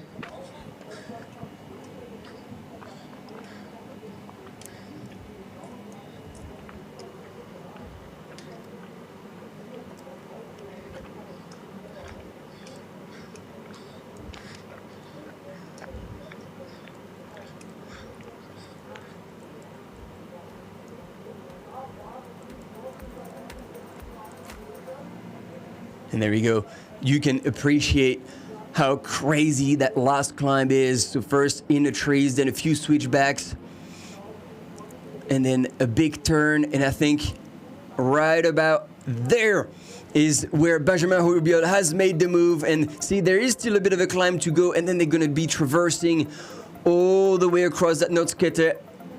And on the right-hand side of your screen, you see down below, back in the valley, back into Innsbruck, is the finish line waiting for these runners. But see, that's quite a bit of a traverse, slightly downhill first, and then getting steeper and steeper all the way down to the valley floor.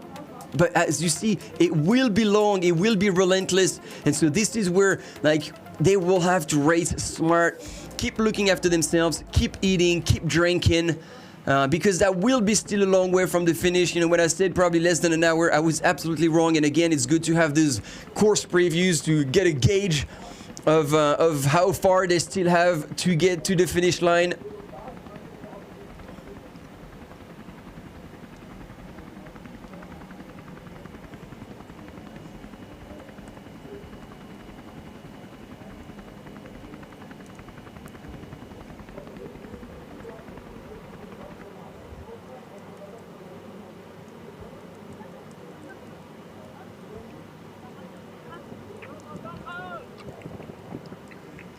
So there we are with, after quite an emotional situation in the men's field. Here's Peter Frano in third place in the male category, and still running up the hill. This is also an insane move here for Peter Frano without poles, still moving, tiptoeing up that hill, running. Is impressive. Hats off to this man. But last time we had no, that was Peter Frano. That's a bit of a mistake here. That's no problem. It's easy. And there we have her, still all smiles. It's unbelievable. Katharina Hartmuth, the German runner who has taken the lead around kilometer 30. And now is we just got a little bit of a split time, so we'll wait to see how much closer or further Manon Board and Marion Delespierre have moved compared to Katie Hartmuth.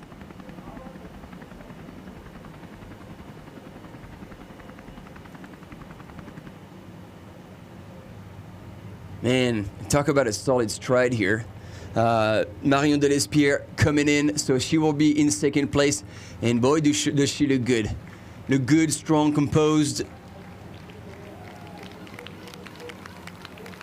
Yeah, that's an impressive stride.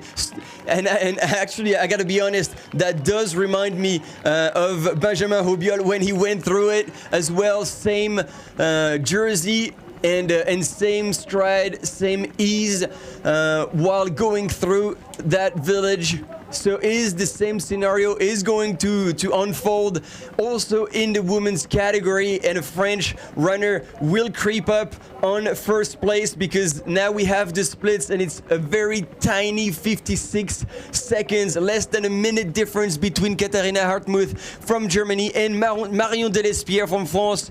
She has close to 3 minutes on Katharina in that last section in 7 kilometers.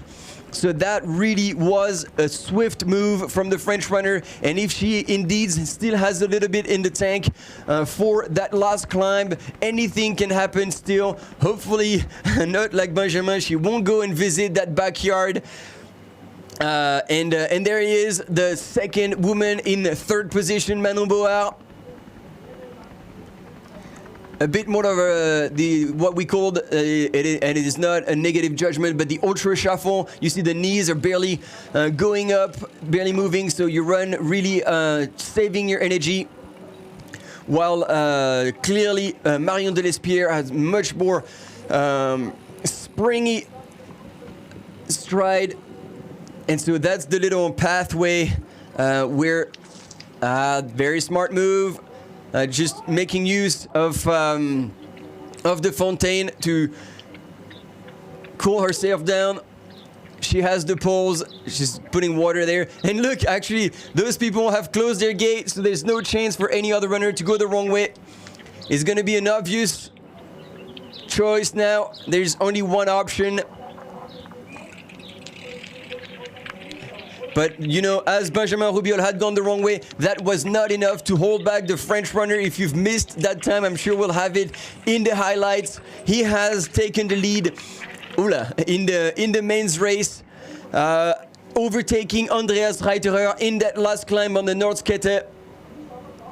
And Manon Board as well. So we have the split. She is now 1 minute 46 back from Katharina Hartmuth. So she also has gained on first place in the women's race from Germany. But Marion Delespierre has been moving a little faster because these two women in the last checkpoint were absolutely together second for second. And now there is 50 seconds between Marion Delespierre and Manon Board.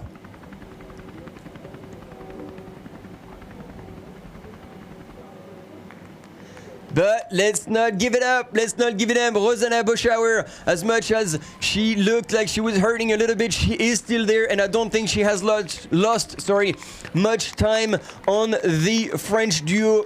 Marion Delespierre and Manon Board will have the split very shortly. There we go. It is 2 minutes, just over 2 minutes back from Manon Board, and another minute back away. So that's 3 minutes on Marion Delespierre and 4 total on her fellow countrywoman Katharina Hartmuth. Once again, imagine after like 8.5 hours of racing, the top 4 women are within 4 minutes of each other. So much can still happen. And also, let's remember that Rosanna Boschauer, she's from the area. She lives here She knows exactly the course. She knows the difficulty that lays ahead of her, so she would most likely have kept some juice in the tank and potentially could make a push. We've seen that anyone looking good at the bottom of that last climb could really make a difference. Again, I still can't get over the fact that Benjamin Robiol has not only caught up Andreas Reiterer in such an amount of, like a short amount of time, but in such fashion. And as soon as he passed him, pulled away, nothing could be done. No retaliation, nothing. It is quite incredible how that move has been made, and he will be remembered for sure for such a strong uphill ability and management of his effort throughout this long course.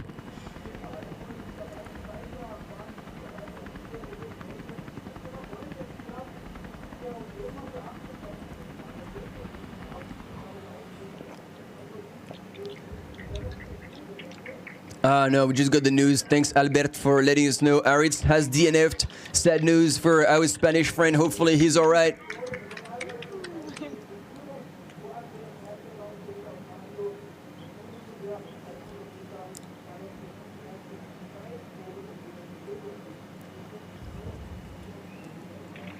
And there we go. Hosanna Boschauer in 4th position, moving through town.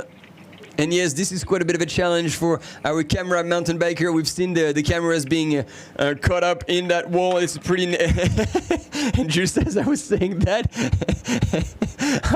I hope I didn't jinx the poor guy. But yeah, it is so narrow that like, driving the bike through...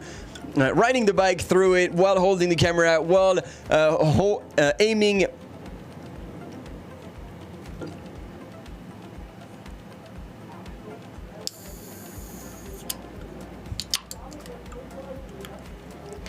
and there we go, you've got the GPSs, Katharina Hartmuth and Marion Delespierre. They are so dangerously close. Quick video recap about the race.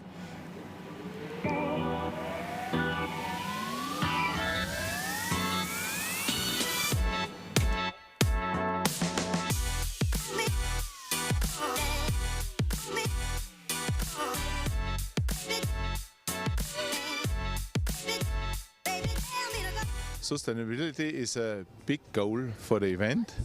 We spend a lot of time in collecting and filter ideas, and as a result we developed a strategy of 4 pillars: ecology, economy, social responsibility and legacy.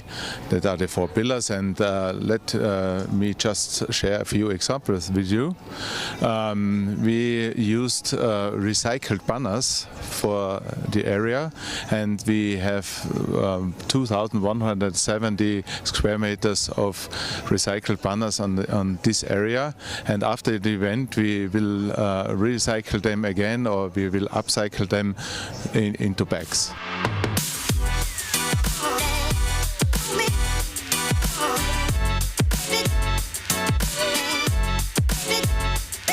About 50 people are the inner circle, and then we have 400 volunteers who helps the event. She makes the event, ensure that the event is running smoothly, and they have different roles. They are course marshals, they are transportation coordinators, they work as chaperones to support the anti-doping and many others, and their hard work is essential that the event is a success.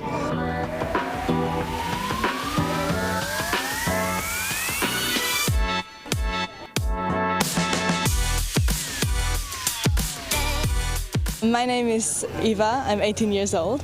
I'm here as a volunteer at the merchandise and information stand. I'm a part of an organization that texts you whenever there are events where they need volunteers, and I'm a really big fan of doing volunteer work like this.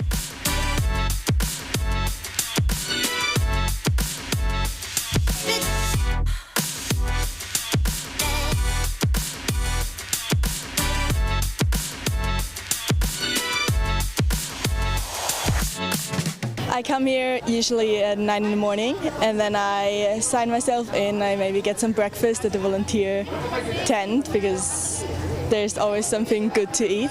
And then I come here and I see that everything is in the right place, and if there's something missing, if there's enough in stock of everything that people might want to buy. And then I wait for people to come, waiting for information or seeing if they can buy something. And then at the end of the day, at around 8 o'clock, I head home.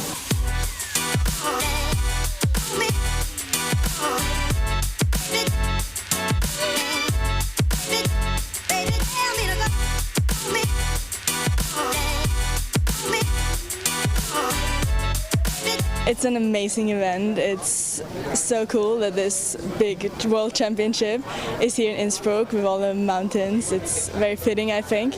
And I really enjoy seeing what goes on behind the scenes and how much work really is put into something.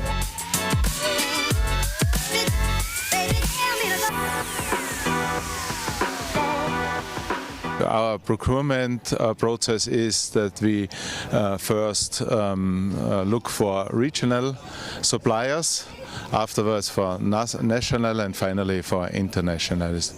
And we integrate local clubs that they can work on the event and can get the experience.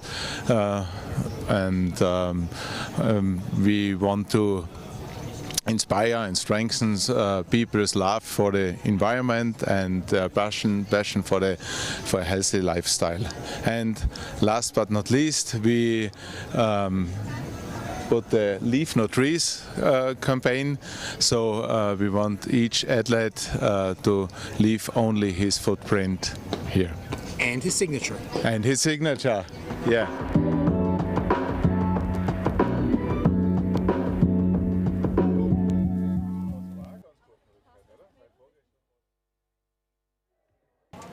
And that was absolute perfect timing. I couldn't have asked for a better break. Indeed, there was some aid station much needed after I was on the verge of bonking after commenting Benjamin Rubiol's attack. And I think we're back live with the man. And it looks like he's not as fast as he was earlier, because that attack certainly must have cost him a little bit, but he's still moving. I mean, and look at me saying that he's not that fast, but that is another freaking wall to climb for these runners. And Benjamin Rubiol, like with the attitude, with whatever he's done, he will most certainly not look back anymore. But as I was saying, it is still far from the finish, and Andreas Reiterer is one hell of a runner, and he's gonna fight with everything he's got to try and either come and fight back for that gold medal or hold on to silver.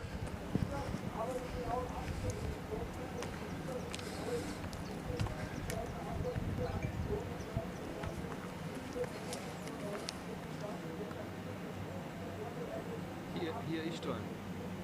Kommt der Erste.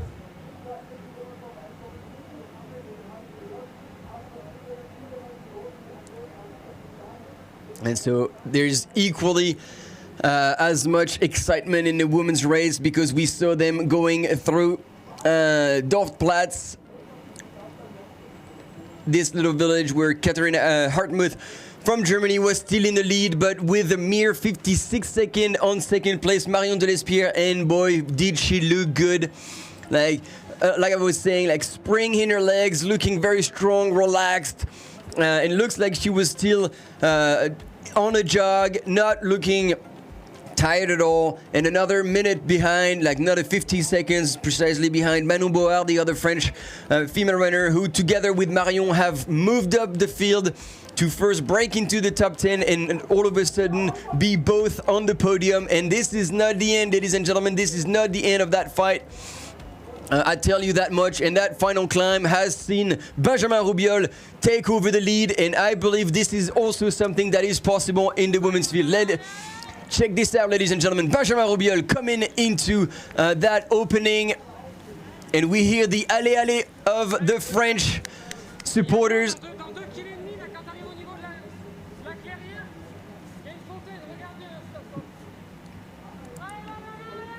And he says in about 2Ks, there's going to be an opening. And so if you're feeling thirsty or if you need to cool down, there is a bit of a stream. So think about it in case you want.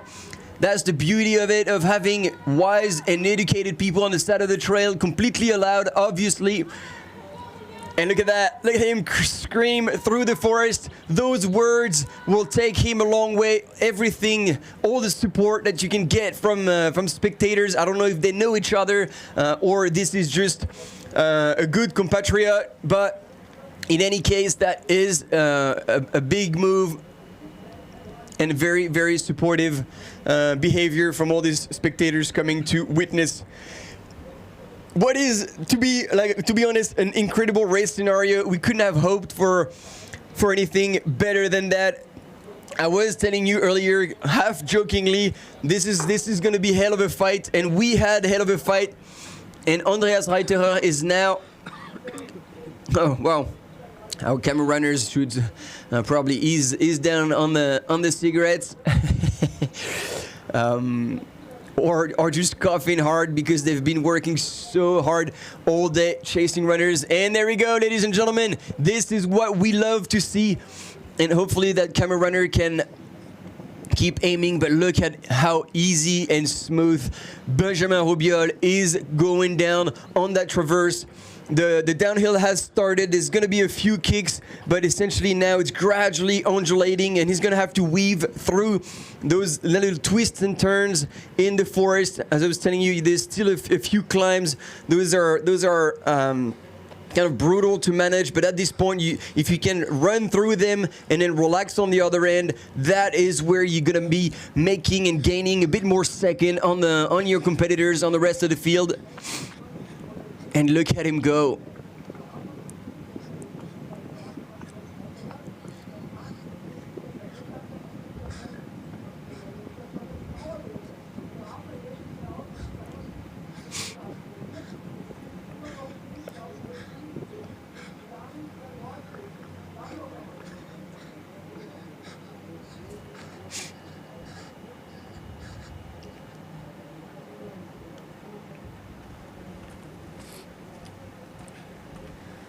Das ist ja bärenstarke Leistung, wirklich. Wahnsinn. And we're alternating between first place Benjamin Robiol and second place Andreas Reiterer. Andreas, who's lost the lead in the last 20 minutes or so.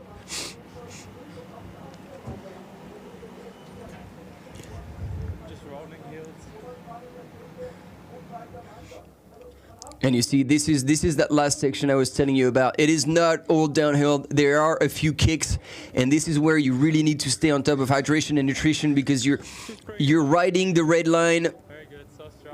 And you do not want to get to a point where you override that line and you end up bonking or something, because that's where, as we say, shit hits the fan. So clearly you want to stay in control. And Da ist der zweite. oh wow, look at that. This is at least 3 minutes since Benjamin Robiol has gone through, and here is Andreas Reiterer coming through at clearly a different pace. I think the gap has been opened by a French runner, Benjamin Robiol. Ladies and gentlemen, this is it. This is where it happened. There will be no retaliation.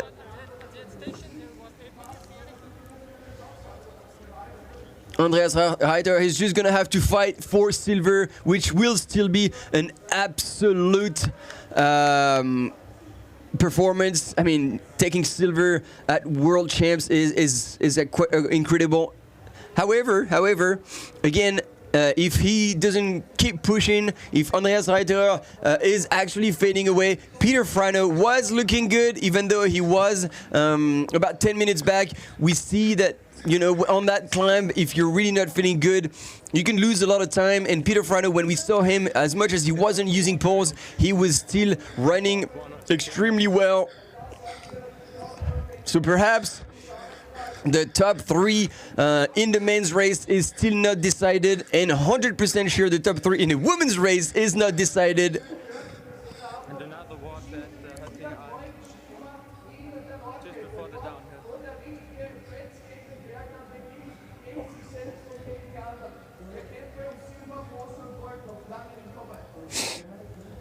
Oops, excuse me.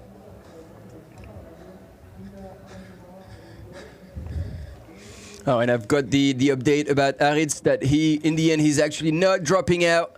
This is the information from the Spanish Federation that is being communicated right now. So he is still in the race. He's probably had a bit of a stop. And look at that view. Look at those trails. It doesn't get more technical and scenic and epic than that. Good move on the end of our camera runners stopping just to get a better view of that panoramic and over Innsbruck. But look at this, Peter Frano will have a hard time to catch up with Andreas Reiter because Andreas is now switched the gear and still moving really well. So I think that's going to be very, very tough to catch up with Benjamin Roubiol. However, to secure his silver medal at this World Long Trail Championship, I think this is still something he's very capable and will fight extremely hard to secure still. And it's now 6 minutes 45 elapsed since the Aspahütte at 71.2 kilometers, and Benjamin Roubiol had 4 minutes and 18 seconds on Andrea Reiterer. And Andreas will see how much of a gap he has on Peter Frano.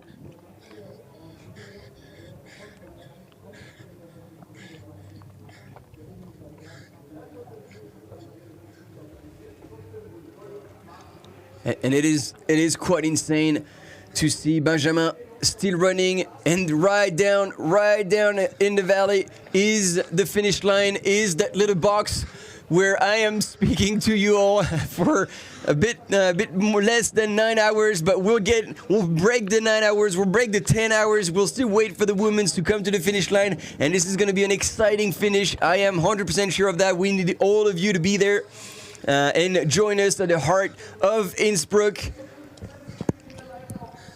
to witness the only second World Championships in trail running combined with mountain running championships. And like I was saying earlier, nobody corrected me, so I believe that is accurate, at least until proven wrong. That I think this is the 10th edition of the Trail World Championship. But if you know exactly, I would love to hear it.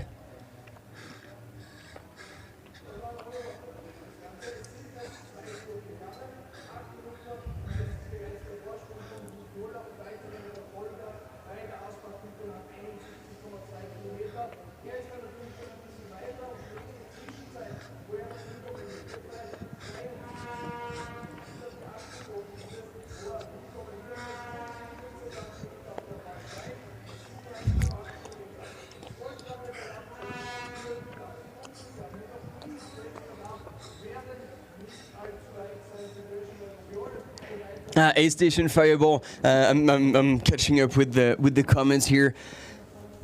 Yeah, actually, that climb from Col des Montés is actually like already. Kilian had made his move. He passed Mathieu. He pulled away from Mathieu right out of Valorcine, coming out of the aid station, and then on that kind of douche grade climb up to Col des Montés. This is where he truly made his move on the runnable part, and then indeed he just hammered that nail once and for all in that last climb, indeed on the switchbacks that is exposed.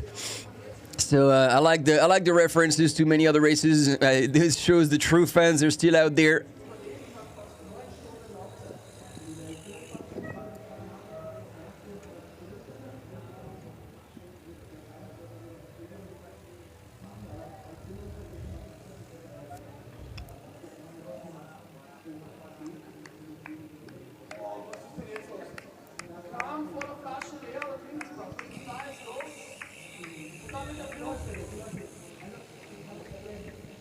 So we have Manon Boa. No, I think that's Manon Boa.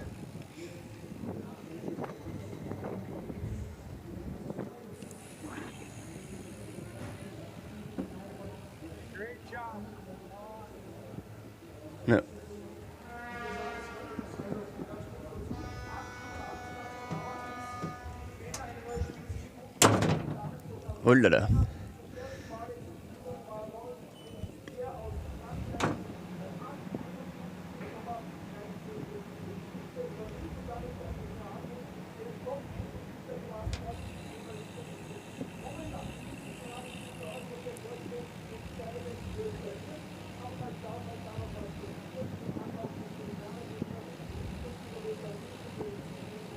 Vincent Roel, thanks a lot. This is indeed the 10th edition. Thanks for confirming 2007, 9, 11, 13, 15, 16, 17, 18, and 19. So, no, we have 2022 as well last year.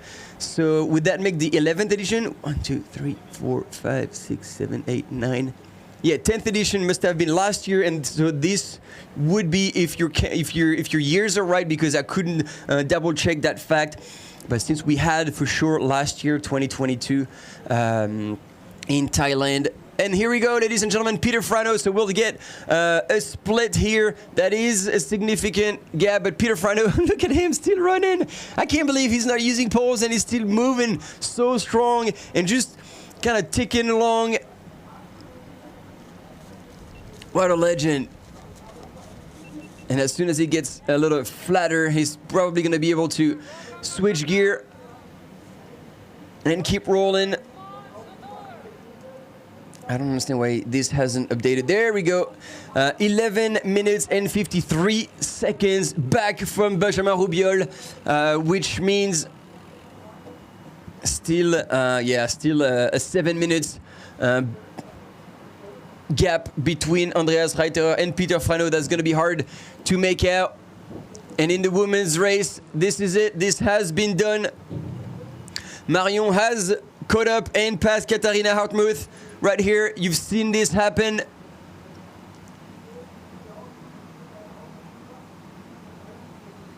And that was actually even before they hit the big climb. These two women are running almost stride for stride. But now is the move. There's no friendship. There's nothing. And once again, it's going to be a race of who's going to be looking after themselves the best. We see Katharina having a sip of her drink. They're going to have to run, not get pulled away too hard by one another.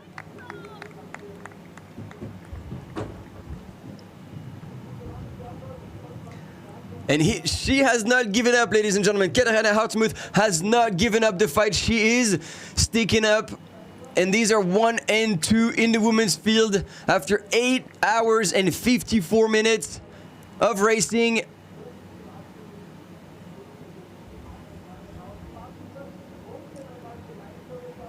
But wait, there's something wrong here.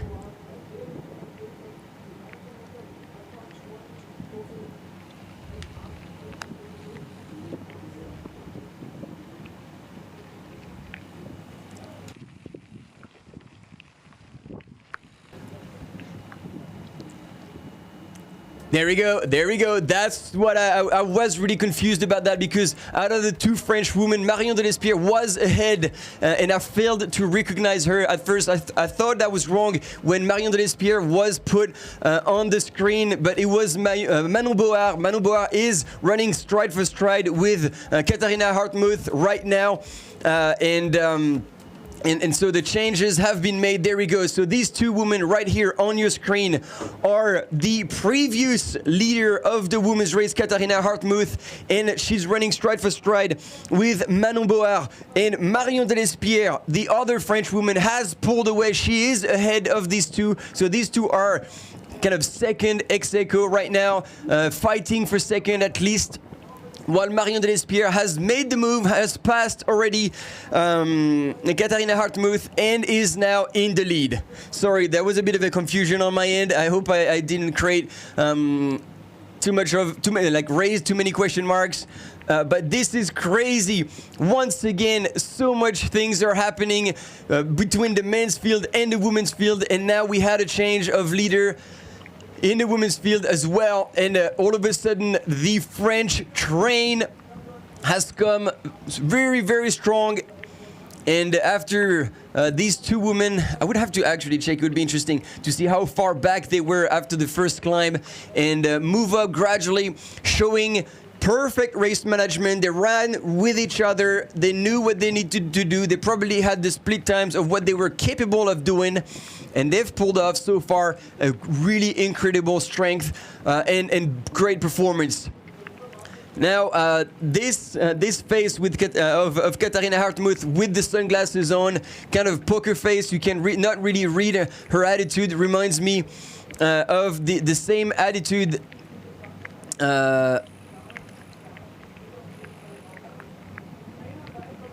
I'm blanking on the name. That will come back to me. But the fight that we saw during UTMB,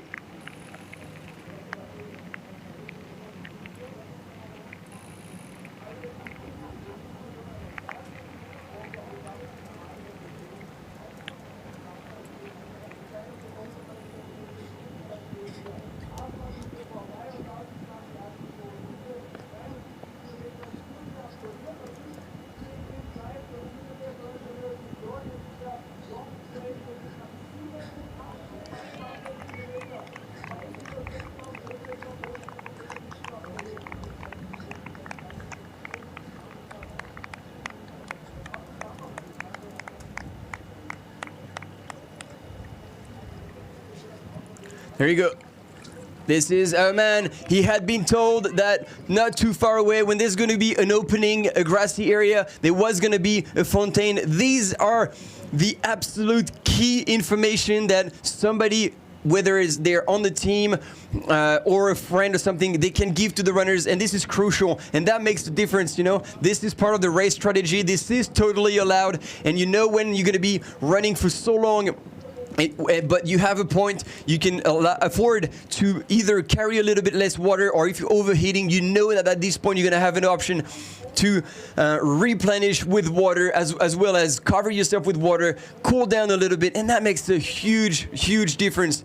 Look at that! She fought back. Katharina Hartmuth is back, fighting tooth and nail for her second place. Nothing is set, and all of a sudden Manu Boar is dropping about 20 meters away back, so nothing is done. However, Marion de Lespierre, I'm going between these two French women, but Marion de Lespierre has taken the lead. We don't see her on the images, but she is, according to the GPS trackers at least, still now leading the women's race. Back with second place, Andreas Reiterer, still putting on a solid effort on that traverse and, winding on this narrow path. He does look spent, but as we saw, Peter Frano was 7 minutes back, so still a lot can happen.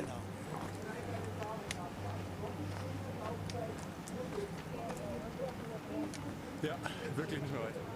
Da üben. Ja. Ja, aber davor ist bei der Astro, also da ist ein Brunnen. Ja. Also ich hoffe, And yes, now we do have the splits at 65.8 kilometers. Marion de Lespierre in the lead. We didn't have images of her. She has flown under the radar, but she is definitely in the lead, confirmed by this checkpoint ranking. Katharina Hartmuth, Germany, is 148 back, and then 151 back. Manu Boar is going to be head of a fight for second and third, but it looks as we anticipated when we saw Marion de Lespierre going through the village. She really looked like she had the same stride as Benjamin Rubiol, who later on made an insane move on Andreas Reiterer to take the lead. Sorry. I'm getting ahead of myself. Take the win. It's a bit early still to say that. But again, the way he's running right now, very smart, stopping to get water, cool himself down. He is in control. He's showing incredible strength and sportsmanship. And third French runner coming into fourth place, is it? Thibaut Garivier also made a very smart race to come back. He was also outside of the top 10 early on. He is hurting, but he is used to that. He's prepared. It is a world championship, and he will give absolutely everything he has for the national team as well as for himself. A fourth place there would be insanely good for Thibaut Garivier. And he is another 8 minutes back from Peter Frano. So as much as Thibaut is a strong descender, Peter did not look too bad, and not using poles. He was still running consistently, and he's probably going to still run across that traverse. You see that with the beautiful, magnificent drone shots of that line. Imagine how steep that mountain is, and you just have that little single track absolutely cutting through it. And potentially we're going to catch a glimpse of Benjamin Robiol.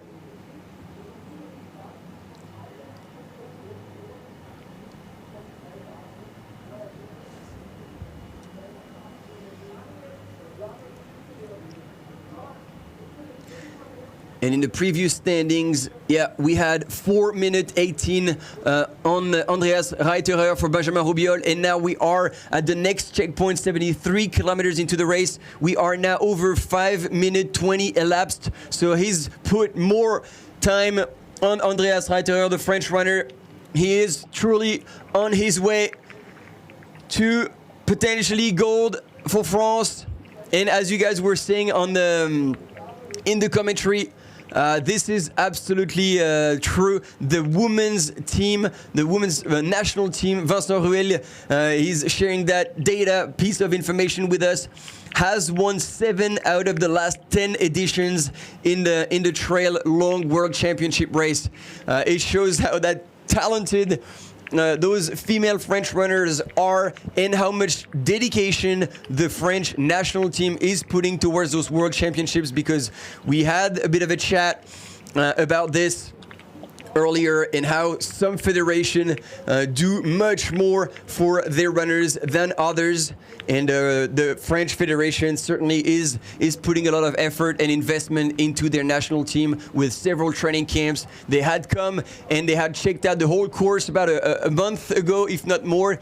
And at the time, there was still way too much snow, so they didn't have the chance to see the whole course. And so they came back later. So they're doing the job, they're doing it professionally, and they're supporting the runners, if not financially, at least with a fair amount of time invested and money invested, not in cash onto the runners, but in means to allow them to come here, cover the travel, cover the accommodation, and have the coaches also come with them, and have people on the course who could communicate to Benjamin Robiol.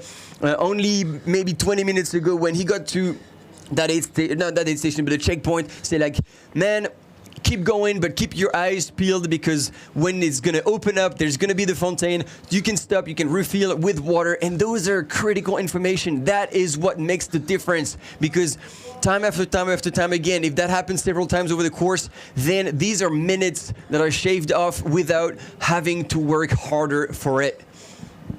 So quite impressive performance from the French team, I gotta say.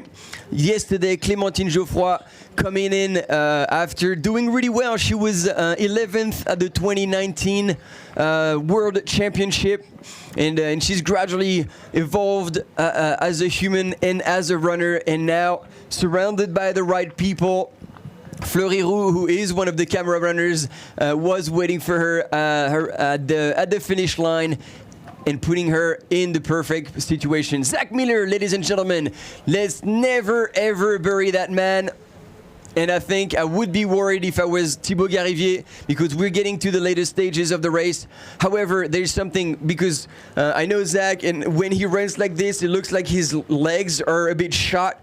And so as much as he's going to be able to push really, really hard on the up, that might be challenging for him on the down, and knowing that there's about 10 kilometers downhill into the finish. Well, that might be a challenge in slowing down, so Thibaut might be able to get away. I haven't talked about her, she's been on the images, but obviously you have guessed it. This is Martina Valmasoi for Team Italy.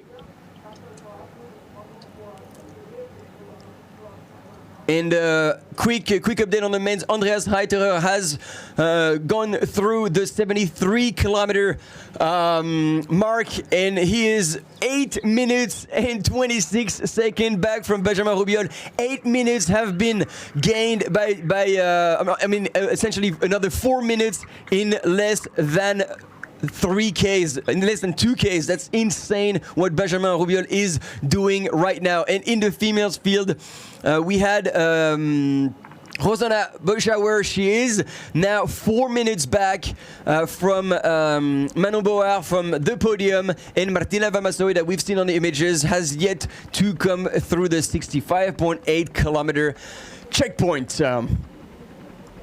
Woo! All right. And finally, one more guest. Pretty stoked to have. I mean, it's literally felt like we had you the whole time with us because we've heard you times and times again during the live. It was good. We've seen you on the images. We've seen you all over the place. You've sent us information, ladies and gentlemen, dear audience, people, trail running fans, and everything. Please welcome our good friend Philipp Reiter. Servus, Matthias. Servus. So you've been on the course. Do you have anything to report? Any runners that you believed in the later stages looked good at the time? Like, did the French runner Benjamin Rubiol, did he look like he could really come back on Andreas Reiterer? Andreas looked really good all the time. So I was a little bit surprised when I saw that he got passed. Because he looked so easy, had a really big gap in between, and it was more like, hey, he's going to bring it back. But things change really quickly, obviously. And now it's really hot where they are now because it's south-sided. It's the Nordkette. And they get cooked. They literally get cooked.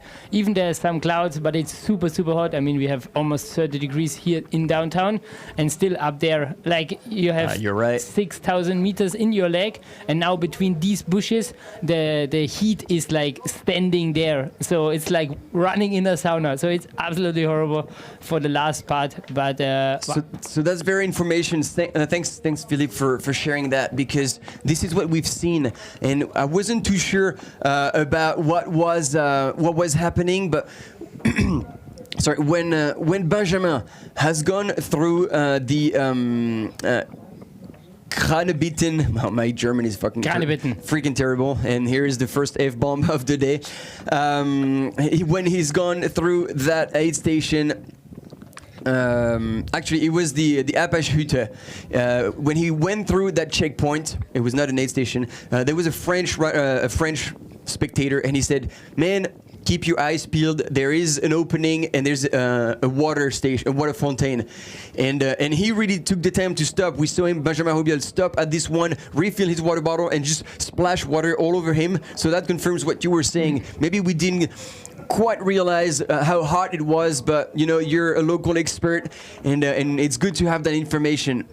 Yeah, no, it's really brutal. So actually it's cool here in Innsbruck because on this side of the mountain you can run really early in the year, like almost when it's still winter, because if the sun is out, like the snow really melts super fast because it's south-sided. But now as it's summer, it's really hot. It is really hot, and that race also got extremely hot in that climb on the Nordkette, because that is exactly when Benjamin Rubiol has made the move on Andreas Reiterer, and that move was insane. Like, in very short time, he's made up 4 minutes, and he passed him and pulled away almost instantly, and that was a done deal. We did not catch the same exciting images in the women's race, but Marion Delespierre, who, when you saw her, she must have been still in third position? Yeah, it was at the Lake Salfiner See, and they were really close together. And but they were running good. The terrain was a little bit rolling with some rocks, a bit technical, but they move on really fast, and it was really cool to see. I mean, it's already such a long time on your legs, pushing really hard, and they make such a good time and doing a really good job there.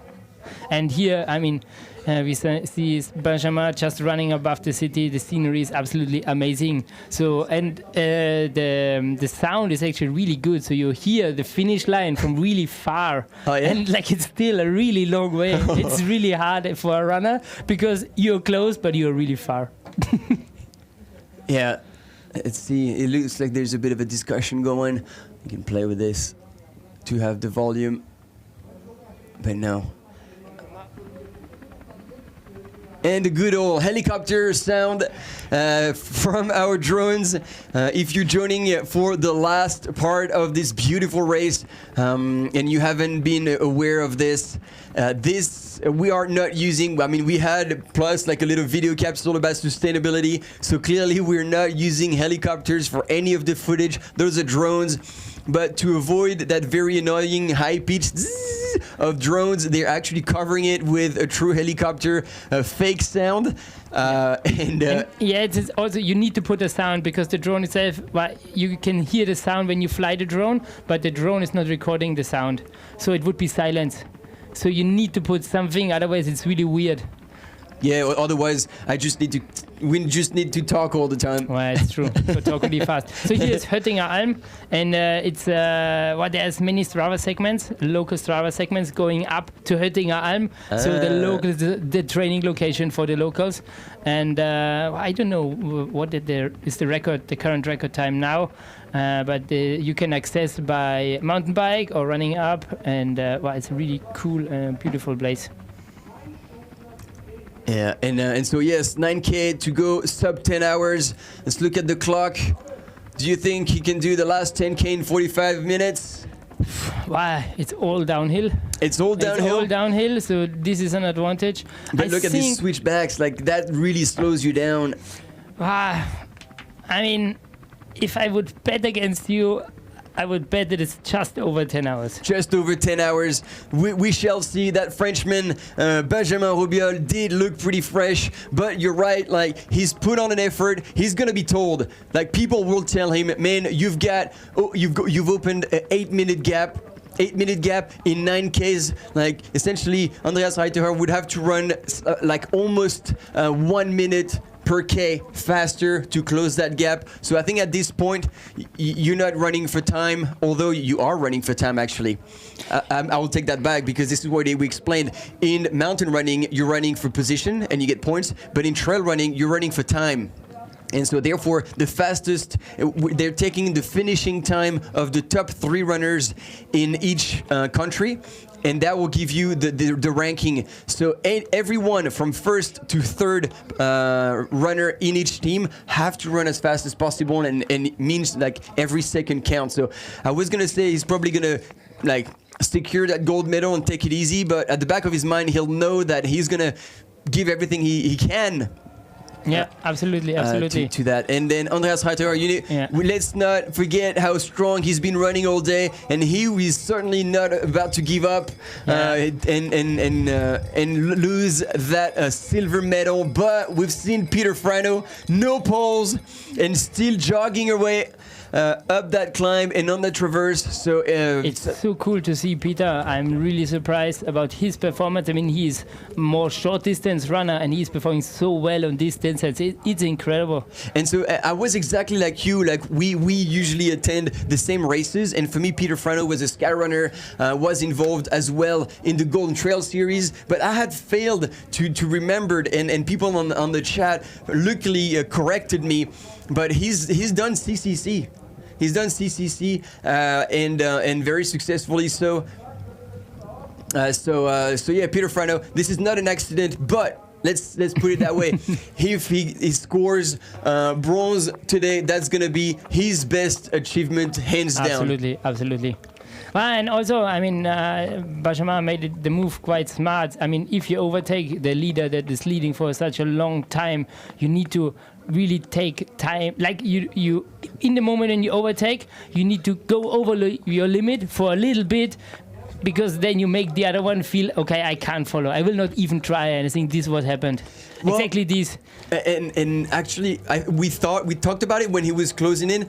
But the thing is, Benjamin Robiol has closed in on Andreas Reiterer, not by making a surge. Like, he was just incredibly strong, and so essentially he closed 4 minutes like this. Like, no, we were not expecting him at all, and he was like, all of a sudden Andreas Reiterer turns around and he's there. Yeah. And so all he did is just kept pushing, and for maybe 30 seconds they were like side by side, and then boom, right away, pulled away, and was never to be seen again. And again, probably 5K, not even 5K. He's put 8 minutes on him. That is insane.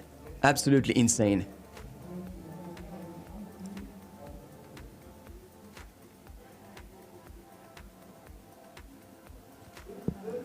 All right, team. We have those GPS tracker just to get an idea of the split between the top runners, and here's a quick video recap of how the camera runners are working. And actually, Philippe, you can tell us a bit more about that later. Hi, I'm Jörg and I'm following cam operator here at the World Mountain and Trail Running Championships in Innsbruck. I love the sport, I support the sport, and yeah, it's really nice to share the passion of the sport all over the globe.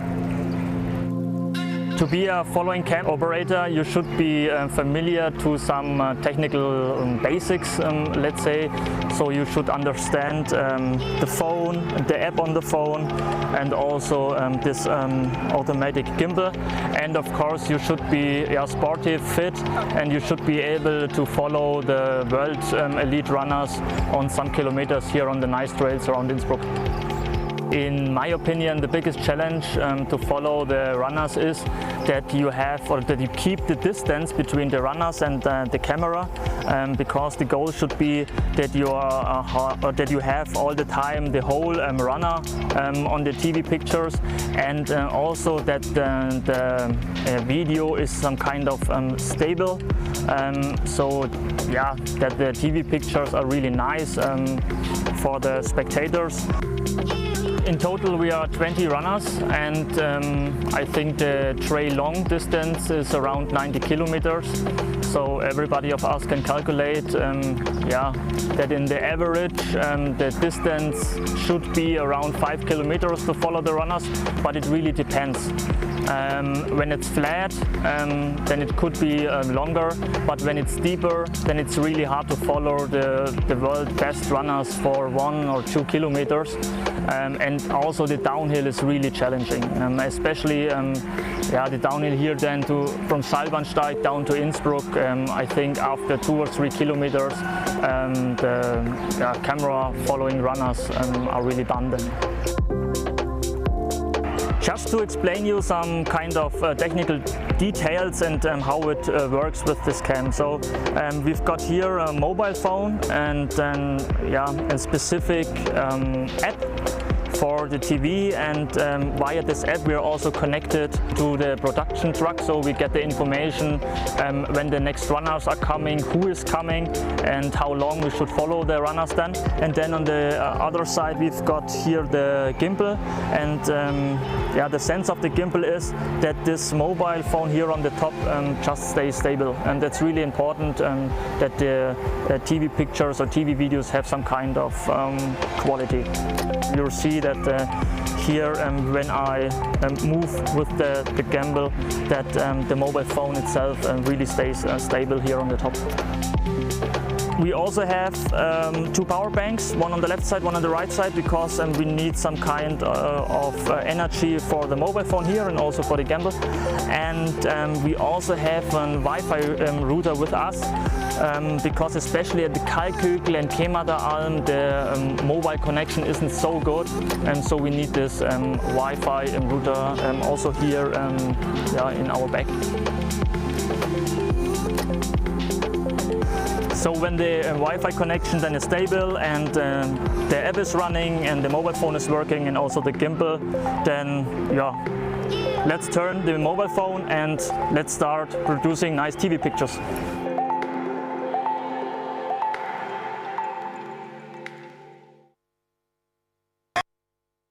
Auf geht's, her. All right, we're back live and with Katharina Hartmuth. So the question is Katharina Hartmuth back in the lead of the women's race, or is Marion Delespierre still ahead? That is yet still... there we go. This is her, Marion Delespierre from the French team. Oh, we're moving from one camp to the next. I think the production team is also trying to figure everything out.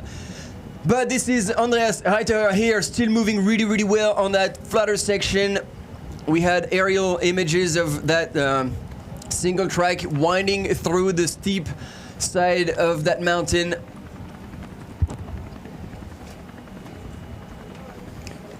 Once again, Höttinger Alm.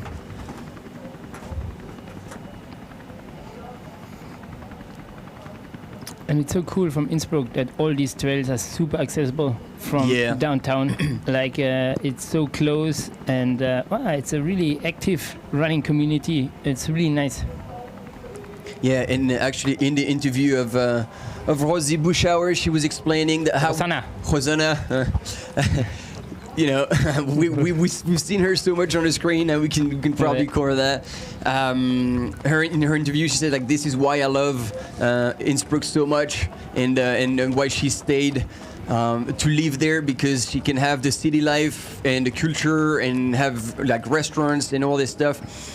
But whenever she wanted to pull away from people, and she just go run 2Ks and have direct access to the mountains, so that's why she valued so much this city. Yeah, I mean, she knows all the areas so well. And actually, 2 years ago, I followed her on a project.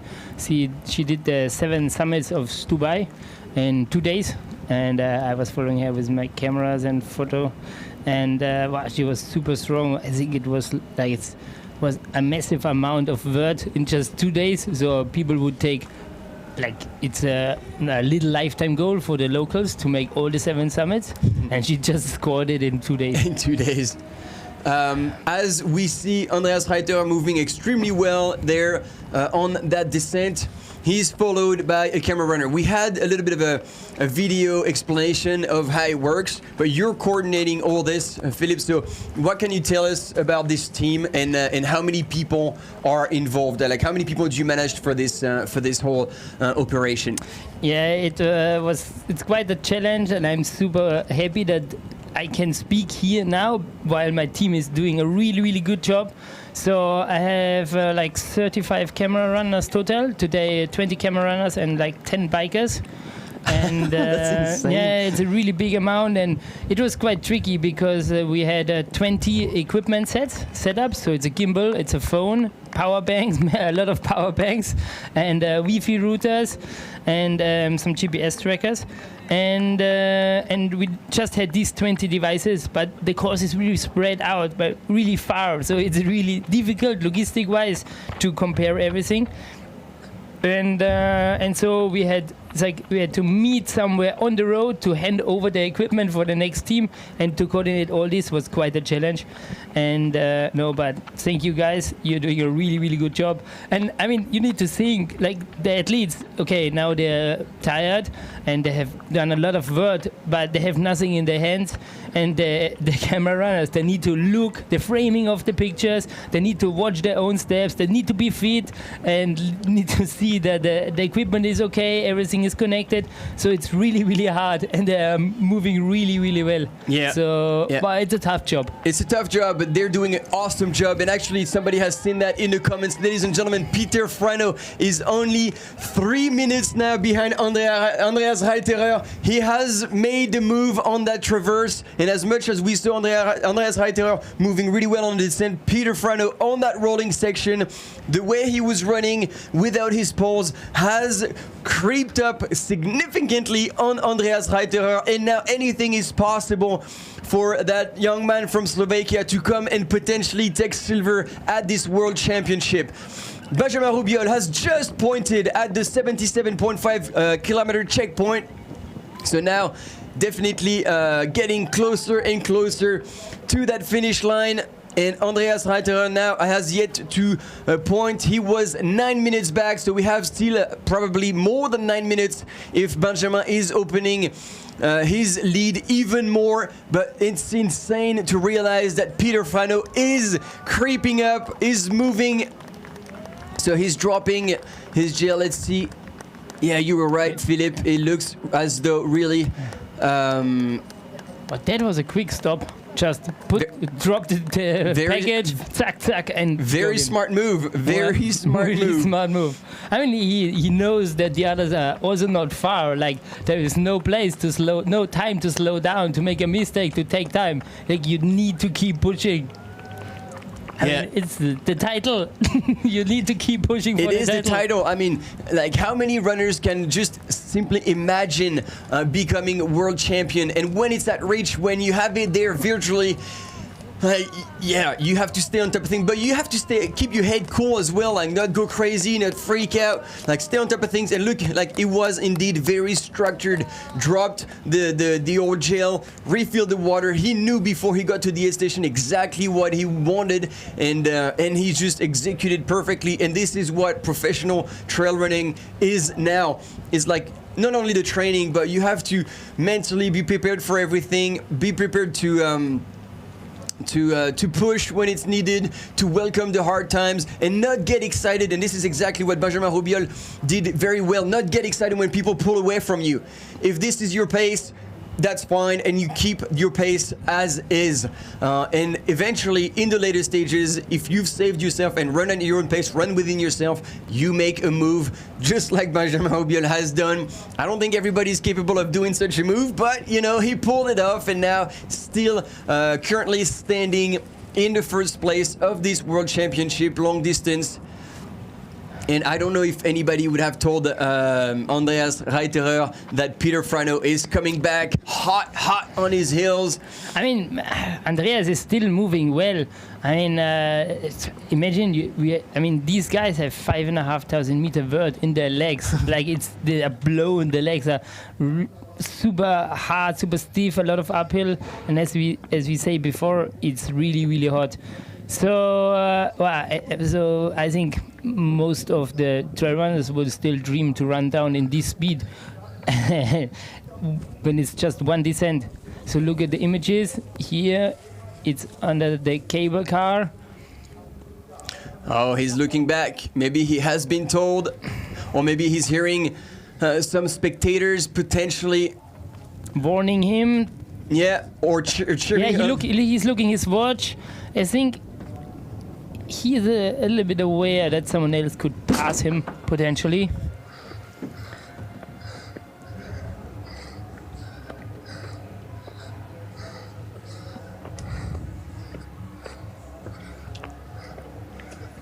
And there we go, ladies and gentlemen, your female leader on that climb, on that last climb, pushing hard on the poles. She now has taken the lead, and just like Benjamin Robiol, probably is not intending to letting it go.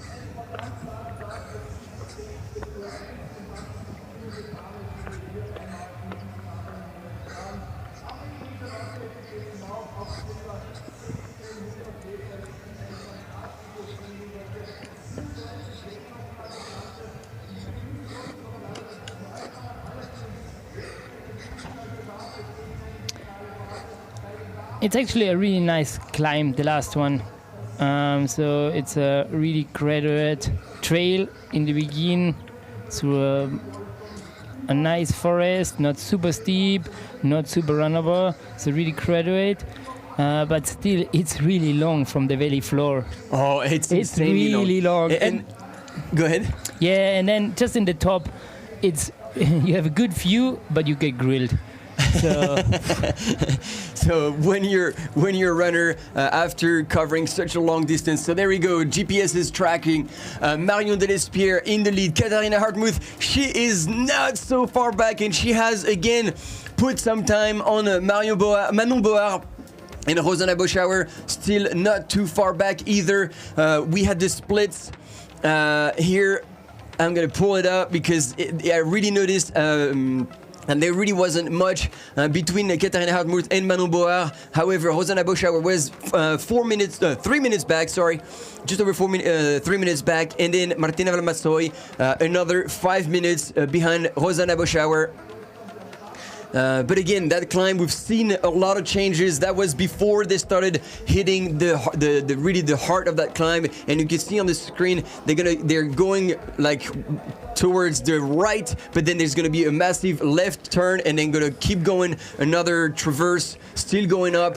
And yeah, you're right, this is a terrible climb to finish such a race, and this is what we aimed for, and we can be thankful for, that the fact that these organizers have put on a race that kind of keeps us in suspense all the way. And you know, sometimes it finishes with an easy, long, gradual downhill, and kind of things are done. But this way, you had to to first go up that crazy climb, get cooked on the traverse, and then a massive downhill back. And then a massive downhill what back, is also interesting, back into town. And this is, ladies and gentlemen, if you're seeing it for the first time, this is the finish line. You see the Tyrol sign up there. This is where the runners are going to be coming from. They're going to be coming from the top of your screen all the way into the arch, under the arch, sorry, and then in front of the stage.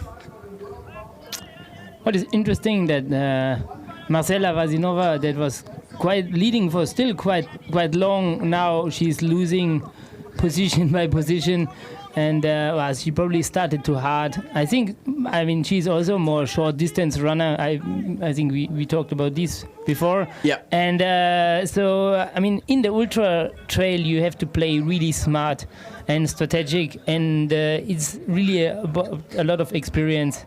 How far you can push in the begin, and how many pieces and energy you need to have left for the end. Yeah, no, absolutely, Philip. This is very true. And she must have been running at a pace that felt easy, but that's the thing. It felt easy for maybe for 40k, 50k, but then you pay the price. You come to the checkout and be like, ooh, here's the bill, and you do pay the price for such an effort. Here we had on the images once again Benjamin Robiol on his way to taking gold at the World Championship trail long distance, and here transitioning to the women's, another French runner, Marion Delespierre, who has taken the lead just before the bottom of that climb and is now pushing hard, giving everything she has to try and pull away from Katharina Hartmuth. However, we saw it on the GPS tracker. She is not that far back. It is not a done deal yet for Marion Delespierre. So let's see. It's gonna be a really, really exciting end of the race. Absolutely. Tuning out? Yep, I turn out. I need to check that everything works for the last kilometers. You have a nice live image. Thanks, Martin. Thank you, Philippe. Thanks for explaining to and everyone how these camera runners are working, and more importantly, how many they are. It's insane once again to see how many people are and the amount of equipment are gathered together to offer us and to be able to witness such a fantastic race here at the World Championship in Innsbruck. Absolutely. Thanks, Philippe. Servus.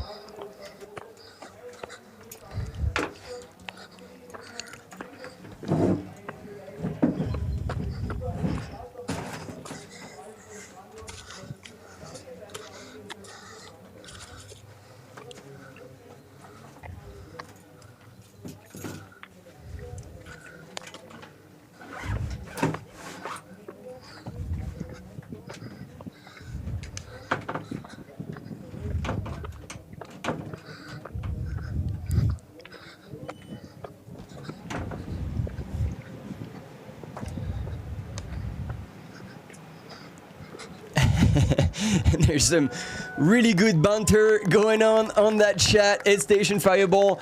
Yes, indeed, keeping everyone in check.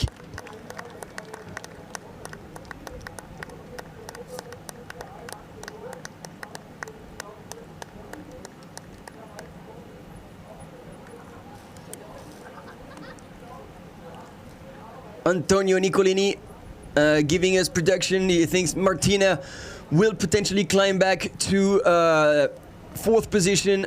And here Andreas Reiterer drinking Coke. So that is a sign.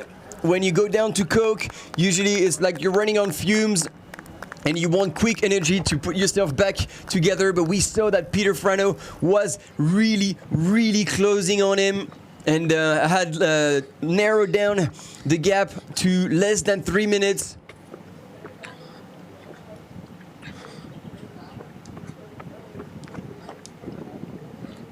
Let's have a look. Let's have a look. So, in the last checkpoint at 65.8 kilometers, Marion Delespierre was in the lead. She's on your images right there. And Katharina Hartmuth was behind her, 1 minute 48 seconds back, 1 minute 51 seconds back. Manon Boer in third place, Rosanna Boschauer in fourth. So we still, once again, had a scenario France-Germany in the top 4. However, Rosanna Boschauer was slightly further back, 5 minutes 12 from the lead. Then 11 minutes flat from the lead was in 5th position Martina Valmassoy. In 6th position, Akiyama Honoka from Japan. In 7th position, Mari Klageg Fenre from Norway, 25 minutes. 42 seconds back. In 8th position from the US, Emily Schmitz coming back extremely strong and now leading the US field with the women. Yep. I'm losing the line. Plus 25 minute 53. So she has 2 runners ahead of her that if she keeps that remontada going, she could do really, really well. And then Rosa Maria Lara from Spain in 9th position, Audrey Tanguy in 10th position, Ida Sophie Edgeman in 11th position, Marcela Vachinova from Czech Republic, who was leading the race early on, is in 12th position, 29 minutes and 20 seconds back. And here's the man, ladies and gentlemen, Peter Frano. Well, I guess it's a good thing that Benjamin has gone through before, because otherwise he would have had extra salt, extra electrolytes in his flask when he filled them up in that bucket. But I think that's what this bucket was originally intended for. Benjamin Rubiol coming first into that aid station could safely refill right there. And here in the women's race is trying to get a gauge on the pace of Katharina Hartmut and to see whether or not there could be a comeback from Manon Board. But this is certainly a lot of changes that are yet to happen.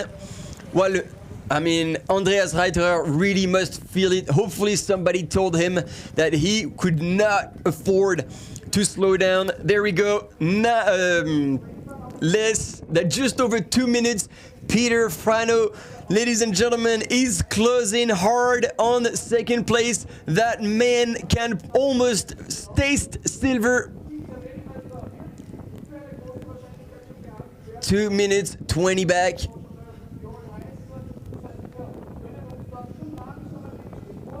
And Benjamin Rubiol has now gone through the checkpoint at 79.9 kilometers. Ladies and gentlemen, he has less than 7 kilometers to go to cross that finish line and claim gold at the World Championships. And so has this French woman. Look at her. She is looking around.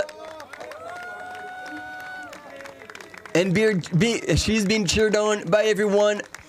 I mean, that is something. Imagine in the lead of the Trail World Championships in the long distance after such a grueling course and claiming that first position also rather recently.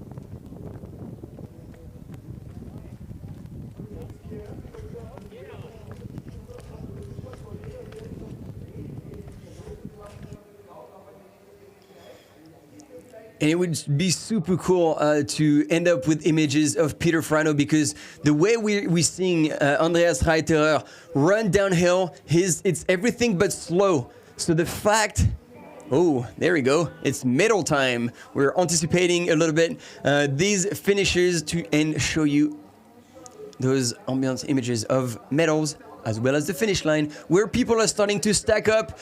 You can see here it is a beautiful day at the heart of Innsbruck.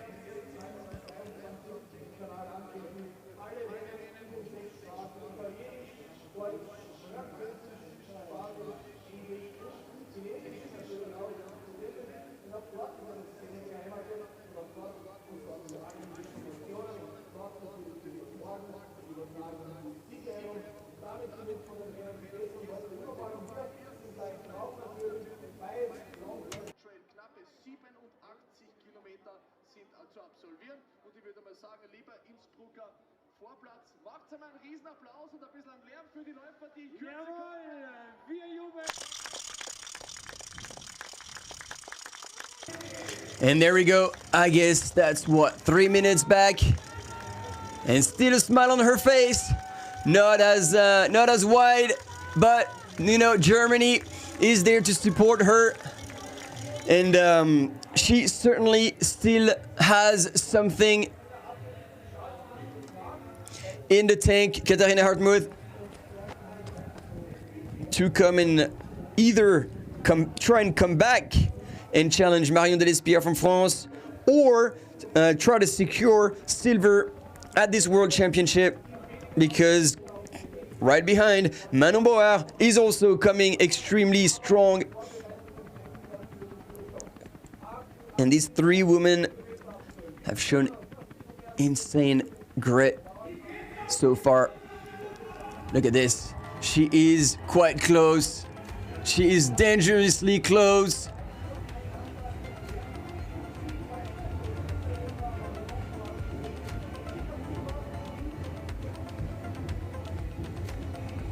But still, 3 minutes apparently separate these two women, Marion Delespierre and Katharina Hartmuth.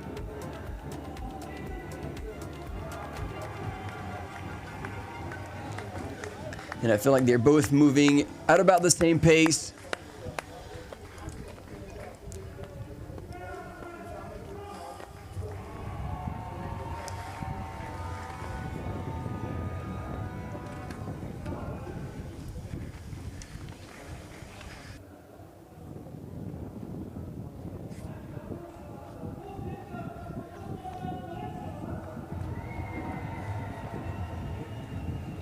And I don't know if you can hear in the background, but people are starting to go absolutely wild.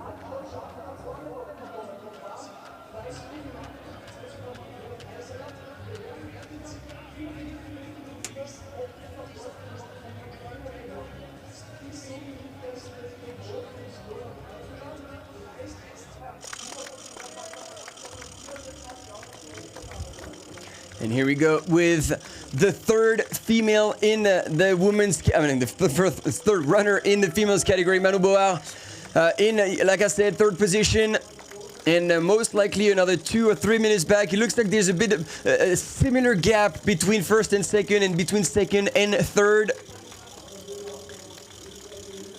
And it looks like these three women are running at a very similar pace. So it's going to be hard, because earlier we had Manon Boer and Katharina Hartmuth running stride by stride before getting onto that climb. And certainly Katharina Hartmuth has responded. And in the meantime, ladies and gentlemen, your men's leader on his way to Innsbruck. He's never been so close. We're switching straight to Peter Frano. And as we said, and as you could understand as well, very well, Philippe Reiter was, exactly like me, familiar with seeing Peter Frano on shorter races, on sky running races. Woo, I'm getting a bit ahead of myself here. And so this kind of descent for him, it's too easy. He's comfortable. He's going to know how to negotiate that. It's not going to take him much of an effort to cover that ground. And if Andreas Reiterer is not pushing hard and as hard as he can, Peter Frano very well might be closing even more on him. So far, there is 2 minutes and 20 seconds between the two men. Let's have a final look at this course.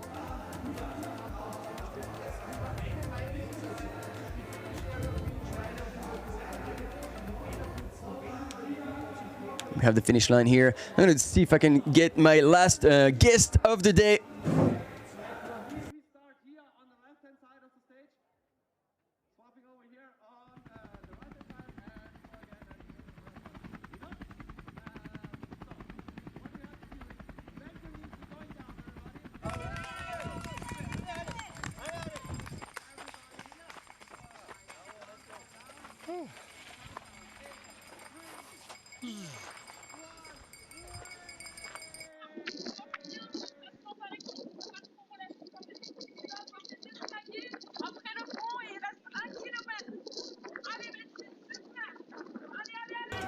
Couldn't find her, but she might join me shortly.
All right. Yeah, it was a bit of a struggle to, like we're playing tag, but I might have another guest here at some point, I think, to welcome the first woman coming through.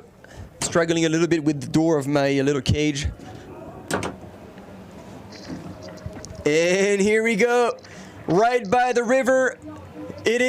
It's never been so close. He can definitely hear the finish line, ladies and gentlemen. Benjamin Roubiol from France. He's on his way to taking the win at this Trail World Championship long distance. Can you imagine? He started this morning, local time 6:30 a.m. It is now 4:20 p.m. Here, local time in Innsbruck.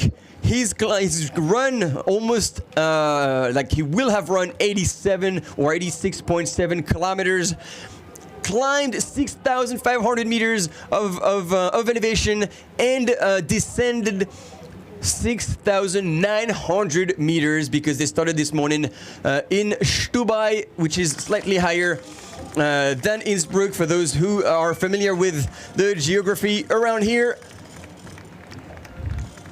And there she is, Rosanna Buschauer from Germany in 4th place.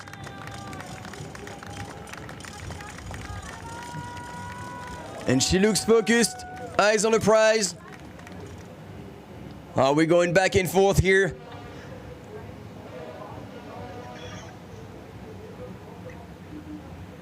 And there he is. Ladies and gentlemen, your future world champion in the 2023 long distance trail championships. And I feel like I've been missing out a little bit on the chat.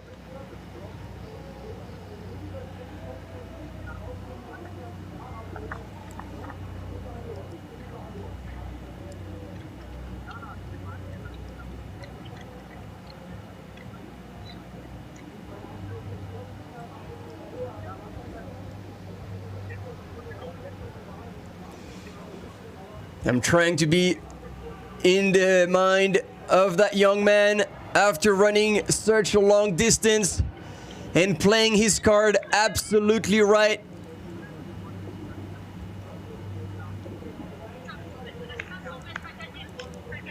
And there we go.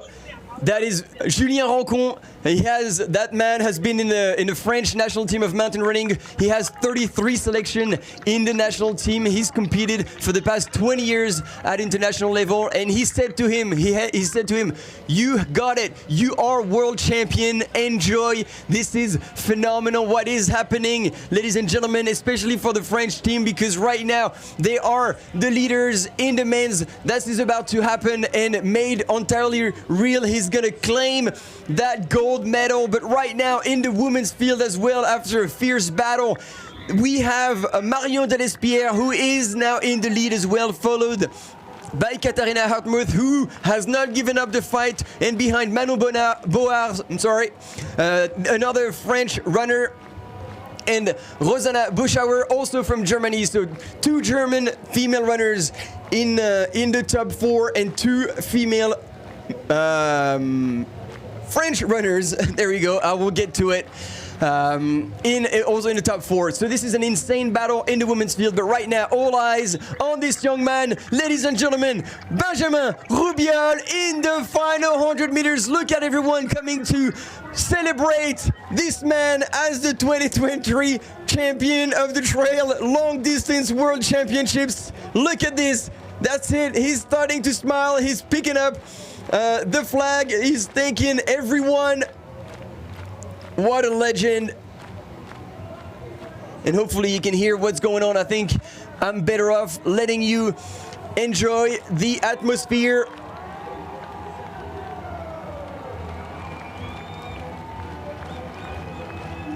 Sensational performance, ladies and gentlemen. This is a name to remember. Benjamin Rubiol from France.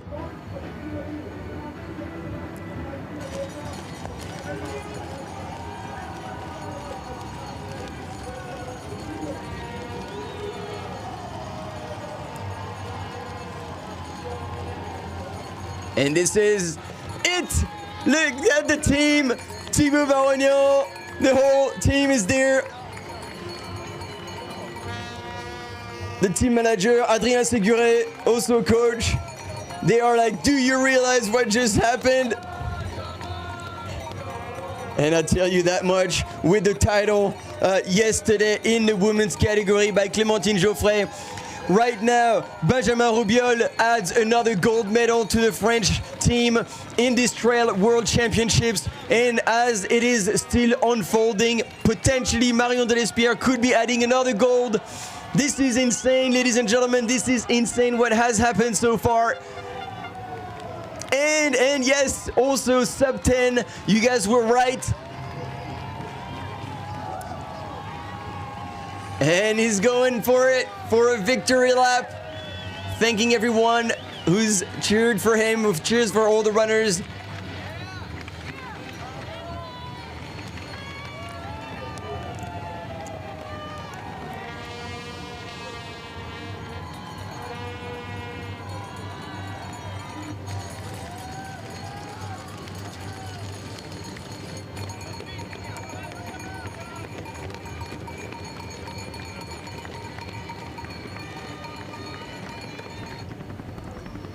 Very grateful, very thankful for everything to click on that day.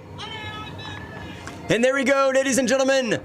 It is now second place, Andreas Reiterer, in the last kilometers of this race. He cannot let his guard down because Peter Frano is chasing like an absolute maniac. He probably knows that Andreas Reiterer is not that far. But I think it is close enough that Andreas would be able to switch gear if he could smell Peter Frano breathe down his neck.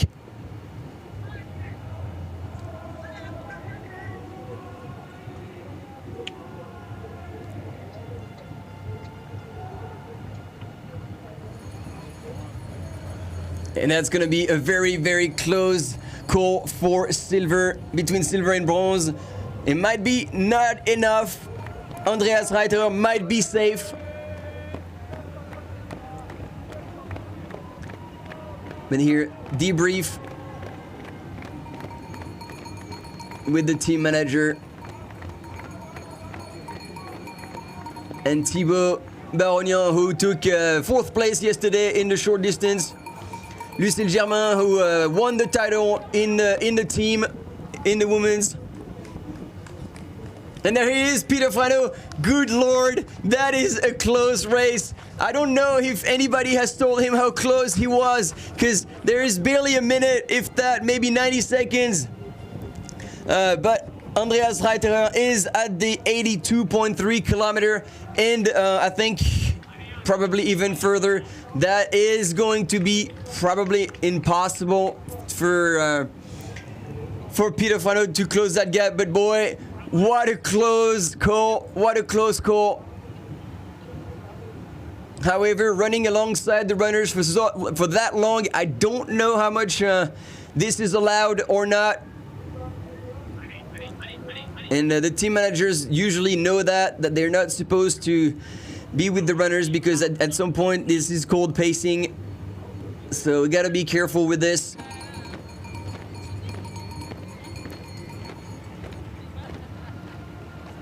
I tell you that much, the whole French team is gonna be partying hard tonight.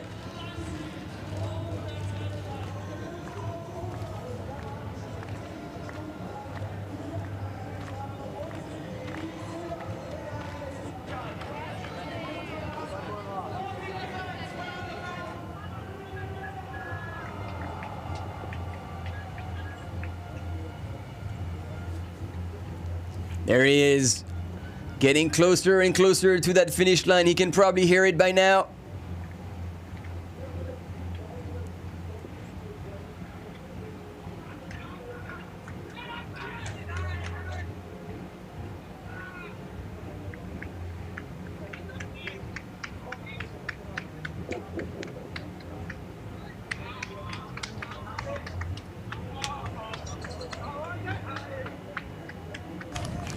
And there he is, Peter Frano. That's not gonna be enough. But what a fight, and still taking bronze here at this World Championships is an achievement in itself. It's gonna be his best result, hands down. But see what I mean when it comes to running with the runners and having people around you. This is not what it's supposed to be, because we know that we had studies about this. When you run with other people, like, you create actually twice the amount of endorphin, and therefore endorphins, you know, gives you a runner's high after, but also lowers your feeling of pain. And the rules are usually pretty clear about this. Running with your runners, technically it's either anywhere around the aid station or for more than 30 or 50 meters, and that could result in troubles. So hopefully nobody's gonna judge on that, but it deserves to be noted.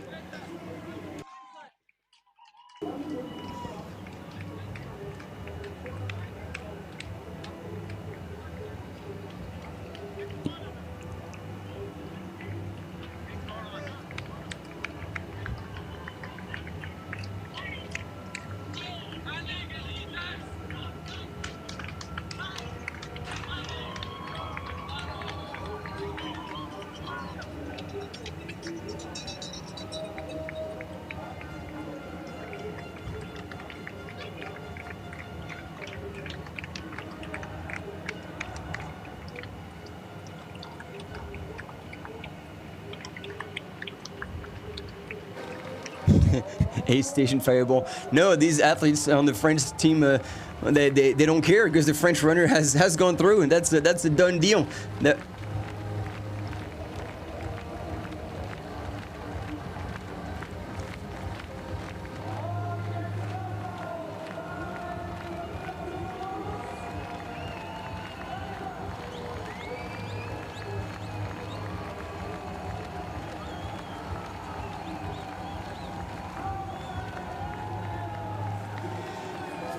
And there is, ladies and gentlemen, Andreas Reiterer will, at the end, come and cross the finish line to claim silver in this World Championships at home. Oh, damn right, aid station fireball. I wasn't thinking about the team points. That's true. But yeah, you know what? It is not for us to decide.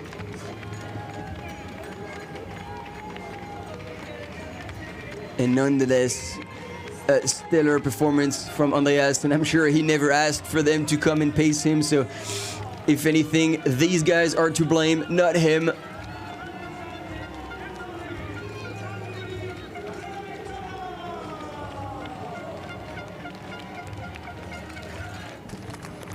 And there he is, Peter Frano. Man, that was close. That was awfully close. But he can be proud because this is the biggest achievement in his running career. Certainly not the last. And look at him running with just a belt. And I can assure you, I know the guy, he's legit. He will have all the military equipment with him. Don't doubt this one bit. He's a very bright, young, and honest man.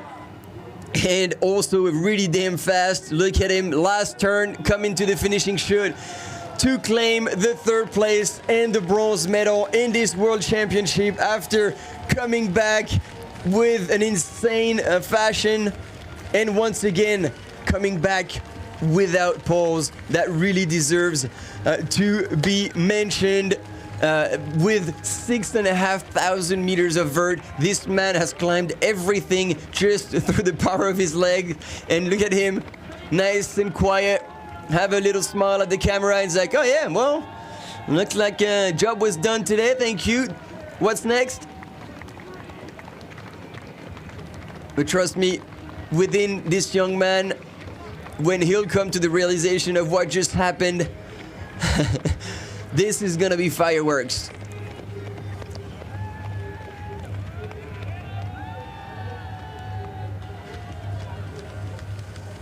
And so yeah, you're asking, covered the whole course with just a belt. But again, let's not forget there are many aid stations. So when you get to this aid station, you can switch stuff. All you got to do is have all the military equipment in your belt. But then you essentially have to carry enough water and fuel until the next aid station. And there was like 1, 2, 3, 4, 5, 6 different aid stations. I have them all written down. And so essentially that breaks down into the course into different sections, and this is where you can therefore plan your nutrition, plan your hydration, and tell your crew, okay, when I'm going through there, that's all I need to take me to the next aid station. And when they get there, their crew is there as well, and they will give them the fuel for the next section. So that's how it works. And essentially the only thing that these guys and girls have to carry is the military equipment, which no doubt about it, Peter Frano will have with him. This is 100% sure, because he is a very legitimate and very respectful person of the rules. That's how he rolls. He doesn't cut corners or anything. He's that kind of man.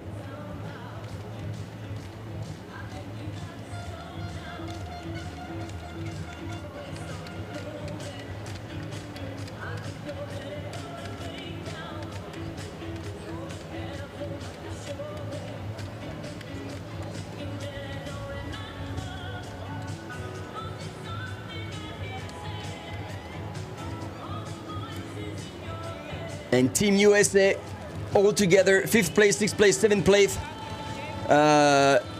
all running together.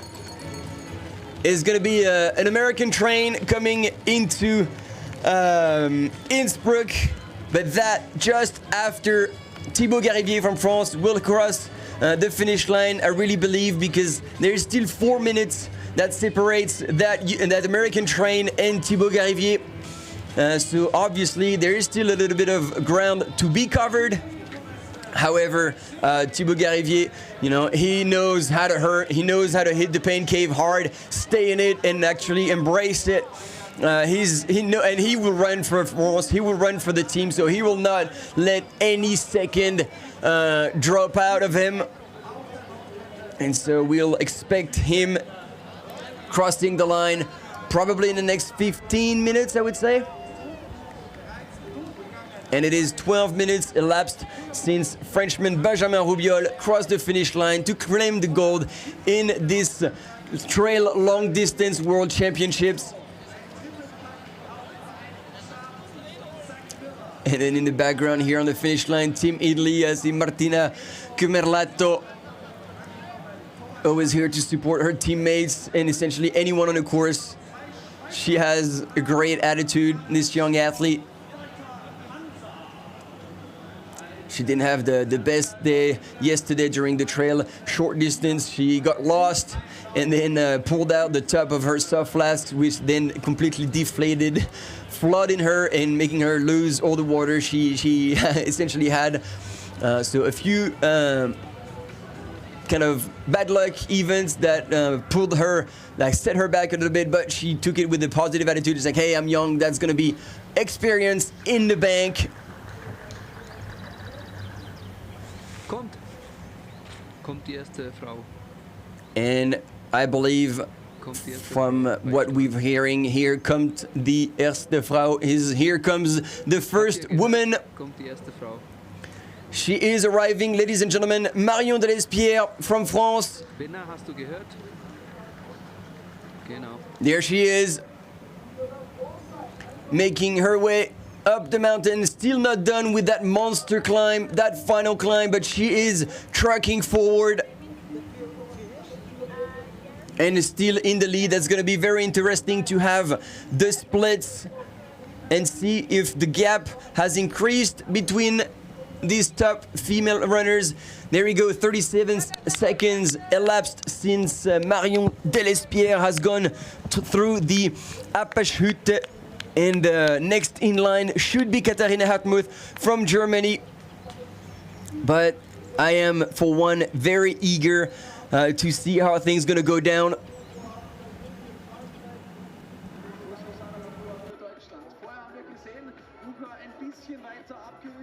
Katharina Hartmuth hat das zumindest so ausgesehen, als ob das nicht allzu weit war. Die Crowd ja wunderbar zu sehen, ja auch bei uns in der Live-Übertragung gerade am Innsbrucker Landestheater Vorplatz. Liebe Freunde, morgen bitte auch wiederkommen, da ist nämlich natürlich die große Mountain Classic hier, das letzte und super spektakuläre Abschlussrennen bei der diesjährigen World Mountain and Trail Running Championships. Das ist das GPS-Ranking.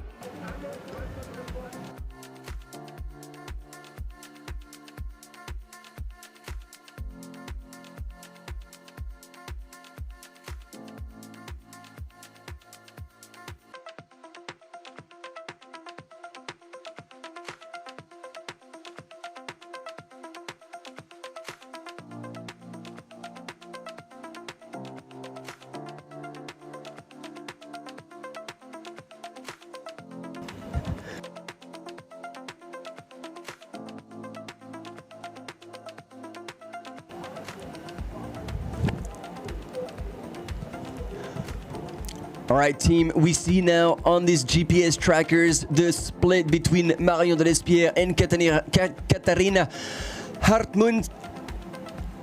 And Manon Board is still really dangerously close in third position. So is Rosanna Buschauer. They are really, in a nutshell, 2:37 elapsed since Marion Delespierre has gone through the Apashhütte. And so far, the gap is growing. The last split, there was 1 minute 48 between Marion and Katharina. And now it is up to at least 2:33, 2:34, and it keeps going on and on. So it looks like Marion Delespierre has made a bit of a difference, has pulled away to secure a little bit more the gold medal virtually that is hanging around her neck so far. 3 minutes 12 and still no sign of Katharina Hartmuth.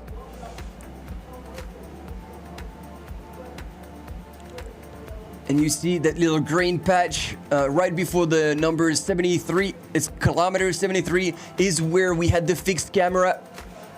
And so it's probably another minute or so. Oh no, there we go.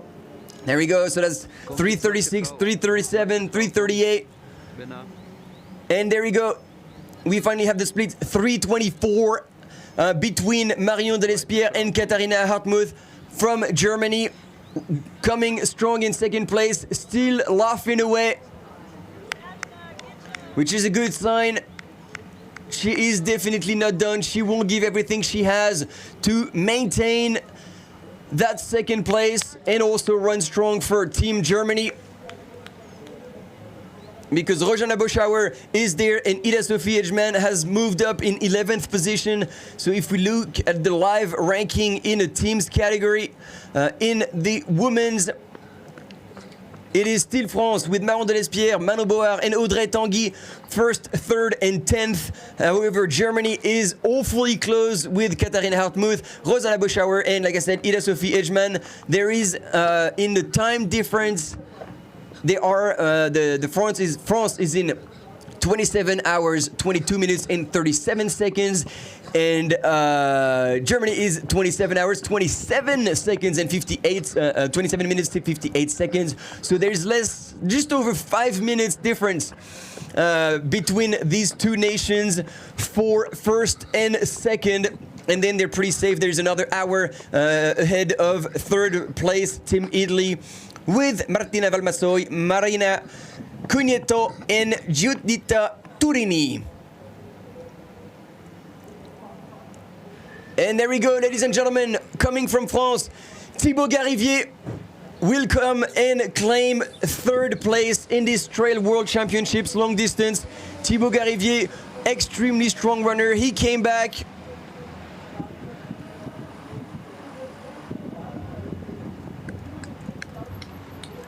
He is a radiologist in his day-to-day job. His experience is telling him to look back just to make sure nobody's creeping up on him.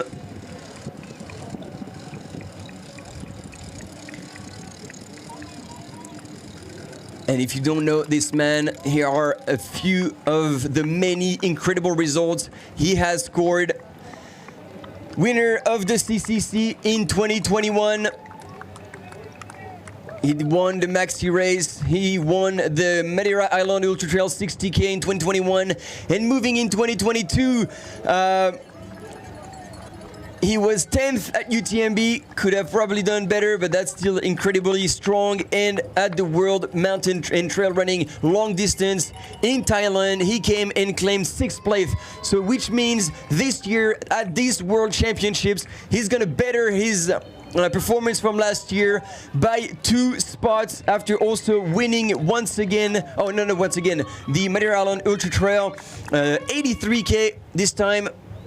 And on your screen very quickly, hopefully before we have Thibaut back on the images to see him cross the finish line, it is Manu Boar who's going through in third place, and it looks like the gap is about similar as what it was before.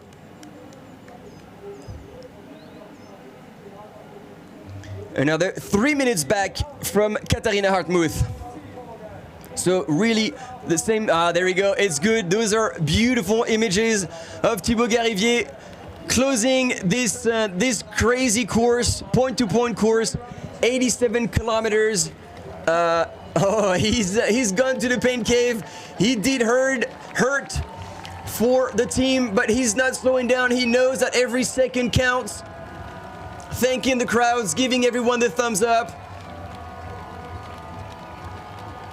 And there we go. This final right hand turn to come into the finishing chute.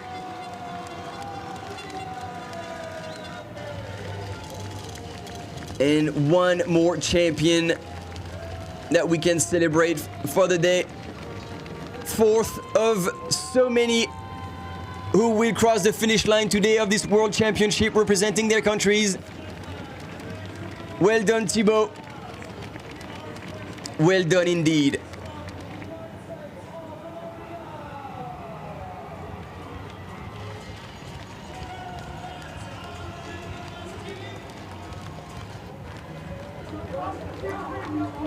Oh, that is ending up in a sprint, ladies and gentlemen. Oh, we have the classic Zach Miller just behind Drew Holman. Oh, Team USA is gonna be freaking screaming all over the place. This is a sprint finish. Look at this, Drew Holman secured 5th place and he's going to absolutely collapse on the finish line. And so will Zach Miller. These two gentlemen on top of out sprinting each other and going for positions, they are also sprinting for the team, and they've all actually left behind their third mile of that train, that US train that should be coming now anytime soon. Eric Lipuma was with them, and these gentlemen have worked so hard, pushed each other so hard, and they've gone through hell and back to celebrate and finish together. And there he is, ladies and gentlemen. Eric Lipuma is about to finish this race, and I believe therefore offering Team America the gold medal at this World Championship in the team. And that is certainly something that did not happen every year. And I believe there is one more runner in the background coming also like a demon, who is coming there from Switzerland, ladies and gentlemen. It is Ramon Montes coming to claim 8th place, right behind Eric Lipuma. And that's it, Team America. 5th, 6th, and 7th place. What a race, what a comeback, because none of them were in that position early on. Shaking his head, he must have seen them in the distance. I think Zach even spent some time with him. These guys must have raced each other quite a bit out on the course, and he comes in, Ramon Montes from Switzerland. And there we go, looking back, this is Tomasz Farnik coming in, also looks spent, but with a smile on his face. When you see that finish line and you score a top 10 for your country, this is beyond words.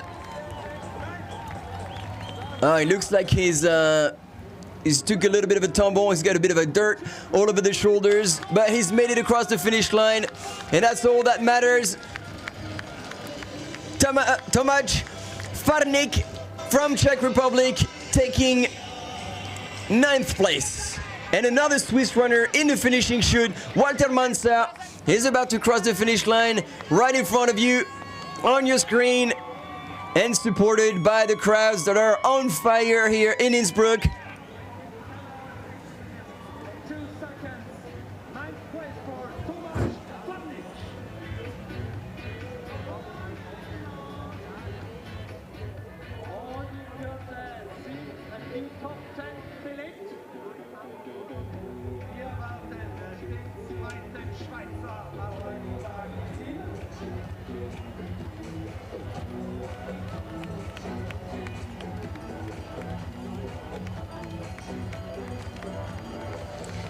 No, and this is confirmed. Team USA is taking gold in the men's team.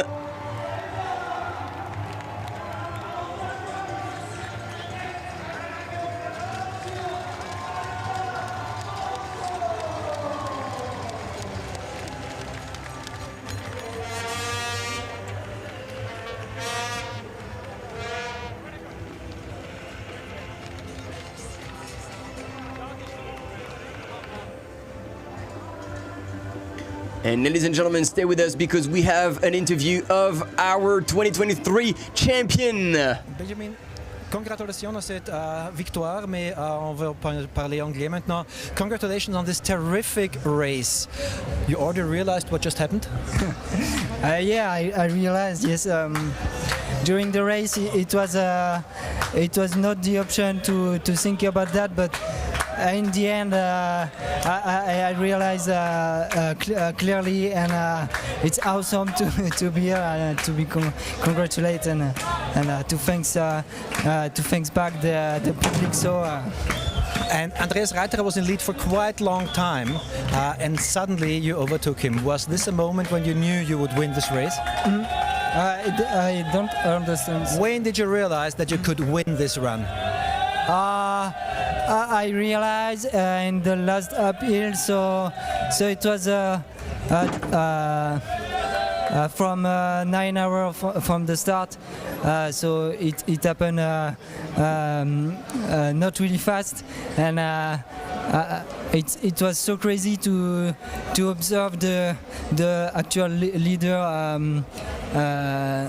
to approach to me, and at this moment I don't think I can win, but I clearly do the follow the consigne and stay focused on the final kilometers.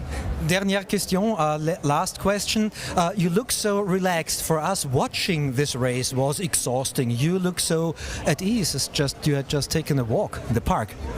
I think for me the only way to perform it's to stay relaxed the day before a race and during, to stay relaxed maximum. It was not often possible, but when I do that, generally I can do my best, you know. They call you the whiz kid of trail. Now they call you the champion du monde du trail. Congratulations, Benjamin.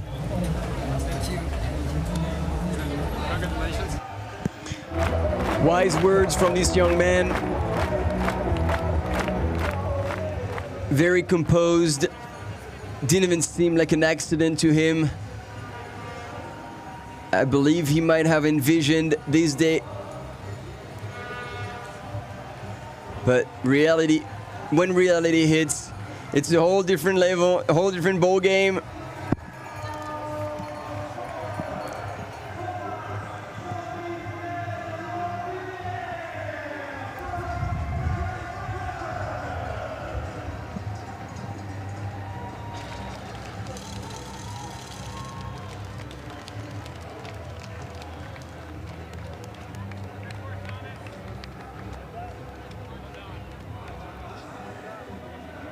And there we go, we've got more runners coming into the finish line. And that's gonna be going on for hours now. Thomas Joly de Lobinière.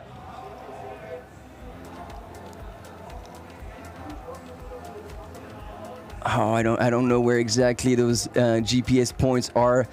They are currently crossing over. And I think they are done crossing over. They're going to start nice and slow onto the descent. They still have to go through that last kind of checkpoint in the opening. There we go. And that would be fifth woman, I believe. So is it Martina Valmassoy? I need to check. My brain is completely fried. No, so Martina Valmassoy has already gone through, and so have a lot of runners, and we are with Ida Sophie Edgeman, who's pointing in 11th position.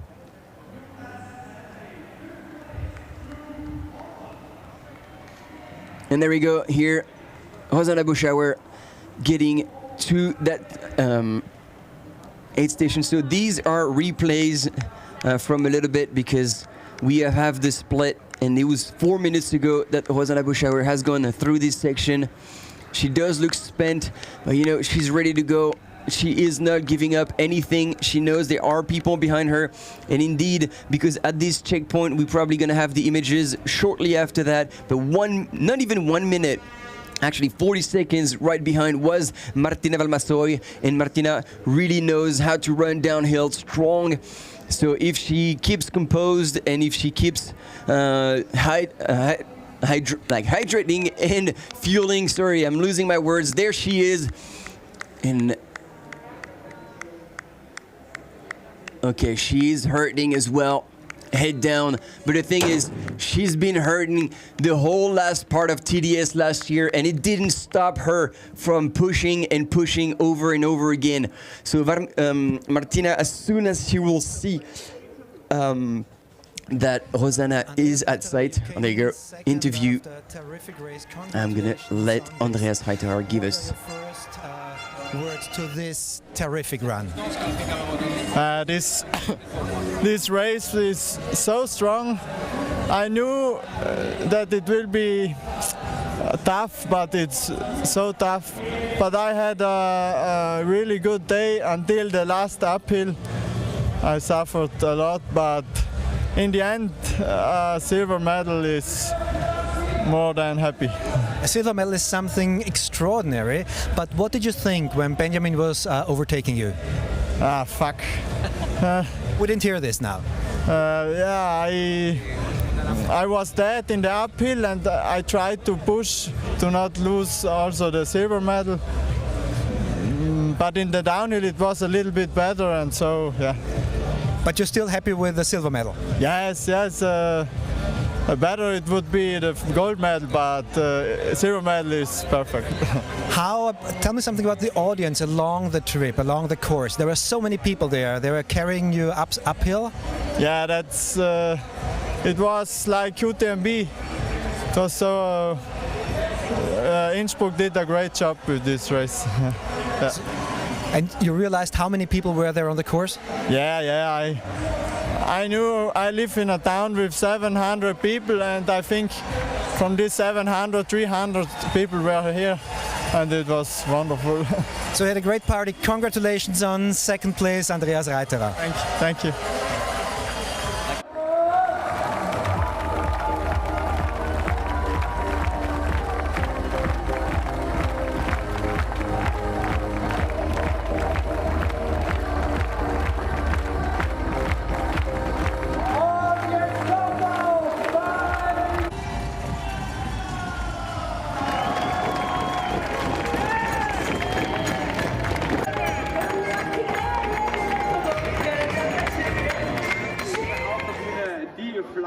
Ceremony abhalten, also die Medaillengewinner des. All right, it was good to hear it from the man Andreas Reiterer, who had been leading quite a lot. And there we go, Peter Frano. I can't wait to hear what he's got to say. How are you feeling right now at this very moment?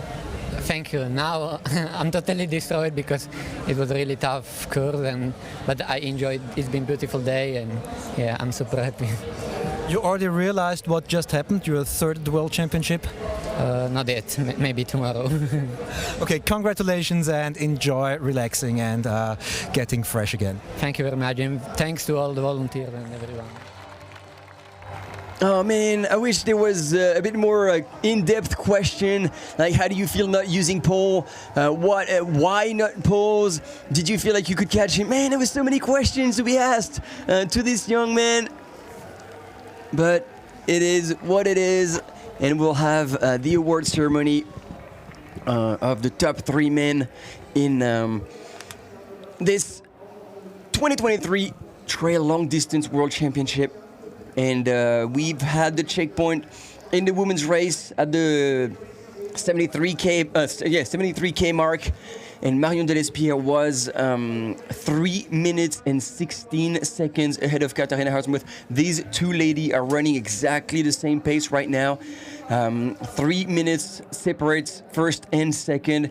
And last, we had another 3 minutes were separating Katharina Hartmuth from Manon Board. And if we'll see probably in another 2 minutes if that gap has changed or not. But gold, silver and bronze seemed to be kind of stable in terms of positions, but again, we haven't started the downhill yet.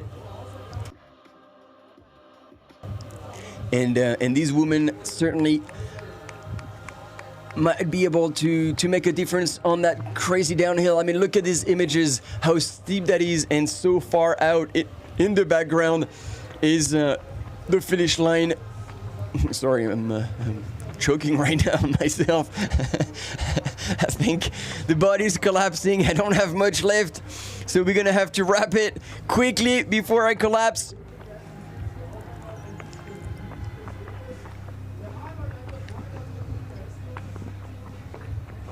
Yeah, I would agree. Sorry, I've actually not. I've given you up for a while in the chat, so thank you all for being involved.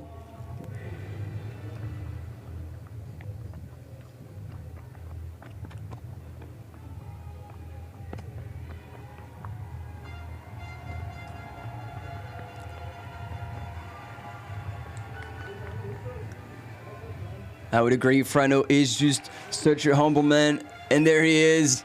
I hope he is playing, smiling. I think he is realizing now what's happening.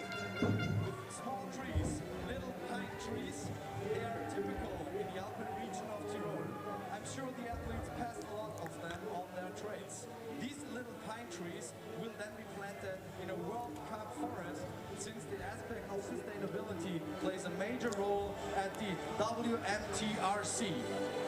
The pine trees will be handed over by the IAU Vice President, Mr. Roman Voss.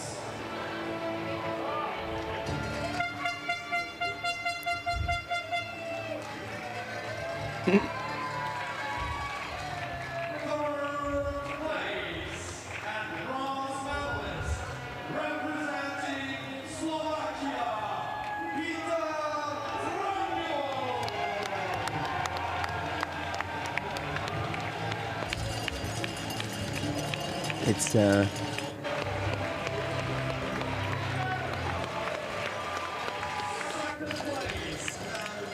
don't know.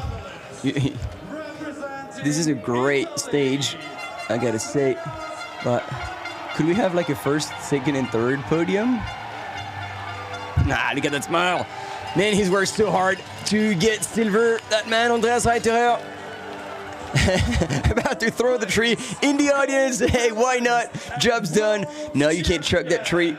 It will be planted somewhere else than right in town. And with humility and a smile and a whole lot of future good results for Benjamin Rubiol from France. And these guys look awfully fresh for having run 87 kilometers and climbed 6,500 meters of ascent. WMTRC 2023, Peter Franjo, Andreas Reiterer und Benjamin Rubiol.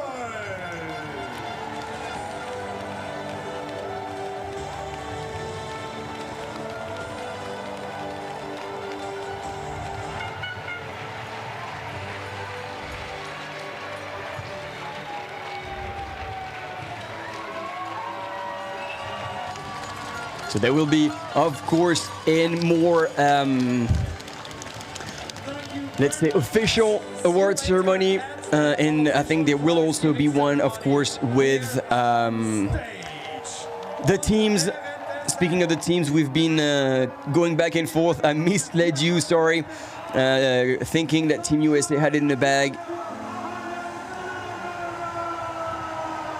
But there is still time. There is. Oh man, that's gonna be tight.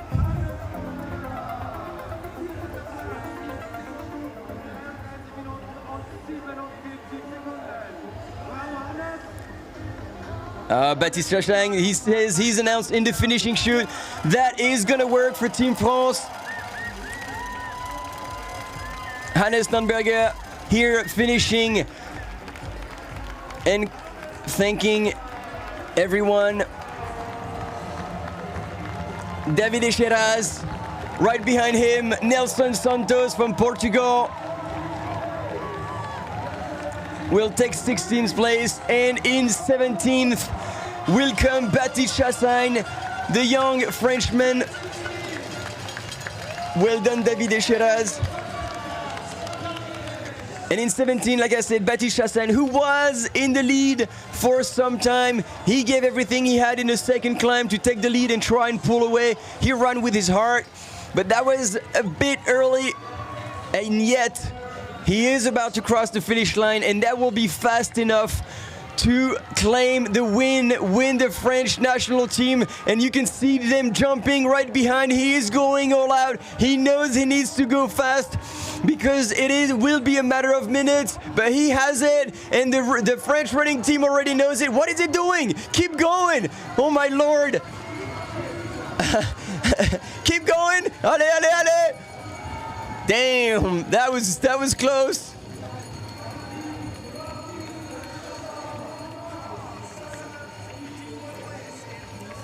And there we go. That writes it. He would have given everything.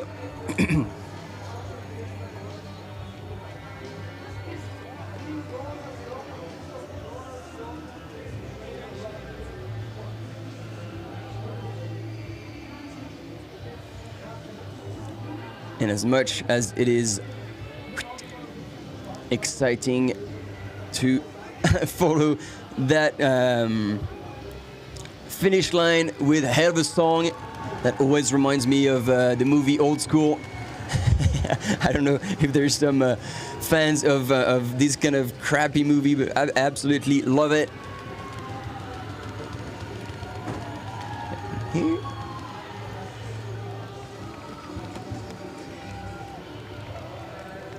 But yeah, indeed, France wins by only a few minutes. And I believe Baptiste Chassagne would have felt a bit bad to have pushed a bit too early, but he owned it. He owned his spot on the team and contributed to making gold. Now, in the female, because that's also what we're excited about, Marion Delespierre, 12 minutes ago, has gone through Innsbruck-Stubai at 73 Ks. Katharina Hartmuth was 3 minutes 16 seconds back, and another 3 minutes back was Manon Board. The gaps are not changing. They are running really stride for stride within the same seconds. So far, no changes are to be anticipated, but I'm saying so far because we still have hell of a descent before these women make it to the finish line, and a lot can happen in that long descent. If any of them is just feeling ever so slightly fresher and stronger, or if any of them actually starts having cramps in the quads or IT bands because of such a descent, 3 minutes is really, really not much. Rosanna Buschauer was 13 minutes and 47 seconds, I'm going to try and slow down a little bit, back from Marion Delespierre at the last checkpoint at 71.2 kilometer. We have another checkpoint at 73, and so far it is 13:24 elapsed.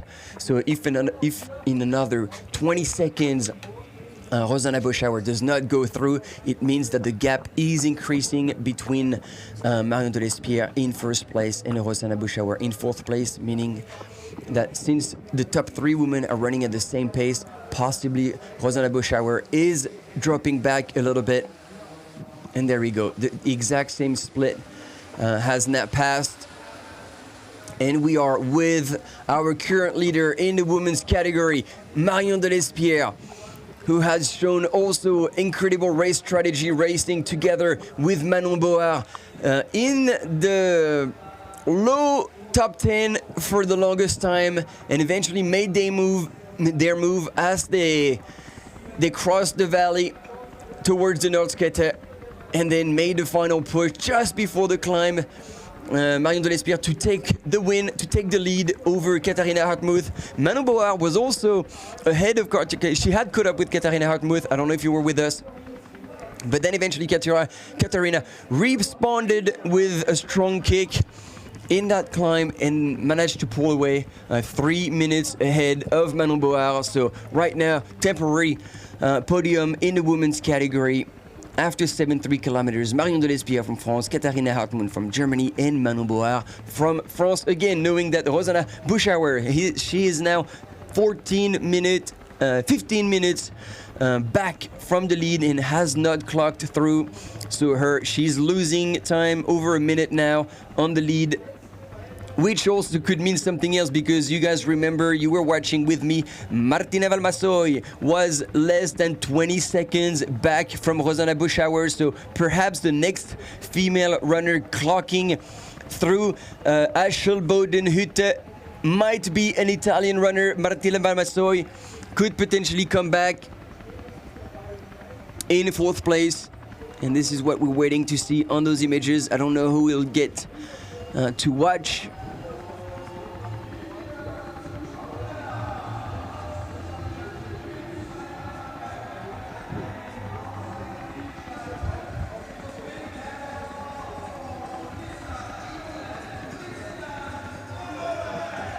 And there she is in that opening, ladies and gentlemen, Marion Delespierre. And that is the last part of that traverse that Philippe Reiter was telling us earlier about. And now she will start truly that long descent into the finish line. There's quite a lot to cover.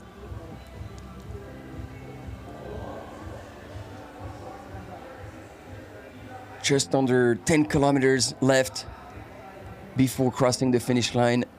And there she goes.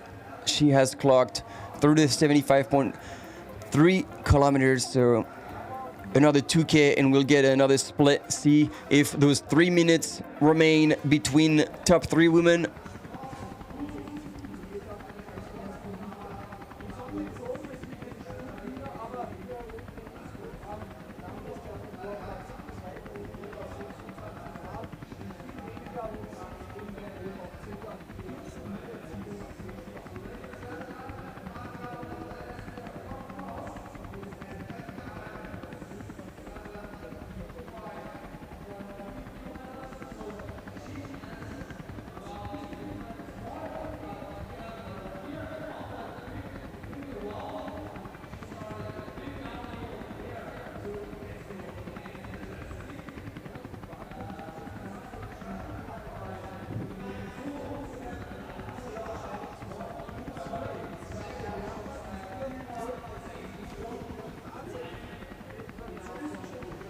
And as anticipated, Marion Delespierre is moving extremely well on that downhill.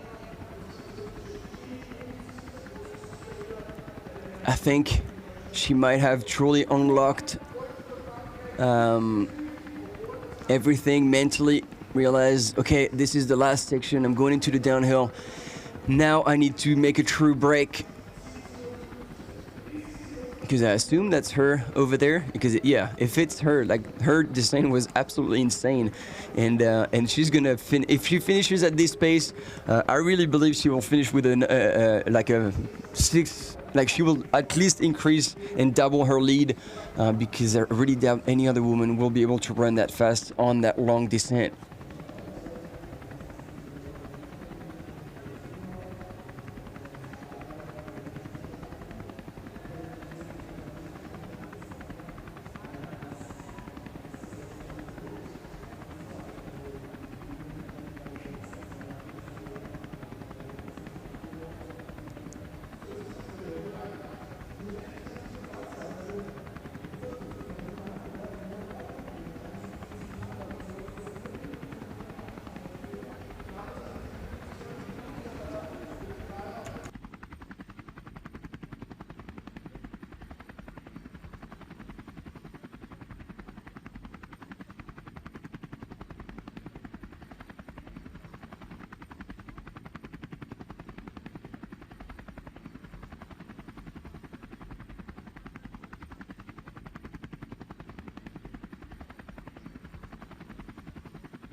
Sorry team, I disappeared for a second because I was reading all the comments, and since I'm standing or sitting more in that little box close to the finish line, I was close enough to go and give those the organization a friendly reminder, like that indeed there better be a tape for that first woman, and they were aware of it, and there's 2 people who ran away somewhere, so I guess they are onto it. and we will have that tape for our first female runner. And again, as a reminder, as much as we do want, obviously, equal coverage and pay and everything between men and women, yesterday was a genuine mistake, and they admitted that. And so this will be corrected today, hopefully. At least now there will be no excuse, because I went and told them again, thanks to your reminder as well. So thanks for getting involved and making sure that our sport remains equal and ahead of its time. There is still a lot of ground to be made when it comes to inclusive behaviors and diversity in our sport, but that's with this kind of attitude. Instead of criticizing, more like guiding people to doing the right thing.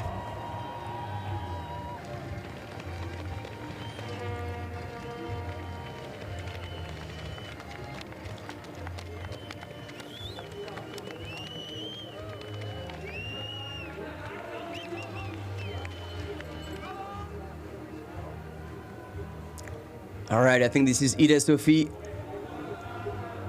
who would have come through. There we go.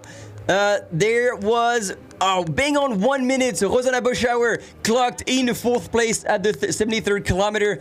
And Martina Valmassoy in 5th place. So actually, Martina has lost 10 seconds on Rosanna Boschauer. And Ida Sophie going through, walking it home, but followed very closely, actually, by Marcela Vacinova. He's still in the race after leading for a long time. She has not thrown the towel. She will make it to the finish line. She wants that experience in long distance. And this is how you progress through sometimes a bit of struggle. You know how to adjust things a lot better if those struggles are imprinted in your memories. It's always a friendly reminder of not getting too excited too early, and a reminder of what a true, let's say 87 kilometers with that much elevation, such brutal climbs, will require to get the best out of yourself.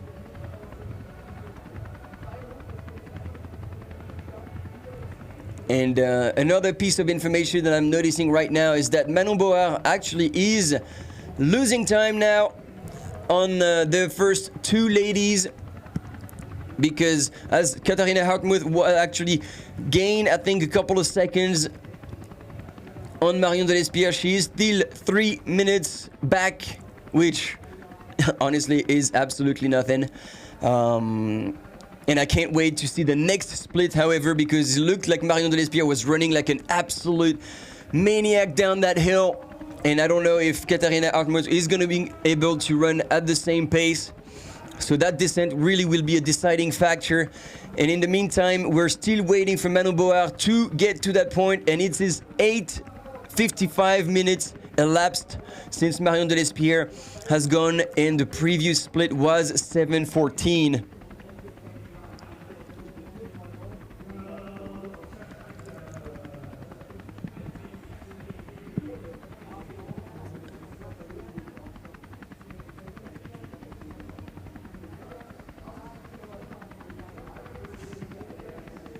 And so that's got to be 3rd place.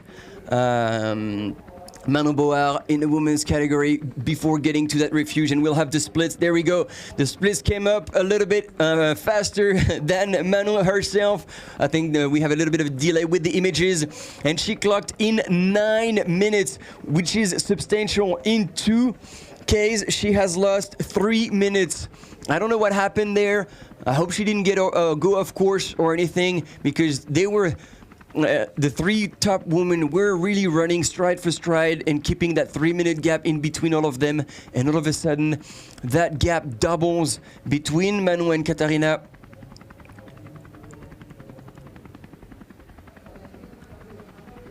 But she looks like she's not injured.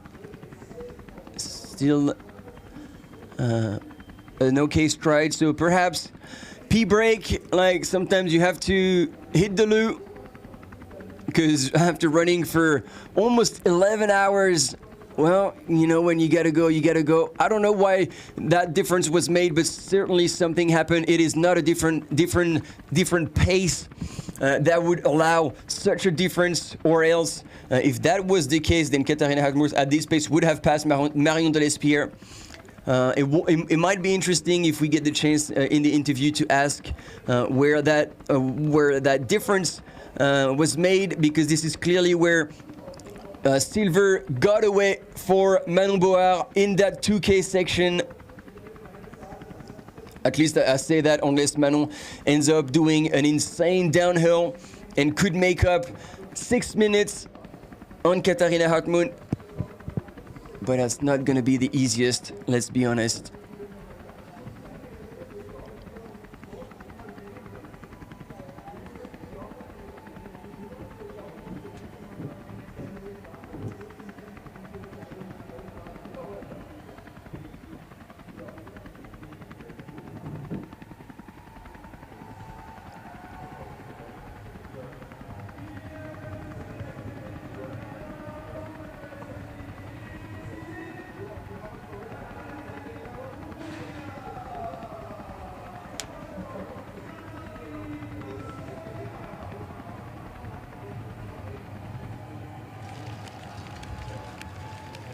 As we have more runners coming in and celebrating their countries from Romania.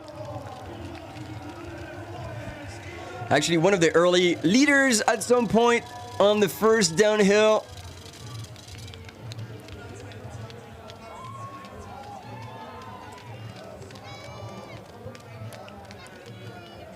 I know it's Katalin Sorico. It is he was not in the lead, but I think Team Romania would actually have done really well in the men's. I'm gonna check this out. Yeah, there we go. So far, and I say so far, no, they've all. I really get confused with those team rankings. No, Italy still could make the third place, but so far 3 runners from Romania have crossed the line out of in a cumulative time of 32 hours and 6 minutes, and currently Team Italy is in 31 hours and 24 minutes.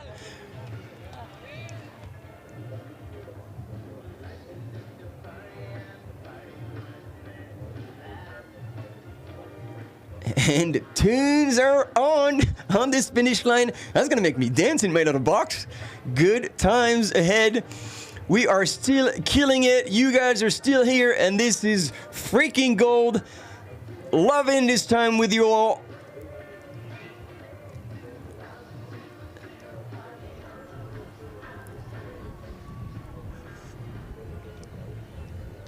And there we go, ladies and gentlemen. And she is looking like she is moving really strong. What a demonstration of performance here, Marion Delespierre. There is no doubt about it. She will pull away even further from her competitor from Germany, Katharina Hartmuth. So she's at the aid station, a bit of a different, there we go, asking for Coke. When you get close to that finish line, you want a half water, half Coke. This is the best combination. Ideally, you shake out a little bit the Coke to avoid getting splashed all over, but it doesn't matter at this point. This is a pre-celebration before you do it with champagne. She is in the zone. Kudos to all the volunteers helping out those runners. Big shout out. Sometimes those runners are so in the zone that they kind of forget to say thank you or all that, but Marion Delespierre, sure enough, is within herself very thankful and grateful, even though she doesn't quite look like it. And here he is, ladies and gentlemen, after a hard day in the office, he's still crossing the finish line, Philipp Auserhofer. Head down. Definitely not the performance he was hoping, but it doesn't matter. What matters is that you give your 100% on the day, and that man did nothing but that.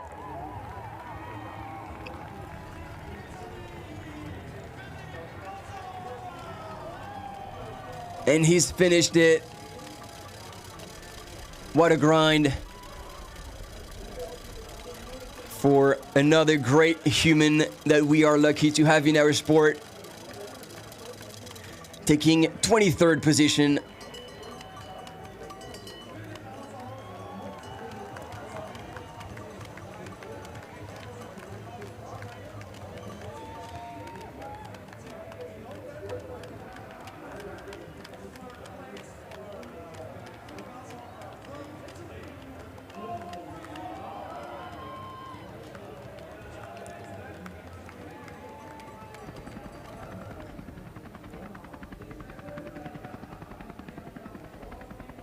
All right, that's the split I am excited about. At Umbrugelalm, 77.5k, so when Steph started going down, Marion Delespierre has clocked in 10 hours 53:49 seconds. The gap is running now and is currently standing at 2:44, 45, 46, and the previous one was 3:01.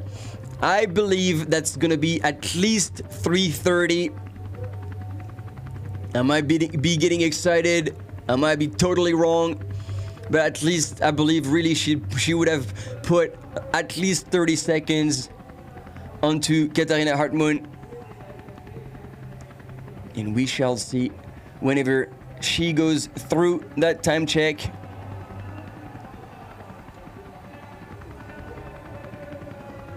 I was personally very impressed seeing Marion Delespierre bombing down at the start of this descent in an incredible fashion and still looking strong while going through that aid station. 3:33, 3:34, here we go. The gap has indeed increased.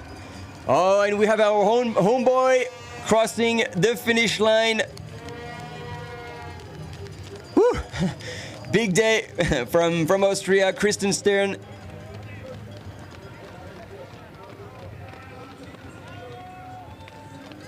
And going back to thank his public, the crowd of Innsbruck. Christian Stern takes 24th.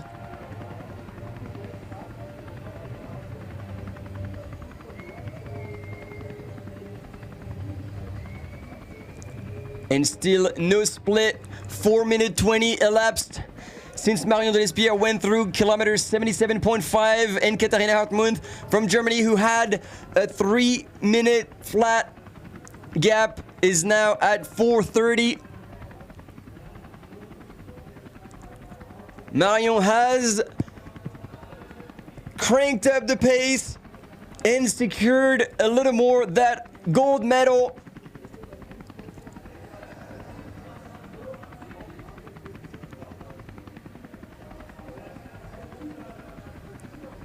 And here we've got Rosanna Buschauer from Germany, I believe. And it's hard to know from a distance. Yeah, that's got to be her.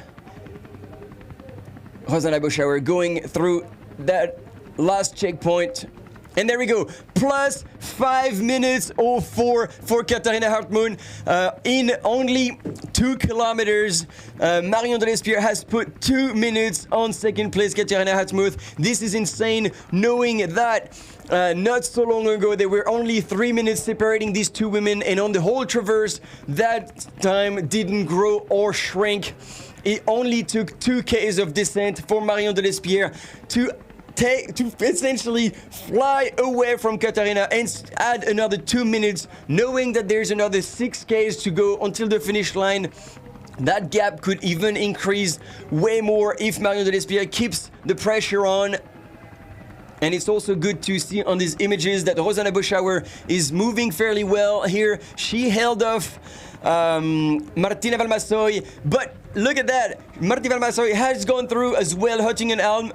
So again, it's hard to compare because sometimes the images are not quite synced with the checkpoints. Martina Valmassoy, she was 2 minutes back,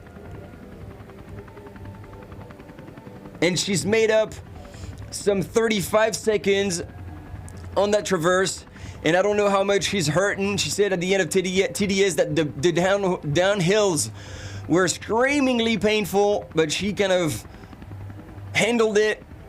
Suffered in silence. She wanted the win at TDS last year, and Martina Valmassoy, if she wants it, she can probably still push hard, dig deep, visit the pain cave, and get comfortable with the uncomfortable, and try to reel in Rosanna Buschauer. There are still 8 kilometers to do that, and then it becomes truly a mental game. After 11 hours elapsed since these women and gentlemen started this morning in Stubai at 6:30 a.m.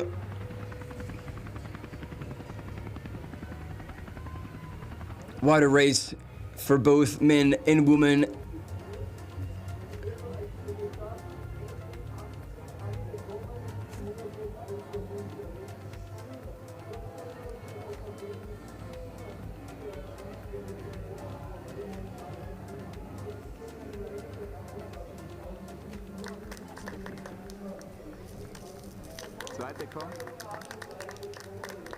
There we go.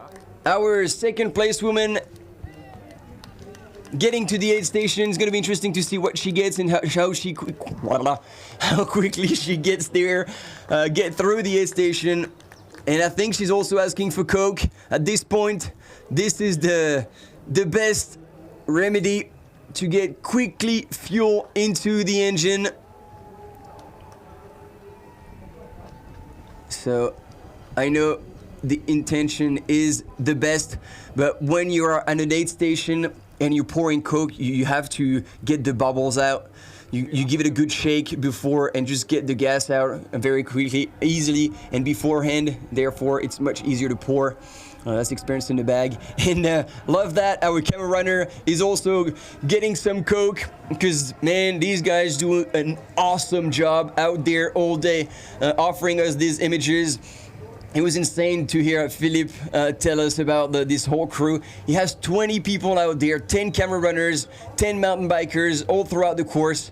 And these guys are doing a hell of a job splitting their time between men and women and covering the whole race like this. It is a much slower transition, ladies and gentlemen, for Katharina Hartmuth. And if Manu Boar flies through that aid station, it's been already a minute spent at this aid station, and sometimes this is what makes a difference at the end on the finish line. You don't want to yes, once again, if you were with us, it was pretty good that Benjamin Robiol went through and filled up his flask before everybody dunked their head into that bucket. And in the meantime, more runners finishing.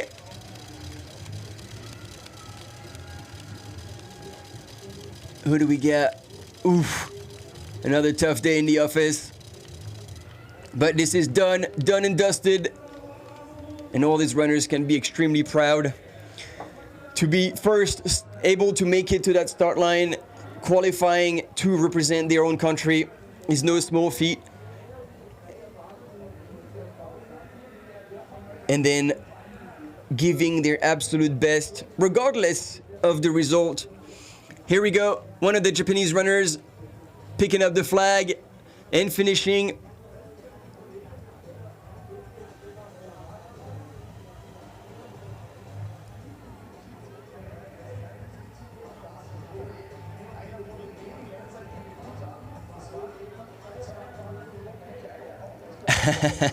It's good to see you back. Thanks, Jordi. Yes, one commentator. Yeah, that's how it is. But you know, as much as it is taxing, and I'm getting to the end of it, I wouldn't want to be anywhere else. This is such a privilege to be here and celebrate all these gentlemen crossing the finish line, and very soon all these ladies crossing the finish line as well.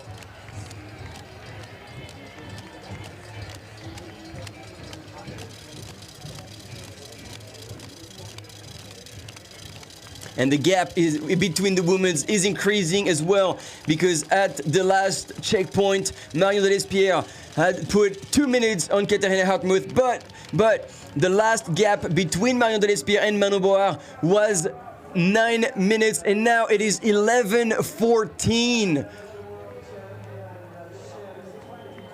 And still 6 minutes.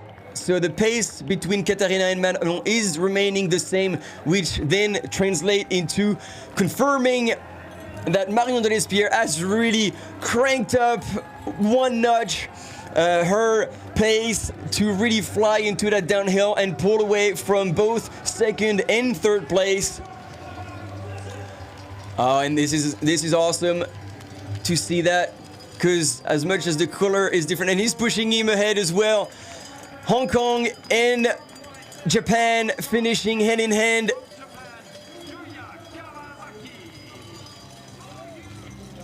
We don't say this enough, but the friendship and the bonds that are built on these trails after covering so many Ks. sometimes side by side, helping each other out when they respectively go through lows. And here we go. Third place, Manon Board getting to the aid station, and this is going to be an important time. Manon, how fast she's going through that aid station. She's putting away the poles. This is something she could have done earlier, and these are seconds that are slightly going away. These are seconds you give up for free.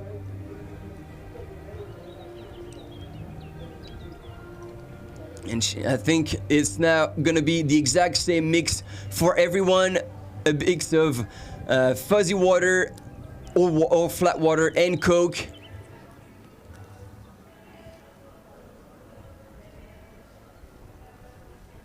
And that reminds me back in the days when I was doing athletics and we were doing relays, and the team that was always winning was not necessarily the team with the fastest runners, but whoever can practice passing the little how do you call that, the little stick to one another. And here as well, you know, at this level, I wish those runners could, you know, nail perfectly. You're a professional runner, nail perfectly the transitions, but it doesn't matter because right now we are back with Marion de Lespierre, who is still not cruising. She is moving through the streets.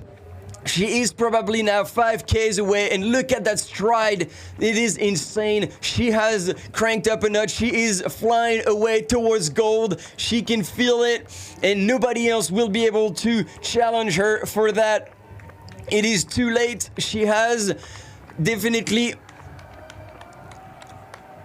changed her rhythm, and I'm losing my words and my breath and everything. But you guys are here. Do you say the bâton in English? Oh, that's perfect. Thanks a lot, because I know bâton in France. Okay, passing the bâton. Great. Thanks a lot for that. I appreciate this support. And yes, indeed, I think that's the best way to say it. She is still bouncing after so many Ks. This is insane. Thank you guys. When I lose the words, you guys take over, and this is absolutely perfect. Thank you so much. This couldn't get a better collaboration, a better interaction, and that's what I live for. This is what I'm here for, is to do this with you all. So it could also be called the stick as well. Okay, I understand. Thank you. And who let the dogs out? And certainly Marion is absolutely killing it right now.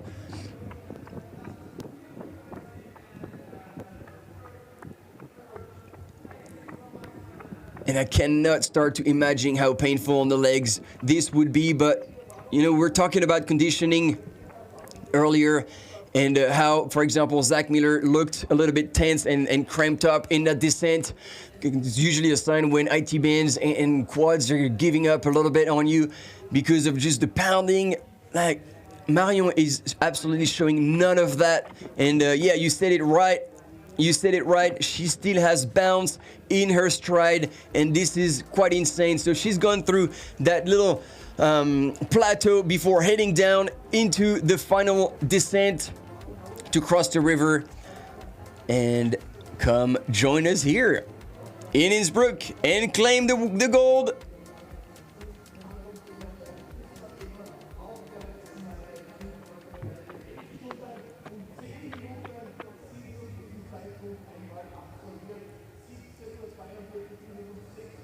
And more runners are streaming through the finish line. Let's give them a little bit of a shout out, even if there's no camera. We had asked, to be honest, for a split screen with a fixed camera on the finish line, so everyone could see every runner going through the finish line, and we could follow the race, the women's race, on the other side of the screen, because everybody deserves to be seen as they cross the finish line. So since we had the last runners from Japan and Hong Kong together, we had Snorri Björnsson from Iceland and Adrian Niski from Germany. And in the finish line, we've got Marianne Priadka, Aritz Egea, from Spain in 36th position. He hasn't given up. And Hiroki Kai, if you were with us, Crazy Kai, as we've called him this morning, the guy who started like an absolute maniac and for the first hour was leading by a long shot after obviously fading away, but still he will cross the finish line. Hiroki Kai from Japan, most likely in 37th position. Another guy who deserves a big shout out is Weston Hill, currently running in 40th position. Probably not his best result. I mean, not probably, for sure. Like, we know what these guys are capable of, but you know, it's hard for these guys to come out of the winter to go into winter and come and race over in Europe. These are very different races, but it's okay. And you know what? If you want to feel better, who is behind West is Didrik Hermansen. I think he's got the national record of Norway for 100K on road or something. There, if anybody knows him better than me, I'm pulling those data out of my toot. But I know that Didrik Hermansen is a hell of a runner. He was in the Ultra Trail World Tour a few years back. And so the fact that Weston is still ahead of him shows how deep that field here at the World Championship was and has been. And yes, indeed, Hiroki Kai lives. That man is one of the champs. He certainly won our heart with such a bold move early on.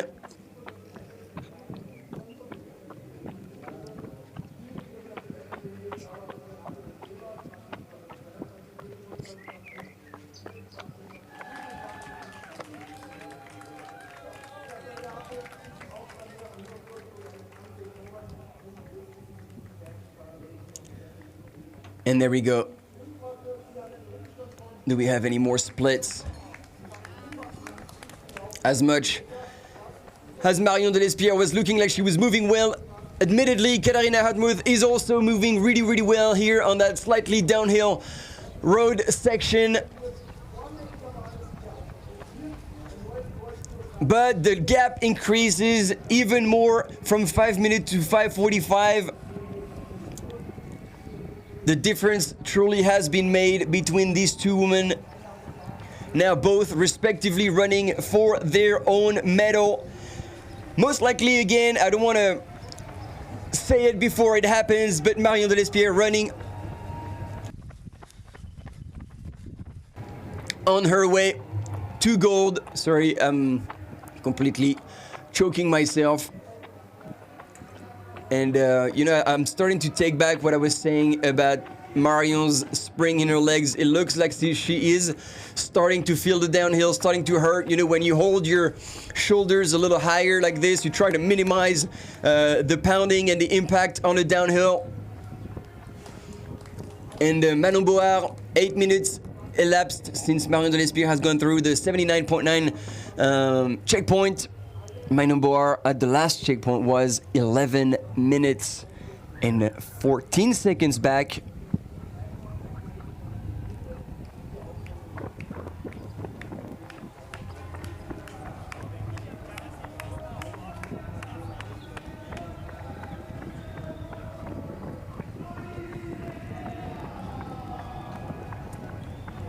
And there we go, he has indeed crossed the finish line and he's actually passed Aritz Egea. He must have finished like a bullet.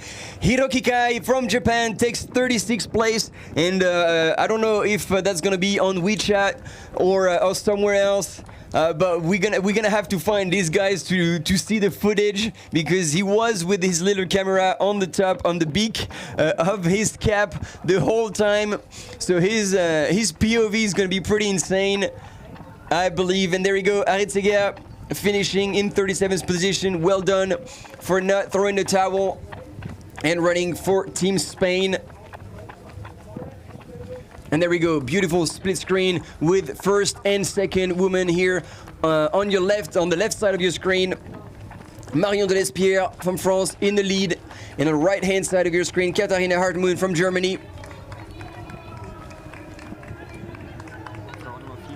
And there we go. Fourth woman coming into the 8th station. We'll see if she makes a little bit of ground. and then how far behind she would be from or ahead of Martina Valmassoy. She will be Rosanna Boschauer after 2Ks of downhill. And you can see everybody's begging for Coke. It is toasty there, and I think when you get to the end of it, you realize that that's the thing that is gonna keep you going.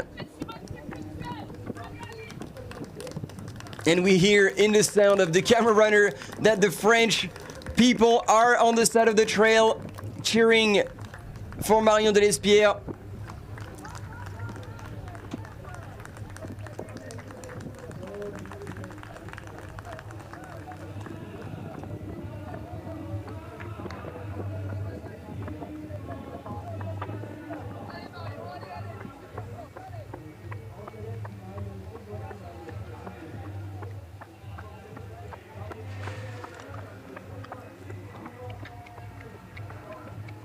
And there we go, transitioning from... And there she is, Martina Valmassoy! Oh, and she is...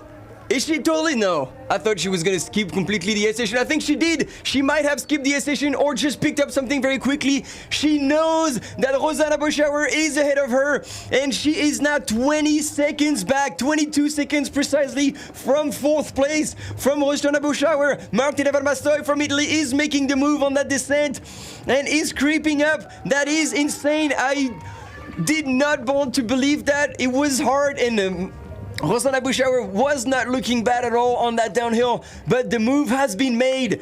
Only 22 small seconds separate now 4th to 5th place, and there's still just under 7Ks to go, just under 10Ks to go, my bad. I'm getting excited here. While Marion Delespierre has gone through the 82.3 checkpoint, and now is on the flat. That is the last part. That is the last section. Ladies and gentlemen, if you live in Innsbruck, get out. Come to the finish line to witness and claim that you were there to witness. Marion Delespierre took the 2023 World Champion Trail Long Distance title, going for gold. And that's going to be insane for the French national team, because there's going to be gold in the men's in individual, gold in the women's in individual, gold in the men's team. And I don't want to get ahead of myself, but it looks like the women's team for France is also looking pretty good for gold.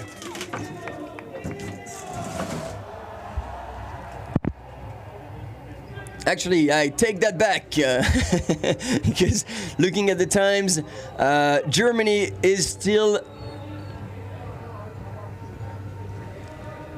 half an hour. Oh, I don't want to say anything about the teams because I keep messing it up. I will just wait for somebody in the comments to do the math for me, somebody with way more brain power than I have right now.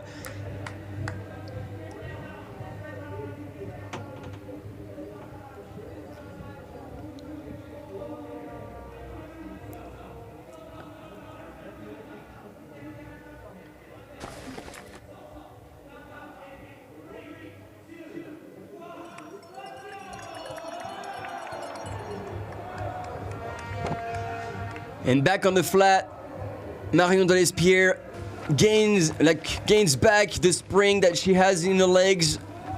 Still moving very, very well. Impressive performance from everyone.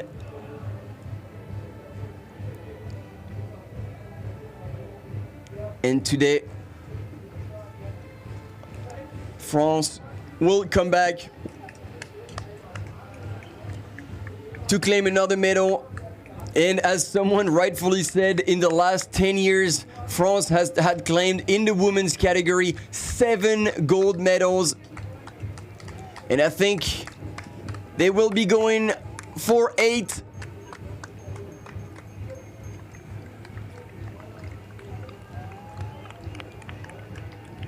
Here we go. She's in this park. She hears the finish line, which is just on the other side of the park. A quick loop, and that's it. That will be in the bag for Marion Delespierre. The French national team must be ecstatic. You guys must be going crazy. Let's have a check. I mean, I was gonna say let's have a look at the live, but you know there was a French live coverage channel, so I'm sure a lot of the French viewers will be on that one. But it was good. We still had a few people. Shout out to you guys who followed this race, practicing your English with my rubbish words such as small stick for bâton. But it doesn't matter. And look at this.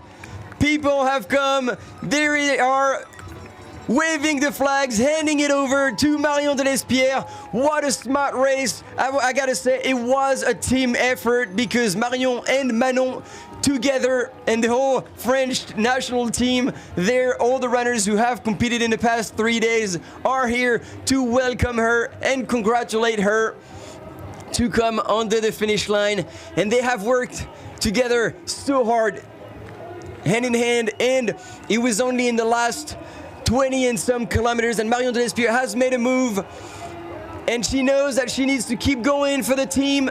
Every second counts.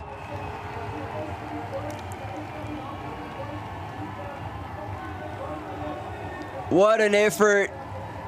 And listen to these crowds. And there better be a damn. There we go.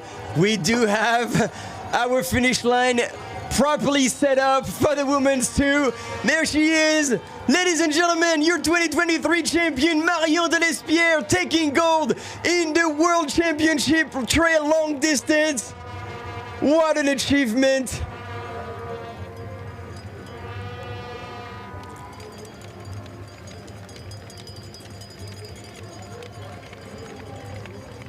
What a victory. And dropping the good old putain. I can swear in French, this is the English channel you're not supposed to understand. And yes, indeed, congratulations, félicitations. What a race. And there she is. There are tears of joy. If you don't recognize her crying, this is... I'm losing my word as well. Blandine Lirondelle. She is the 2019 world champion from France, obviously, as you can see. She is last year's world champion as well. And now she's handing it over to Marion Delespierre. The medal, the title stays at home, stays in France, but is passed over from Blandine to Marion. What a really beautiful symbol. And there, Adrien Séguret as well, the team leader of this national team. That national team truly racking up 2 golds. Can you believe that?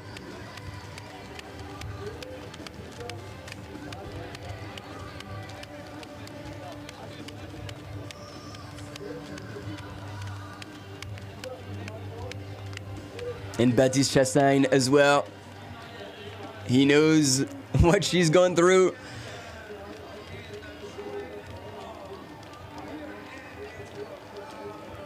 This is what we like to see, you know, recreating that team atmosphere, and I think France is pretty solid at doing that, organizing training camps. Because let's not forget that all these runners during the rest of the season run with their sponsors, with their main financial supporters to allow them to race at professional level. And yes, that's what we like to see. She's finally coming to terms, realizing what just happened. So good. But yeah, I want to say, like, the national team, like all the teams, I don't want to say it's only France, but are putting an effort, are investing a little bit more into those athletes to come here early, to check out the course, to give them the best possible chances to compete at their best. And there you go. This is France. This is my country. And today they're taking it to the highest spot on the podium, taking gold. Fantastic. Absolutely fantastic. 3 minutes elapsed, and there we go. That's what I was gonna say. Katharina Hartmann in second place is now on her way to claiming the silver medal in those World Championships. And she would have deserved every ounce or every gram of it. I'm not even sure what, if I should be talking in imperial metric system. I've lost it all. But that's okay, because what matters here right now is that she keeps pushing. Go, Katharina Hartmut. Keep pushing all the way. Go get that medal. And somebody who's pushing is definitely Manon Board at this point. Probably a little bit too far back to come and challenge Katharina Hartmut. But still, she will be here to complete the podium with bronze. 2 medals for France in individual. No small feat.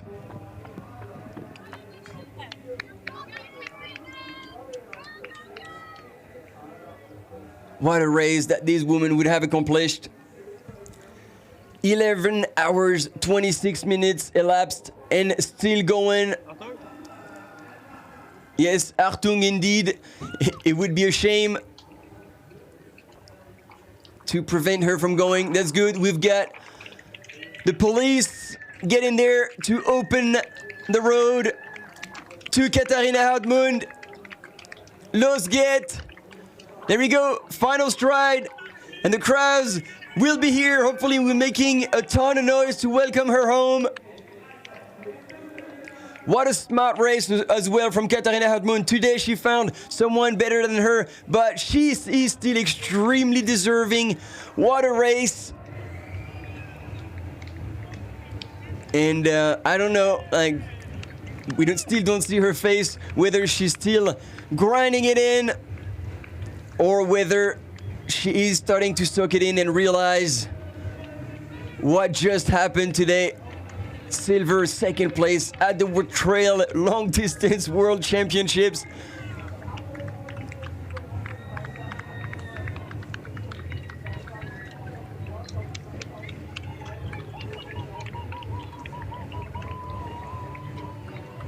Oh, Ajumi, thanks a lot.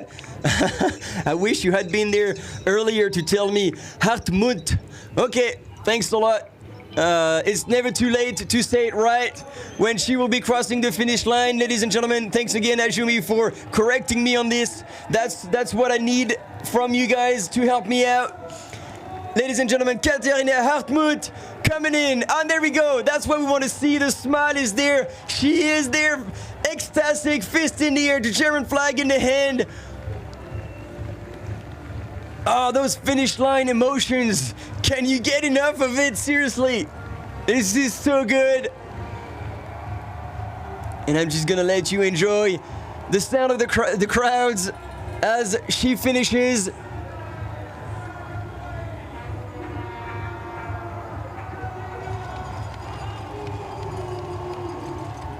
And there we go.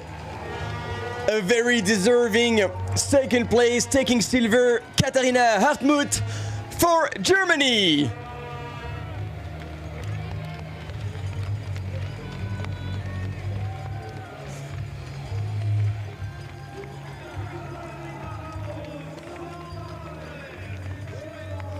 Oh.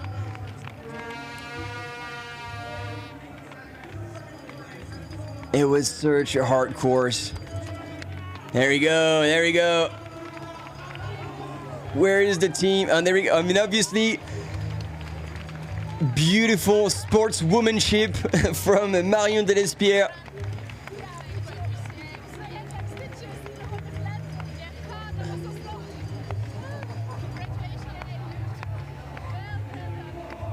And again, that's what we love. Looking at the time.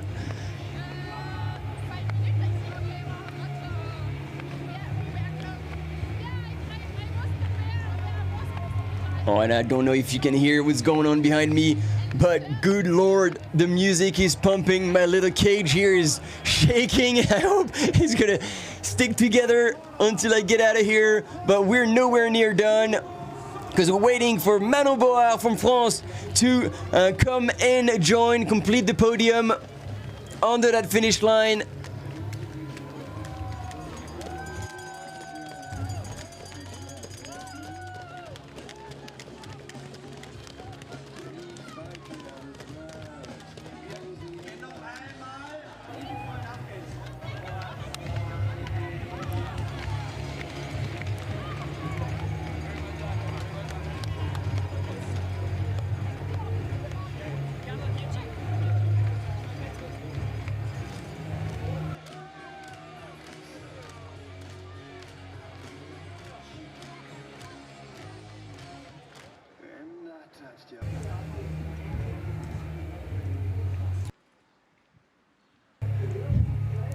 All right, Manon Board in the last less than a kilometer. She's gonna go through there. Now we are familiar with that. Those last meters, she's gonna go across the road and in the finishing chute.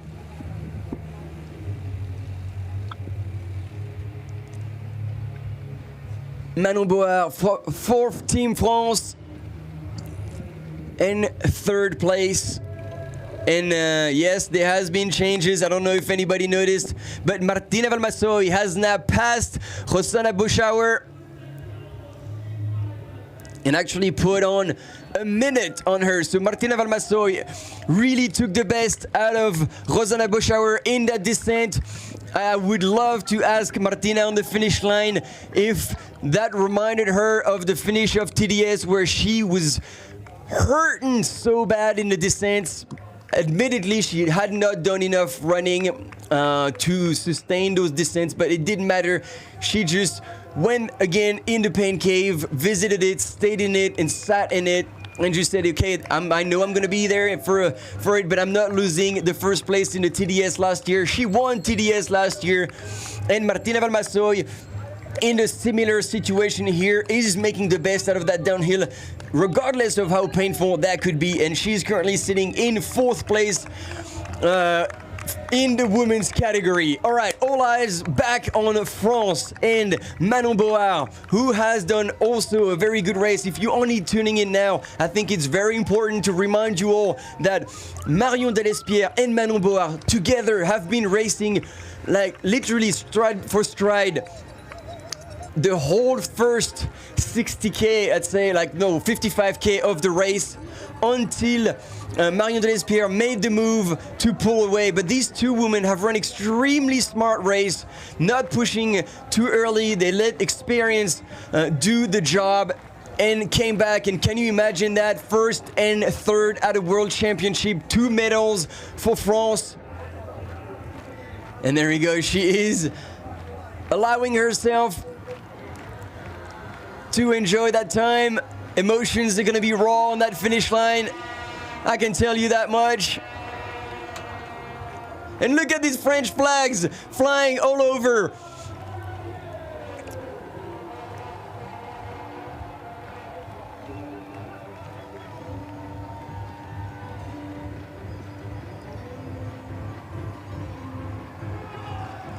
And there she is, ladies and gentlemen. Marion Delespierre is waiting for her to celebrate together. Like I was saying, these two have run so many Ks together, and this team effort has paid off. First and third.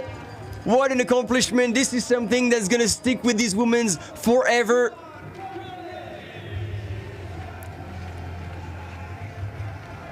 But oh, it did look like a hard race. And here, Katharina Hartmut as well here, all smiles to celebrate and congratulate Manon Board. It wasn't an easy place to be in a sandwich between the two French women, but she held very, very strong. And these three women are extremely deserving. And there we go, getting a hug as well from Blandine Nirondelle, who unfortunately had to drop out early in the race. It looked like she had a bit of a foot issue, but I'm pretty sure that would be hell of a consolation to know that their teammates have done the job, and when they needed to step up to the task, really have. And there you go, the families here, emotions of those finish line are truly raw, and that's what we love to see.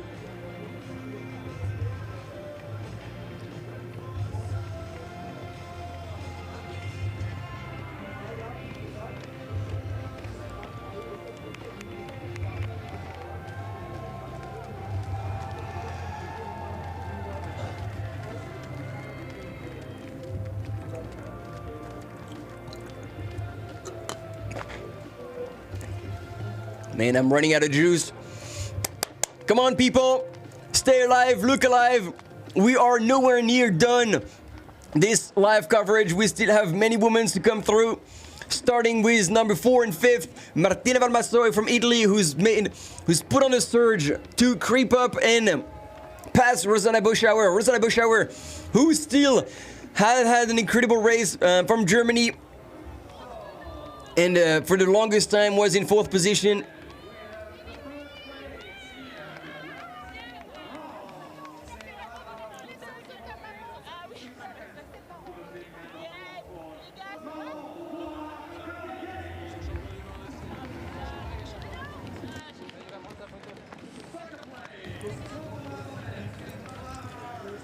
And there we go, ladies and gentlemen, your gold, silver, and bronze medals in this women's category.